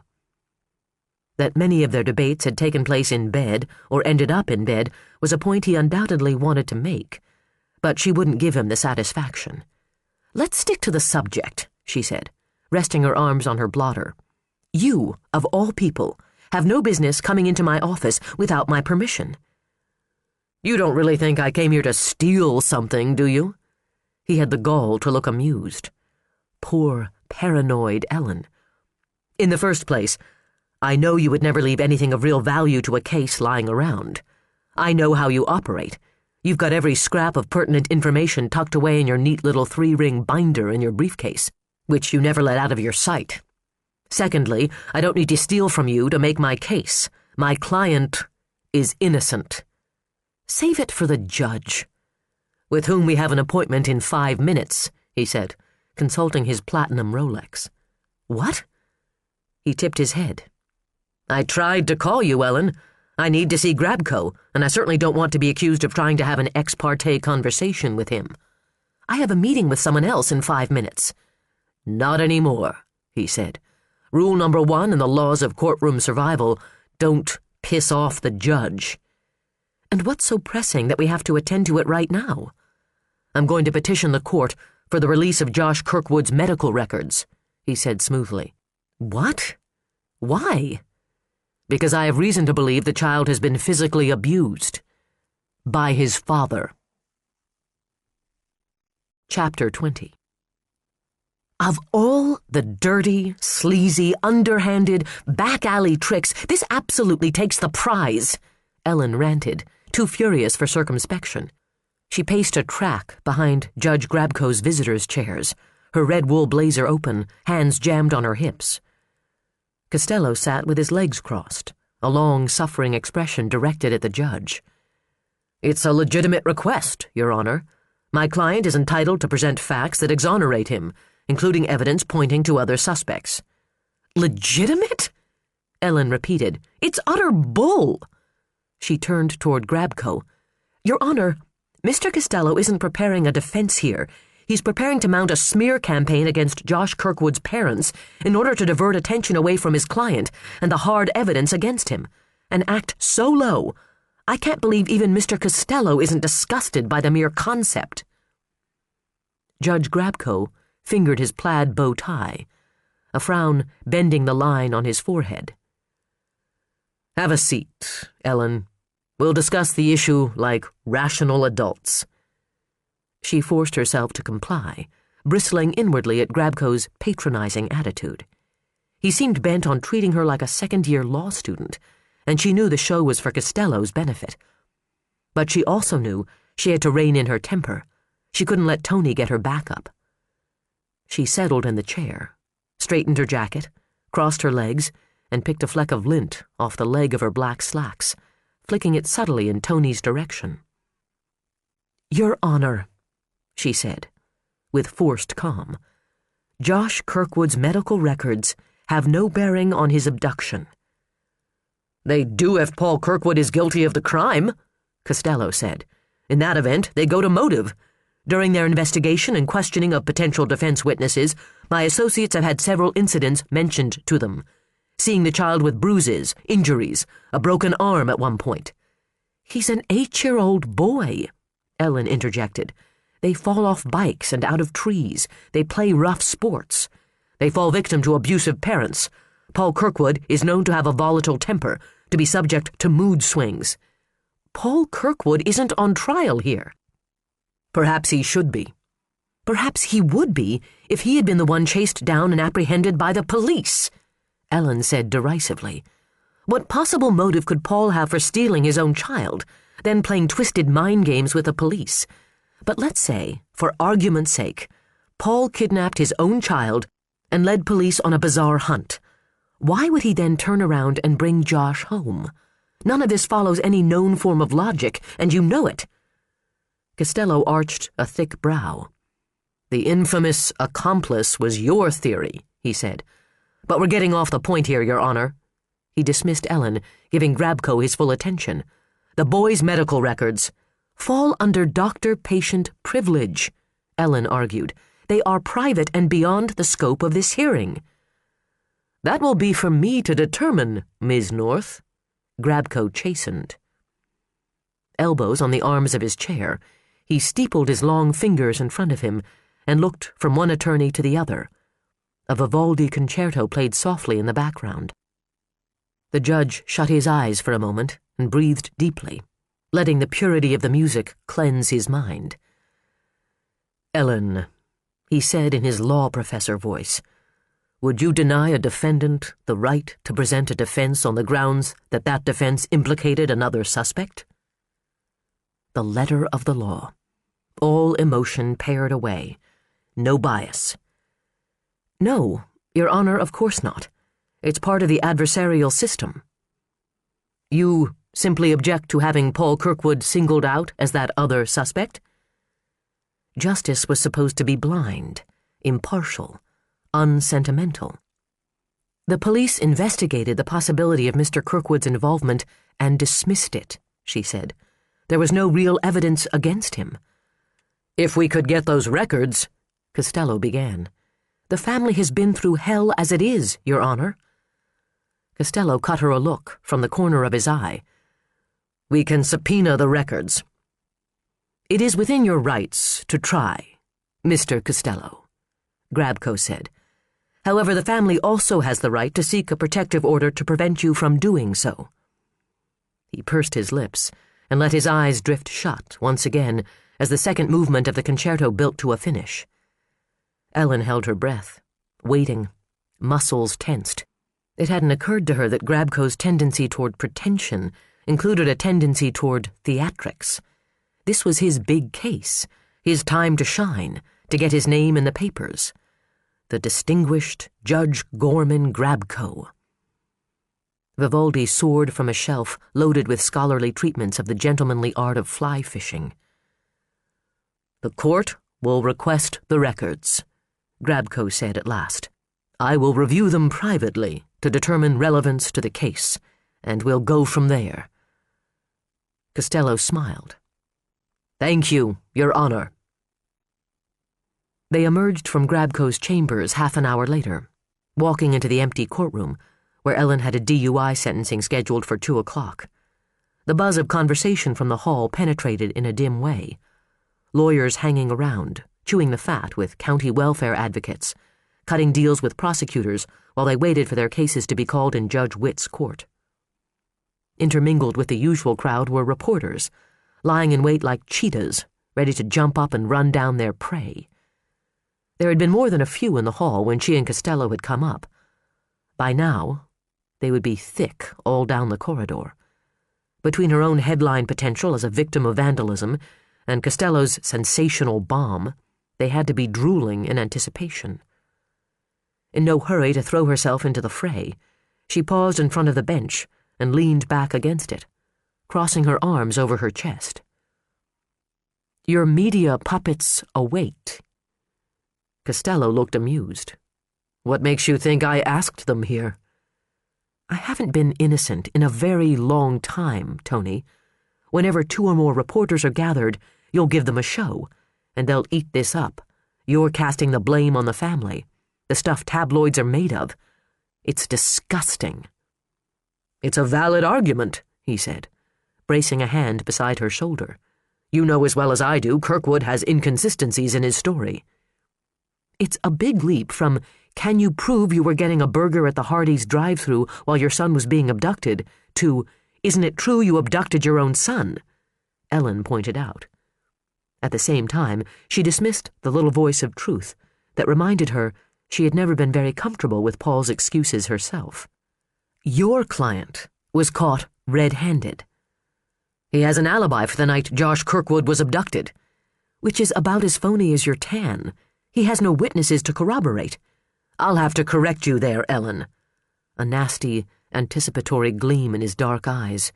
He took his briefcase to a counsel table, popped it open, and extracted a sheaf of documents. "Disclosure pursuant to Rule 9.02. Happy reading." Ellen scanned the first page, where one of Tony's assistants had typed an elaborate explanation of the fact that they as yet had no written or recorded statements from witnesses. What a joke. Tony would never take a written statement prior to trial for the express reason that he would be compelled by law to turn it over to the prosecution. The second page stated Wright's alibi for the time of Josh's abduction. As he had stated repeatedly, it said he was in his office in the Cray building at Harris. What he had never said before was that he was working in the company of a student, Todd Childs. Ellen's heart picked up a beat. She turned the pages to the witness list, and a chill of apprehension pebbled the skin of her arms and ran down her back. At the top of the list was Todd Childs, 966 10th Avenue Northwest, Apartment B. "When did you speak with Todd Childs?" she asked carefully. "Does it matter?" "It matters that he has already stated to the police he wasn't with Dr. Wright that evening." "He'll swear under oath that he was." "He's lying." "Prove it." "I intend to," she said, anger shuddering through her. "You might have taken notice of his name on my witness list." He raised his brows in mock innocence. "Was it? Things have been so hectic this week. Has he been served?" I'm sure you'll be stunned to hear we've been unable to locate him. You wouldn't happen to know where he's staying, would you?" Costello deflected the pointed question with a humorless laugh. "Ellen, your paranoia is reaching new heights if you believe I'm hiding a witness from you." She took the verbal shot and pressed on, immune to his attempts to hurt her. "How is it you've spoken to him while the cops can't even find him?" "That might have something to do with the caliber of cops you're working with." "You underestimate them, Tony, and I think you underestimate me, which is fine.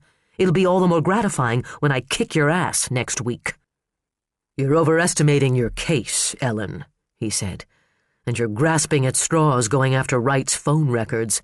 You can't believe you'll find anything linking Dr. Wright to the kidnapping, which means you're really looking for something else. I'm surprised Judge Grabko didn't call you on it." "Actually, I don't expect to find anything at all," she admitted coolly. "I don't expect to find your phone number listed under calls placed on the 25th, for instance, which will mean that Karen Wright didn't call you on behalf of her husband. And if Karen Wright didn't call you, then who did?" "So we're back to that conspiracy theory. You know, maybe you need help for this, Ellen, although I'm sure our mutual friend Mr. Brooks will find your psychological quirks an interesting added facet for his book." "Mutual friend?" she asked, the cool disinterest in her tone completely at odds with what she was feeling. "I've barely met the man," she lied. "How do you know him?" What did he know? Did he know about Jay's connection to the Attorney General? He had a private investigator working the case. Did he know Brooks had taken her home last night? Would he try to make an issue of it? "I met him years ago, actually," he answered casually. "We were both at Purdue, though we were several years apart. Small world, isn't it?" Ellen felt the floor dip beneath her feet. Brooks knew Costello. They had gone to the same college. He had never said one word. "Ellen, are you all right?" Costello asked. "You look a little pale." "Don't worry about it, Tony." She spurred herself to move, to turn away, to duck her head. "It's nothing the truth won't cure." She hefted her briefcase onto the other counsel table and stuffed the disclosure into the appropriate file folder. "You don't have to concern yourself about my mental state, unless, of course, I'm right, and your client's accomplice called you in on this case, thereby making you an accessory in the Holloman kidnapping." She clicked the locks closed and gave her adversary a final, challenging stare. "As an officer of the court, I'm sure I don't have to remind you of your obligation to report Todd Childs's whereabouts to the police. Should you happen to see him, who knows? Maybe we can kill two birds with one stone. Serve our witness and nail an accomplice all in one shot. Wouldn't that be nice and neat?" "Only two birds?" he questioned. "I thought you were after my head, too." "Oh, I am, Tony," she said with a nasty smile. "You'll be my bonus dead duck." He stepped close enough that she could smell the expensive aftershave he wore and lowered his head as if to share a secret. "It's so nice to know you still think of me as special," he murmured. God, she hated that he thought he could manipulate her with memories and sex appeal. "Special isn't how I think of you, Tony. You're at the wrong end of the adjective spectrum altogether." "Does that mean you won't have dinner with me for old time's sake after all this is said and done?" he asked, his tone still intimate, his expression hungry and amused. "I'd rather have my limbs gnawed off." He had the nerve to laugh, and the gall to hold the door for her as they left the courtroom. They were mobbed as soon as they stepped into the hall, a dozen voices shouting questions at once, bodies pressed in on them, hands thrusting forward with microphones and tape recorders. Ellen found herself trapped at Costello's side, her shoulder brushing against his arm. As she was jostled, she had to steady herself with a hand against the small of his back. She hated to touch him. "Our mutual friend, Mr. Brooks." "Miss North, is it true you've been threatened?" "We were both at Purdue." "Miss North, are there any suspects in the vandalism?" Small world, isn't it? Mr. Costello, does Dr. Wright have any comment on possible involvement of the sci-fi cowboys in the attack on Ms. North? Mr. Costello, is it true you're pushing for the investigation to turn toward Paul Kirkwood? My client is innocent, Costello shouted, fixing his eagle glare just to the left of a portable sun gun. The police have been negligent in pursuing leads that might take their investigation in a direction they don't want to consider. My investigators have pursued all leads. I can guarantee you that when the hearing begins next week, Dr. Garrett Wright will not be the only one on trial. The statement had the effect of pouring gasoline on a fire. The noise level rose to a deafening din. Wanting nothing more than to escape, Ellen positioned her briefcase to use as shield and battering ram and started against the current of the crowd. Ms. North, do you have any comment? Ms. North, can we get a statement? She lowered her head and pushed forward, slamming the briefcase into someone's knees. Down the hall, the door to Judge Witt's courtroom opened, and the old bailiff, Randolph Grimm, barged into the hall shouting for quiet, his face as red as a cherry tomato. Keep it down out here. Court is in session. Don't you people have any respect? Without waiting for an answer, he raised his cane and smacked it against the wall, the sound ringing out like a gunshot. People ducked and gasped and swung toward him. Cameramen wheeled with tape running. Ellen took advantage of the diversion to make her escape, rounding a jungle gym of scaffolding and riding a service elevator down to the second floor. Costello was going to turn the spotlight on Paul. Theoretically, the ploy would have no bearing on the probable cause hearing. Grabko had to base his decision whether or not to bind Wright over for trial on the evidence presented, and Tony had no real evidence against Paul Kirkwood. But there wouldn't be a potential juror in the district who wouldn't have picked up on a story as sensational as this. You have to get it to a jury first, Ellen, she muttered as the elevator landed and the doors pulled open. Phoebe stood outside the county clerk's office with a ream of paperwork clutched to her meager bosom and a shy smile on her face, absorbed in conversation with the boy wonder of the Grand Forks Herald. Adam Slater's eyes widened as he caught sight of Ellen. He swung away from Phoebe, digging a notepad out of the hip pocket of his baggy jeans. Hey, Ms. North, can I ask you a couple of questions about last night? I'm surprised you weren't upstairs with the rest of the pack. Slater shook his head. Can't get anywhere that way. Everyone will have the same story. If I want to make my mark, I've got to get something fresh. You know, like they say in baseball, hit 'em where they ain't. Charming analogy, Ellen said, but I don't want you swinging your bat around my secretary. Is that understood, Mr. Slater? His smile went flat. Beside him, Phoebe stood with her jaw dropped and her cheeks tinting. I have no comment for your story, Ellen went on. You'll have to use someone else to make your mark. Phoebe, let's go. We've got work to do. She started toward the office, but turned back when Phoebe didn't fall in step behind her.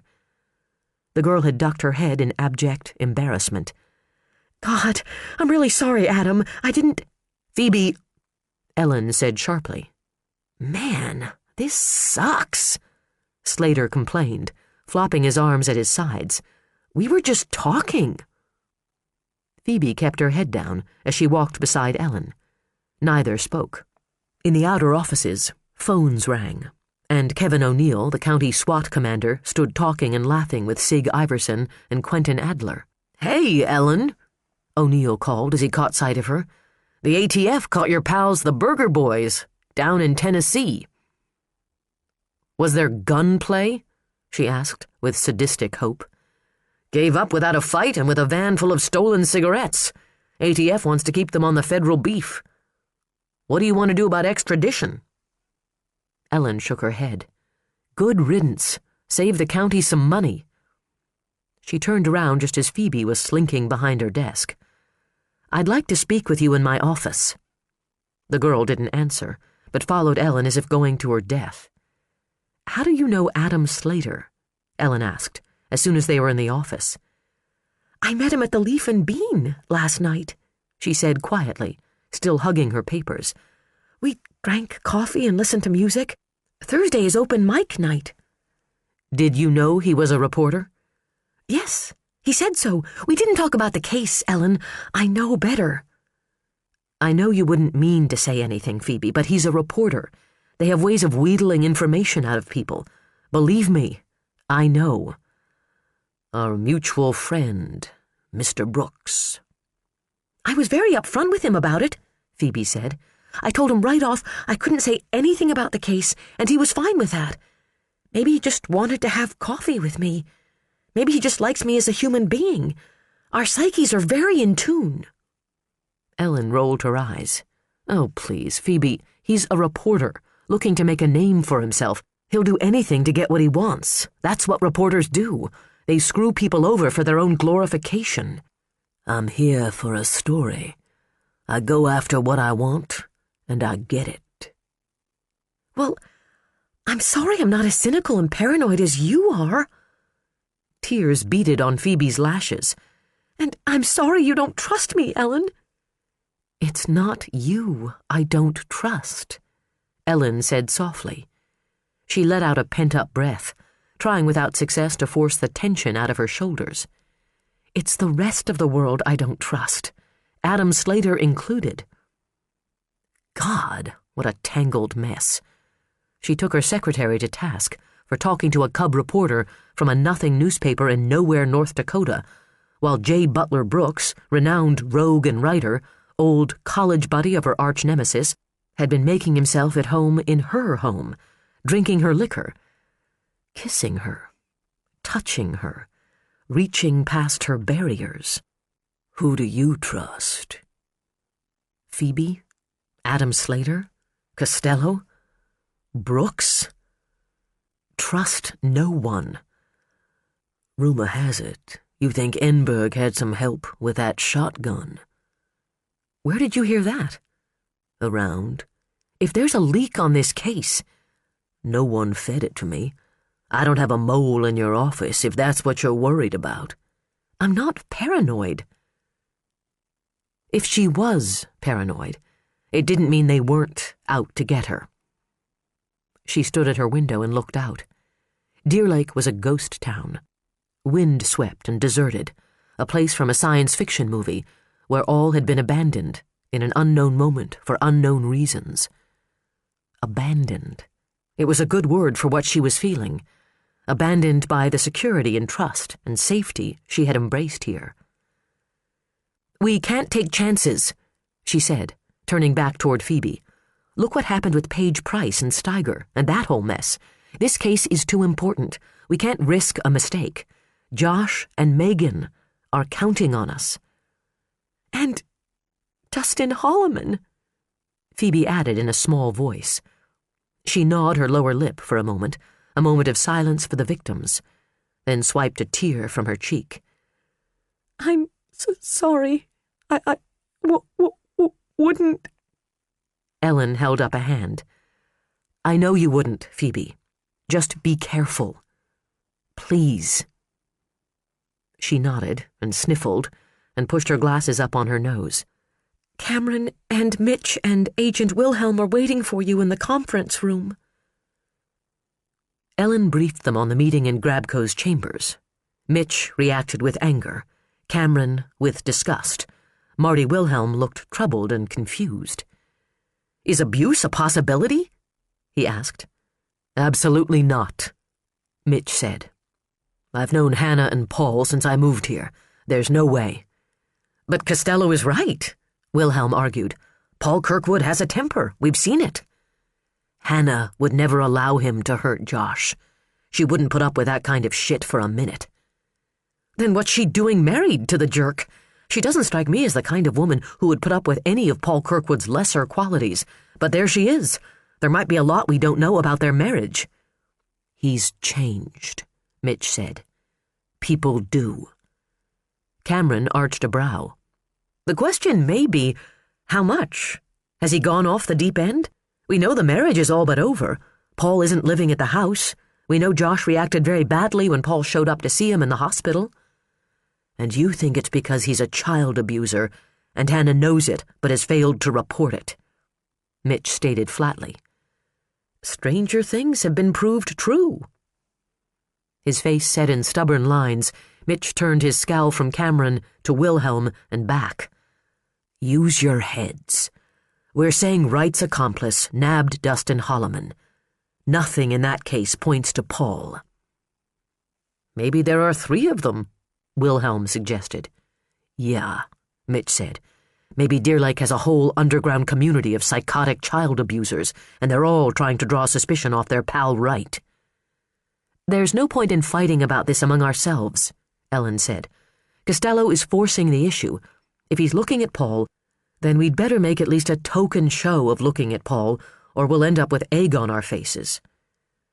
There was the van, Wilhelm started. All together now. Mitch raised his arms like a symphony conductor.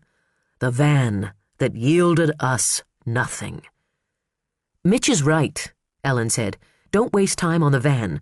Talk to people around Paul. Talk to his secretary. Talk to his partner. He won't be any help pinning down Paul's movements in any way, Cameron said. I know Dave Christensen from my health club. He's been working strictly from home for the past 3 months. His wife is having a difficult pregnancy with twins. Okay, so we talk again with the secretary, Wilhelm said, and the security guard at his office complex. Neighbors. See what we can tie him to. Maybe he's not in with Wright. Maybe he's trying to frame Wright. Mitch slapped his hands down on the table. Jesus Christ. Costello would love this. We're here to discuss new evidence against his client, and instead, we're tripping over conspiracy theories. This isn't a case we're on, it's a fucking Oliver Stone movie. Evidence? Ellen asked, sitting up straighter. What evidence? Wilhelm pushed a curled tube of fax paper across the table to her.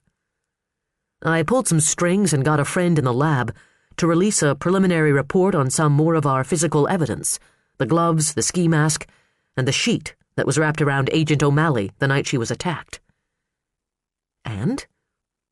The glove has bloodstains that look to match Agent O'Malley for type. We already know about the blood types on the sheet. Now we're looking at hairs recovered from the sheet. 4 distinct types, 1 unidentified, 1 consistent with Agent O'Malley, 1 consistent with Josh, and 1 consistent with Garrett Wright. We finally catch a break, Ellen said, a sense of relief seeping through her. Regarding the stocking cap, Wilhelm went on, they found 2 distinct types of hair, 1 consistent with Wright, and 1 matching the unidentified hair found on the sheet. The question now, he said, is who does that other hair belong to? And if we got a sample from Paul Kirkwood, would we get a match? Chapter 21. Father Tom sat in a pew toward the back of the church. On the left-hand side of the aisle, opposite where his one-time deacon, Albert Fletcher, had fallen to his death 6 days ago. Albert, devout servant of the Lord, his faith turning into fanaticism, into madness, his madness leading him to his death, here, in this place he had loved. Tom couldn't decide if it was poetic or ironic. It was sad, he knew that, and it struck him as cruel, as many things did these days. He sat alone. The weather had kept the faithful few away from morning mass. He had gone through the motions for his own sake, hoping he would feel something, some kind of deep, binding affirmation that he still belonged in the vestments. But all he felt was hollow desperation, as if he were truly, totally, spiritually alone, abandoned by the same God who had allowed Josh to be taken, and Hannah to suffer, and Albert to die. He had considered confessing his feelings, but he already knew the empty platitudes that would be handed him in response. He was being tested.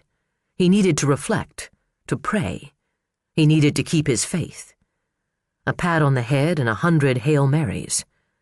At most, they would send him on retreat for a week or a month to one of the secluded spots where the church tucked away its embarrassments, the alcoholic priests, the burnouts, the mentally fragile, the sexually suspect.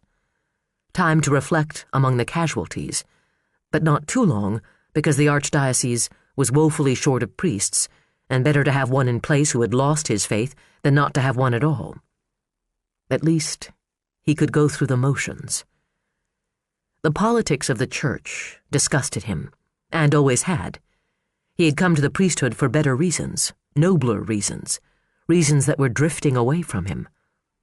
He tipped his head back and looked up at the soaring ceiling with its delicate gilt arches and ethereal frescoes. St. E's had been built in the era when mini-cathedrals were still affordable and parishioners tithed to the church instead of their IRAs. The exterior was of native limestone. Twin spires thrust heavenward like lances of the soldiers of God. The windows were stained glass works of art, jewel-tone mosaics depicting the life of Christ. Inside, the walls were painted slate blue and trimmed with lacework stencils in gilt and white and rose. The pews were oak, the kneelers padded with worn velvet. It was the kind of place meant to inspire awe and offer comfort, a place of ritual and wonderful mysteries. Miracles. He could have used one about now. Along the south wall, a rack of cobalt glass votives cradled the flames of 36 prayers, filling the air with the buttery scent of melting wax. On the wall beside the tiers of candles, the handmade posters put up by the catechism classes praying for Josh's safety had been replaced with prayers for Dustin Holloman. Prayers children should never have to make, fears their lives should never have known. In the silence, he could hear the memory of his father's voice as he read the Billings newspaper 3 days after the fact, because that was as fast as the mail could get it to them on their small ranch near Red Lodge, Montana. Every morning, Bob McCoy would come in from chores and read the paper while he had his breakfast, and shake his head and say, "The world's going to hell on a sled." Tom thought he could hear the runners screeching. But the thump that resounded in the church brought him back to reality, such as it was. Someone had come in the main doors at the back, the main doors that needed oil in their hinges. He turned in the pew, squinting to recognize the man walking toward him from the dark shadows beneath the balcony. "I'm looking for Father Tom McCoy." "I'm Father Tom," he said, rising. "J. Butler Brooks." "Ah, the crime writer," he said, offering his hand. Jay clasped the priest's hand in his and gave it a pump. "You're familiar with my work, Father?" "Only by reputation. My reading taste runs more toward fiction. I get enough reality on a daily basis. What can I do for you, Mr. Brooks?" "I'd like a moment of your time, if I might. I wasn't interrupting anything, was I?" Tom McCoy cast an ironic glance around the deserted church, but the emotion that twitched the corners of his mouth seemed self-deprecating. He looked nothing like any priest Jay had ever seen or imagined. He was too young, too handsome, built like an athlete, and dressed like a slacker in creased black jeans and a faded green sweatshirt from the University of Notre Dame. The clerical collar seemed at odds with the cowboy boots. A man of contradictions. A kindred spirit. "We're not exactly having a rush on salvation today," he said. "With weather like this, I reckon folks figure they'll take their chances," Jay reasoned. "What's another day or two in purgatory, give or take?" "You know about purgatory, Mr. Brooks? Are you Catholic?" "No, sir. I was born a Baptist and later converted to cynicism, but I do know all about purgatory." Weariness crept into his voice against his will. "Y'all haven't cornered the market on hell or its suburbs." Father Tom tipped his head in concession. "No, I suppose not. Did you want to go into my office?" Jay shook his head. His gaze scanned the grand interior of the church, taking in the windows, the statuary, the cast bas-relief plaques that hung at regular intervals along the wall. "This is fine. Quite a place you've got here." The altar was traditional, draped in linen, set with brass candelabra, a gleaming chalice, a huge old book with marker ribbons trailing from between its pages. According to the newspaper articles from 1 week ago, the demented deacon had given Father McCoy a concussion with one of the brass candlesticks from that altar. Jay wondered if it was sitting up there now, absolved of guilt, or if the police had taken it away as evidence. From the huge crucifix that hung behind the altar, the delicately carved face of Christ glowered down at him as if in disapproval of his thoughts. Father Tom moved farther down the pew. Jay sat beside him, his parka rustling like newspaper. He had unzipped it as a concession to being indoors, but the cold seemed to have sunk into him bone deep in the 10 minutes it had taken him to get there, navigating the Cherokee along unplowed roads and through 3-foot drifts. At any rate, the church didn't seem as warm as the interior of the truck. The thermostat probably went up only for parishioners. No sense heating the barn when the flock was gone. "You're here to do a book," Father Tom said flatly. "You disapprove." "It's not my place to approve or disapprove." A smile cracked Jay's face. "Well, I've never known that to stop anybody." "Hannah and Josh have been through enough," McCoy said without apology. "I don't want to see them hurt any more than they already have been." Jay arched a brow at the omission. "And Paul?" The priest glanced away. "Paul has made it clear he doesn't want anything from me or the church." "Can you blame him?" "Not for that." His candor was surprising, but then nothing much about Tom McCoy seemed ordinary. Depending on who you asked around town, Father McCoy was a rebel, refreshing, an affront to the traditions of the church. He did not define himself by uniform or convention. His parishioners either loved him or tolerated him. Behind the lenses of his gold-rimmed glasses, his blue eyes were honest. "I'm not interested in exploiting victims, Father." "You'll record their suffering, dissect their lives, package their story as entertainment, and make a whole lot of money. What do you call that?" "The way of the world. Stuff happens. People want to know about it. Their knowing doesn't change what happened. Nothing can. What I'm after is the truth. Reasons. Motives. I want to know where ordinary people find the strength to deal with extraordinary tragedy. I want to know what the rest of us can learn from them. And make a lot of money." "And make a lot of money," he admitted. "The poor might be rich in the kingdom of God, but I'll take mine now, thanks." "Hannah isn't ordinary," Father Tom said. His expression softened slightly, tellingly. "Ask anyone. She's stronger than she knows. Kind, good. I can't begin to tell you what she's meant to this community as a doctor, as a role model." "It must have been difficult to see her go through this," Jay offered, watching closely for the true reaction. Anger. There and gone, quickly veiled by something more acceptable. But there was no priestly wisdom forthcoming, no magic motto meant as a blanket banality for all-purpose suffering. "It's been hell," McCoy said frankly. "I've been a priest for more than a decade, Mr. Brooks. I have yet to understand why bad things happen to good people." "God's will?" Jay ventured. "I certainly hope not. What purpose is served punishing the faithful and the innocent? I'd call that sadism, wouldn't you?" Jay leaned back and crossed his arms, regarding Tom McCoy with a quizzical scrutiny. "Are you sure you're a priest?" He gave a humorless laugh and looked away. The word "no" reverberated in the air around him.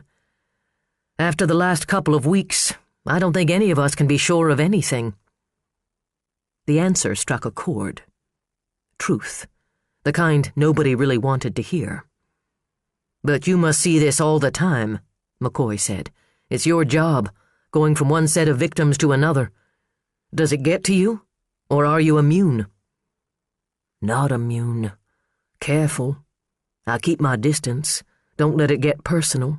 I'm there to ask questions, look for answers, patch it all together and move on." Even as he rattled off his stock answer, he could see Ellen in his mind's eye. He could feel her in his arms, feel her fear, her tears soaking into his shirt. Some distance. "It's not about me," he said. That was a lie, too. He might have called coming to Deer Lake running away, but he couldn't escape the fact that immersing himself in this particular case was certainly about him, about his own sense of loss. It was about punishing and comforting himself with perspective, which made him both selfish and opportunistic. Why couldn't he have just jumped on a plane to Barbados after seeing Christine? He could have been soaking up sun and rum instead of freezing his ass and digging up unwanted emotions out of the deepest corners of his soul. I'm just recording the story, he stated, as if that could make it so. Nothing personal, Father Tom said. His gaze had narrowed, focusing deeper than the surface excuses and public facade. Do you have children?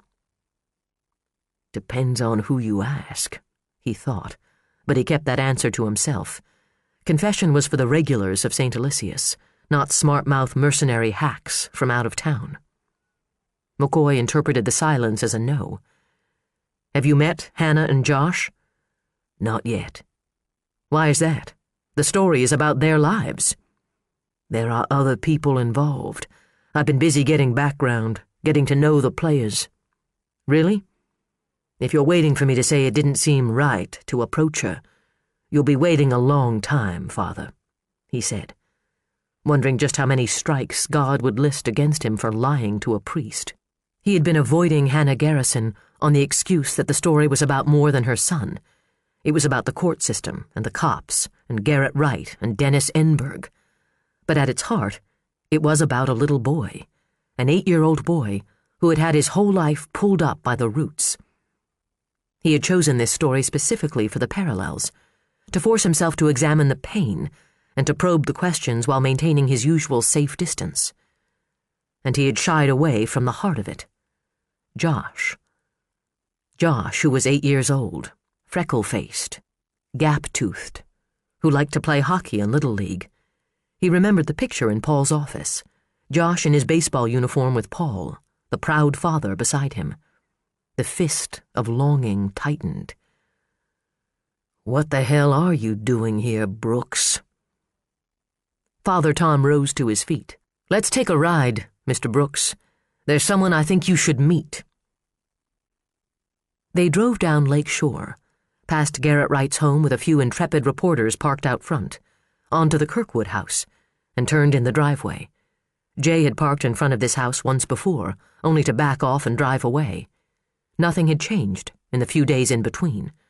The snow fort in the front yard was still half finished. He wondered if Josh would ever finish it, or if what he had gone through had so changed him that something as simple and childish as a snow fort would forevermore seem unimportant. Father Tom stepped out of the Cherokee. Jay gave a cursory glance at his mini cassette recorder lying on the console between the seats and left it. They walked up the driveway together, Jay quietly absorbing the feel of the place, the detail. The house was the last one on the block. It looked comfortable, the kind of place to raise a family. From the front step, the view of the street and the rest of the neighborhood was limited, cut off by the attached garage that jutted out in front of the house itself. The view was of the lake and the trees that lined the banks. Through the lacework of leafless branches and across the frozen expanse, the buildings of Harris College were just visible. It was on this step that Josh Kirkwood had been left 4 nights ago, alone, dressed in a pair of striped pajamas. His mother had seen no one, no car. Garrett Wright's house was just down the block, but as yet no evidence had been found to suggest Josh had ever been inside it. Karen Wright had been under guard that night at the Fontaine Hotel.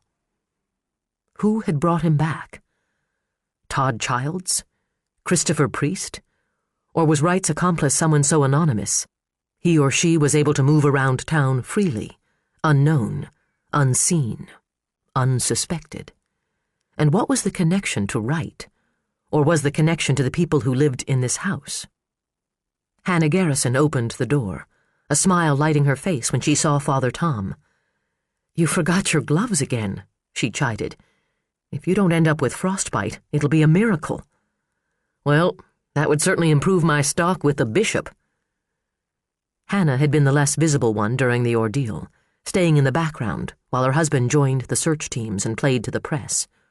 But Jay had watched her one television interview enough times that he had already memorized the sound of her voice, the cadence of her speech, the cornflower blue of her eyes.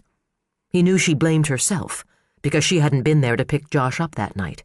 He had seen the pain in her face, heard the confusion in her voice. She'd had the perfect life, and suddenly it was broken all around her. And he wanted to write a book about it. "J. Butler Brooks, ma'am," he said, offering his hand. The pretty, fragile smile went brittle, and her gaze cut to her friend, Father Tom. "I thought it was important," was all he said. "I'm not a reporter, ma'am," Jay said. Hannah lifted her chin, her gaze cool. "I know what you are, Mr. Brooks." "Come in," she said. She directed them not into the family room where the television was on and toys were scattered across the floor, but into a formal dining room with furniture that likely hadn't been used since Christmas. She was distancing him from her real home, from her children. Jay accepted the subtle slight as part of the big picture, part of the whole story, part of who Hannah Garrison was. She took the seat at the head of the table.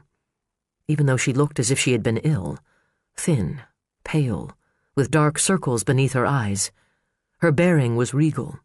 Her wavy golden hair was pulled back from her face, accenting the kind of bone structure that made fashion models wealthy.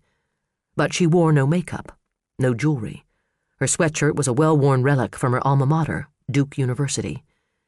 She could have made a gunny sack look chic. "My husband told me he'd spoken with you," she said. "Why does that make me think I've already got a strike against me?" "Certainly you have in Paul's eyes. I make my own judgments." Jay nodded. "That's fair. I've been told you're a remarkable woman, Dr. Garrison." She moved one long, elegant hand in a dismissive gesture. "By circumstance, that's all. Which is why you're here, isn't it?" "I won't lie to you about that, Dr. Garrison. I'm a writer. You've got a hell of a story here. I'd like the chance to tell it." "And if I decline, you'll tell it anyway?" "Probably. I'd like to be able to include your perspective, but it's up to you whether or not you want to participate." "Well, that was simple. My answer is no.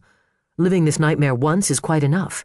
I don't have any desire to go through it again in retelling the tale to you, or in thinking thousands of people will live it vicariously, reading your book." "Not even if it might help someone to understand—" "Understand what? No part of this is understandable. I know. I've spent every night, every day, trying to understand. All I've got for the effort is more questions."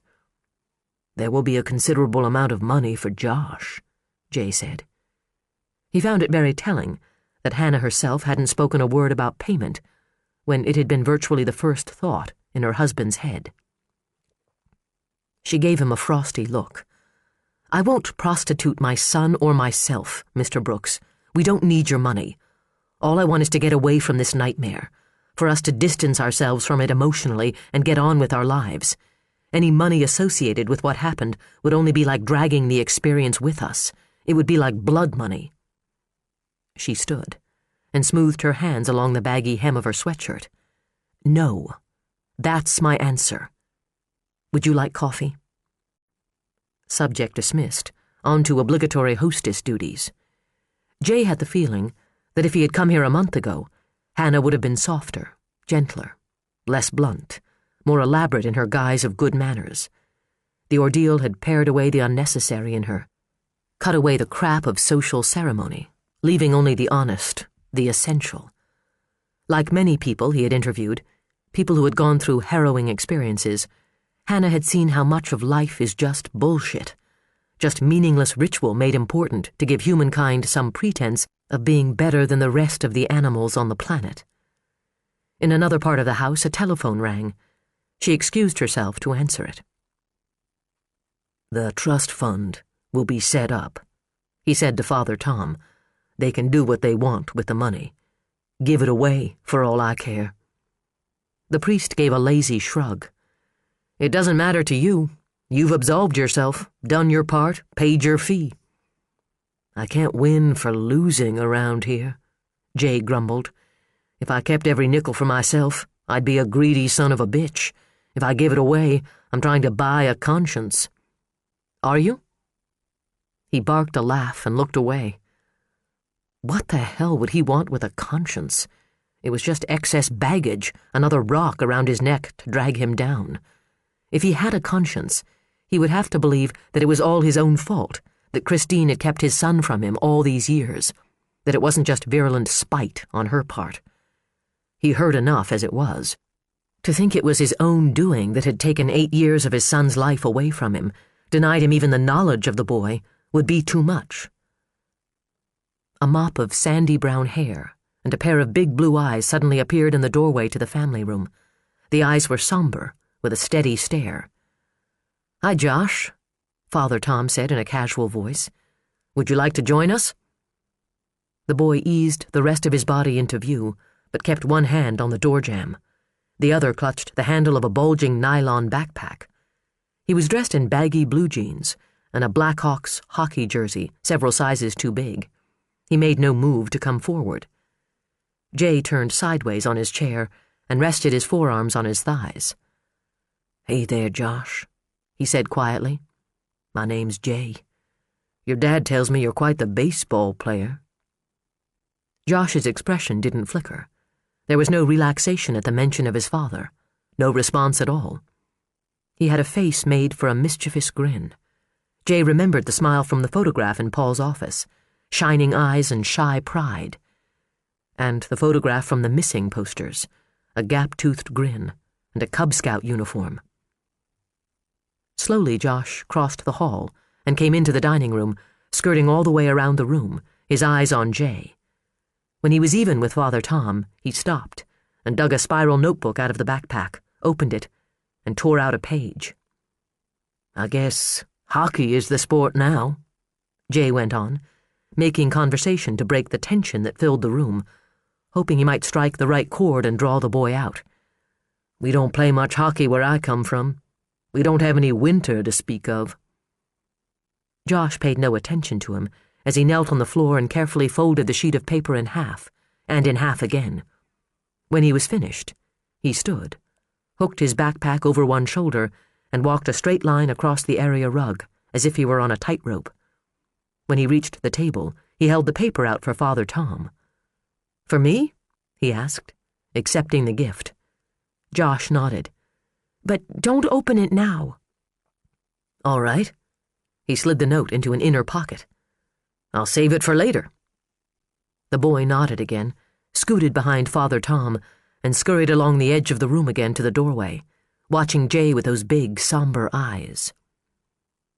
Hannah came back, pausing to touch her son's head. Josh ducked out from under the caress and disappeared into the family room. "I'm sorry for the interruption," she said. "Did you decide about the coffee?" Jay rose. "No, thank you, ma'am. I've got to be going." He dug a card out of one of the many pockets on his parka and handed it to her. "In case you change your mind." "I won't," she said firmly, but tempered it with an apologetic look. She was a far cry from her husband. Their marriage would be a story in itself, he supposed. Which of them had changed for better or worse? How long would they have hung on if Josh's abduction hadn't pulled them apart?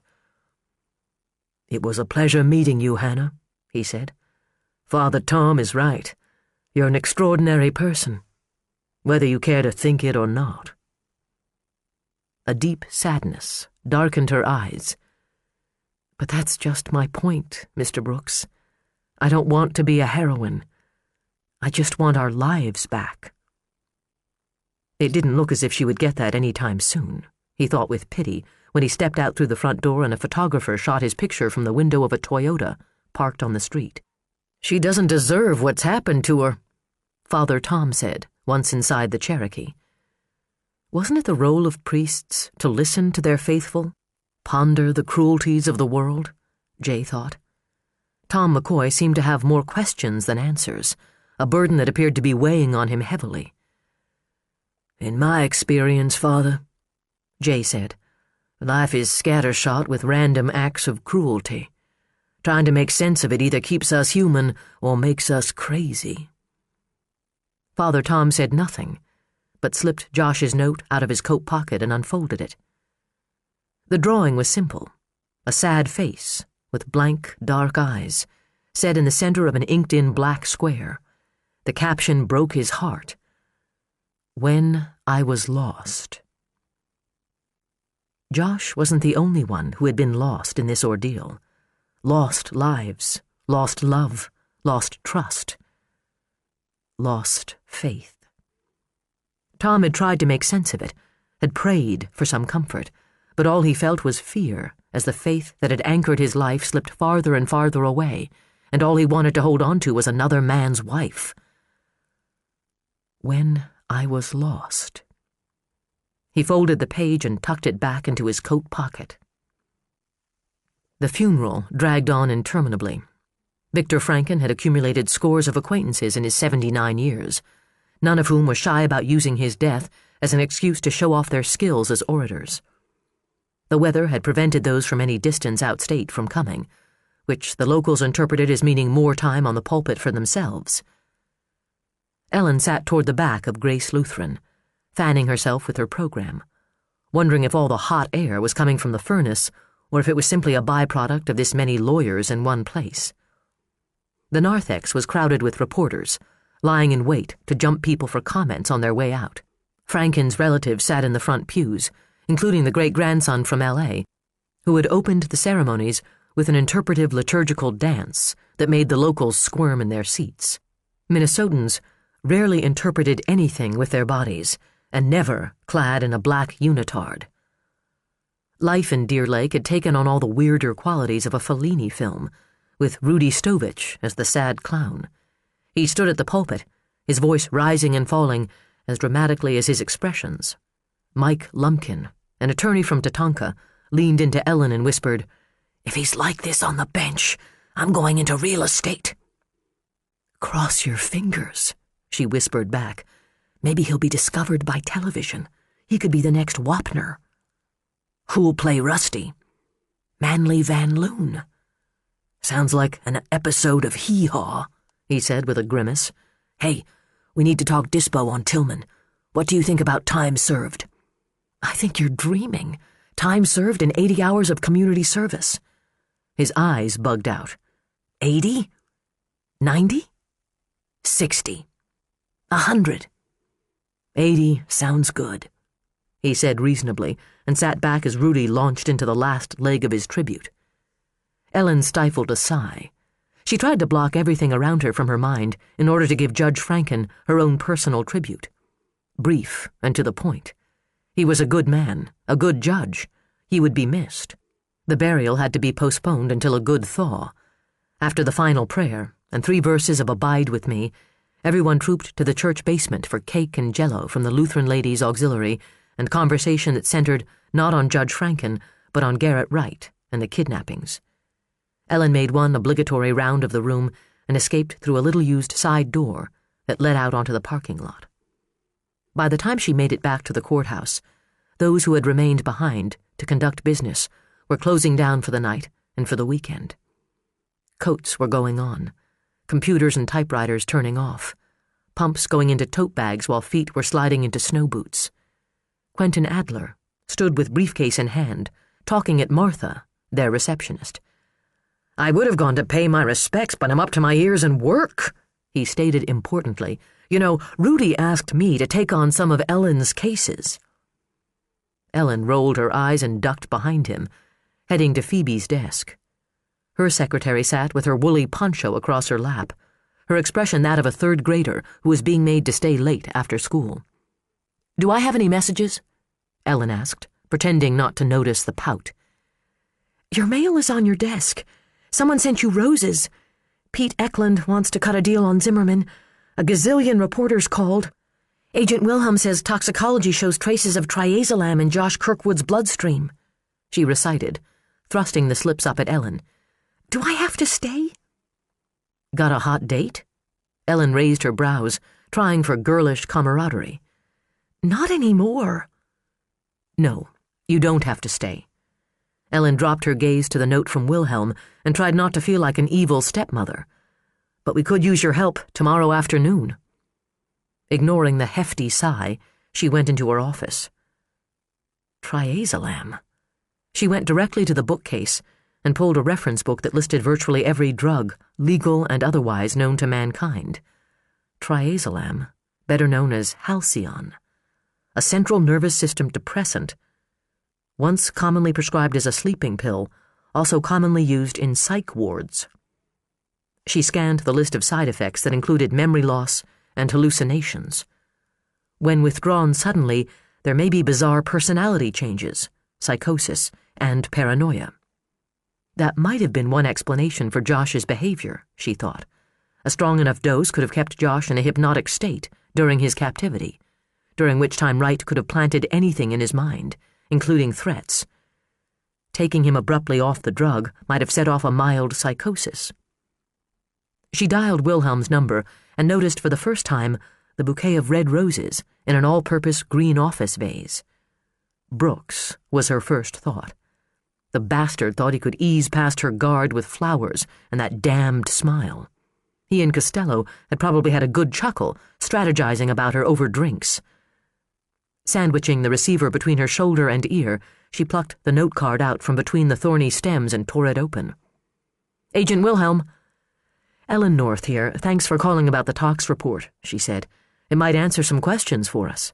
"I've got people looking into prescriptions for Halcyon filled locally," he said. "We might get lucky. Then again, it might have been filled in Minneapolis, where there must be a couple hundred pharmacies." "Gotta start somewhere," Ellen said.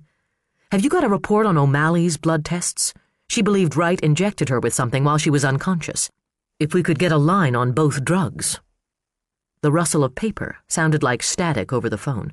"Hang on." Ellen opened the note card. A folded piece of paper dropped out. The card itself was blank. Odd. Ellen set the card aside and opened the folded paper. "Evil comes to she who searches for it. Search S for sin. See where we've been." Ellen dropped the note and shot up out of her chair, jumping back from the desk. The telephone receiver clattered down over the drawer fronts and dangled. "Ms. North, are you there? Ms. North? Hello?" Search S for sin. See where we've been. "Oh, God," she whispered, looking wildly around her office, her sanctuary, the one place in her professional life she felt she had absolute control. Her gaze landed on the filing cabinets. Search S for sin. Shaking, she jerked the drawer open and flipped through the files. One stood out, cleaner, stiffer, unworn, the word sin in bold caps on the tab.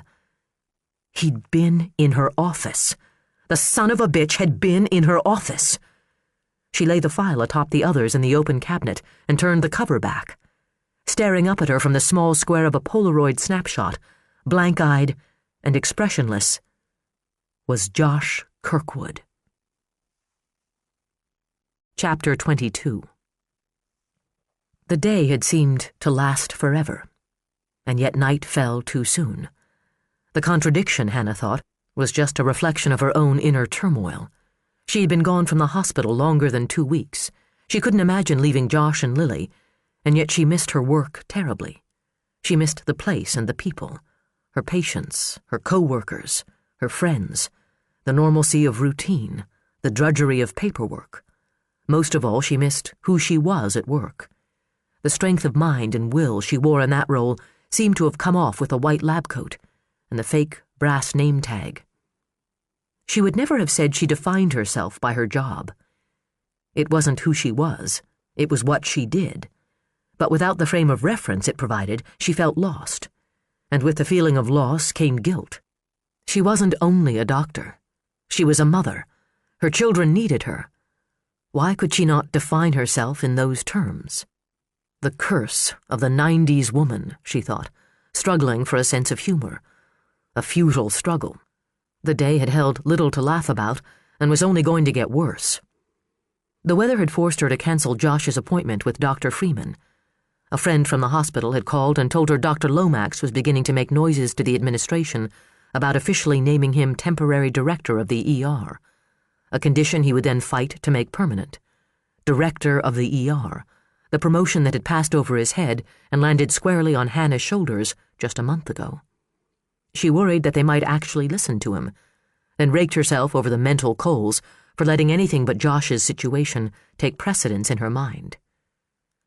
Ellen North had called to tell her they had another piece of physical evidence against Wright, but that Garrett Wright's attorney wanted access to Josh's medical records, a ploy meant to divert attention away from Wright and onto Paul.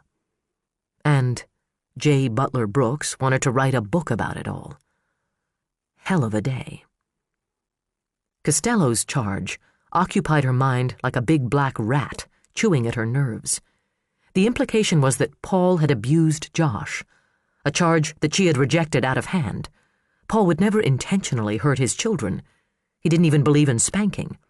And yet how many times lately had she been struck by the horrible sensation that he had become a stranger? He had lied to her, lied to the police, evaded questions, and twisted non-answers into self-righteous outrage. She remembered too well how Megan O'Malley had questioned her about Paul after Josh's jacket had been found on Ryan's bay. "When did you start to notice a change in him? He's been withdrawing more recently? Does he normally ignore his answering machine when you call him at the office at night?" "Why are you asking me these questions? You can't possibly think Paul had something to do with this. It's just routine. Mother Teresa would need an alibi if she were here. When we catch this guy, his lawyer will probably try to pin it on someone else. If he's sleazy enough, he'll ask you where you were, and where Paul was." "I don't know where Paul was. He was gone when I woke up. He said he went out on his own, just driving around town, looking." She didn't know where he had been that morning, or why he hadn't called her back the night Josh went missing, or why he had lied to police about once owning a light-colored van. She didn't know why Josh had recoiled from him that night in the hospital. Another tide of guilt rose into her throat. It wasn't that she believed Paul was capable of any of it. It was that she couldn't be sure he wasn't. She knew that he was coming to dinner, that he would be there in a matter of minutes. She had managed to prepare the meal, even though her attention had been fractured. The salad had been tossed. The scent of rosemary chicken and roasting potatoes filled the air. In the family room, Lily was stacking blocks in a precarious tower. Josh had built himself a fort with chairs and footstools and couch cushions, creating a space he could go into and shut everyone else out. Hannah had herded him out of his bedroom every day to prevent him from doing just that, shutting her out, shutting himself in with the memories he refused to share. The fort reminded her he could keep the rest of the world out without walls, with only his silence. He had spent the better part of the day in his new burrow, with his backpack and his new ThinkPad. Hannah had been relieved to see him making use of the notebook. Perhaps memories and feelings would start flowing onto the pages, then spill over and out of him, and he would begin to talk about what he had been through. Ellen had asked about him, whether or not he seemed to be opening up. Hannah knew it would help the case against Garrett Wright, but there was no pushing Josh, as tempting as it might have been. Dr. Freeman said Josh had to come to it in his own time, that trying to force him to talk about what had happened could trigger a trauma from which he might not recover for months or years. He needed time. The probable cause hearing began on Tuesday. She stepped down from the kitchen into the family room. "Josh, time to get cleaned up for supper. Dad will be here any minute." Josh peered up at her from under the couch cushion roof of his little hut. He had said nothing one way or the other about Paul's intended visit. Paul had called mid-morning. He wanted to see the children, especially Josh. He had always been so proud of Josh, so pleased to have a son. His own father had never taken much interest in his bookish younger son, preferring the company of Paul's older brothers. To have Josh reject him had to hurt unbearably. "Come on," she said, lifting the cushion. Josh slapped his ThinkPad shut and clutched it to his chest. Hannah leaned down, brushing a hand over his sandy curls. "Dad's really looking forward to seeing you," she said. "He misses you and Lily." Josh said nothing. He had yet even to ask why his father was no longer living in the house. His lack of curiosity unnerved her. Beyond the kitchen, a door opened and closed, Paul coming in from the garage. Josh's eyes widened, and he bolted like a deer, jumping out of his fort and running for the hall that led to the bathroom and bedrooms. Lily smashed her blocks down and dashed in a mad circle around the living room, squealing, "Daddy, Daddy!" "I forgot the ice cream," Paul announced as he stepped into the kitchen. The tone was challenging, defensive. In truth, he hadn't forgotten at all. After Costello's announcement had been splashed all over the news, he hadn't been able to bring himself to go into a store. People would stare at him, think God knew what. They would forget all about him putting in hours on the search, making pleas on television. They would think back to the day Mitch Holt had told him to come in to be fingerprinted. They would remember O'Malley ragging about that goddamn van. Lily scrambled up the steps into the kitchen, her little face wreathed in smiles. "Daddy, Daddy!" She flung herself at his legs, and Paul scooped her up, perching her in the crook of his arm. "Well, at least someone is glad to see me." "Don't worry about dessert," Hannah said. "People are still bringing food to the house. We've got enough brownies to last into the next millennium." Lily looped her arms around his neck and lay her head down on his shoulder. "Daddy home, home, home, my daddy." Paul brushed an absent kiss across her forehead and set her down on the kitchen floor. "Where's Josh?" He unbuttoned his long wool topcoat and went to hang it in his office. "He's getting washed up," she answered, carrying the salad bowl to the table, stepping around Lily, who had seated herself in the middle of the floor, lower lip trembling threateningly. "Has he said anything?" "No." "What the hell is that psychiatrist doing besides charging us $150 an hour?" Hannah's eyes flashed impatience as she turned toward the stove. "She's a psychiatrist, not a plumber. She can't just roto-rooter out his memory. It's going to take time." She bent down to reach for Lily. The baby twisted away from her and began to sob. "Daddy!" "Meanwhile, Anthony Costello is going to make me out to be some kind of child abuser. Did you hear about that?" Hannah bit back the remark that burned on the tip of her tongue. Once again, Paul had managed to make this about him. What would people think of him? How would this inconvenient delay in Josh's recovery affect him? "Yes, I heard. Ellen North called." "Sure," Paul sneered. "She can't manage to stop it from happening, but she can handle calling around to dispense the bad news. You know, it really pisses me off that the county attorney isn't handling this himself. What is it with him? We're not important enough for him to bother with? Have we finally stumbled onto someone who doesn't worship the great Dr. Garrison as a goddess?" "Stop right there, Paul. Just drop it," she said sharply. "You're here to see the kids. We're going to be a family tonight. I don't care what it takes. We're going to at least pretend we haven't grown to hate each other. No sniping, no snide remarks, no poor put upon Paul. Do you understand me? Have I made that clear enough? We're going to be a family tonight," she declared. "Now pick up your daughter and pay some attention to her while I go get Josh." She turned away from him, and her heart stopped. Josh stood at the foot of the steps, face scrubbed, hair damp, blue eyes wide and somber, backpack clutched to his chest. Lily let out another wail. Paul abandoned her, turning toward his son instead, a brittle grin stretching across his face like a crack in a plaster wall. "Hey, Josh. How you doing, slugger?" As Paul descended the steps, Josh backpedaled. Hannah watched them, frozen at the kitchen counter. Lily's plaintive squalling stabbed into her brain like an ice pick, but she couldn't bring herself to tend to her daughter. Her gaze was riveted on the scene before her. "I've missed you, son," Paul said in a wheedling voice. "Won't you let your old dad give you a hug?" Josh shook his head, taking another step back, his arms tightening around his backpack. "Paul, don't push it," Hannah said with gentle desperation. For all the good it would do. Already she knew he wouldn't listen, that he would try too hard and ruin his chance and whatever fragile hope she had held for a normal family evening. He moved toward Josh, bending over, reaching out. "Josh, come here." "No." "Josh, please." "No." Damn it, Josh, I'm your father. Come here. He lunged for Josh's arm. Josh twisted out of reach, dropped to the floor, and scooted inside his furniture fort, dragging his backpack with him. Hannah launched herself into the family room, grabbing Paul's arm, holding him back from pursuit. He looked at her, his face a contorted mask of hurt and disbelief. "He's my son," he said in a tortured whisper. "Why is he doing this to me?"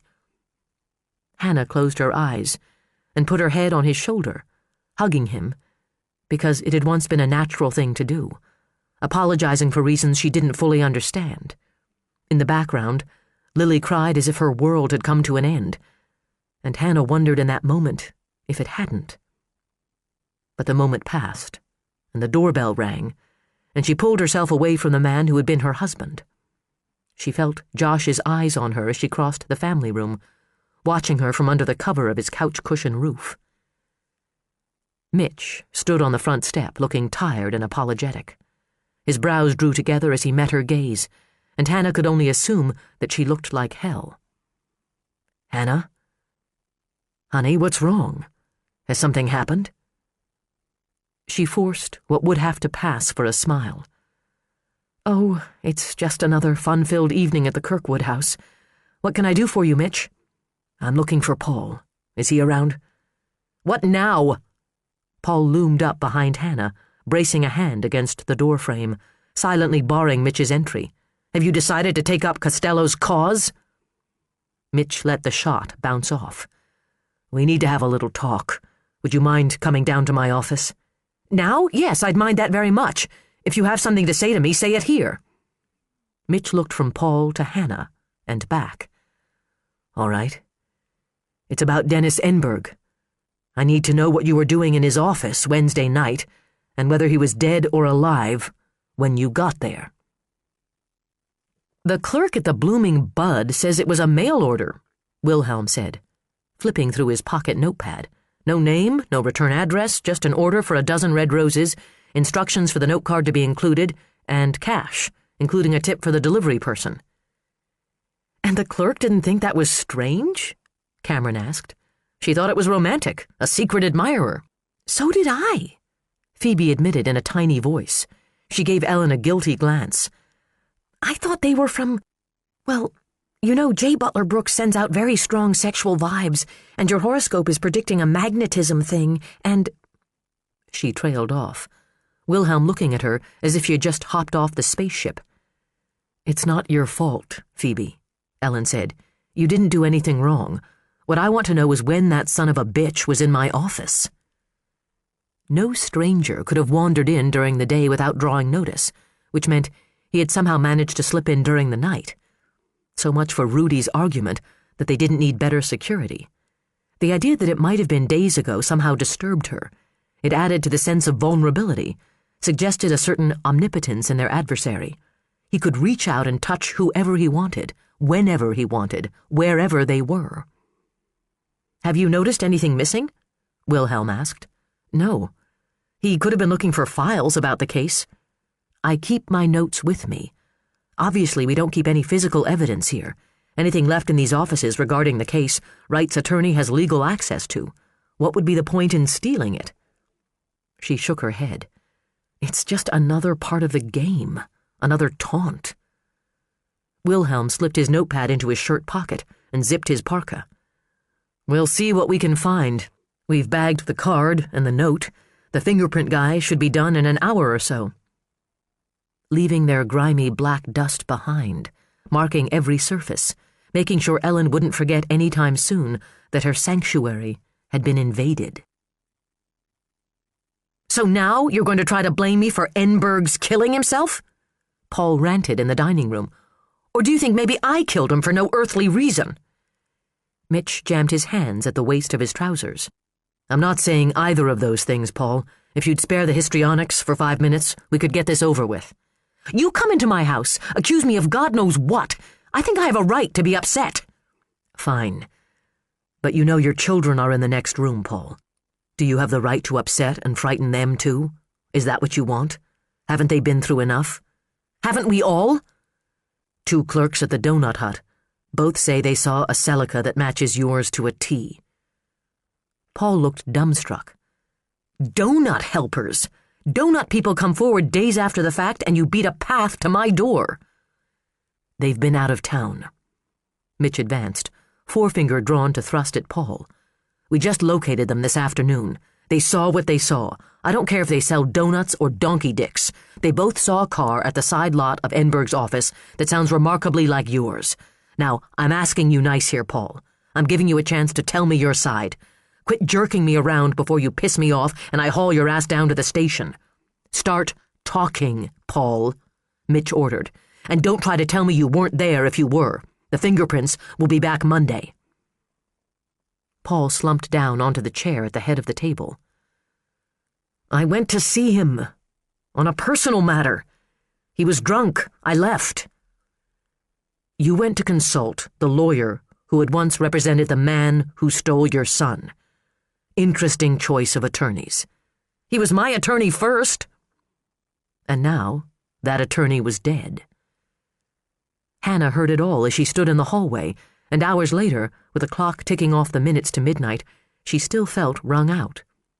She wished there was something mundane to occupy her, but the ruined dinner had been disposed of, the remnants of the frozen pizza thrown out.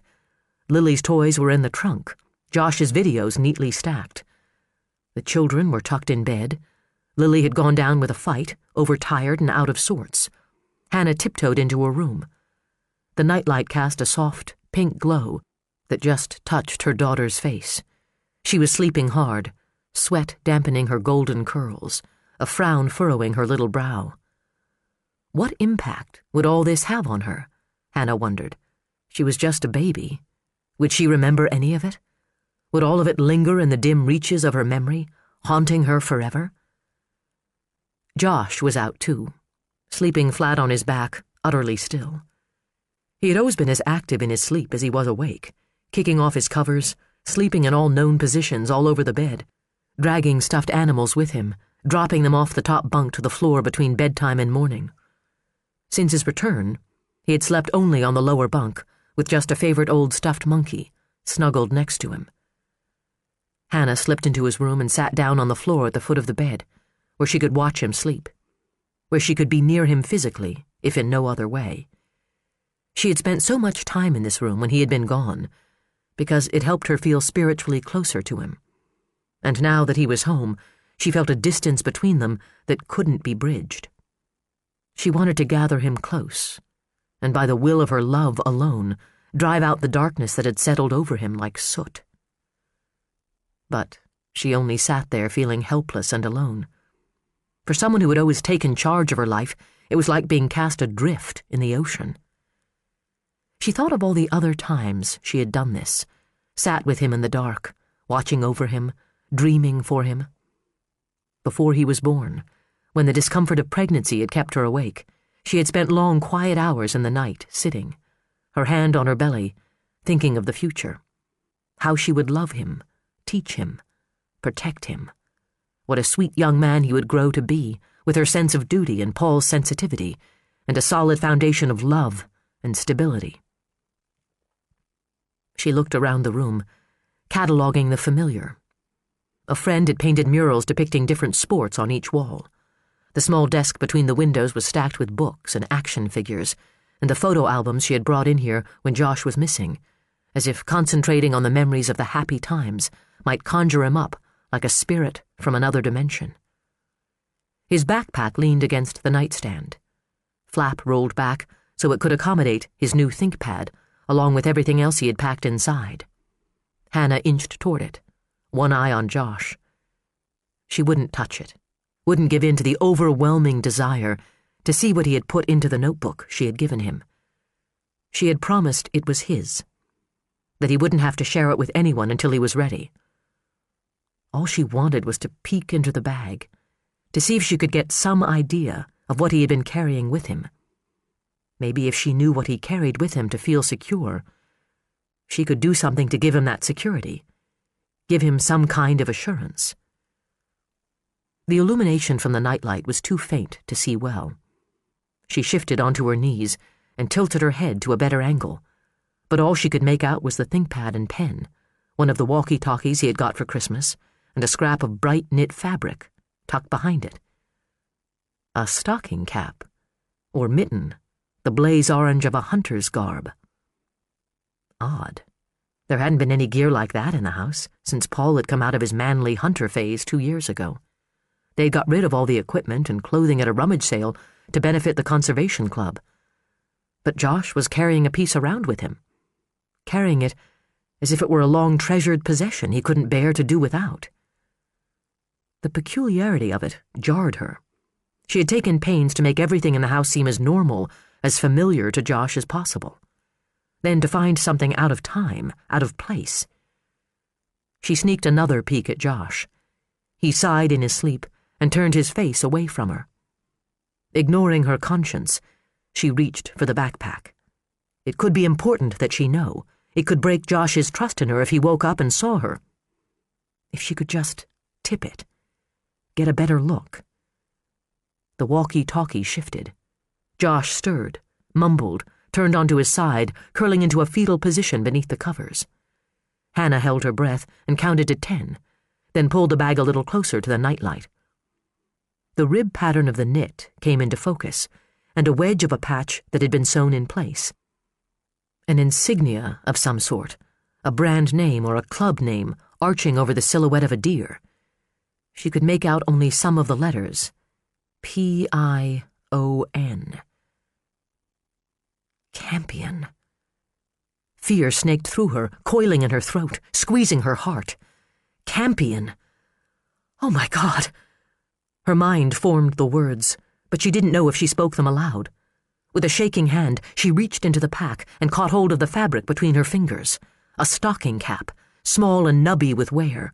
She pulled it from the bag while revulsion roiled inside of her. The shaking traveled up her arms, into her chest, until her whole body was jerking, as if giant, unseen hands had her by the shoulders. She wanted to drop the cap, to throw it out of the house, as if it were a carcass crawling with maggots. Instead, she held it to the light and read the patch. Campion Sportsman. She twisted the cap inside out. Printed in block letters on the laundry tag was a single name. Dustin. Journal entry. Friday, January 28th, 1994. We have thought out a cunningly conceived plot, deep and dark, black and brilliant. They cannot outmaneuver us, because their minds are so small. We despise them. Chapter 23. Josh sat, body drawn into a tight ball, arms wrapped tight around his knees, back pressed up against a corner post of his bed. He kept his head down, peeking up only occasionally. There were too many people in his room. He didn't want any of them to be there. His room was his space, not theirs. His things were his things. He didn't want them touched by outsiders. His mom stood near the door, crying. Josh hated that. He hated hearing her cry, and he hated knowing that it was all his fault. He had hardly ever seen his mom cry, or get hysterical like other kids' moms sometimes did, until lately. Since Dad had started getting more angry, and they fought all the time. But she cried only in private then. This was different. This was because of him. She never should have gone into his backpack. He never thought she would. Mom was big on respecting people's privacy. It hurt him that she had looked. It hurt him more that he couldn't answer her questions. He couldn't tell her about the taker, or bad things would happen. Worse things than what were already happening. The idea scared him so much, he wanted to cry himself. But he didn't dare do that either. Josh, can you tell us anything at all about how that stocking cap got into your backpack? Chief Holt sat on the edge of the bed, looking at him with a really serious face. Josh glanced up at him. Then his gaze darted to the humongous police officer standing by the dresser. Handcuffs glinted on his thick black belt. Maybe the cops would arrest him and throw him in jail. Maybe they thought that other kid was a goner because of him. Fear lumped in his throat, and he tried to swallow it down. "Have you ever seen this boy, Josh?" The other cop in regular clothes held out a flyer with a picture of the goner. Josh put his hands over his face and peeked out through the narrow cracks between his fingers. This cop looked kind of like Tom Hanks, only he didn't seem like he would be funny at all. He looked impatient. "Did someone give you the hat, Josh? Did you find it someplace? It's really important for you to tell us. You could save that little boy's life." They didn't understand. They didn't know about the taker, or what it was like to be a goner. There were so many things they didn't know about at all. Josh squeezed his eyes shut tight. In his mind, he opened the door to his secret place and went inside, where no one could touch him or frighten him or ask him questions he had been told not to answer. Wilhelm turned away from the bed, flapping his arms at his sides in frustration. Mitch rose slowly, as worn out as an old, old man. "Isn't there something we can do?" Wilhelm whispered urgently. "Hypnosis? Sodium pentothal?" "Yeah, Marty," Mitch muttered. "I'm certain it's okay to drug small children in order to coerce answers out of them." He turned to Hannah. She was shaking, and her eyes were red-rimmed and wild. It would not have surprised him at all to have her fall apart, but she held herself together, toughing it out, when she had to have precious little strength left. She pushed past him and went to Josh, pulling him into her arms and rocking him, probably as much to comfort herself as to comfort her son. At least they had managed to keep the press away, Mitch thought, for now. Because Hannah had called him at home, he had been able to order radio silence and gather his people through less trackable means. It wouldn't last, of course. By the time they left the house, there would probably be reporters camped on the lawn. But for the moment, that burden was off. Another burden absent was Paul. No one had called him. He would have argued that he had a right to be there, and he probably did, but he was a complication no one needed, especially not Hannah, and especially not after his performance earlier in the evening. She needed an emotional anchor, someone to calm her, and to that end they had called Father Tom. He stood in the bedroom doorway looking like a vagrant, unshaven, his brown hair sticking up in spots. "If you've got any clout with the man upstairs, Father, we could use a break here," Mitch said. "If I had any clout, we wouldn't be here." His gaze on Hannah and Josh, he crossed the small bedroom and bent down to touch Hannah's shoulder and murmur something in her ear. "What do you think?" Ellen North asked, backing into the hall. Mitch followed her. He could feel Wilhelm at his heels and wished Megan were here instead. "Hannah says Josh hasn't been out of her sight any waking moment since he came back. No one could have given the thing to him without her seeing, and Josh hasn't let the backpack out of his sight, so—" "Someone came into the house in the dead of night and planted it in Josh's backpack? Without Hannah's knowing?" she said. "That seems pretty far-fetched." "If you've got another explanation, let's hear it." "Wright is back home just down the block," Wilhelm said. "He'd never risk coming near this house," Mitch insisted, "but we'll need a list of everyone else who has been here in the last few days." "The key is the boy," Wilhelm said. "He's got the answers to all our questions locked up in his head. I say we try hypnosis." Mitch looked to Ellen. Would anything he revealed under hypnosis be admissible in court? It would be a fight. Even if we got it in, the defense would tear into it big time. In general, the testimony of small children isn't considered very reliable. Children are highly suggestible, susceptible to having ideas planted in their minds, conscious and subconscious.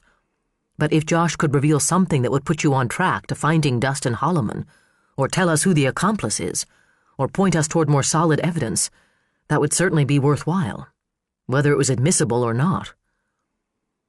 Mitch weighed the pros and cons. "I'll talk to Hannah about it." "Did you find anything else in the backpack?" Ellen asked. "It's in the dining room." The pack lay open, the items pulled from it strewn across the cherry table like the entrails of a gutted animal. Sadness settled in Ellen's chest as she looked at the things Josh had packed, as if he were afraid he might be taken again and this time wanted pieces of his life with him. There were several small, obviously cherished toys, and a Cub Scout pocket knife. A flashlight to ward off darkness, a walkie-talkie to call home, a child-sized travel toothbrush with a Teenage Mutant Ninja Turtle on the handle, a snapshot of him with his mother and baby sister at the baby's baptism, Josh in a miniature blue suit, his hair slicked into place, a proud grin on his face as he held the baby. "Poor kid," Wilhelm mumbled, running a finger along the seam of an old grass-stained baseball. "Like his life isn't bad enough right now," Mitch growled. "We have to come into his house and violate what little privacy he has." Ellen stared down at a spiral notebook. Josh's new ThinkPad. To Josh from Mom. A carefully drawn heart punctuated the sentiment. Mitch was right. It felt as if they were reaching dirty hands into Josh's childhood and soiling it forever. These things were his private possessions, pieces of his boyhood, and they would rub the glow of innocence from them and call them evidence. She pulled a slim cross pen from her purse and used it to lift the cover of the notebook. The action was old habit, meant to keep her fingerprints off potential evidence, but in her mind, she also thought of it as prevention against tainting the book in a more intimate way. This had been a special gift, from a mother to her son. No one else should have touched it. Ever. She knew what she wanted to find. The names of Josh's abductors, drawings of the place they had held him. What she found were small, strange pictures of black squares and sad faces and thin, wavy lines. On one page he had written, "When I was a goner," and beneath the words, the tiniest pinpoints of ink made eyes and a mouth. There were no admissions, no revelations, just the fractured thoughts of a damaged child. "I don't see any point in holding this stuff," she said. "Dust what you can for prints, for all the good that'll do us." The front door opened and closed, bringing in a gust of cold air and animosity. Sheriff Steiger's voice grated like sandpaper over asphalt. "Where the fuck is Holt?" "Chief's in the dining room, Sheriff." Mitch made a sound between his teeth. Ellen drew her coat around her. "I'm gone. Call me if you need me." Steiger nearly bowled her over on his way into the room, his craggy face set in furious lines. Ellen dodged him, wanting no part of the jurisdictional skirmish that was about to take place. The Holloman case belonged to Park County, not City of Deer Lake. Mitch had pulled an end around on Steiger, calling Wilhelm instead on the argument that the BCA was overseeing all the investigations. Russ Steiger wouldn't see it that way. "Heading out, Ms. North?" Noga asked, reaching to open the door for her. The big man winced as voices barked in the dining room like the report of machine gun fire. Ellen shook her head.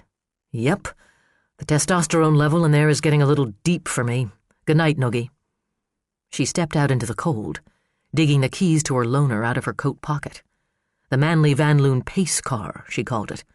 Never one to miss an opportunity to capitalize, Manly had given her a great big rolling advertisement, an enormous white Cadillac, with painted flames arching back from the tires.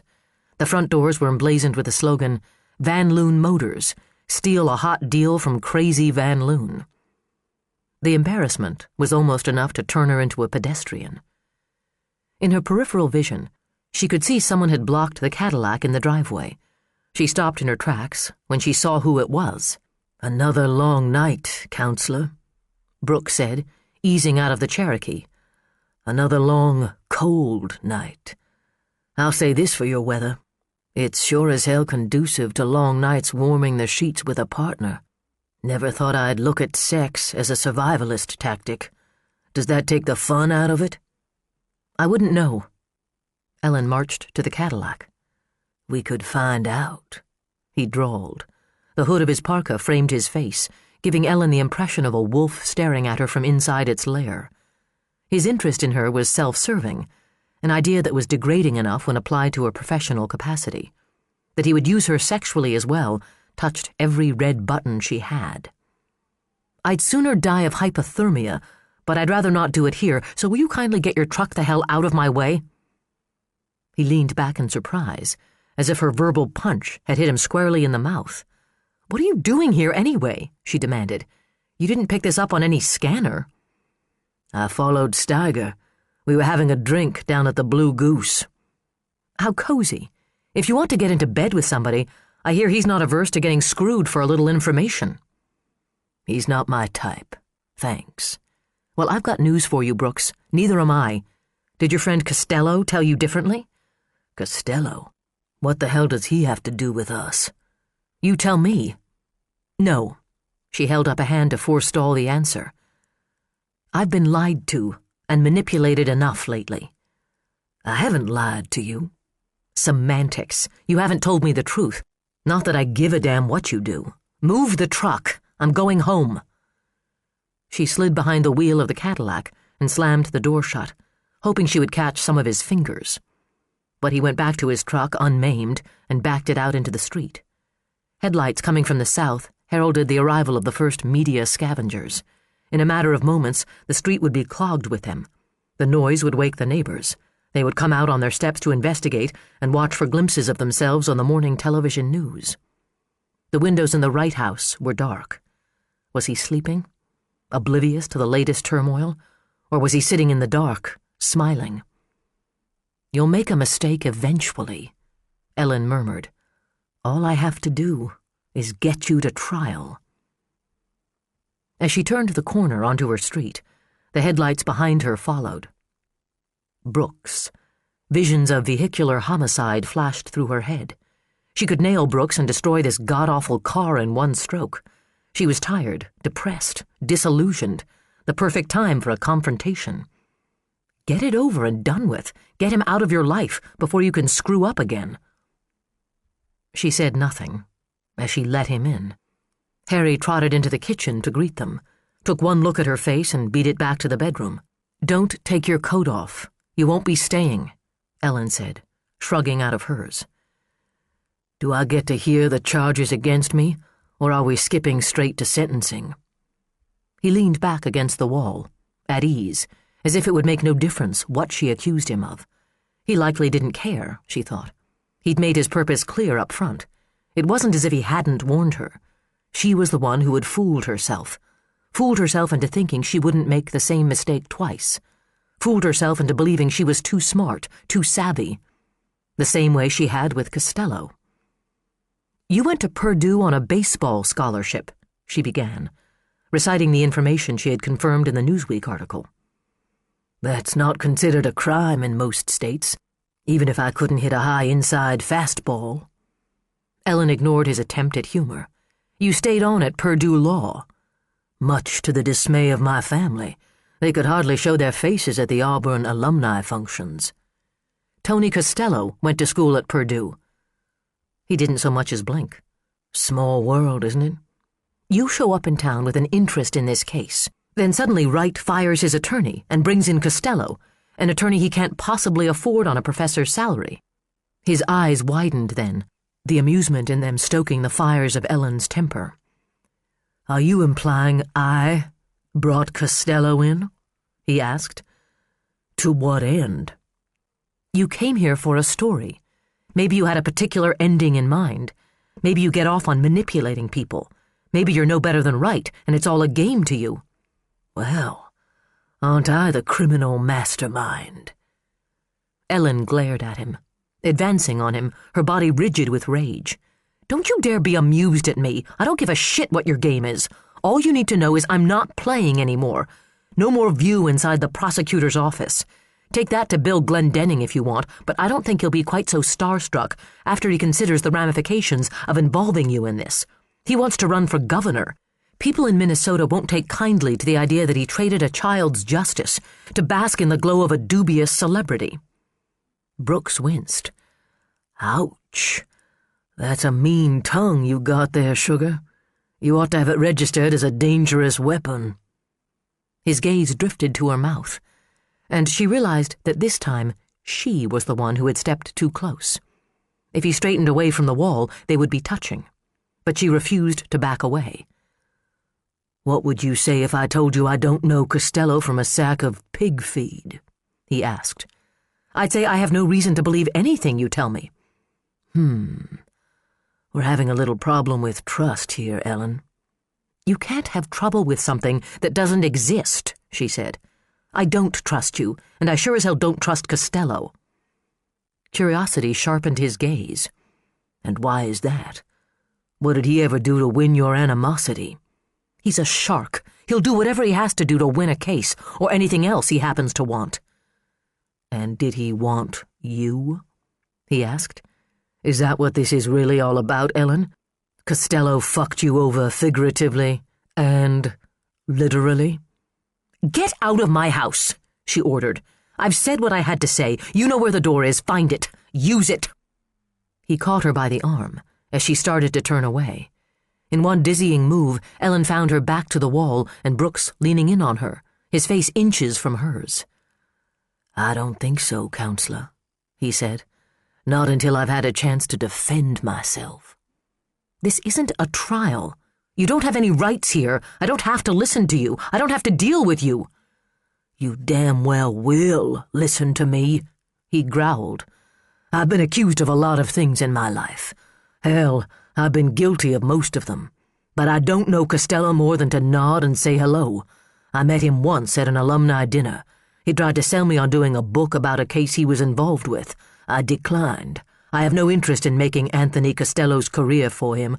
I didn't come here looking to renew the acquaintance, and I sure as hell didn't bring him in." "And you want me to believe it's just a coincidence you're both here?" "Believe what you want. I've had my say. I came here to watch this thing unfold, to get a story, not make one." "Well, you're getting your money's worth, aren't you?" Ellen whispered bitterly. "And then some." He held her gaze with his expression taut, intense. Dangerous. The word came back to her again and again when she thought of him. He was a threat, professionally, sexually. "You're a story all by yourself, Ellen." He brought one hand down from the wall beside her head and traced his thumb across her chin and down the column of her throat. "I want to know more about you. I want to know everything. Hell, I just plain want you." The admission triggered an automatic quickening in her body, one that brought a flash of embarrassment and shame. Nothing had changed. She still didn't trust him. He had nothing to gain by admitting collusion with Costello, plenty to lose. He had everything to gain by seducing her. "I'd take you right here, right now," he whispered, settling his thumb in the V of her collarbone, his fingertips subtly kneading the tender area just above her breast. "If you'd let me." She found her voice with great difficulty. The words came out thready. "I won't." "No." The look that came into his eyes was weary. "No, you're too smart, too careful, too neat and tidy. No room on the agenda for a wild card like me. I'm not some instant fire you can turn on and off with a switch. You get too close to me, you might end up getting burned. God forbid you should take a chance, make a mistake." "This isn't about just me." "Isn't it? If it weren't for this case, would we be in your bed right now?" he asked, his mouth too close to hers, his eyes too blue. "Would I be inside you right now, Ellen?" Her mouth had gone dry. "If it weren't for this case, you wouldn't be here." That was the bottom line. She drew it unerringly. He couldn't argue. The truthfulness of it did nothing to assuage the ache of desire inside him. The foolishness of wanting this particular woman did nothing to change the fact that he did. It wasn't just sex. Sex could be easily had. Women had always come willingly to his bed. But that wasn't his need. His need was for this woman, who was all the things he had never been. Dedicated, good, the champion for justice, sacrificing her own needs and her duty to others. He had spent his whole life shrugging off obligation, pursuing his own ends, justifying all means. He could put whatever face on it he liked, but in the end, he was exactly what she had called him from the start, a mercenary, and a damn good one, worth millions. That it had ultimately cost him his family, his soul, was not self-sacrifice, but irony. "No," he said at last. "But I'm here now. Will you try to redeem me, Ellen?" Would there be any point in trying? She didn't ask, afraid of what his answer might be. The look that had come into his face was a little stark, a little haunted, as if he were afraid of the answer himself. The look touched her in a way she couldn't afford to allow. Not now. Not when so much was riding on her shoulders. And after the trial was over, he would be gone, mission accomplished, on to someone else's tragedy. "If you want redemption, talk to a priest," she said quietly. "You're not my responsibility, and I'm not fool enough to think you should be." "No, you're nobody's fool." He backed away from her and turned to the cherry hutch, where she kept her meager supply of liquor. He helped himself to 2 fingers of scotch, tossing it back in a single shot. "And I'm nobody's front man. I came here for my own reasons. I came here looking for answers." She had the distinct feeling that the questions had little to do with Josh Kirkwood or Garrett Wright, that perhaps they were far more personal than professional. "And are you finding them?" He smiled sadly as he twisted the cap back onto the bottle of Glenlivet. "No. The questions only get harder. Joke's on me." She followed him to the door, wrestling with the need to ask for the truth and the wisdom of letting it go. In the end, she said nothing, and he seemed to know why better than she did. "You're right. Stick to the straight and narrow, counselor," he said. "You're better off. I'm no good for anybody. That's a known fact." He leaned down and kissed her good night, a tender kiss that tasted of longing and scotch, and walked out into the night. The streets of Deer Lake were absent of life. Even stray dogs had more sense than to be out roaming in the middle of the night when the temperature was dipping to -20 and the wind chill factor was doubly cold. A night for fools and cops. The patrol stayed on the roads to rescue the idiots who ran into ditches. The detectives came out for the latest clue in the ever-twisting case. Jay sat at the corner of Lakeshore Drive, with the motor running, debating a return to the Kirkwood house. But the press had descended, and he knew that any opportunity he might have had to catch a fresh insight was gone. He found he had no hunger for it now, at any rate. The adrenaline rush that had come with the call to Steiger at the Blue Goose was spent. All he felt now was a restlessness and an emptiness that would make him avoid going to the house on Ryan's Bay. He drove away from Lakeside, took a right on Oslo, and headed to Dinkytown, where the businesses looked abandoned, the buildings decayed. A night clerk stared out the window of a garishly lit convenience store, an oasis beckoning no one. Lights still glowed in a few dorm windows on the Harris campus, but the class buildings stood dark. Even in the dead of night, Harris College gave the impression of tradition and money. The buildings were solid, substantial, erected in an era when college meant more than a means to higher earning. The grounds were park-like, studded with tall hardwood and pine trees. Garrett Wright claimed he had been working here in Cray Hall the night Josh had been taken, as did Christopher Priest. If they were partners in this madness, then why would they not have given each other alibis? It could have been part of the game, Jay supposed. It could have been a small bit of truth to help Priest fool the polygraph. Curiouser and curiouser, this case, he thought as he left the campus the back way, driving slowly south on Old Cedar Road. The secrets and sins that lay beneath the surface of seemingly ordinary lives had always fascinated him. The things no one suspected were going on behind facades of normalcy in picture book settings like Deer Lake.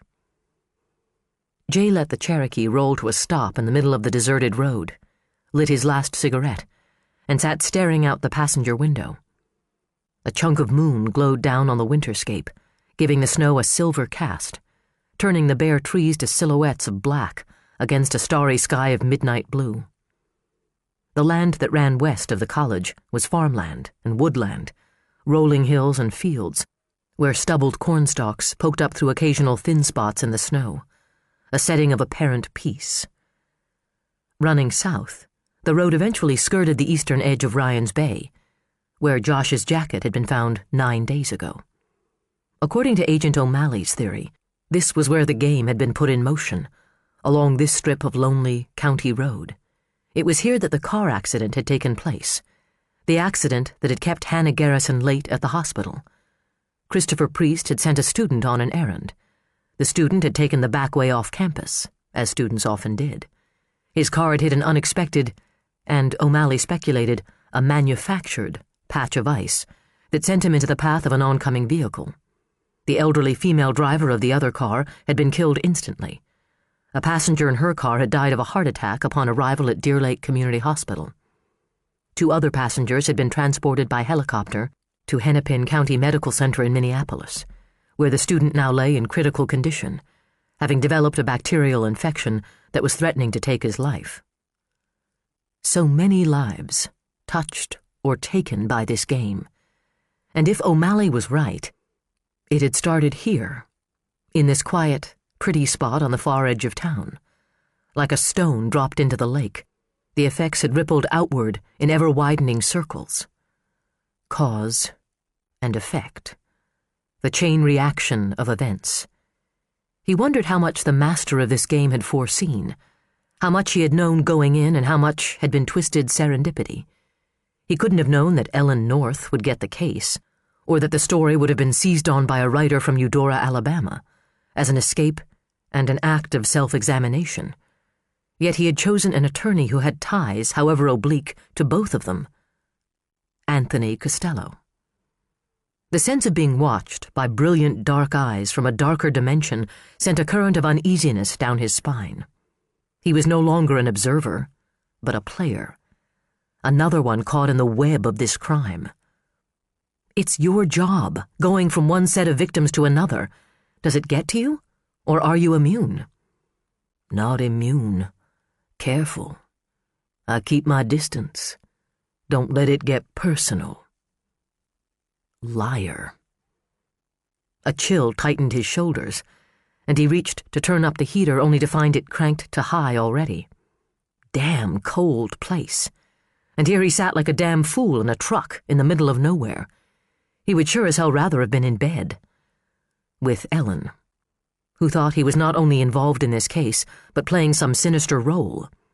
Ellen, who didn't trust or respect him, who shouldered the weight of winning justice for a child, for a family, for a cop, for a town. You're just a regular damn prince, Brooks, he muttered. He reached for another cigarette, finding the pack empty. Putting off the inevitable reality of a sleepless night and more introspection, he swung the Cherokee around and headed back through the Harris campus, taking the shortest route to the Tom Thumb. The clerk, a thick-bodied kid with volcanic patches of acne pebbling his red face, sold him a carton of Marlboros and made the usual tired, obligatory comment about the cold. Fresh out of small talk, Jay grunted an answer and pushed out the door. A lone car, rolling south, held him up at the edge of the Tom Thumb lot.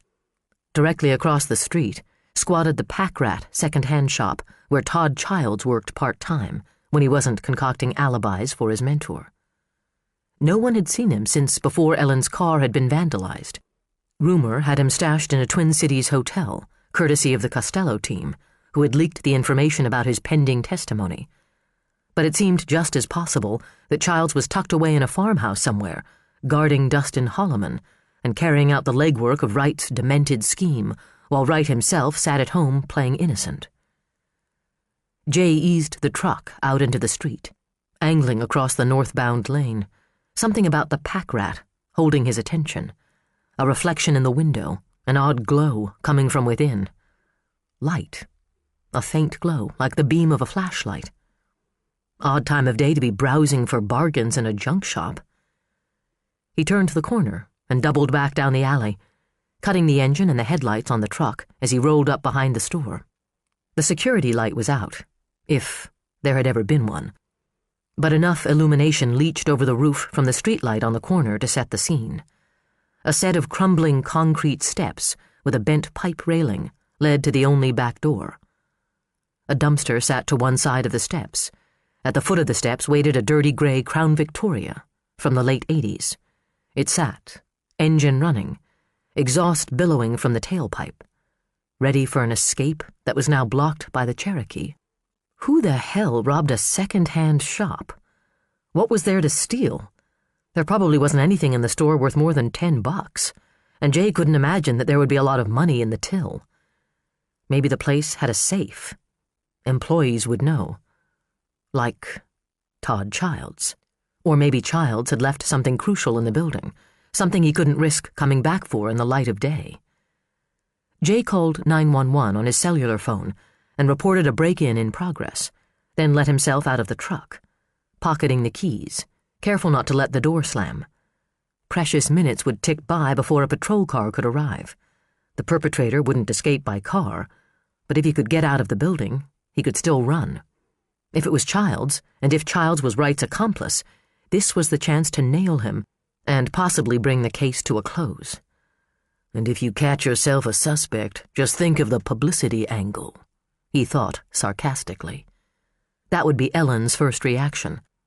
Not that he had found some scrap of nobility within and helped them catch the bad guy, but that he wanted to help himself.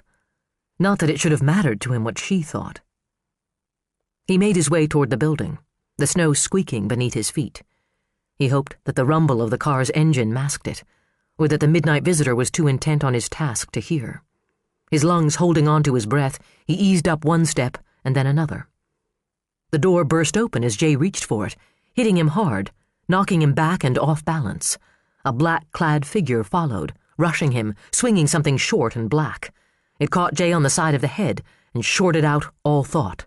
He felt himself falling backward, off the steps, arms flailing, colors bursting and swirling inside his head. He hit the rutted ice pack of the parking area hard. He fought for orientation, struggled to discern up from down. A car door thumped shut, and an engine roared. He managed to turn himself onto his hands and knees as the Crown Vic's headlights blazed on, blinding him. The car roared, tires whining on the ice as it rocketed backward. The sickening crunch of metal on metal told Jay the Cherokee wouldn't be spared any more than he had been. Then there was no time to think of anything as the car lurched forward, charging him.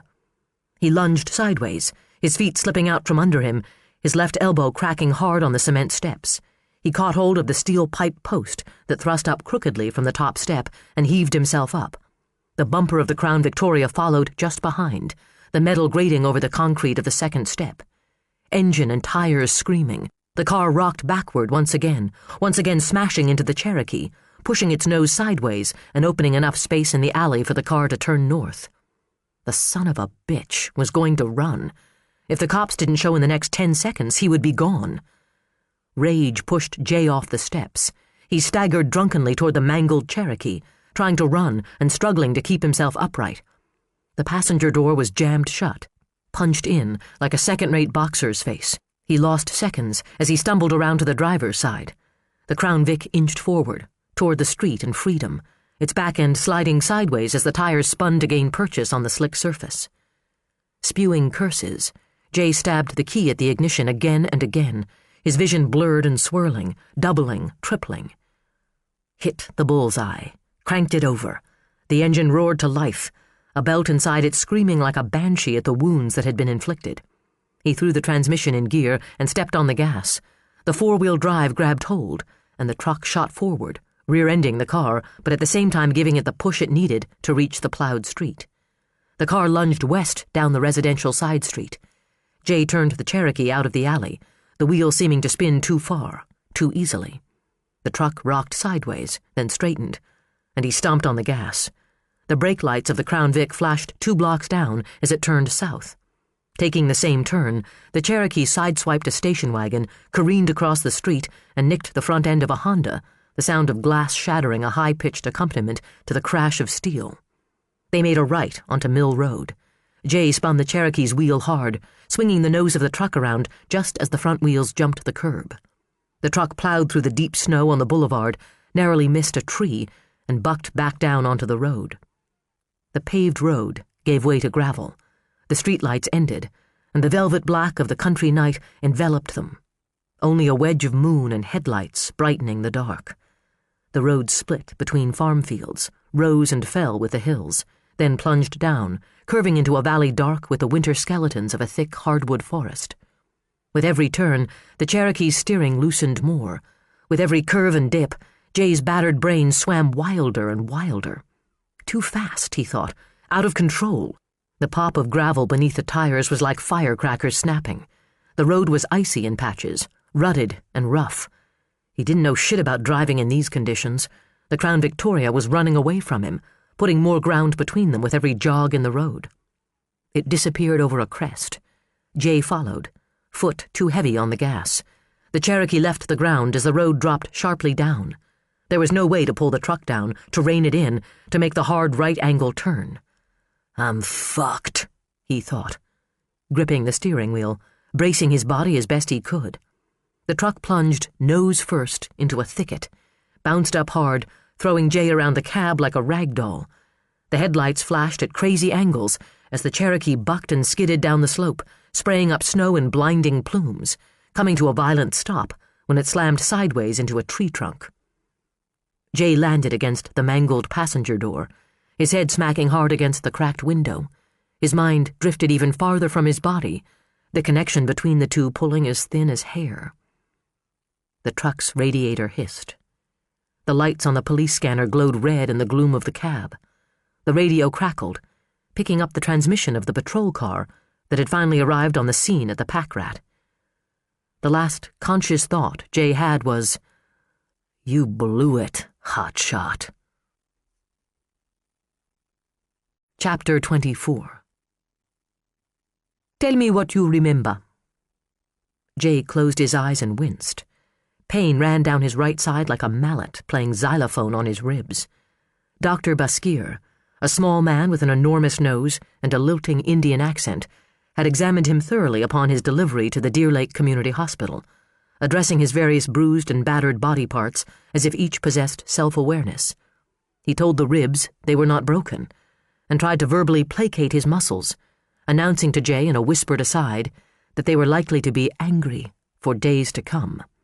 He had deftly stitched 2 gashes in the side of Jay's head, picking broken glass out of his hair with tweezers and muttering to the hard plates of bone in his skull.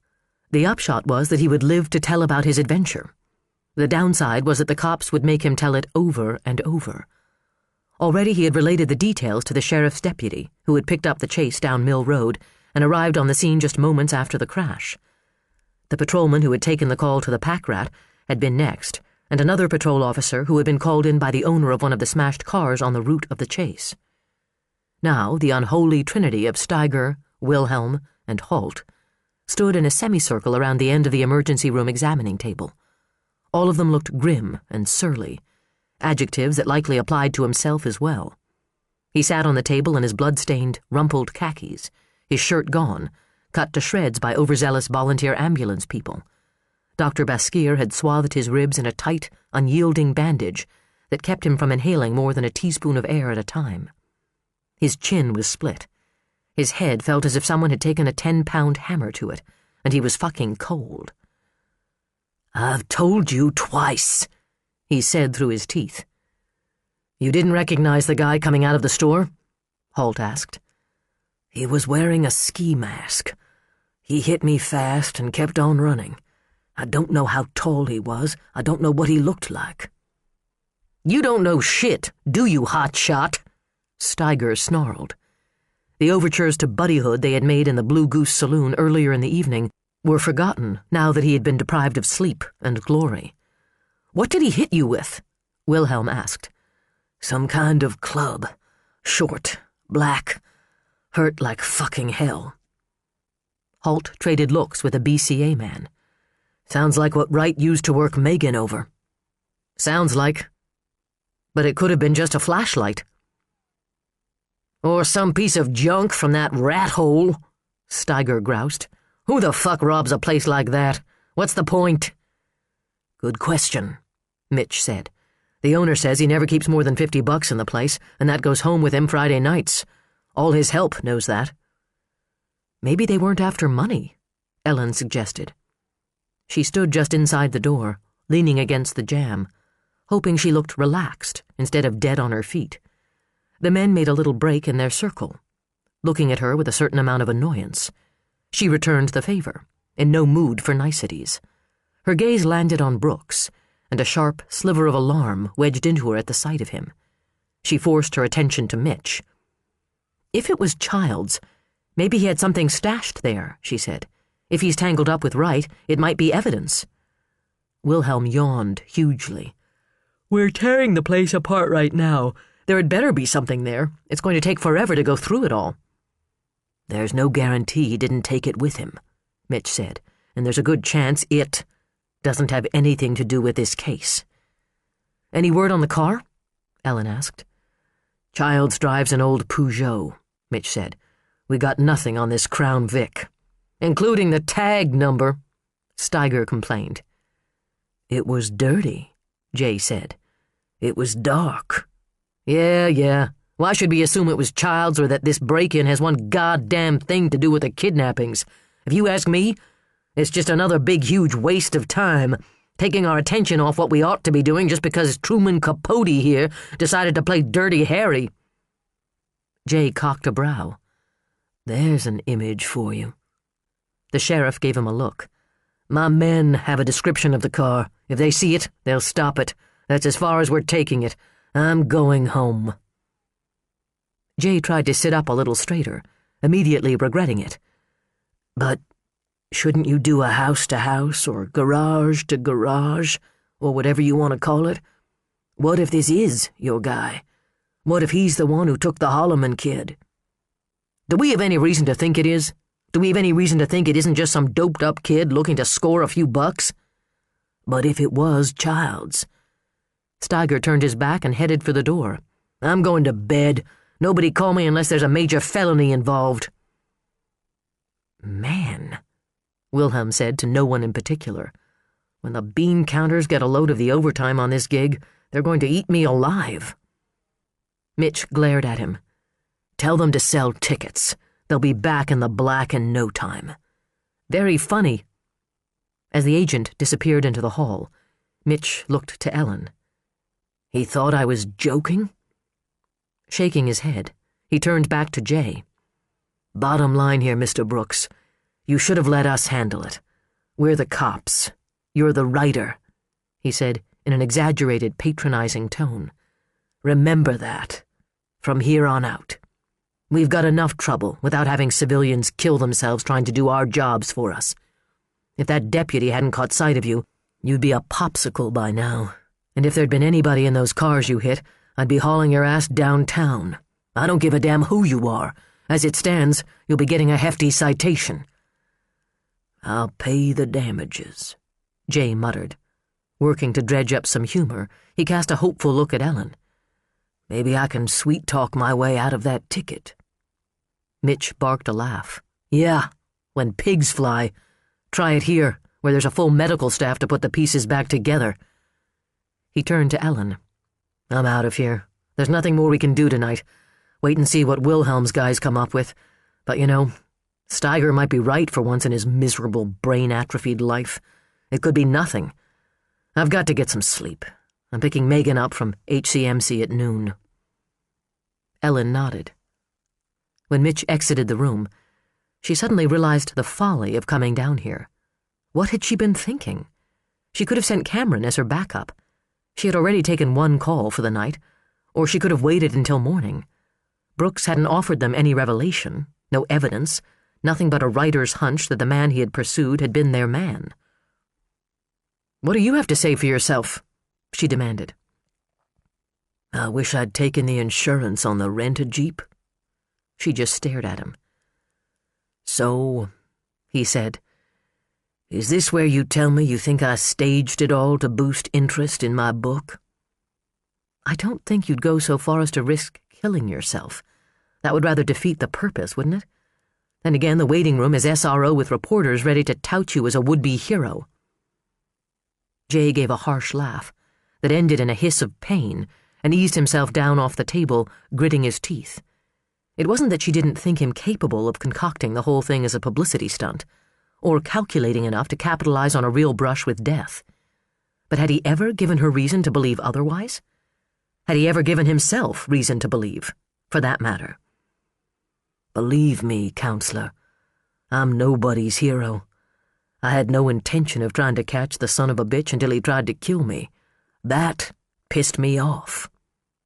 What were you doing there in the first place? I was just riding around, contemplating the meaning of life.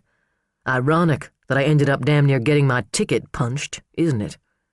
Don't be a smartass. Oh, that's a tall order, sugar. Might as well ask a cat to change his stripes. Ellen refused to be amused. How could he make wisecracks? He could as easily have been in a body bag right now, could have been killed in any number of ways, according to his story, and the evidence bore his story out. Do you have any idea how long it takes to freeze to death on a night like this? She asked. No, but I'd say I'm well on my way there. He opened and closed drawers in the table base in search of something to use as a shirt. Christ, don't they have heat in this place? What do y'all do up here? Freeze the germs to death? Make all the jokes you want, but I personally feel that enough people have been broken or killed in this goddamn game. There's nothing funny about it. She turned her back to him, cursing herself mentally for letting her control slip. This wasn't the time or the place. He wasn't the man to lose it for. She needed to hang on, tough it out. The hearing would begin Tuesday. She couldn't afford to let the pressure get to her now. I have to go, she whispered. Jay watched her move toward the door, telling himself to let her go, leave awkward enough alone. Then he reached out anyway and caught hold of her shoulder. Ellen, wait. She stopped, but didn't turn.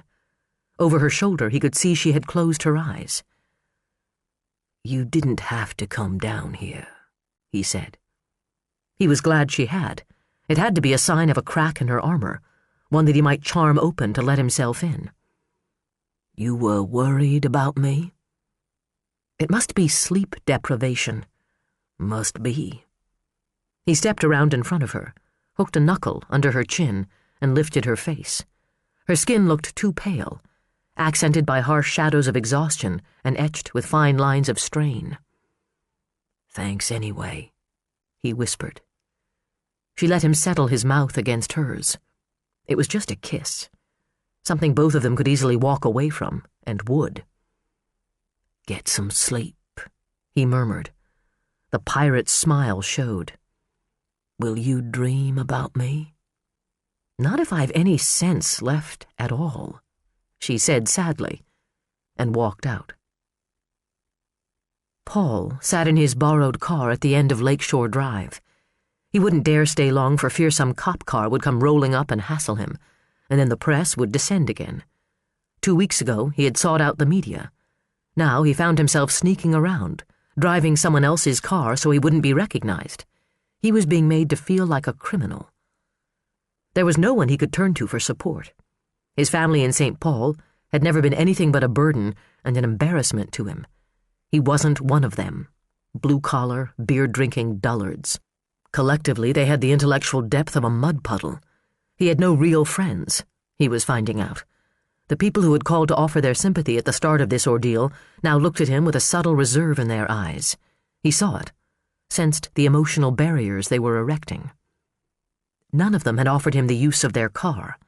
None of them would have understood his sudden need for anonymity. A reporter had bartered with him for the use of this one, exclusive comments for occasional use of the dirty, nondescript sedan. Karen was the person he wanted to go to. He had tried to call her tonight just to hear her voice as she answered the phone, but the number had been changed, and the new one was unlisted. He couldn't go to the house because Garrett was there. Karen wouldn't come to him because she was frightened. It wasn't that she didn't love him. He knew she did. He thought back to the last time they had made love, a week into the search for Josh. the day they found Josh's jacket out on Ryan's Bay. He had fought with Hannah that night. He had fought with Mitch Holt. Holt thought he should be more supportive of Hannah, that he shouldn't blame Hannah. Hannah. He had retaliated in his own way by going to Karen. Karen understood him. Karen loved him. Karen didn't blame him for anything. They seldom met at her house because the risk was too great, but he had gone there that night. She had taken him into the guest bedroom, and they had made love on clean, peach sheets. She did all the work of arousing him, teasing him, caressing him, riding him until he grabbed her and rolled her beneath him and fucked her until he couldn't see. She took everything he gave her and clung to him afterward. "I wish you could stay." "I can't." "I know, but I wish you could." She raised her head and gazed at him. "I wish I could give you all the love and support you need. I wish I could give you a son. I'd have your baby, Paul. I think about it all the time. I think about it when I'm in your house, when I'm holding Lily. I pretend she's mine. Ours. I think about it every time we're together, every time you climax inside me. I'd have your baby, Paul. I'd do anything for you." Of course, she couldn't do for him the thing he needed most now. She couldn't be with him, couldn't support him, couldn't take his mind off his worries, because of Garrett. It was the fault of that North bitch that Garrett Wright was out on bail. He should have stayed in jail until the trial. After the trial, he would be out of the way permanently. That part wouldn't change. It couldn't. It all had to work out for him, Paul thought. He deserved it. Chapter 25. The courthouse was officially closed Saturdays, which meant that not only would they have the office to themselves, but the press would be locked out of the building. Thank heaven for small favors, Ellen thought. They had been rabid last night, descending first on the lakeside neighborhood, after the discovery of Dustin Holloman's stocking cap, and then on the hospital after Brooks's wild chase. She hadn't thought they would let her out of the hospital intact, tearing at her verbally, sending up a racket, more suited for a soccer stadium than for a hospital waiting room. And waiting for her out in the cold of the parking lot like a junkyard dog was Adam Slater. "Willing to freeze my cojones for a comment," he said with a grin, dancing from one battered Nike to the other. "I have no comment." Ellen barely broke stride as she stepped around him. "Aw, come on, Ellen," he whined. "Just a soundbite for the folks back in Grand Forks. Just a quick line about the deviant brilliance of evil." "How about the twisted deviance of the media masquerading in the guise of public service?" she said. "I have a job to do, Mr. Slater, and I'm sick to death of having to trip over you people every time I turn around. I don't owe you a comment, and you may not call me Ellen." He hadn't liked that. No comment, and she had chased him away from her secretary. He would no doubt make her look like the bitch queen of the North in the Grand Forks Herald. Big deal. She had been called worse things and survived. The personal opinions of reporters were the least of her worries. She went into her office and spent an hour cleaning, wiping the fingerprint grime away and setting things back the way she wanted them, trying without success to erase the feeling of having been invaded. How the hell had he got in here without her knowing it? How could Dustin Holloman's stocking cap have ended up in Josh Kirkwood's backpack? Phoebe arrived, her natural ebullience apparently still weighted down by Friday's incidents. Dark circles ringed her eyes. Even her springy mane seemed to be drooping, hanging down her back like a limp rope, bound midway by a strip of black ribbon. She dropped her black leather backpack into her chair and made a beeline to the coffee maker. Cameron showed last, bearing a container of chocolate chip cookies in apology for being late. "I swung by the law enforcement center," he said, depositing his briefcase on the conference table and shrugging out of his ski jacket. "The stocking cap definitely belongs to Dustin Holloman. His parents identified it." "I know. I've already spoken with Steiger." Phoebe frowned down into her steaming mug of Irish cream blend. "It's just too creepy that Josh had it." "The cops are fuming," Cameron said. "They're going to look like total stooges in the press. The bad guy waltzed right past them into the Kirkwood house and planted that thing. Unbelievable." We're not going to look so brilliant ourselves, Ellen reminded him. Unless he has a tunnel running beneath a lakeside neighborhood, Garrett Wright can't be the one who planted it. The shell game continues. He pulled 3 files out of his briefcase and laid them on the table. Pointing to each, he said, Wright's house phone, office phone, cellular phone. Let's see if we can find a winner in one of these. None of the records showed the strange, taunting calls that had been made to Hannah, to Mitch, to Ellen. There was no unusual recurring number. They found nothing which, to Ellen's way of thinking, was something. None of the records showed a call to Tony Costello's office, which meant Karen Wright hadn't called him in. And if Karen Wright hadn't called him in, then that left one obvious choice. Ellen knew Costello was capable of ruthless selfishness. What he had done on the Fitzpatrick case had proved the point well enough, but this was a step beyond. A child was still missing. It sickened her to think he might have knowledge of the crime and the criminal and not do anything about it. Beyond appealing to him as a human being, she had no recourse. He had technically done nothing illegal. He would make the blanket of confidentiality stretch to cover his ass. Charges of aiding and abetting would be turned inside out and jumped through like circus hoops. If she brought the issue to the attention of the press, she had no doubt he would fight dirty to discredit her. But what if someone else brought it up?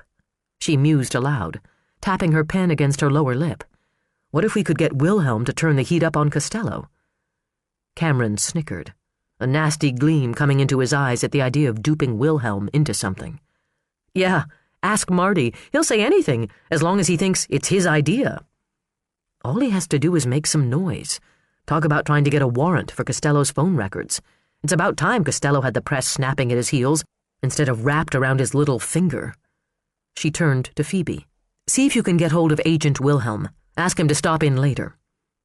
Phoebe nodded and slipped out of the room, a silent wraith in coffee house black. Cameron arched a brow. Is she in mourning or something? Death of a budding romance. One of the lesser vultures had her in his sights. I cut him off at the knees and sent him crawling. Wow, what a mom you'd make, Ellen. Ellen gave him a wry look. Is that a proposal? Observation. You're lovely, but you frighten me. She managed a chuckle at his teasing. Thank you, Cameron. You're the little brother I never wanted. Hey, my sisters all say the same thing. Go figure. He sobered then, looking at her with concern. How are you doing after last night? Geez, Ellen, you could have called me to go to the Kirkwoods. After what happened here. I wasn't sleeping anyway, she said. Every time I closed my eyes, I saw that photograph of Josh. Maybe the lab wizards will be able to pick something up from it. Find something in the background that might give us a clue to where he was held. The image was too clear in Ellen's mind. Josh in striped pajamas, his face as blank as the background, his skin color washed sickly white by the flash, a stark contrast to the darkness behind him. He appeared to be standing in a black void. Maybe, she murmured without hope. So is Grabco going to find anything in those medical records? Ellen shook her head, grateful for the change in subject. They had business to do. Better to focus on what they had to do rather than on what they couldn't change or had no control over. Costello's blowing smoke, she said, hoping the press will yell fire. But he's planting doubt in Grabco's mind while he's at it. Grabco has to rule on the evidence. This ought to tip the scales in our favor. She tapped the copy of the facts with a preliminary lab analysis. Josh's blood was on that sheet. Josh's hair was on that sheet. Garrett Wright's hair was on that sheet. That's our first concrete piece of physical evidence that ties Wright to Josh. Makes you wonder what the hell Wright was thinking, wrapping that sheet around O'Malley that night. He was thinking he would escape. He was thinking he was invincible, that even if he gave us that evidence, it wouldn't make any difference because we wouldn't have him. It was a taunt, the same as that photograph of Josh. Had that file been in her cabinet a day or a week? When had she last opened that particular drawer? She slid her reading glasses down her nose and peered at her colleague over the rims. How's that brief coming? We will have Garrett Wright, won't we? He shot her a cocky grin as he pulled a document, from his open briefcase. Anthony Costello should wish his high-priced associates could write a brief this good. He doesn't have a leg to stand on when it comes to arguing this arrest away on the basis of Fourth Amendment rights. Ellen plucked the brief from his fingers and looked it over. She felt as much confidence as she could that Grabco would rule in their favor. Cameron's arguments were dead on, but beyond that, the case was too big to throw out the arrest on a dubious technicality. Costello had to know that as well. This was just another example of what Ellen called a kitchen sink defense, where the lawyer threw in everything he could find, including the proverbial kitchen sink, in the attempt to muddy the waters and cloud the issues, and to divert the energies of the prosecution. Cameron had spent hours on this brief, constructing an argument against what was essentially a bluff on Costello's part. He could have been using that precious time helping to strengthen the case against Wright. "Did you hear the toxicology reports came back on Josh's blood?" she asked. "Traces of triazolam, aka halcyon. If we can put Wright at a pharmacy filling that prescription, we'll be too lucky for words," Ellen finished. "Bet Todd Childs could get us some halcyon if we asked nice. If we could find him. Or someone who buys pharmaceutical goodies from him. We need more manpower. Our resources are spread too thin as it is without sending guys out hunting for Childs as buyers. We don't even know that he deals drugs, just that he indulges. Have you got anything from Wilhelm's guy regarding Wright's background?" Cameron rolled his eyes. "Yeah, a lot of lame excuses. They faxed me the same information 2 days in a row." "Oh, great."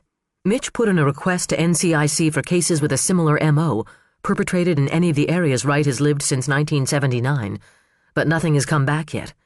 He requested info on unsolved murders in the same geographical areas as well. "Building a haystack to find our needle," Ellen grumbled, thumbing through the thin file folder Cameron handed across to her. "And the thing is, of course we don't have time for it. Even if NCIC gets back to us before the hearing, all we'd have is conjecture and supposition. There won't be any time to investigate. We won't have anything admissible." "No, but we have to think beyond the hearing. Have you found anything on your own?" "It's all in there, such as it is. I started at Harris and worked backward. Before coming here, Wright taught briefly at the University of Virginia. Before that, Penn State, where Christopher Priest also taught during the same period." He bobbed his eyebrows. "Neat coincidence, huh?" Nerves prickled along Ellen's spine. "I don't believe in coincidence. Where did you get that information?" He looked sheepish. "I read it in the Pioneer Press." "God," she groaned. "The press has better access to information on our suspect than we do." "They had a head start. A lot of what they've written on Wright is coming out of old pieces they did on the sci-fi cowboys a couple of years ago. I looked them all up at the library and made copies. They're in there too." Ellen flipped through the pages of typed notes to the clippings. One featured a photo of Christopher Priest and one of the cowboys, bent over a small robot that was supposed to scoop up balls and deposit them in a basket. Wright and 3 more boys stood in the background, their faces distorted by the poor quality of the copy. "Priest sent over his list of sci-fi cowboys past and present," she said. "Grudgingly, I might add." "You think there might be something there?" "I don't know. I think he doesn't want the scrutiny. He may talk those kids up like they're National Honor Society material, but he knows darn well any one of them could have taken a knife to my car." She stared at the article titled, "Juvenile Hall Meets Hallowed Halls." "Anyway, I called a couple of people I know in the Hennepin County system to see if they might be able to help us track down some of the former members to get their take on Wright, and I got my hands on rap sheets on the present members. I want to know who we're dealing with." "Priest could make some big noise if he thinks we're stepping over right to privacy boundaries," Cameron warned. "He's connected, you know. The Sci-Fi Cowboys is a popular tax-deductible contribution with some major political players. He's an inch away from being considered an accessory. I don't care if he's connected to the Pope." "He passed a polygraph," Cameron reminded her. "Big deal. All that means is he's devoid of emotion when he has to be. It's not a stretch to imagine that. He could pass for an android most of the time." She turned back to the initial typed report listing Wright's former teaching positions, tapping a finger under Penn State. Wright and Priest were at Penn State during the same time period. It makes sense to request the NCIC reports on unsolved kidnappings and murders in that geographical area first. Done. Good. But if Wright's done this kind of thing in the past, Cameron said, he's done a bang-up job covering his tracks. I haven't found a hint of trouble in his background. He grew up in Mishawaka, Indiana. His parents split when he was 11. Father remarried and moved to Muncie. Wright and his sister stayed with the mother, who died of a brain embolism a few years ago. Sister? Ellen perked up. Where's the sister? Have you talked to her? I've got nothing on her. She's probably married somewhere. Wright himself would be the only one to ask, and I can't see him giving us that information out of the goodness of his heart. I'd say the sister's a dead end, though she may come out of the woodwork now to star on the Ricky Lake Show, the Siblings of Evil Serial Criminals segment. Slight change of topic, Cameron said, waving a photocopy of Wright's official written alibi. Wright states he came home for a late lunch Saturday, the 22nd, then returned to Harris around 2:30. They have a witness who claims to have seen Wright's Saab headed south on Lakeshore at that time. Now, we, of course, don't believe Wright was driving the car, because that was about the same time O'Malley was attacked. But we also know Christopher Priest was in St. Peter. So who do we think was driving the Saab? Childs? The wife? Ellen pulled her glasses off, pushed her chair back, and stood slowly, grimacing at the tension that had settled in her back. We know Priest stayed in St. Peter Saturday night, she said. Does he have anyone who can verify he was there Saturday afternoon? Cameron checked his notes. He had lunch with a professor friend from Gustavus Adolphus, time unspecified. I'll double-check. God, what a Gordian knot, she murmured, turning toward the window. The park across the street was empty. Downtown looked windswept and deserted. Yellow ribbons that had been tied to every light pole as a symbol of hope for the return of Josh Kirkwood now fluttered for Dustin Holloman. The posters and pleas that had been plastered to the windows of stores and restaurants had been replaced with a fresh set. We have only to put doubt in Grabco's mind that it was Wright behind the wheel. Cameron walked around the end of the table and settled a hip on the credenza. All we have to do is get him bound over for trial. It's up to the cops to catch the accomplice. I know. I just can't shake the feeling that Costello's got a big fat rabbit to pull out of his hat. Childs? A scowl knitted Ellen's brow. Grungy weasel. I can't wait to get him on cross and nail him for the lying little shit he is, although I have to say, I'm hoping the police find him first, up to his ears in incriminating evidence. No, she said, it's not just Childs. I know Costello. He's always cocky, but there's a certain quality to this. I've been over his disclosure until I've got it memorized, and I don't see any red flags, but there's still something. You're working too hard, Cameron pointed out, and they're working hard to make you crazy. Between vandalizing your car and that business last night, you've got good call to be jumpy. But we've got enough to hang Wright at the hearing. Costello can't change the evidence we've got. He gave her a smile. Aren't you the one who said, "Don't let him get to you"? Was that me? She forced a laugh. What was I thinking? That she knew Tony Costello, knew all his tricks, all his secrets. But now the ground had shifted beneath her feet. Or Costello had pulled the rug out from under her. Again. Our mutual friend, Mr. Brooks. Small world, isn't it? In her mind's eye, his image faded into Jay's, dark eyes turning translucent blue. Then your leaving Minneapolis had nothing to do with a rape trial of Art Fitzpatrick? I do my homework, Ellen. Or he had it handed to him. She told herself it shouldn't have mattered. She knew better than to trust either of them. She knew better than to let her guard down. Then why did you go to the hospital last night, Ellen? She raised a hand and brushed her fingers across her lips, the memory of his kiss stirring, warm and restless inside her. Let's get to work, she said. I want plenty of rope in that figurative noose. They settled back into their chairs. Cameron pulled a cookie out of the tub and munched on it as he looked over their list of evidence. So, aside from the arrest itself, do you have any idea what Costello is going to challenge? No, Ellen admitted, and he'll wait till the 11th hour to tell us. You can bet on that. Speculate, though. What do you think he'll try to get rid of? The gloves. They weren't discovered for days. He'll argue they could have been planted. He'll argue they could belong to anybody, that we don't have proof they're rights. Good points. So we don't enter the gloves as evidence at the hearing. We hang on to them for the trial. By that time, we should be able to prove they are his. If we're extra lucky, the snow will be gone by then and we'll find the gun to go with the gloves. Has anything turned up as to Wright having registered a handgun in this state? Nada. Big surprise. I'm checking with Virginia, Pennsylvania, Ohio, and Indiana. But maniacal serial criminals tend to think themselves above such mundane formalities. Ellen conceded the futility of it. He'd never be so careless as to leave a paper trail. What else? He shrugged. We've got the ski mask, the bloody sheet, Mitch's testimony, Megan's testimony, Ruth Cooper's lineup ID, which happened B.C., before Costello. So, Wright had an attorney. It went down by the book, no problem. We've got a hell of a lot more than Costello. His witness list consists of Childs, who we can turn inside out, the neighbor who saw Wright sob on Saturday, and Karen Wright. What's she going to say? All anyone's been able to get out of her so far is that her husband's arrest is just a big misunderstanding. Good question. No one has ever claimed she's an alibi witness.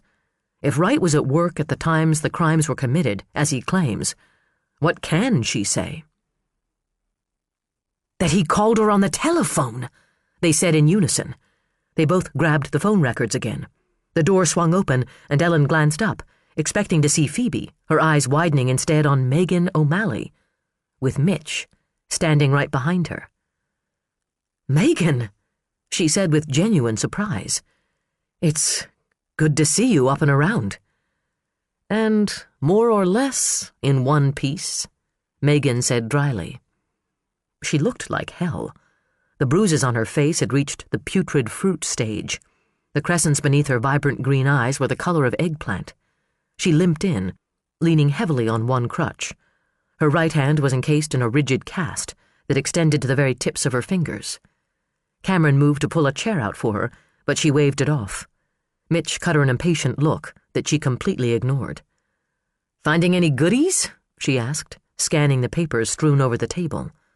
Ellen closed the folder and rose, blocking her view. "Just hunting for tidbits," she said casually. "You know, phone records, that kind of thing, dry stuff. Are you all set to testify?" Megan's mouth curved in a nearly feral smile. "I can't wait." "We're not staying," Mitch said, catching Ellen's body language. "I just wanted to let you know I talked to Hannah about trying hypnosis with Josh. We talked to the psychiatrist and she's reluctant, but she agreed to try it." "When?" "Tomorrow, 4 o'clock. Her office in Adena. We'll videotape the session just in case." "I want to be there." "I knew you would." "Have you found anything in Wright's background?" Megan asked. "Any connection to Priest or Childs?" "We're looking," Ellen said. "Priest and Wright taught at Penn State during the same period. We're checking into it. As far as Childs goes, nothing. We know he went to high school in Oconomowoc, Wisconsin, and he's willing to perjure himself. We know he's nowhere to be found at the moment. We know someone broke into the pack rat last night. Might have been Todd, might have been anybody. Wilhelm is supposed to be there right now. The evidence techs are going over the place. Of course, we don't know what they should be looking for, so how can we expect them to find it?" Megan scowled. "I wouldn't expect Wilhelm to find Waldo." "The thing is," Cameron said, "it could be just another diversion, one more stunt to make Wright look innocent." "But why target a place where Wright's phony alibi works?" Megan's gaze sharpened as the wheels of her mind began to spin. "And why pull this stunt that late at night, when it was just a fluke that anyone would happen by and see?" "So," Ellen speculated, "maybe it was Childs, and he sneaked in because he had something stashed there. Drugs, for instance, which he grabbed and ran with, in which case your BCA pals are spending a lot of manpower on nothing." "That's the way it goes," Megan said, though I wouldn't want to be in young Marty's shoes when he has to explain that to headquarters. Phoebe came slinking back into the room. Agent Wilhelm is on his way over. My cue to leave, Megan said. If Wilhelm catches me here, he'll pop a cork, and I'll end up hitting him with my crutch. Ellen walked her and Mitch to the door of the outer office, sympathy welling inside her at Megan's hobbling gait and at the proud tilt of her chin. You know about the benefit for Wright tonight? She asked Mitch. He nodded. Got it covered. We'll keep an eye on Wright, see who approaches him. If Childs is there, we'll grab him. Good. Thanks for stopping in. Mitch, I'll see you tomorrow. Let's keep our fingers crossed that Josh can clear everything up for us. In the meantime, we keep digging. The key is Wright's past, Megan insisted. I wish I could help with that hunt. Ellen gave her an apologetic look. You know I can't involve you, Megan. You're not the agent in charge anymore. You're a victim. Megan's eyes blazed with a hatred Ellen could only guess at. I know exactly what I am, and I have Garrett Wright to thank for it. Ellen's hands are tied, Megan. You know that, Mitch said. He had stopped by her apartment that morning, fed her 2 cats, and turned the thermostat up so the place would feel more like a home than a cold, drafty, converted attic, which was essentially what it was. The 3rd floor of a big old Victorian house on Ivy Street, it was probably the least accessible apartment in town. 2 flights of stairs to climb with a bum knee and a crutch. He had to clench his jaw to keep from commenting yet again on her stubbornness. Megan stood by the window in her pink living room, stroking the head of her little gray cat with her good hand, cradling the bad one against her. The set of her mouth was stubbornness personified. You're off the case, Megan, he reminded her. He stepped around a pair of boxes she had yet to unpack.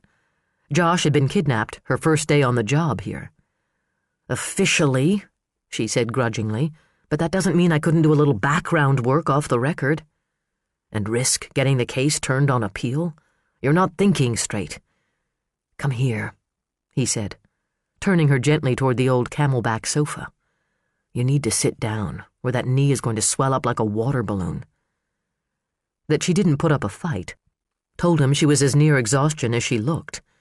She eased herself down on the couch and sat quietly while he pulled a box of books over to prop up her leg.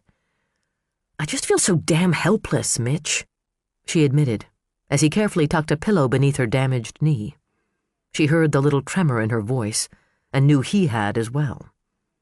I know you do, honey. I know exactly. He had been in the same boat, hadn't he? She thought, on rougher seas than this. He had been a detective on the Miami force at the time his wife and son had been gunned down. She knew damn well he wouldn't have been allowed within 100 yards of the investigation, and the guilt still weighed on him. It's so hard, she whispered, sliding her good hand over his. We're cops. We're trained to think a certain way, to act, to go after the bad guys, to have that taken away when we need it most. It's hard. Mitch settled himself on the couch beside her, draping his right arm behind her shoulders. Friday, the black cat, hopped onto a stereo speaker box, curled his paws beneath him, and watched them across the gathering gloom of late afternoon. You still haven't told me what your surgeon had to say yesterday. Megan looked away. If she stared at her cat instead of at Mitch, it would be easier to lie, and that was what she wanted to do. Lie. To Mitch. To herself. What does he know? She muttered. Mitch held back a sigh. Bad news. News that hurt her and frightened her. Not that she would want to admit to either, or to concede defeat. Yeah. He drew her over to lean against him. It's too soon for them to know anything for sure. It is, she said, her voice tightening. She settled her cheek into the hollow of his shoulder, and he could feel her chin quivering. They can't know yet. She didn't want to hear it yet. She wasn't ready to accept it, wouldn't go down without a fight. As much as Mitch admired her courage, he knew it would only make it harder for her in the end. He already knew the prognosis. He had called her doctor, lied, and told him he was Megan's brother Mick. The hospital would release information only to family, and Megan's family didn't give a rat's ass what happened to her. The best thing the orthopedic surgeon had to say was that they hadn't had to amputate her hand. There would be more surgery and months of physical therapy, but it was unlikely she would ever regain full mobility. Mitch would have sent Garrett Wright to the blackest pit of hell for what he'd done to Megan, to Josh, to Hannah, to Deer Lake. If he was lucky, he would get to help send him to prison. Justice and the law were seldom one and the same. He had learned that lesson the hard way a long time ago. "We have to get him, Mitch," Megan mumbled against his chest, where her tears soaked into his flannel shirt. "He has to pay." "He'll pay, sweetheart." Mitch wrapped his arms around her, hoping to God the promise didn't sound as hollow to Megan's ears as it did to his own. She sniffed and raised her head, fighting to force one corner of her mouth up. "Don't call me sweetheart." "I will if I want to," Mitch growled, gladly falling into what had already become an old joke between them. "What are you going to do about it, O'Malley? Beat me up?" "Yeah, with one hand in a cast." The smile sobered. Her gaze remained locked on his. "What am I going to do, Mitch? Being a cop is all I've ever wanted." He brushed a tear from her cheek. "But it's not all you've got, Megan. You've got me. You'll find a way around the obstacles, and I'll be there, hanging on to your good hand." "Jeez, Holt," she whispered, leaning up to kiss him. "You ought to write that down for Hallmark." Chapter 26. The music wasn't half bad. A fusion of blues and rock with lyrics by an English major. The band was a campus group that called themselves Harris Sons. The lead singer was a rangy, raw-boned kid in ripped blue jeans and a sweaty t-shirt. He hugged an old red Stratocaster guitar and squeezed his eyes shut tight beneath the brim of a dirty baseball cap as he coaxed the music out of his soul. Jay took a long pull on his $3 beer and did a slow scan of the place. Wright's followers had taken over the Playmore Ballroom, a dance hall located just off campus. The Playmore had apparently hit its peak in the 40s and had not been changed a lick since. The dance floor had been sanded dull by decades of scuffing feet. The lights were kept low to serve the dual purpose of setting a mood and hiding the fact that huge scabs of plaster had flaked off the walls. The place was likely cheap, and it was handy and served its purpose well enough. There were enough tables and chairs for 250, all of them full. The place was SRO. It looked as if everyone in Deer Lake who believed in Wright's innocence had felt compelled to trudge out into the cold night to show their support. At $5 a head admission, and with the jacked-up prices on the beer and setups, and the Sci-Fi Cowboys' $15 t-shirts, Wright's supporters would probably raise enough tonight to pay for a couple days' worth of Anthony Costello's time. The man himself sat at the table of honor, his client beside him, the pair of them holding court like monarchs. Wright's wife and Costello's lackeys filled the rest of the chairs. A steady stream of students, and what were probably faculty members, offered words of friendship and support. Wright's expression was serene. Not the cocky bullshit arrogance of his attorney, but a glassy calm, as if he knew something the rest of them didn't. "I want inside his mind," Jay thought, but knew he would have to wait. If Costello allowed the good doctor to say anything at all before the hearing, it would only be more propaganda. Still, the experience of an introduction was in itself useful, and so, as the band announced its break, he pushed himself out of the dark corner he had taken as his watchpost and sauntered toward the table. He spotted no fewer than 3 plainclothes cops. A squad car sat in the parking lot.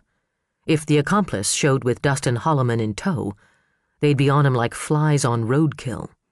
But if he showed up the same way everyone else showed up, looking ordinary, unassuming, offering Dr. Wright nothing more than a handshake and a smile, would anyone be the wiser?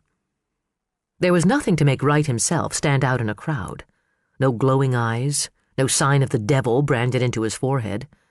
That was what frightened and fascinated people most, that monsters moved among them, unknown. unsuspected. They stood behind them in the line at the bank, bumped carts with them at the Piggly Wiggly. It was just that factor that kept readers returning to his work, Jay knew. The need to pull cases apart in the attempt to see the signs that should have been obvious to those involved. Too many times, there was nothing there to see. Costello spotted him before he reached the table, and a big, hungry smile stretched across the lawyer's face. He rose to offer the kind of hand-pumping, back-thumping greeting that struck Jay as too familiar. He endured it with a pained smile. "Jay, I'm glad you could make it to our little soiree," Costello said, the benevolent host, although he'd had nothing to do with setting up the party. "We heard you had a little adventure last night." "That's one word for it." Jay discreetly rotated the sore right shoulder Costello had slapped. He had crawled out of the sack after noon, feeling as if he'd been trampled by a herd of Clydesdales. Only steady, low-dose self-medication of the Jack Daniels variety had taken the edge off the aches. "And of course the cops are trying to somehow associate that break-in with Dr. Wright." Costello made a grave face at the injustice. "The level of incompetence here is unbelievable." The usual defense attorney shuck and jive.